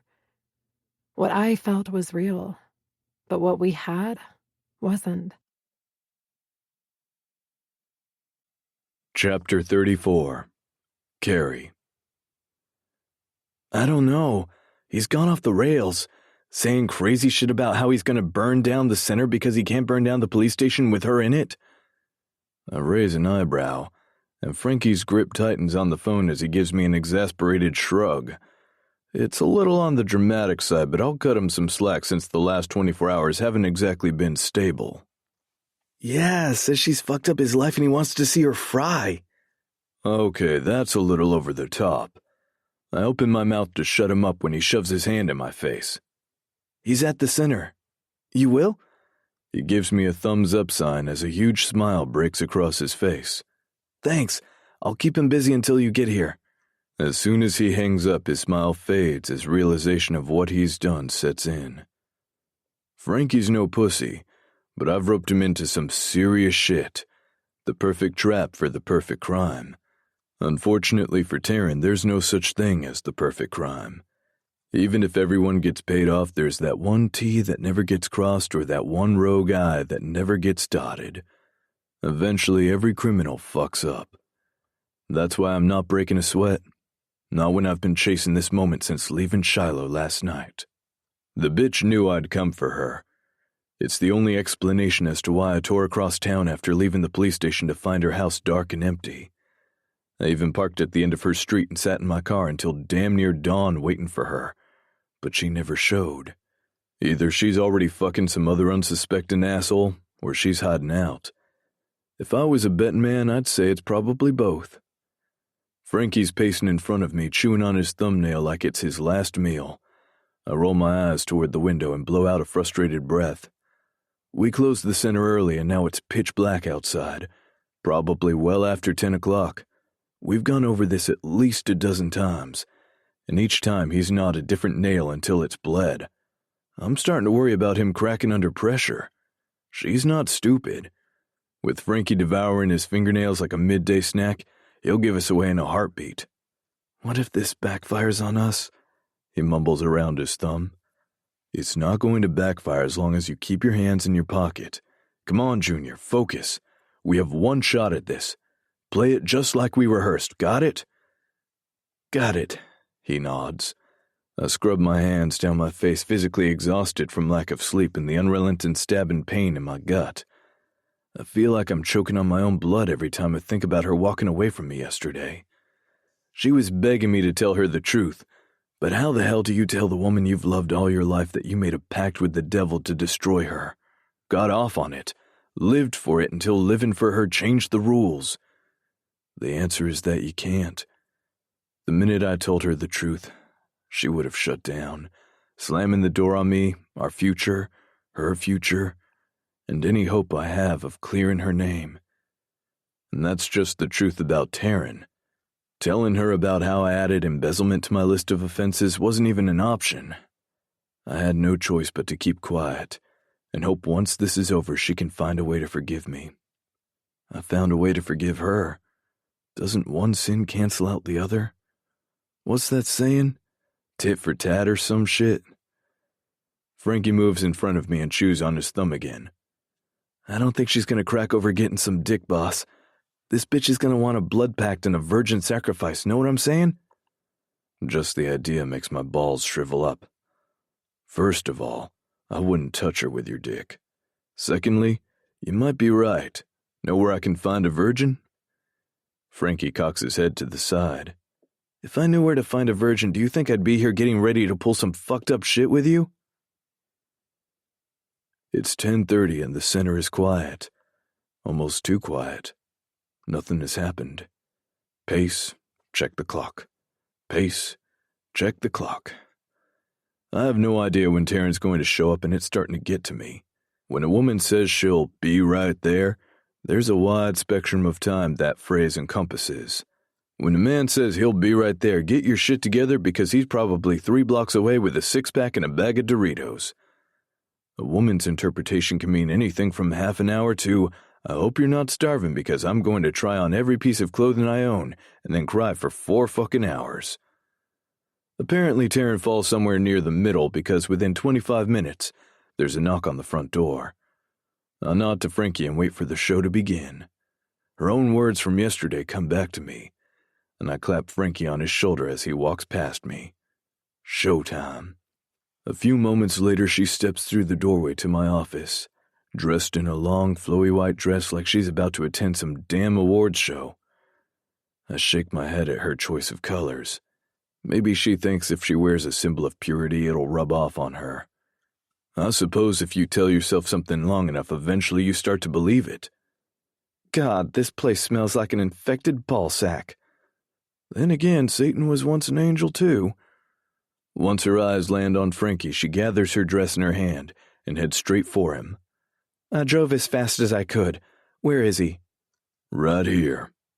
I push off the desk and force a smile when all I want to do is spit in her face. She looks me up and down, dropping the concerned act. You don't seem very off the rails to me. In fact, you look rather calm for a man who's sticking his dick in a double felon. Thanks, I say, widening my smile.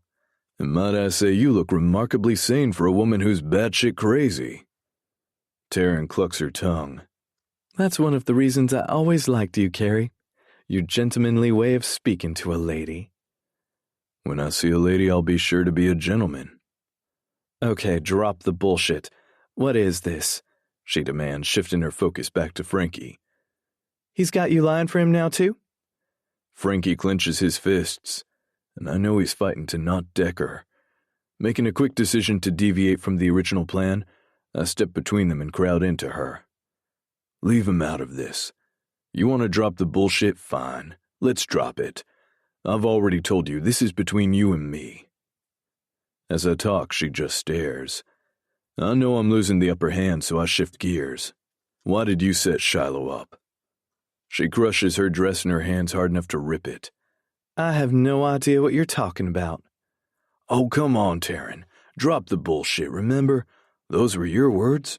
It's bad enough you locked her in a closet knowing she was trapped in a burning car, but you went and hit a whole new level of psycho by planting drugs on her.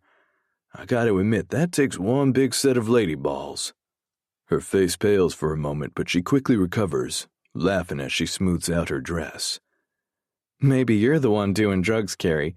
You're hallucinating things that didn't happen. So you're saying you didn't drive to Shiloh and Frankie's rehab meeting 2 nights ago? Are you deaf? She yells, her temper flaring. Of course not. You're sure?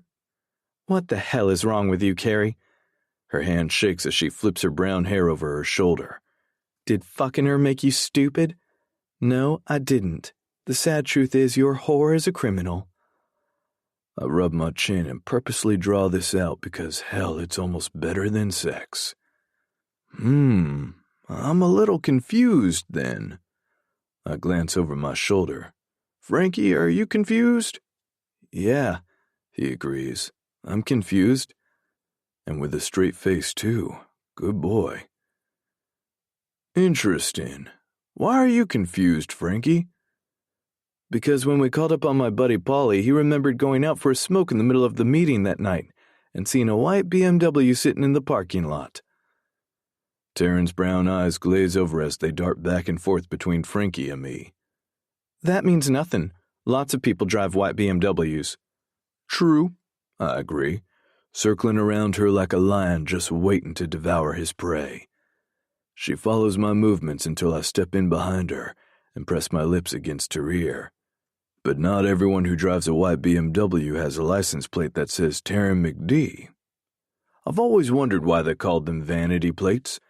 Now I get it. I'm so close I can feel her body stiffen. Part of me wants to get closer just to relish in the moment, but the other part is revolted just to breathe her same air. This proves nothing, she hisses, jerking away from me. No one saw me inside that room. You've got nothing. I clasp my hands behind my back and saunter back toward my desk. This is true. She's got us there, doesn't she, Frankie? He grins, his shoulders relaxed and his hands tucked deep in his pockets. Can't argue with facts. I can almost hear Taryn's exhale of relief behind me. It makes it that much more satisfying when I turn back around. Oh, but you know what I do have? I mean to pause for dramatic effect, but I'm too pumped to care. The person you paid put the drugs in the wrong bag. It wasn't even Shiloh's bag you sabotaged, dumbass. I couldn't. Since it seemed to knock her off balance the first time, I circle around her again. See, I couldn't figure out how in the hell you managed to get into all those places without being seen. You're not necessarily plain looking, I say, pointing to her dress. I beat my head against the wall until Frankie's friend Polly called us back. Pausing my stalking, I motioned to Frankie again. Care to elaborate?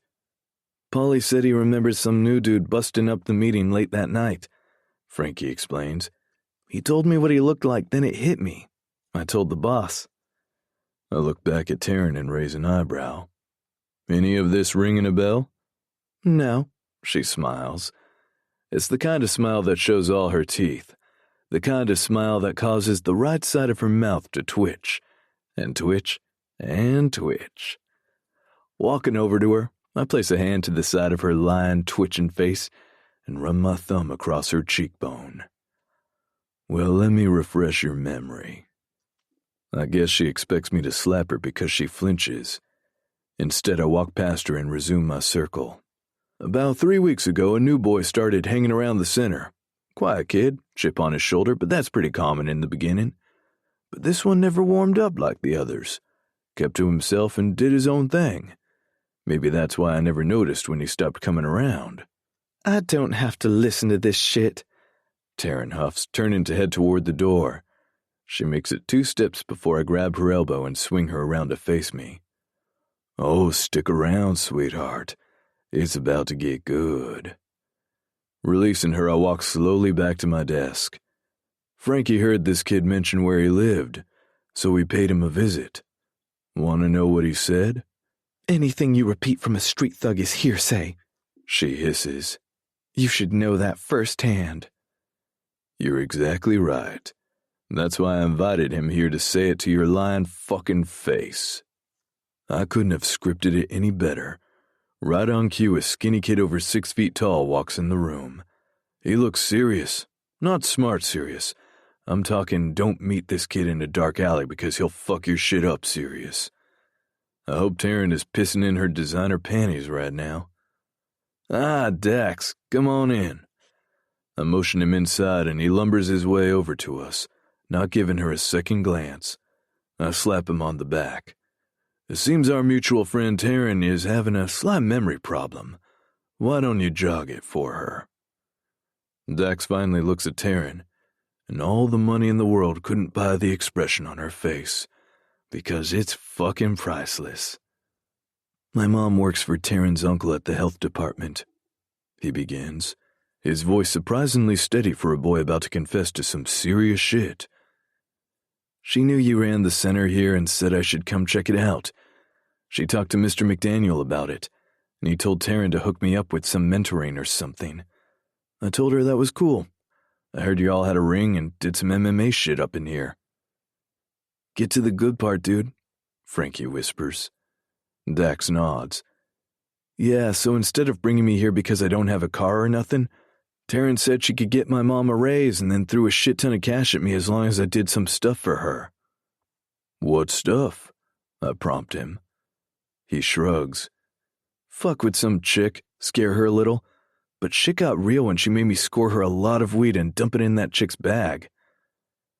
So why tell the truth now? I mean, you're incriminating yourself as well.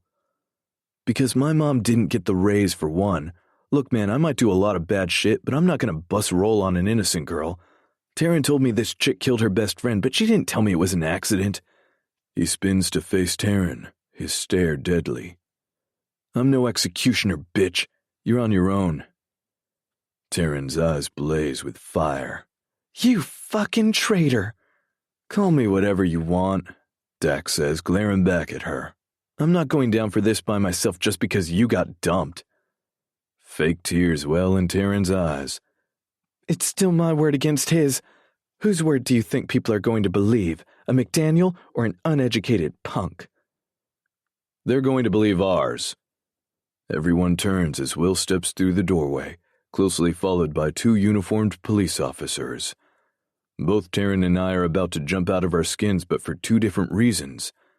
I've been living for this moment since Frankie picked up the phone to call her. Taryn, however, looks like she's about to puke up every meal she's eaten since junior high. The first officer pulls out a pair of handcuffs from his belt and moves in behind her. Miss McDaniel, please put your hands behind your back. Fuck you, she growls over her shoulder. Fine, have it your way. Amidst heated curses and protests, he cuffs her hands and begins reading her rights. You can't do this, she screams, jerking against the metal cuffs. This will never stand up in court. It's entrapment. I study Will's face. It's hard. Deep lines that weren't there before set across his forehead and around his mouth. He looks like he hasn't slept any more than I have, and that's saying something. It's obvious he cares about Shiloh, and her arrest is worn on him almost as much as me. It makes me feel like a real shit for the way I've treated him for being her friend. I have a lot to make up for when this is over. Actually, he says with a satisfied smirk, we have an accomplice, an eyewitness, and can pull phone records to verify the call you made to the police the night of the arrest. I'm pretty sure it will. Dax doesn't say a word. He simply turns around and crosses his hands behind his back, waiting for the second officer to cuff him. He knew when we asked him to come here tonight that he wouldn't walk out on his own, even with Will's assumption of judicial leniency. I guess a clear conscience is more important to him than freedom. Relieved, I slump against my desk as they're both led out of my office. Just as I close my eyes, the shuffling at the door stops, and I glance up to see Taryn staring at me, her face blank, but her eyes filled with confusion. You did this all for her? Why? What did she ever do for you? I smile, knowing the only answer I give is one she'll never truly understand. She loved Lawn Boy, I say as the door closes behind her. Chapter 35. Shiloh. Even in jail, I am not a morning person, which is unfortunate because guards tend to not give a shit about things like that. At 6 o'clock in the morning, I'm expected to make my bed, shower, and finish breakfast in a span of 45 minutes. At promptly 7:15, I'm escorted back to that godforsaken tiny-ass room where Bianca is sitting with my phone clutched in her hand. "Mother?" I call out to her as the guard uncuffs me and closes the door behind him. "I wasn't snooping," she rasps, her voice broken by an obvious lack of sleep. "Your friend Frankie gave me your phone. I've kept it charged for you, and it kept going off last night. Then I got a phone call. You need to read it." Although I don't want to know, something forces me to ask anyway. "What's happened?" She doesn't answer, instead pushes the phone across the table, turning it around so I can see the text that's lit up and staring me right in the face. "Money sucker. The bank froze your personal account. They've sent multiple notices claiming someone forged a $9,000 check out of your account. This idiot dumped it right into his personal one instead of cashing it. His own bank held the deposit and flagged an alert. Carrot Kincaid needs a white-collar crime lesson." Bile rises in my throat as I read the second text. "Money sucker. Oh, and my asshole assistant came by to beg for his job back and heard me on the phone with your mother. He decided to get his revenge for getting fired by going public. I'm sorry." Chapter 36. Carrie. By mid-morning the next day, the news of Taryn's arrest has already spread beyond the passing interest of our community. Gossip about the daughter of a local prominent family getting arrested is mildly entertaining to the people who grew up here. However, once Shiloh's name is tossed into the mix, all hell breaks loose. National news stories are popping up faster than I can change the channel, and I've had to shut down the community center in order to protect the boys' privacy. Still, even with the media explosion, nothing can tank my mood today. Will broke protocol and texted me well into the night and all morning, updating me on what was happening with Taryn. Apparently, after the third hour of interrogation, she cracked and admitted to everything. So here I am, my stomach in knots and exhilarated at the same time. From what Will says, Shiloh's going to be cleared of all charges today. I'm going down there and I'm not leaving until she sees me. It's time to lay all my cards on the table. I promised her a clean slate and she's going to get it. Maybe she'll forgive me for what I've done. Maybe she won't. But at least I'll be able to walk out of that room with a clear conscience. Grabbing my keys, I'm about to close the door to my apartment when a text alert chimes on my phone. Will. Taryn talked to a lawyer this morning. I balance my keys in my mouth as I type back a quick response. Me. And I should give a shit. Why? Will. She told him everything about what you two plan to do to Shiloh. Me. She can't prove anything. Will. Nobody's twisting it into a not guilty defense that she was coerced by your revelations of what Shiloh did to you 7 years ago. I wished you'd confided in me, Carrie. You need to get ready for a shitstorm of bad press. I should have seen this coming a mile away. The McDaniels have the shadiest motherfucker to ever take the bar exam on retainer. Of course she'd try to pin this on me. Me.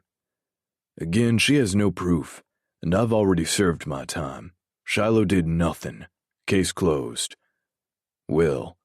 Most likely, but that's not all. Have you checked the headlines this morning? Me. No. Why would I do that? Will. Just look. What the hell have you done now? There's that feeling when you're on a roller coaster, when you turn the corner right before the huge drop. Your stomach tenses because you know what's coming. That's what it feels like as I pull up my search engine and type in the name for our local news station. As soon as I click on the link and read the headline, the floor drops out from under me. Owner of local community center accused of allegedly embezzling money from fallen model. Chapter 37. Shiloh. He's been here all day, Shiloh, Will says as we wait for the paperwork to process. Can't you just give him 5 minutes? It's not like you can avoid him forever. He's still your boss, you know. You think I don't know that? I yell. I promised myself I'd try to keep my composure, but I don't care anymore. Do I know that he's still my boss? Hell, it's the only thing I can think about. How am I going to walk into work every day and face him? The man who held me in his arms and swore I'd never belong to anyone else. The man who risked everything to drag secrets out of Taryn while hiding his own behind meaningless words and cheap sex. See, there's a difference in my evil and his. My immorality happens in the heat of the moment. I strike and forget, moving on like a bee flying from flower to flower. His immorality is calculated, designed to inflict maximum pain and torture at just the right moment. He's patient enough to wait 7 years for it. Even if his conscience got the better of him in the final hour, it doesn't erase the scars he's left. I may have caused my own scar, but he's inflicted a deeper one. Will sinks back into his chair and crosses his arms. If you won't talk to him, how do you plan on communicating when you go back to the Kincaid Center? Sign language? Hand gestures, I answer, lifting my middle finger. He raises his palms. Enough, I got it. A few awkward moments of silence pass before he reaches into the inside breast pocket of his suit jacket and produces a plain white envelope. Look, he had a feeling you'd do this, so he gave me this. Giving it one shake in the air, he tosses it on the table in front of me. What the hell is this? He's still protecting you, you know. Taryn's accusations of what you did are running rampant, and he refuses not to claim guilt for it. If you won't see him, at least hear him out. I'm so mesmerized by the envelope, I don't hear him stand and walk out. 10 minutes later, I'm still staring at the letter like it's a venomous snake ready to strike. It's just a simple white envelope with my name scribbled across the front. I know it's his handwriting because it's choppy and frantic with sharp edges. I have every intention on walking out of the room with that unopened letter still sitting on that table. I don't want to know what he has to say. I don't care. Except I do. I rip open the envelope, and the simple sheet of notebook paper is unfolded and in my shaking hands before I can stop myself. Dear Starshine, I told you a long time ago that whether you want me to or not, I'll always be there to catch you when you fall. If you're reading this letter, I guess you've forgotten that. I was hoping to be able to do this in person, but I'll just have to try to explain myself as best I can and hope you understand why I did what I did. First of all, don't worry about Taryn. I'll never corroborate her story. I didn't keep my mouth shut for 7 years to break my silence now. Next, stealing the money is inexcusable. I don't expect you to ever understand why I did it, because I don't even understand. I was desperate. I didn't tell you because I was trying to find a way to return it, so I didn't have to admit to being a thief. Stupid, huh? However, my biggest regret is not telling you what Taryn and I had planned when you came back to town. The truth is, I was ashamed. For 7 years, I blamed you for everything that was wrong in my life and dreamed about the day I'd make you pay for it. But when you came back to town, my head got all mixed up. Taryn saw an opportunity to settle a score with you and fed into the shit going on in my head. I treated you badly, and I can't take that back. But I promised that once I found out how far she was willing to take it, I bailed. Do you know why? Because I fell in love with you all over again. I don't know what power you have over me, but I've gone from loving you to hating you, back to loving you. I meant it when I called you mine. You are mine, Shiloh. No matter what you tell yourself, no other man will ever have all of you. Because it's mine. It always will be. If you still never want to speak to me again, I'll make Frankie your contact at the center and I'll stay out of your way. But we all make mistakes, Shy. We all ask for forgiveness. Some of us are lucky enough to get it. You were. Maybe I'll be too. Love, Carrie. His name smears as 2 tears roll down my cheeks and hit his signature. Letting out a shaky breath, I ball up the letter and bang on the door until it opens. Are you ready, darling? Bianca touches my arm and I smile. The gesture reminds me of a similar moment 10 months ago when she stood beside me outside a Los Angeles County courtroom. Only then I cringed at her touch, rolling my eyes at her attempt to play the doting mother for the cameras. Now there's a closeness between us that radiates from her face. It's warm, genuine even. Bianca West is proof that people can change. Maybe that means there's hope for me. Yeah, I breathe, nodding and straightening my dress. I notice it's white, and I almost laugh. I wonder if she brought me the same virginal dress she made me wear during my trial on purpose. Back then, she insisted white emphasized my innocence. I wonder what it emphasizes now. We stand between Will and a few armed police officers in front of the front door of the building. After 4 days, on the other side of that glass stands my freedom, along with a mob of angry protesters and news vans and paparazzi cameras as far as the eye can see. A small part of me wonders if the safety of a jail cell is better than trying to maneuver my way through them with my limbs intact. As the guard in front of us opens the door, I take 1 step toward freedom and right into a hard chest. Go away, I whisper, my hands pressed flat against him. He places his hands over the top of mine, holding me in place. You're not going out there until you talk to me.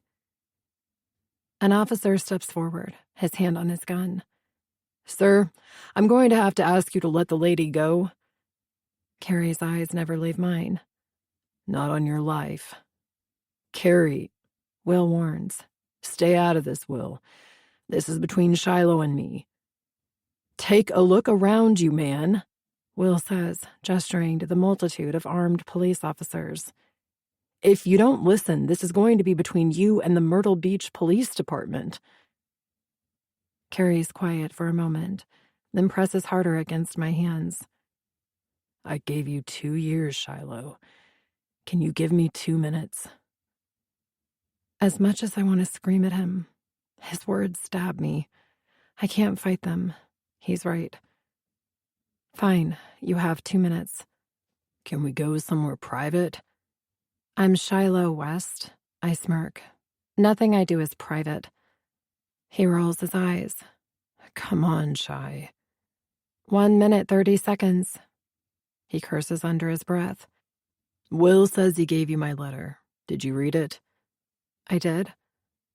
I won't ask for your answer right now. I know you need some time to process everything. I lied and you're furious, I get that. I can't get into my account right now, but I swear I'll get the money back to you. He lowers his voice and glances toward one of the officers. Provided they don't arrest me right now. Seriously, Carrie? You think this is about the money? I don't give a shit about that. $9,000 is nothing to me. I've already disputed the embezzlement charges against you. And as for you lying to me, I'm the last one who should be your judge and executioner. That'd be hypocritical, don't you think? Pulling my hands away from his hold, I nod to Will. Let's go. We walk as an entourage toward the door, almost in slow motion. The minute we step outside, blinding paparazzi cameras flash and the people shout my name, some calling me a freak, some demanding that I rot in hell. My arms are up, trying my best to shield my face, when Carrie appears beside me. His hands cover my head, pulling me against his chest as if it's his automatic response to shield me from the chaos that is my life. But he's misunderstood me.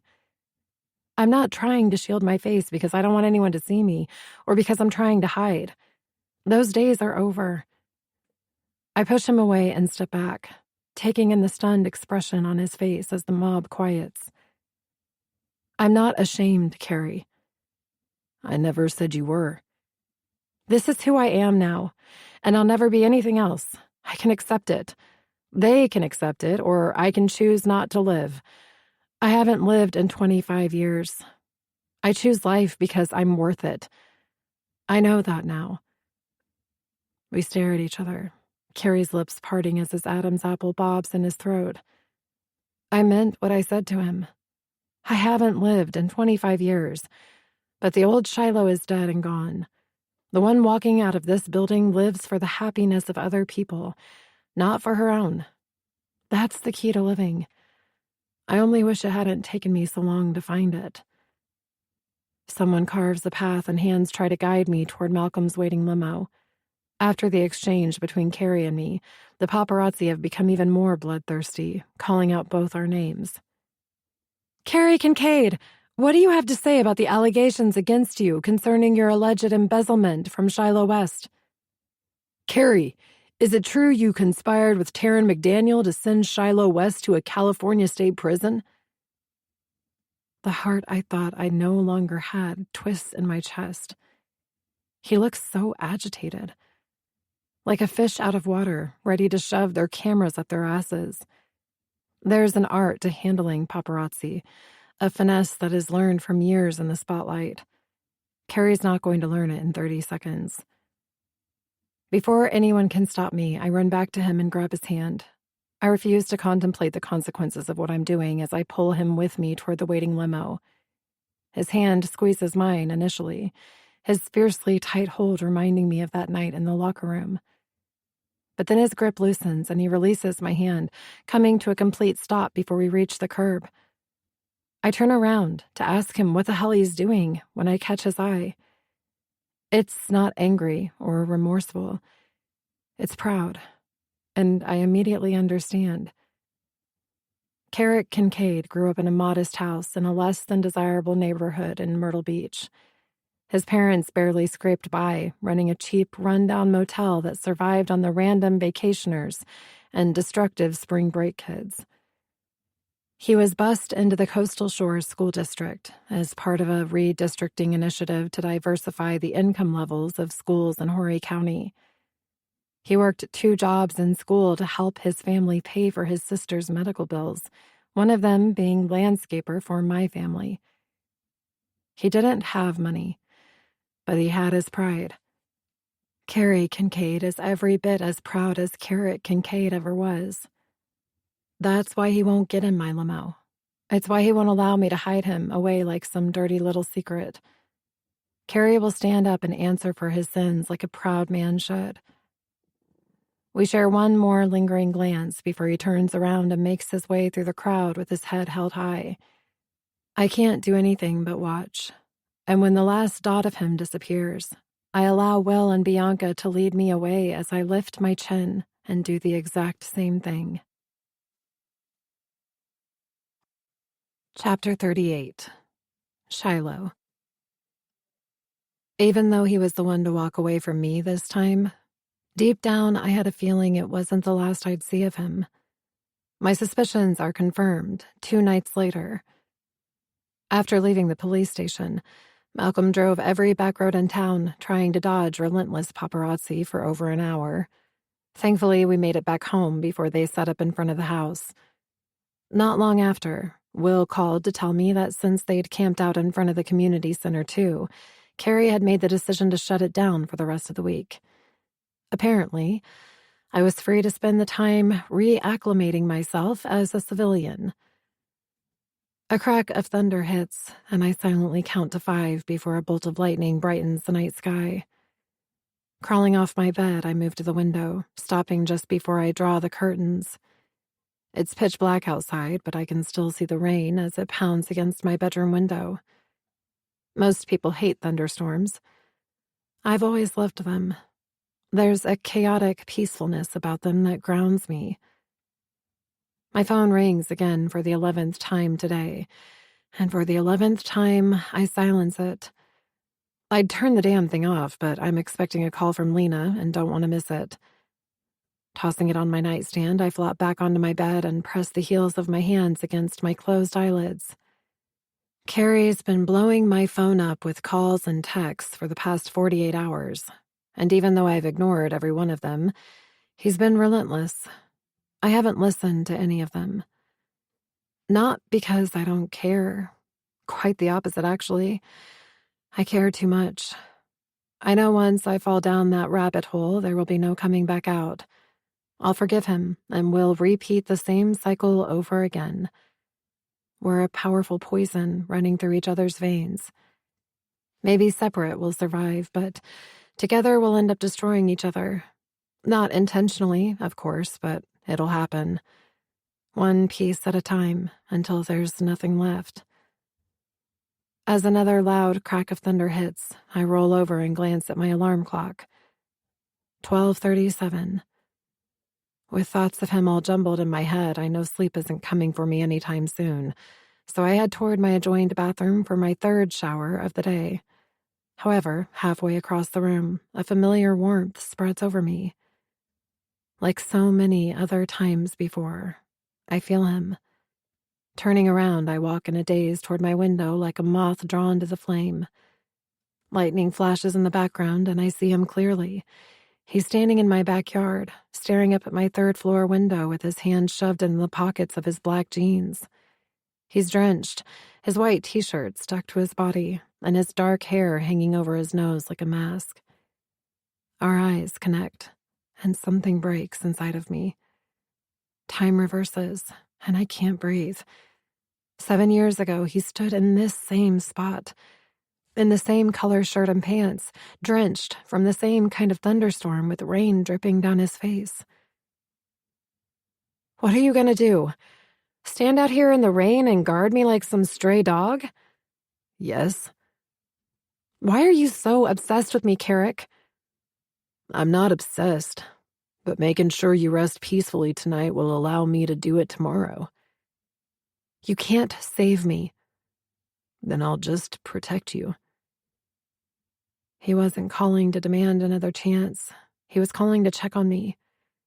If I still had a heart, I'd close the curtains and walk away, forcing him to open a vein and let my poison drain out. If I still had a heart, I'd do all those things. But I can't, because it's standing outside my window. I hurry down 2 flights of steps, through the foyer and living room, across the newly mopped kitchen floor and out the back door. He hasn't moved from the spot where he was standing, his eyes steady on me as if he knew I'd come.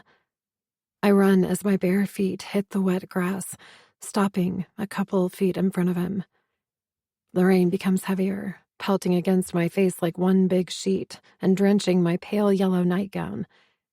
It's only then that his gaze drops, his breathing growing heavy as his eyes roam over my body. You have to go home, Carrie. I'm not going anywhere. His voice is hoarse, almost as if he's been standing out in the rain far longer than I realized. Are you crazy? I whisper-shout. If Bianca catches you creeping around here in the middle of the night, she'll pull the trigger first and ask questions later. You wouldn't answer my calls. So you decided to stand in the middle of a lightning storm and hope I'd come to my senses before you got electrocuted? It wouldn't be the first time, he says with a slight smirk. I was counting on you being a creature of habit. Fucking dick. Here I am running out into a goddamn rainstorm because I'm worried about him, and he's using one of my most cherished memories against me. God, you are so... Frustrated, I throw my hands in the air and turn to leave. Go home, Carrie. Grabbing my elbow, he spins me back around. What's with you, Shiloh?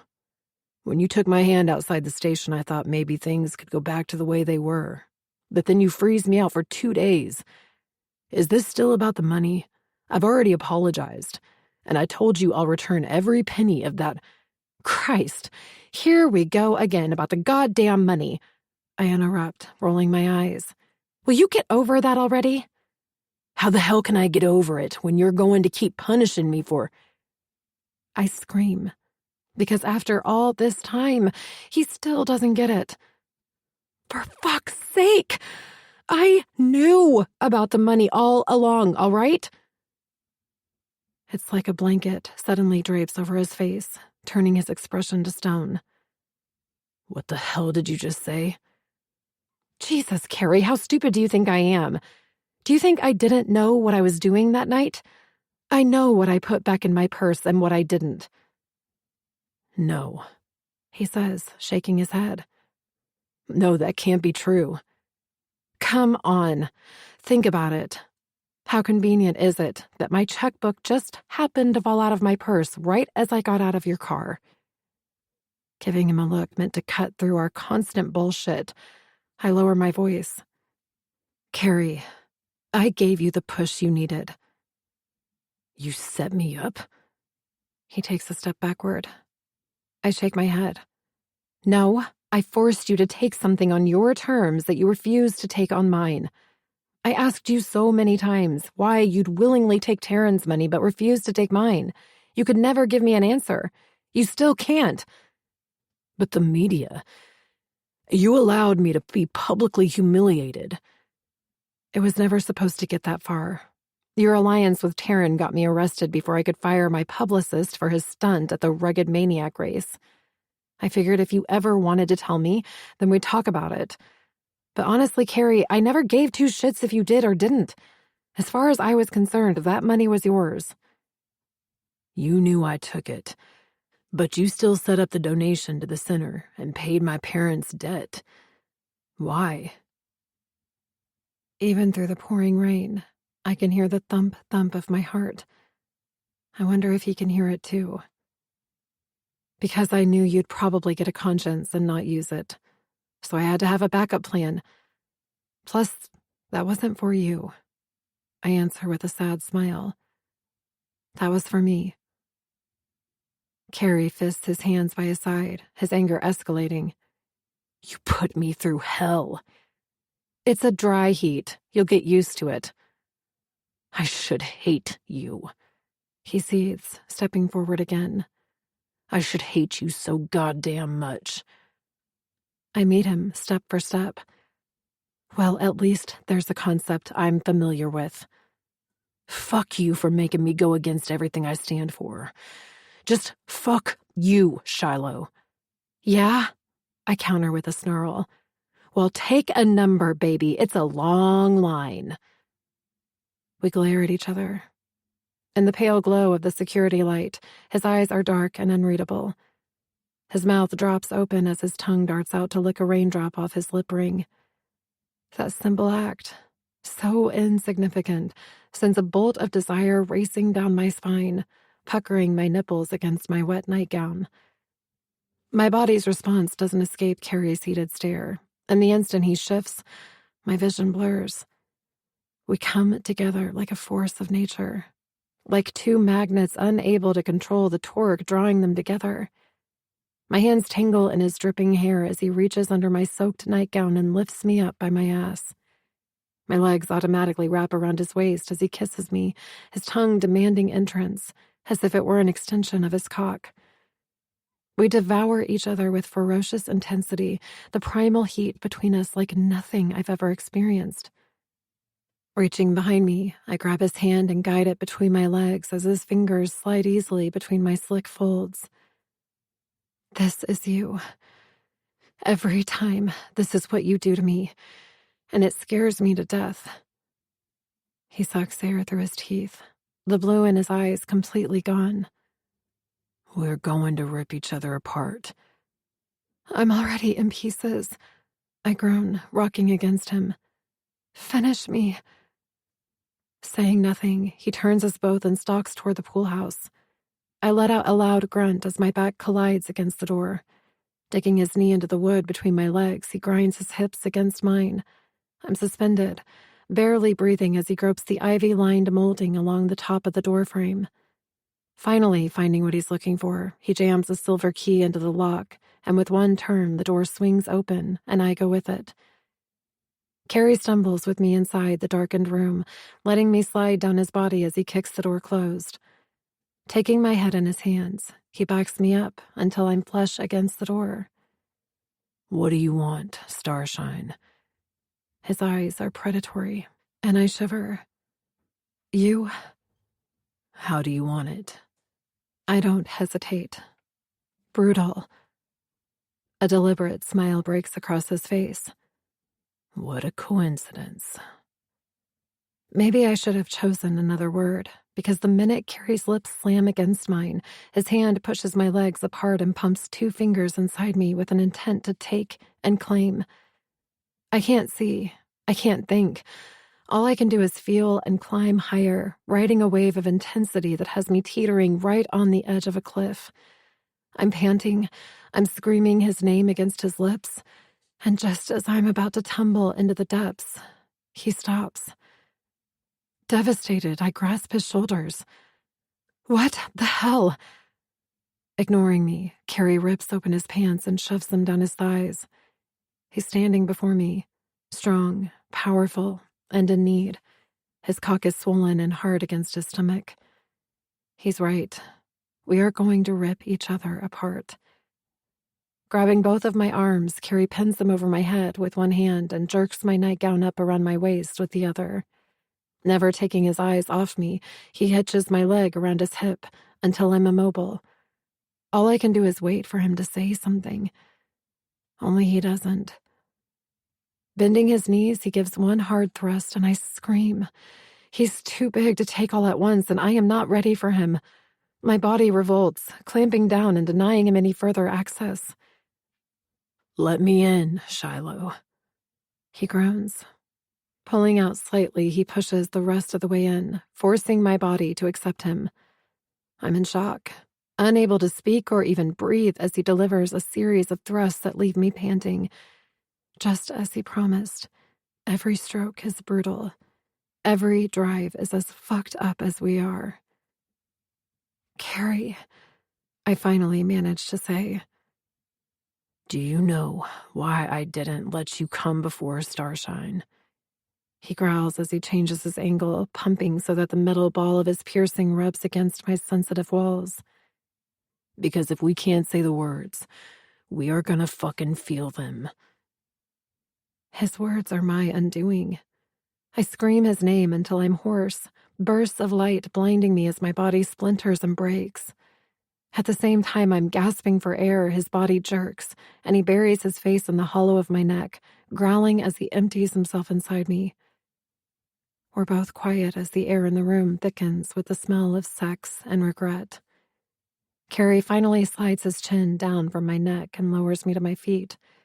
We stand there in an extremely uncomfortable silence, me shoving my nightgown down my legs as the evidence of what we've just done drips down the inside of my thigh. However, Carrie doesn't give a shit. He just stands there with his semi-hard dick hanging out, like this isn't awkward at all. When he makes no move to say anything, I know it's up to me to be the adult. Sighing, I walk over to a small closet in the corner of the room and pull out 2 huge beach towels. Handing one to Carrie, I wrap the other tightly around my body, an unspoken symbol of what I'm about to say. This can never happen again, Carrie. We are poison to each other. Don't you see that? He pauses in the middle of zipping his pants. Poison? Is that what you call what we just did? No. I call it goodbye. Chapter 39. Carrie. I'm not sure I hear her right. What the hell do you mean, goodbye? She hugs the beach towel around her chest, tugging on her loose thread at the top. Come on, Carrie. Don't make me do this. Although the room is dark, there's a dim glow coming through the security light attached to the main house. Through the shadows, I can make out the sturdy wooden table backed up against the far wall with the square-shaped mirror hanging above it. It's the room that time forgot, and the one I can't. Don't make you what? I demand, finishing zipping up my jeans as I shift my focus back to her. Stay and for once in your life answer for what you're doing instead of firing a gun and walking away? Yeah, that was harsh, but I'm not in the mood to sugarcoat shit. You're just trying to hurt me now. Jesus, Shiloh, do you think we made love here of all places on accident? I swing an arm out, gesturing all around us. We fucked, Carrie. She insists, her voice monotone. We got carried away. It means nothing. I can tell she's trying to keep her face blank. But for the first time, I notice something I've never seen before. As her hands clench the towel, she crosses and uncrosses her index and middle fingers on both hands so slightly that if I hadn't been focused on her, I wouldn't have seen it. Back and forth, over and under. It's distracting as hell, and I'm about to tell her to knock it off when it hits me. It's Shiloh's tail. I just had to wait until her walls broke down enough to see when she's lying. That's bullshit and you know it. I take a few steps closer, my discovery strengthening my resolve. You told me outside that what I do to you scares you to death. That's nothing compared to what you've done to me. Agitated, she releases one hand from the towel to brush away a handful of the wet hair plastered to her forehead. Me? Carrie, I just got home from 4 days behind bars. What the hell have I done to scare you? 2 more steps and I'm right in front of her. You made me love you all over again, and now you're throwing it all away. I'm yelling now, but I don't give a damn. I'm way past dancing around this with her. You're not scared of me. You're scared of giving up enough control to let me in. Damn it, Shiloh, how many times are you going to rob me of my future? Future? Is she serious? How can she not know? You, Shy. I tell her, risking everything. It's always been you. The only physical sign that she's heard me is a rapid increase in her breathing. Her chest rises and falls at a hurried pace as she turns her back to me and walks behind the futon, running her hand along the cushions. I'm about to repeat myself when she stops, her back still to me as she faces the small wooden table. I've always called that night my favorite mistake, but now I realize it was just a fatal one. I watch her stare at the table, and a sense of urgency pounds in my chest. Our story doesn't have to end here. She lets out a heavy sigh before looking over her shoulder at me. Our story never began, Carrie. Don't you see? I ruined everything that's good in my life. You were a good person before me. Casting another sweeping glance around the room, she lowers her eyes. That was the night I ruined your life, not the accident. My poison got in your veins that night and turned the sweet boy I knew into someone he was never meant to be. That's not true. It is true. Look at what you've done since I've come back. This isn't you.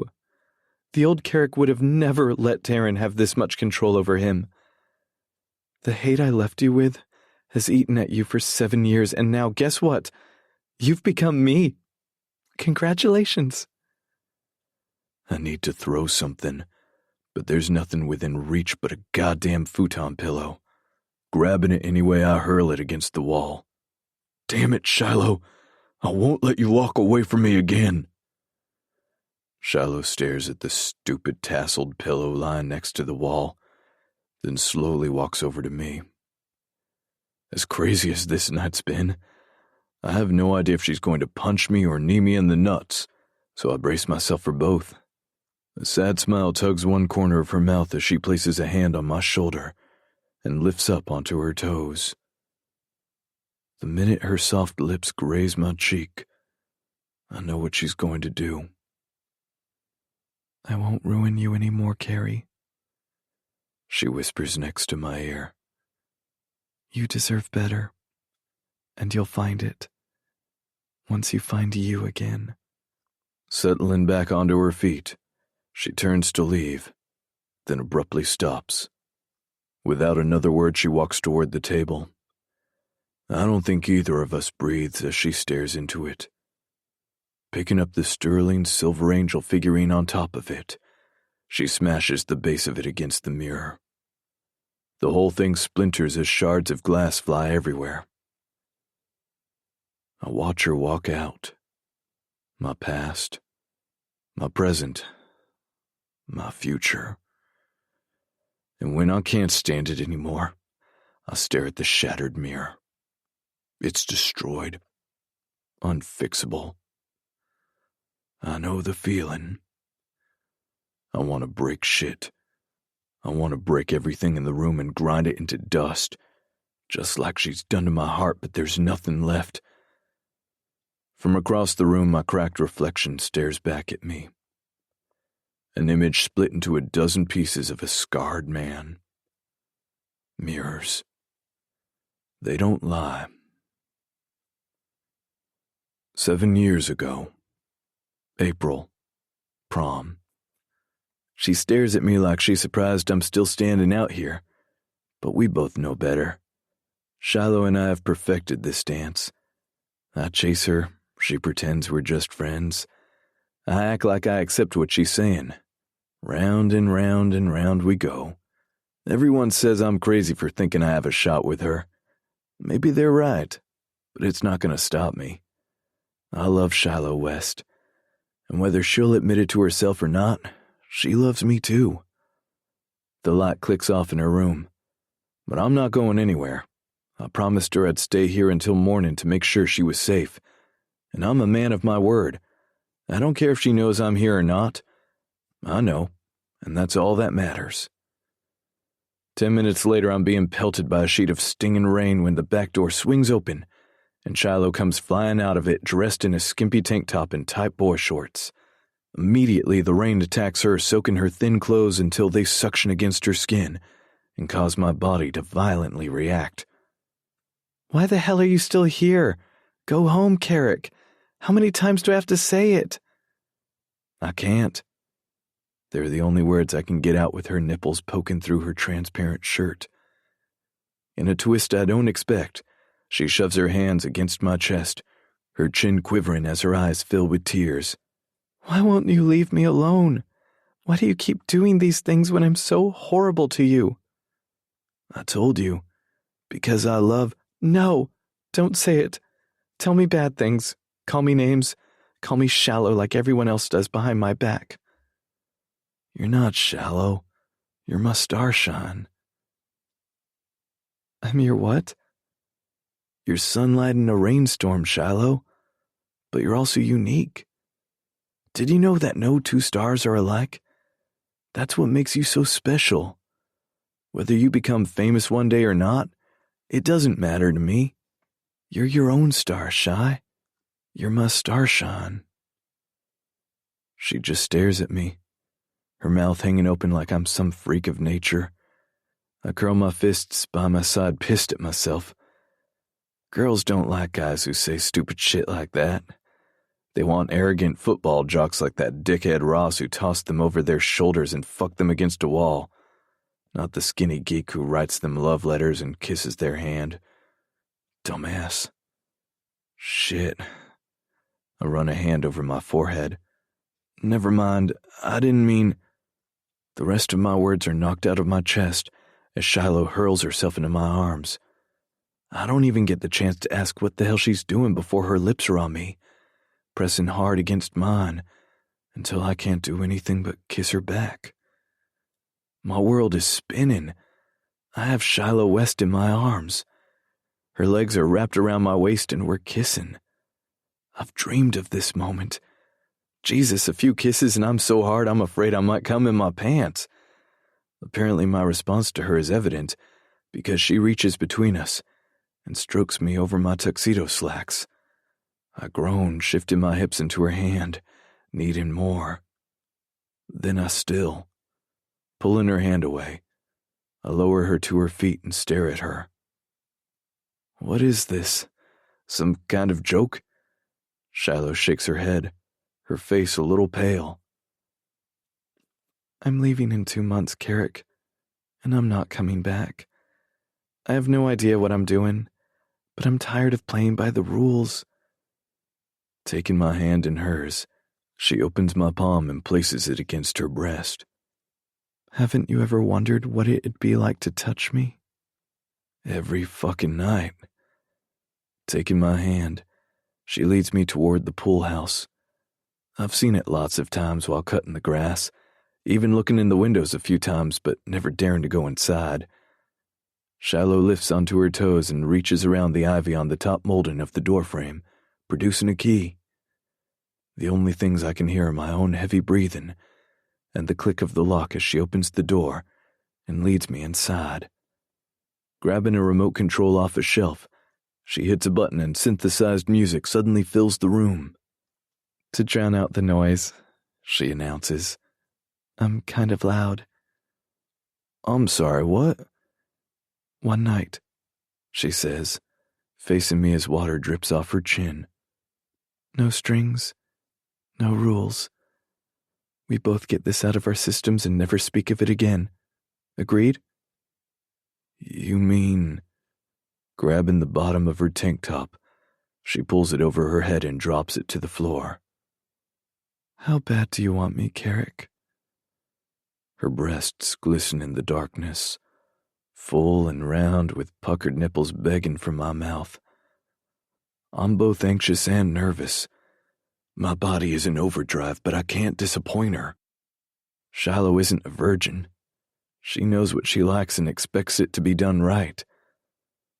Stalking forward, I back her up against a wooden table that sits under a huge square mirror. Just as her ass slams into the edge of it, I cup my hands under her breasts and rake both thumbs over the stiff peaks of her nipples. She sucks in a breath just before I lower my head and take one into my mouth, sucking hard. Shiloh cries out, throwing her head back and reaching behind her to brace her hands on the table. Giving her no reprieve, I grab the backs of her thighs and pick her up, dropping her on the top of the table, her back slamming against the mirror. The sudden move knocks over a metal figurine, the tile making a cracking sound as it hits the floor. Without taking my eyes off her, I fumble for the button on my slacks. The minute I reach for my cock, she grabs my hand. Tell me you love me, then fuck me like you don't, she whispers as Britney Spears' Toxic plays in the background. Chapter 40. Shiloh. Present day. In the grand scheme of things, 3 days isn't a long time. When all you've done is look out your bedroom window and stare at your pool house, it's eternity. Downstairs, I hear a faint ring for the 4th time in less than an hour. Since my phone has been silent since I walked out on Carrie 3 days ago, the constant ringing is starting to worry me. Shiloh, answer your phone, Bianca calls from the base of the stairs. If I wanted to be a personal secretary, I wouldn't have married your father. I laugh, partly at the image of my mother working a desk job, but mostly because it's true. I'm coming, I yell back, taking the steps 2 at a time. She's in the kitchen when I get there, pouring herself a glass of Chardonnay. Good afternoon, she smiles. Good morning, I correct. What's the occasion? It's Wednesday. It's 10 a.m. She shrugs and raises her glass in the air. It's 5 o'clock somewhere. Rolling my eyes, I grab my phone off the counter and notice I have 4 missed calls and a voicemail. I don't recognize the number, so at first I'm hesitant. However, curiosity gets the better of me, and I listen.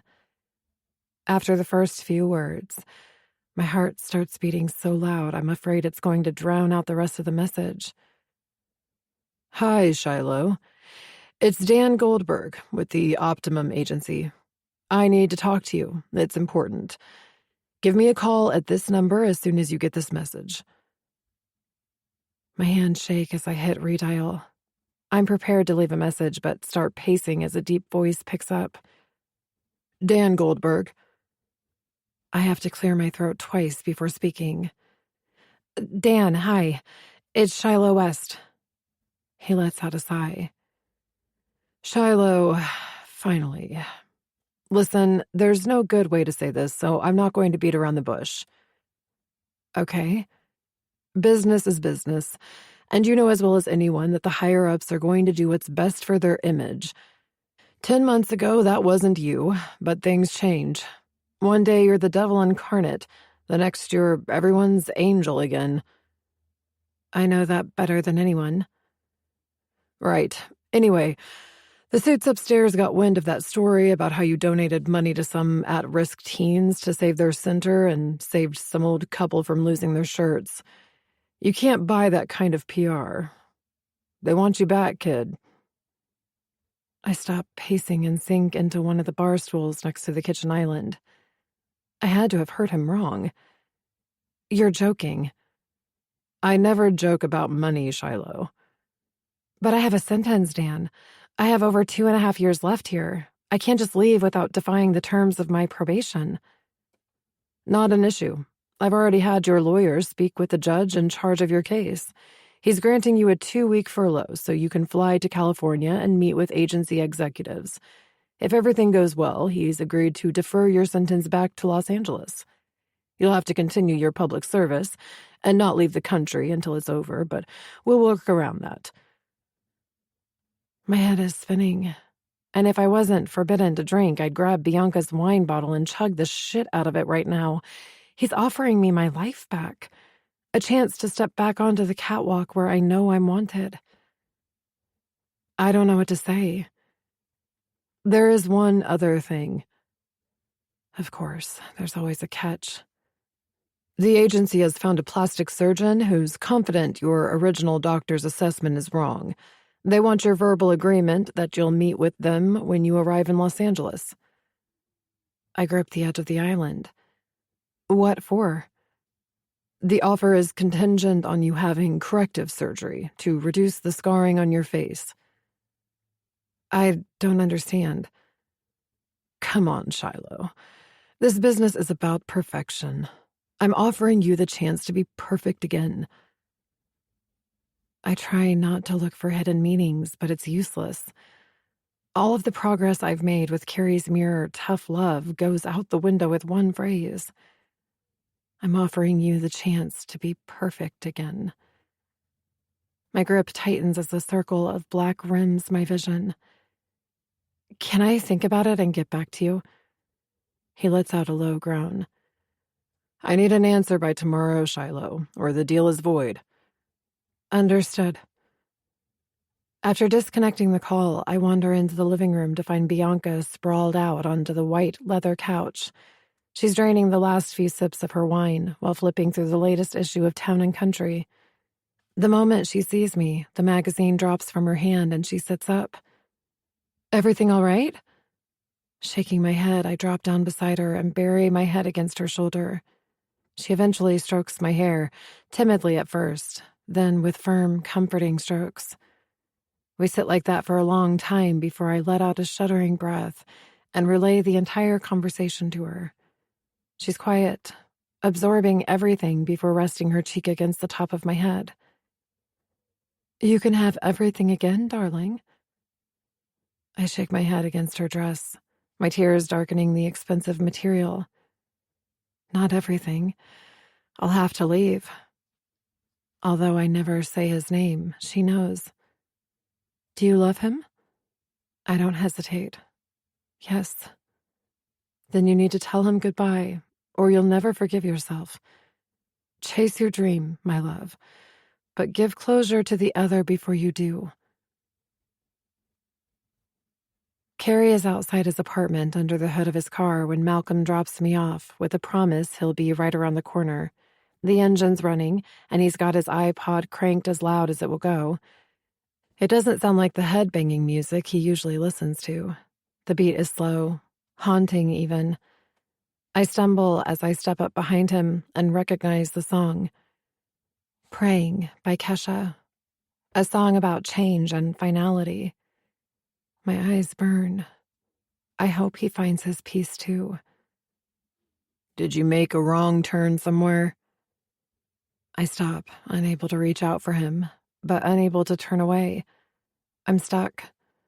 My heart is about to pound straight through my chest, but Bianca's right. We both need closure. How'd you know I was here? I can feel you when you're near, he says, wiping his greasy hands on a rag and slamming the hood. Always have. I know the feeling. He turns around, and my heart slams against my chest. His white t-shirt is smeared with oil stains, and his ripped jeans are just as soiled. Sweat beads across his face, matting his dark hair as it hangs recklessly across his cheek. Did you need something, or are you here to twist the knife in a little more? I'm leaving, Carrie, I blurt out. He chuckles and drops the rag. Well, thanks for the info. See you Monday. No, you don't understand, I say, laying a hand on his arm. I'm leaving for good. My agency offered my contract back. If all goes well, I'll finish out my sentence in LA. A darkness flashes in his eyes, but he keeps his expression solemn as he gathers his equipment. So when do you leave? In a couple of weeks? Tomorrow. Chapter 41. Carrie. Shiloh follows me when I turn around and climb up the 2 flights of stairs to my apartment. Neither one of us says much as we walk through the door. Hell, I'm still trying to process the word tomorrow without losing my shit.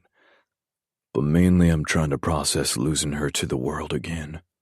I stare at her as she sits tucked into the far corner of my worn couch, her arms folded politely in her lap as she tells me she's leaving and plans on letting a plastic surgeon's knife carve out the soul she's uncovered. How the hell can she be so calm when it's all I can do to hold myself back from taking her in my arms and refusing to let her go? Say something, Carrie. No surgery comes without risks, Shy. Her eyebrows pinch together, and I swear I see second thoughts in her eyes. I know, but modeling is all I've ever known. And LA is my home. So is Myrtle Beach. No, this is your home. Unable to meet my eyes, she focuses on the hem of her black dress as she rolls it between her fingers. Once my sentence is over, what's left for me here, Carrie? Marrying some rich asshole like my mother? Throwing tea parties every weekend so he can go out of town on business and fuck his secretary? No, thank you. She huffs. Sliding across the couch, I cup her scarred cheek, tracing the top of it with my thumb. You've got it so wrong, Shiloh. About who you are and where you belong. Someday you're gonna realize that. Closing her eyes, she leans into my touch. I'm scared. You always have been. From the very beginning, you've run from the things you want the most. Tell me to stay, Carrie.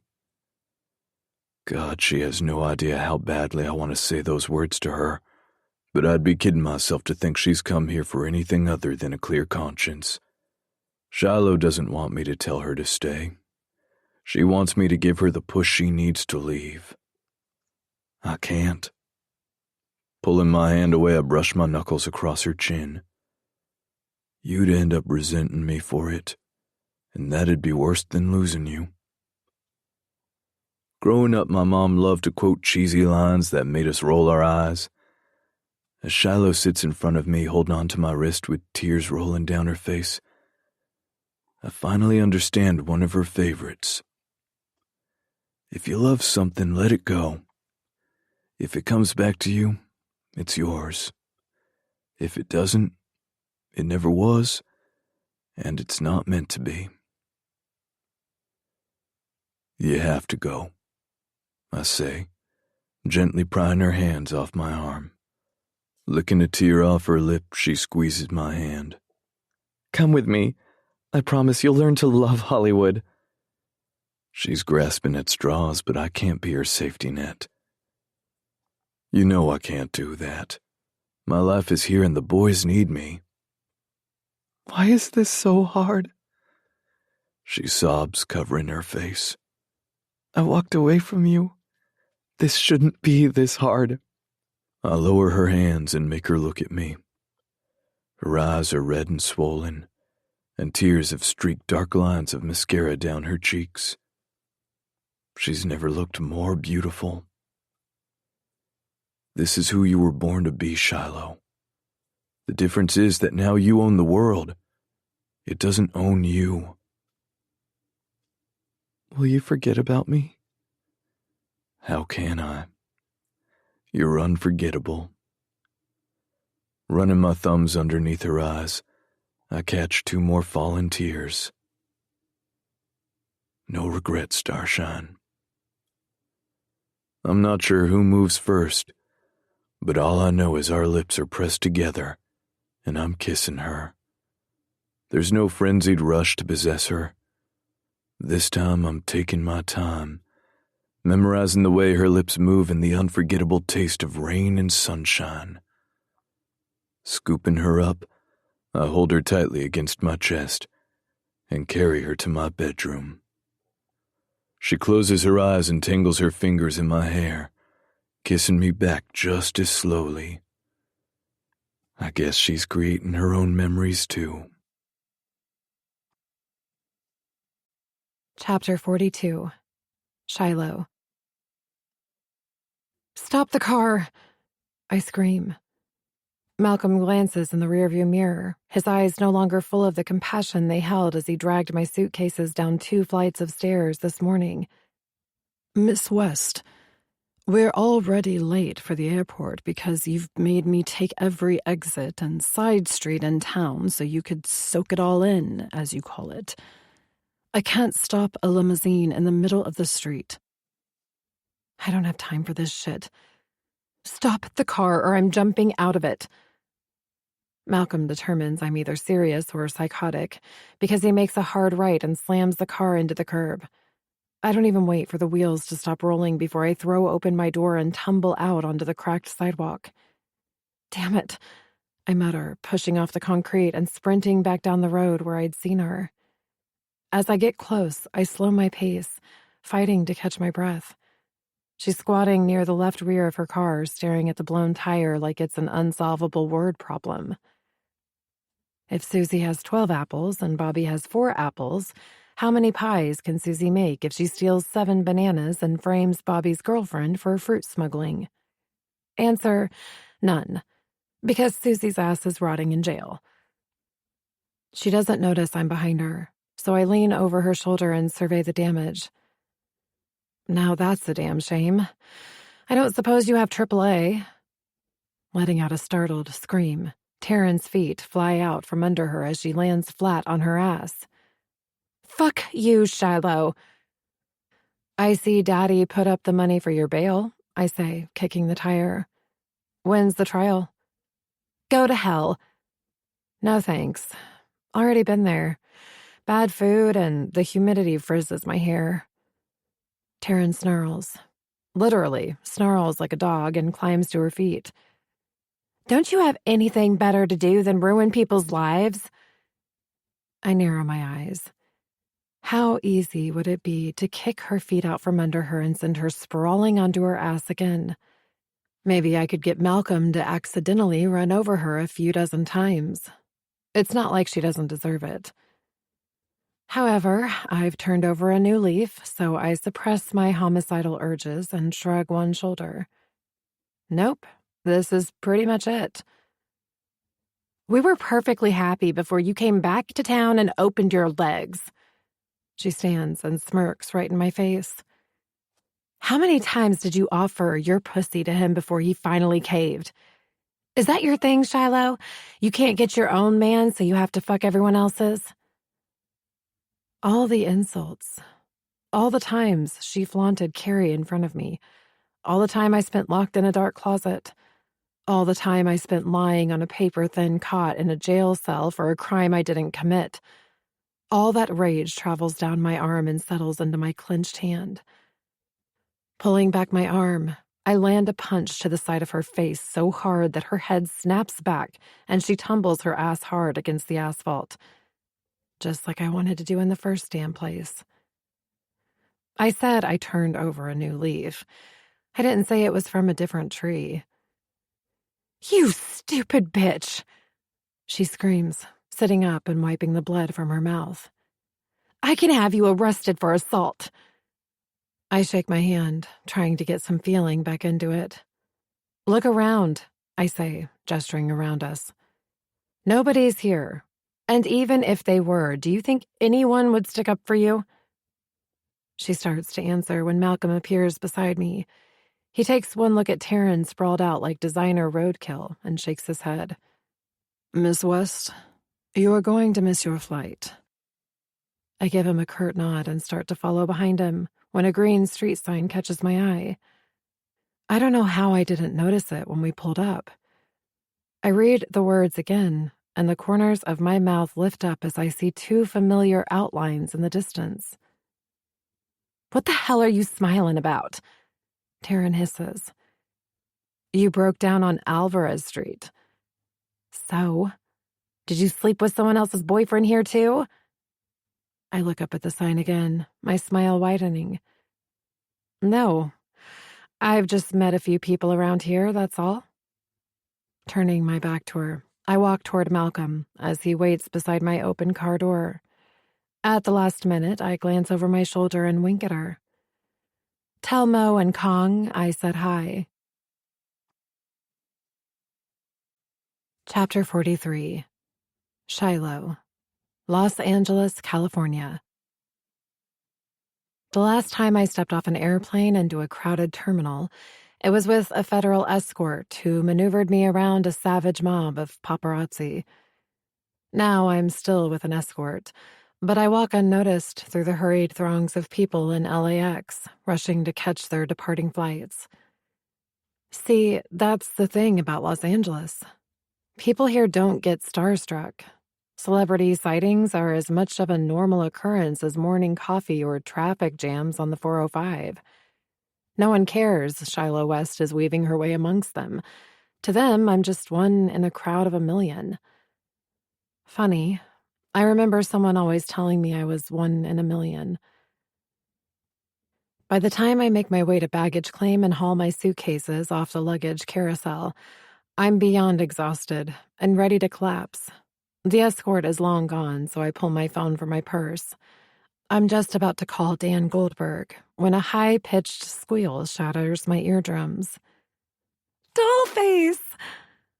I glance up just in time as a tornado in diamonds and Gucci plows through a wall of travelers while two pissed-off bodyguards chase after her. Lena leaps into my arms like some kind of glamorous kangaroo and wraps her arms around my neck until I can't breathe. Holy shit! How long have you been gone? A fucking year? In between gasping for air, I laugh. God, I've missed her. Close, I say, hugging her back. 2 months. Bullshit. It's been at least 8. Let's go with 5 and split it down the middle. Deal. Leaning away from me, Lena tilts her head, circling a long fingernail in front of my face. What's this, honey? What's going on here? What are you talking about? You've had dick. And lots of it. The look on her face is smug, but with the glee of a proud parent. I stare at her in awe. How the hell do you do that? Do you have some kind of sexual sixth sense? Tossing me a knowing wink, she nods to one of her abnormally large bodyguards, then toward my bags. While her guards gather my belongings, she hooks her arm through mine and leads me through the airport exit toward a waiting limo parked by the curb. As the glass doors open, the dry California heat blasts me in the face, and I can't help but notice the lack of humidity. Not a bead of sweat coats my lip, and the back of my shirt isn't immediately soaked with sticky perspiration. Welcome home, she says, squeezing my arm. Yeah, I whisper, forcing a smile. Home. I changed outfits 4 times this morning before leaving the penthouse. Now, with 2 hours to kill before meeting with the Optimum Agency execs, I make a split-second decision. Giving Lena's driver the address of an old friend, I close my eyes and wait for a visit 10 months overdue. We're here, Miss West. Opening my eyes, I take in the curved brick partition and simple black sign that invites us to her home. Pierce Brothers Valhalla Memorial Park. Multicolored flowers are planted all along the length of the bricks. Just the sight of them makes me smile. They're roses. Stop the car. I choke out as the brick wall passes by my window. Ma'am? Just stop the car. My knees wobble as I stumble out and kneel over the flower bed. It's probably in poor taste and illegal as hell to do this, but I can't stop myself. Leaning down, I pick a yellow one from the very back. It's small and perfect, just like her. Since the entrance to the cemetery is on the west end, we have to circle around to almost the complete opposite side of the property before we find the spot. My stomach knots as he pulls to the side of the road and parks the car. Are you sure you don't want me to come with you? No, I say, rolling the stem of the rose around between my fingers. I need to do this alone. Slamming the car door, I weave my way through the plaques until I find the one I'm looking for. The moment I see her first name, something crashes through the wall of my chest and squeezes my heart until it bleeds. Falling to my knees, I slowly trace the letters of her name, swirling the D at the end of her name just like she used to do when she'd sign autographs. Hey, Kirk. I'm not sure why I'm whispering, but it seems appropriate. Long time no speak. I'd say you're probably wondering why it's taken me so long to visit you, but since you're up there seeing everything, I guess you already know. A young couple walks by hand in hand, and I pause our conversation, pressing my lips against my knee until they pass. Once we're alone again, I take a deep breath and continue. I've never apologized to you for putting you in danger that night. I guess none of that matters now. I can't change the past. All I can do is change me, but I'm also making sure the world never forgets you. I'm in the process of creating a scholarship in your name at your old high school in Chicago. Now you'll have 2 legacies that will live forever. I glance down at my clenched fist and realize the once perfectly shaped rose is now wilted under the constant stream of my tears. Sighing, I place it under her name. I brought you something. It's yellow, your favorite. Don't tell anyone, but I lifted it from the flower bed at the entrance of the park. Somewhere in the back of my mind, I hear Kirkland laugh, and I smile. Don't even act like you're shocked. My pocket chimes, and pulling out my phone, I note the time and sigh. I have to go, Kirk. I have a big meeting and a lot of decisions to make. But I promise I'll be back. Climbing to my feet, I blow her a kiss before making my way back to the car. My knees are bouncing in the back seat of the limo as I stare up the enormous glass building, and the small lump in my throat triples in size. I lock eyes with Lena's driver in the rearview mirror, and he starts to say something just as my phone chimes with an incoming text. I dig through my purse, and my heart ceases when I see who it's from. Carrie. You're sitting in the surgeon's parking lot, aren't you? I have no idea what to say, so I type back one word. Me. No. Carrie. Shiloh. Unnerved, I shift in my seat, glancing around the parking lot for a taxi with familiar, unruly dark hair sticking out the back window. Finding nothing, I quickly type my response. Me. How could you possibly know that?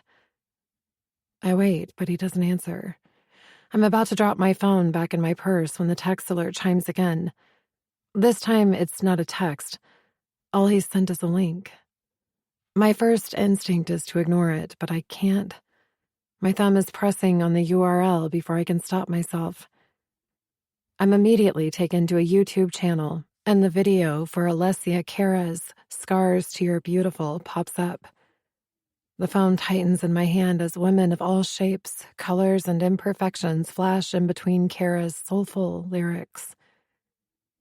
I don't know I'm crying until tears hit my screen, splattering the faces on the video and rolling off the side of my phone. Damn him for doing this to me right now. I'm right here. I've met with the agency execs. I've got the paperwork sitting right beside me, ready for my signature. All that's left is for me to walk in for my consultation and schedule the procedure that will put me back on top. Everything I've ever wanted will be mine again. Damn him.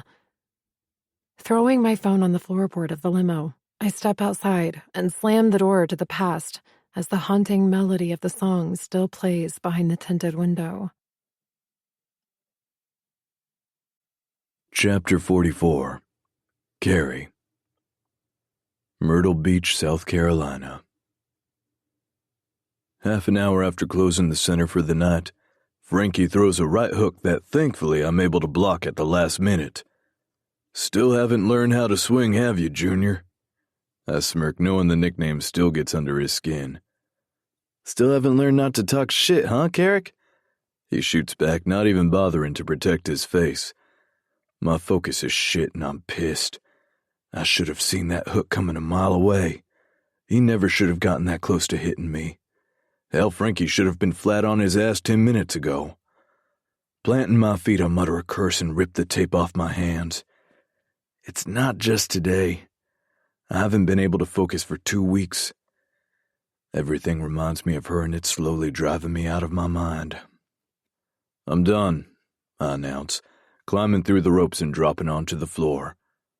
Frankie stands motionless in the middle of the ring, a look on his face that's a cross between irritation and pity. Stop being such a pussy.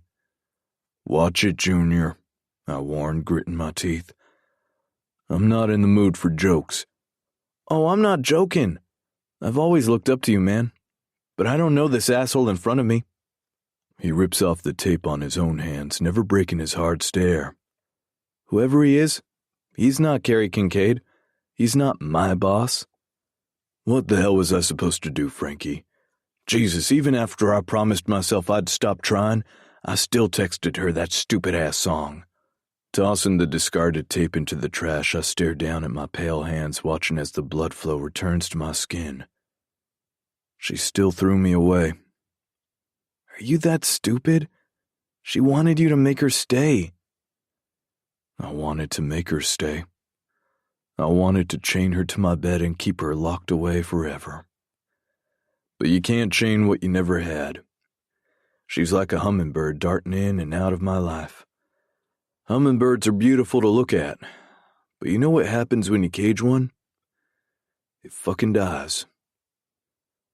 Lock up when you leave, I say, never looking back as I turn toward the locker room.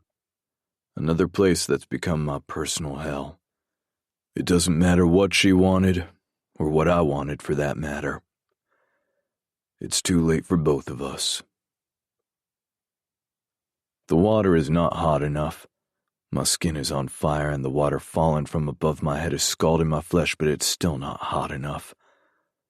With a complete disregard for my own skin, I crank that motherfucker a full rotation, causing the pipes to scream like a dying man. No sympathy here, asshole. The feeling's mutual. A cloud of thick steam envelops me, so heavy that I have to inhale in short breaths or risk choking to death. Hell, maybe I should just suck it in, hold my breath, and get it over with. Frankie's right. This pussy I've become isn't Carrie Kincaid. He's Carrick Kincaid. I don't know how she did it, but Shiloh grabbed a hold of time, gave it a good spin, and fucking dropped me right back into 2010. I've become the same mopey, sad-ass loser whose life revolved around a woman he can never have. Draping my wrists over the shower head handle, I duck my head under the spray and groan. What the hell am I gonna do now? Well, for starters, you're going to stop standing in my spot. Every muscle in my back tenses, and I almost convince myself I'm hallucinating. Still gripping the handle, a sadistic need to prove myself wrong forces my chin over my shoulder. Suddenly, the steam is no longer the reason I can't breathe. What are you doing here? I missed the ocean, she says, her voice low. You live 13 miles from Venice Beach. Are we really going to do this right now? I turn completely around, and Shiloh steps forward, the steam thinning as she approaches.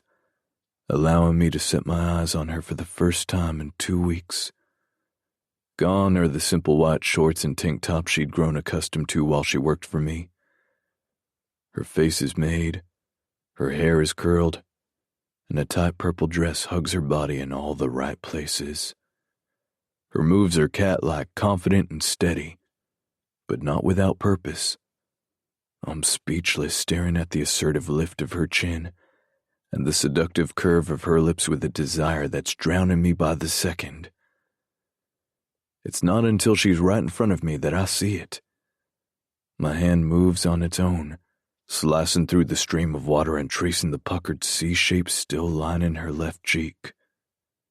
Shiloh, your face. As soon as the words are out of my mouth, I want them back. Shaming her is the last thing I meant to do. I'm just shocked to see her come back the same way she left. She glances down, her voice soft but assured. I know. It's perfect, isn't it? The most perfect thing I've ever seen. My body casts a shadow over hers as I lean down and kiss the top of her scar. I've known that for a while, but why the change of heart? She inhales before blowing it out through rounded lips and slowly raising her eyes to meet mine. I expect tears, like so many she cried before she left, but they're clear. The only thing that reflects in them is the peace she's searched for her whole life. My face is me, Carrie. It's you. It's Kirkland. It's my reminder that a mirror isn't a reflection of who I am. It's a reflection of where I've been. Does this mean you're not going through with the surgery? She inches closer, a ghost of a smile on her lips. No. I kind of like me the way I am. And the agency is okay with this? Nope, they ripped up my contract. Something doesn't make sense. If the agency ripped up her contract, she should be upset. Why the hell is she acting like she didn't get a call back from a cashier job at Walmart? What's going on, Shiloh? What are you saying? I watch her hand as she lays her palm flat against my heart. I have to fight to control my body's response, because even though the scalding water burned my skin, it's nothing compared to the heat from her touch. Before I left, you told me that I had it all wrong, about who I was and where I belonged, and that someday I'd realize that. My mother's words come back to me. If you love something, let it go. If it comes back to you, it's yours. If it doesn't, it never was, and it's not meant to be. My heart pounds. Yeah. I didn't need to wait for someday. Carrie, I realized it the minute I stepped off that airplane. We all fuck up. We all hurt the ones we love. Big deal. The thing is, not everyone is given a second chance, but if we are, then we've got to be some kind of assholes to just throw it all away, right? She blinks up at me, her face completely serious as if she hasn't just spouted the most amazing shit I've ever heard in my life. Shiloh West, did you just admit that you love me? She smirks, her eyes roaming down my body. Well, considering I just flew cross-country on very little sleep, caught a cab straight here, and am now standing next to a naked man with a semi-hard cock inside a locker room that's hotter than Satan's ballsack, then yeah, I guess I did. I glance down and raise an eyebrow. You call that semi-hard? Seriously? That's what you pick out of this whole thing? She squeals as I grab her around the waist and pull her under the spray. The water drenches her hair and dress, causing it to suction against her body even more. Reaching for the knob, a thought enters my mind as I turn it to a normal temperature setting. What about the transfer? I ask, brushing her wet hair away from her face. Didn't you already arrange to have your community service redirected to Los Angeles County? Shiloh lifts onto her toes and wraps her arms around my neck. I was on a 2-week furlough, remember? I spent the time wrapping up loose ends in California. There's nothing tying me to the West Coast anymore, Carrie. I'm all yours. Her voice catches. If you still want me. Are you kidding me? I growl, jerking her against me so tight she groans. This is where you belong. Mine. Running my hand through her hair, I repeat the words I haven't said to her in 7 years. I love you, Sha. She brushes her hand across my cheek. I love you too.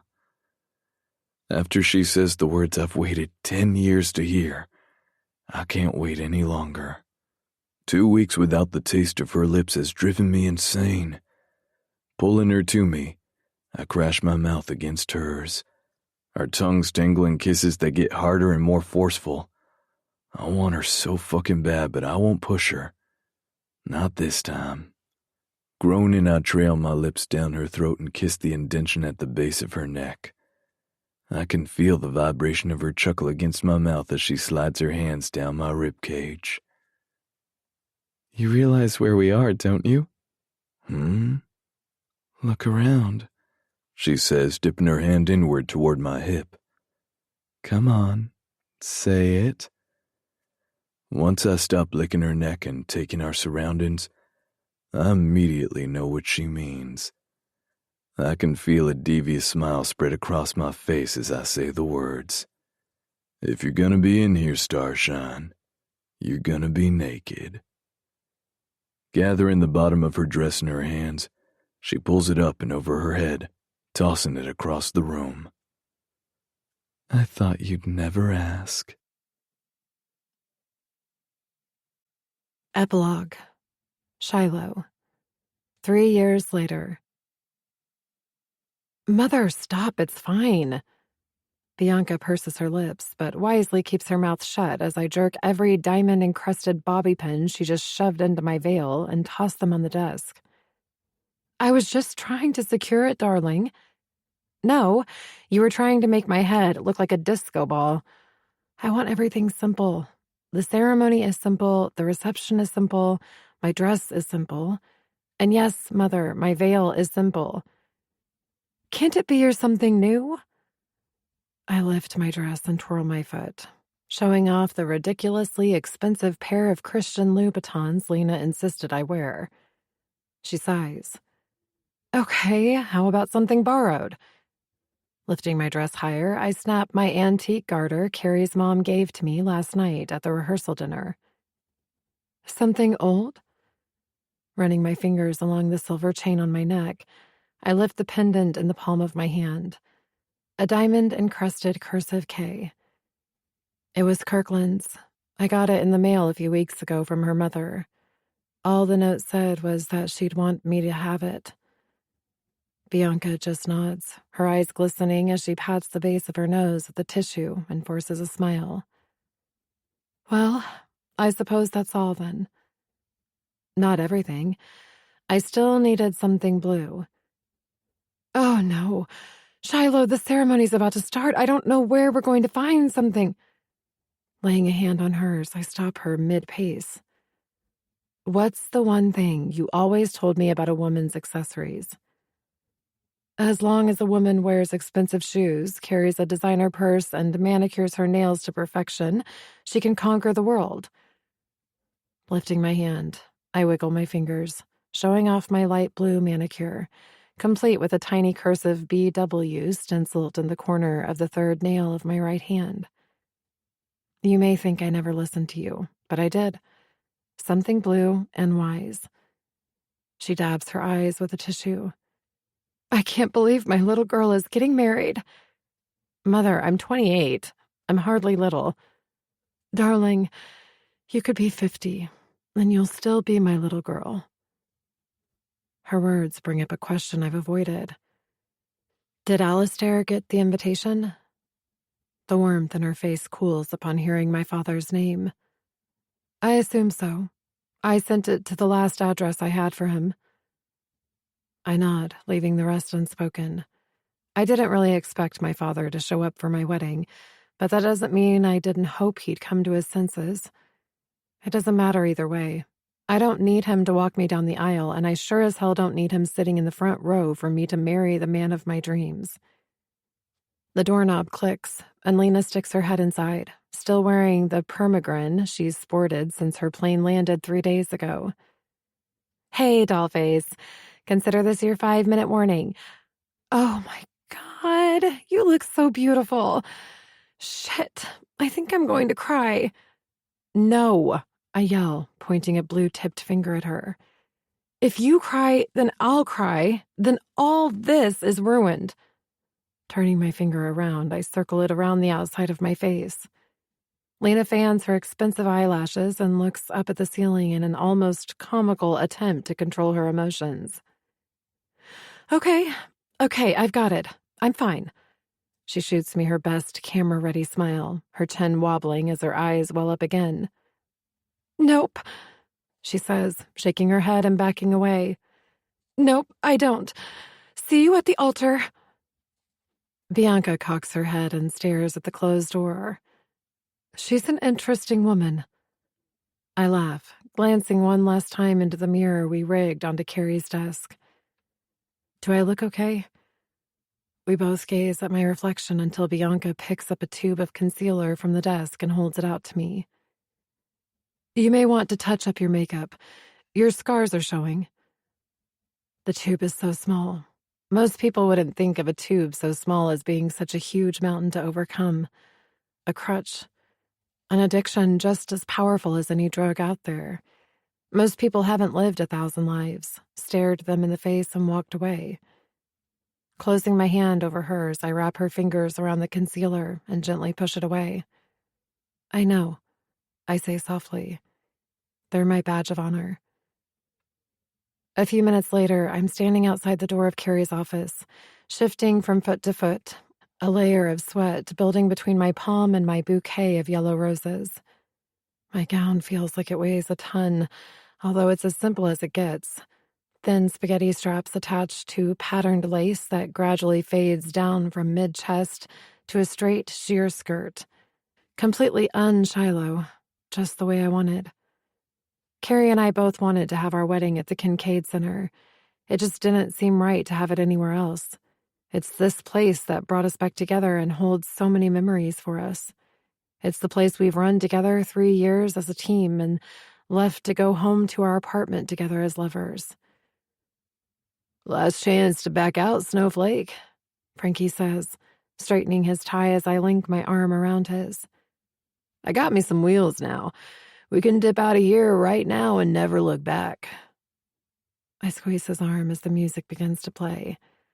Not on your life. An obscenely huge smile breaks out across his face. Keeping his eyes forward, he stares down the hallway and gives a quick nod. That's all I need to hear. We leave the safety of the hallway and enter the open area of the Elizabeth Kincaid Community Center. As Frankie walks me down the makeshift aisle, I couldn't tell you who smiles at me. They're all just blurry faces in a blurry crowd.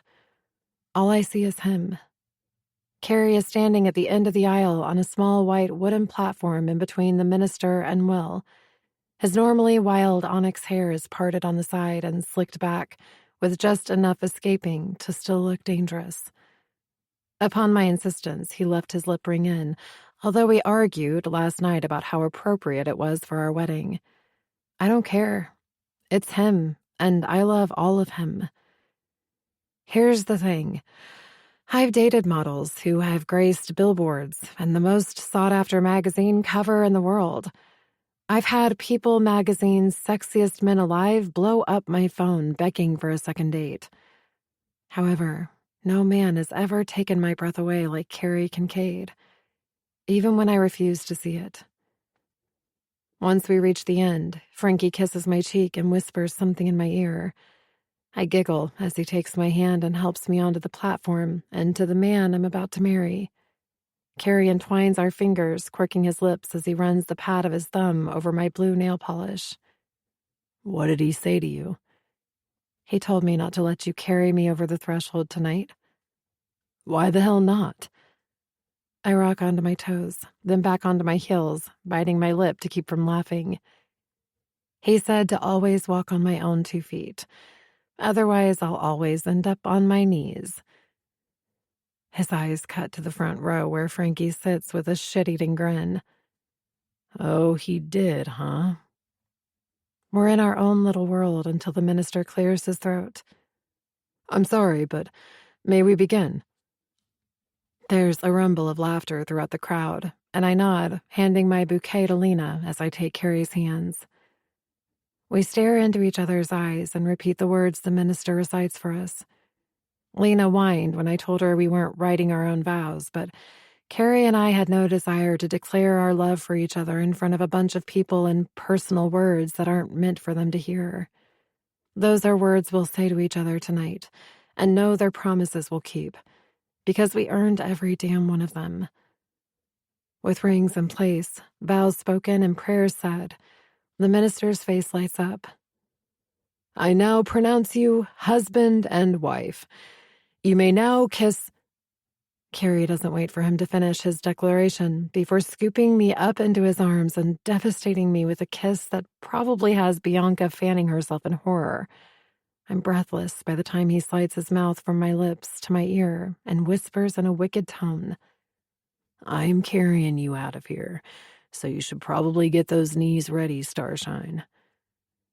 When my mouth drops open, Carrie laughs and kisses my forehead. Just as he swings me around to face the crowd, the minister loudly announces above cheers and whistles, I now present to you Mr. and Mrs. Carrick Kincaid. Just as he promised, Carrie carries me all the way down the aisle and doesn't put me down until I'm on my knees. The clock reads 4 o'clock in the morning, but time doesn't matter much to me. I've been wide awake for the past few hours watching my husband sleep, memorizing his breathing patterns and loving the way he reaches for me if I shift too far to the edge of the mattress. There's a full moon tonight, and the brightness of it shines through our bedroom window, highlighting my wedding dress.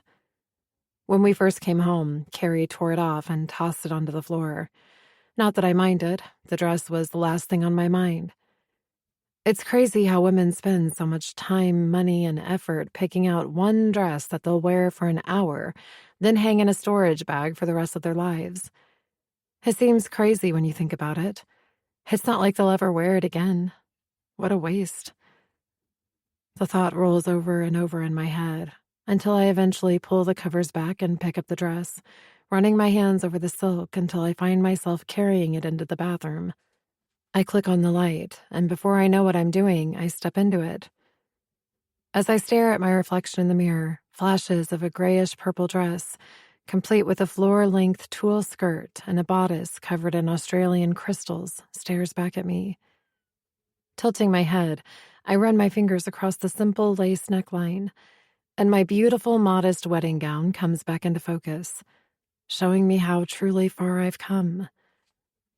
I'm not that girl anymore. I'm still stubborn, still prideful and quick-tempered in my own way. But shallow? Not a chance. Shallow is a term reserved for people who use others' insecurities to force their own agenda of self-worth. It's simple smoke and mirrors. If I'm anything, it's a shadow. I don't need the limelight to feel important or the blaze of adoration to tell me who I am inside. I'm perfectly content to live in the shadow of a man who never deserved to be forced to bask in mine. A man who has always been the brighter, shining star to my fizzling nova. Shade is a funny thing.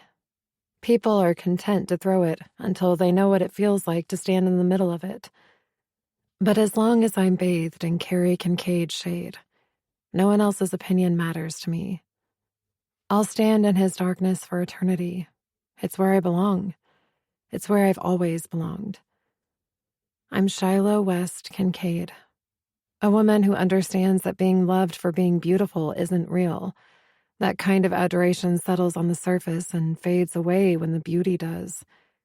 Real love doesn't care about the wrapping on the outside of the package. It peels away the layers and accepts everything that's inside, the attractive and the ugly. Carrie tells me I'm beautiful every day, and I believe him. His type of beauty is the one that lasts forever. The kind I spent the majority of my life chasing, that's only skin deep. And that is shallow.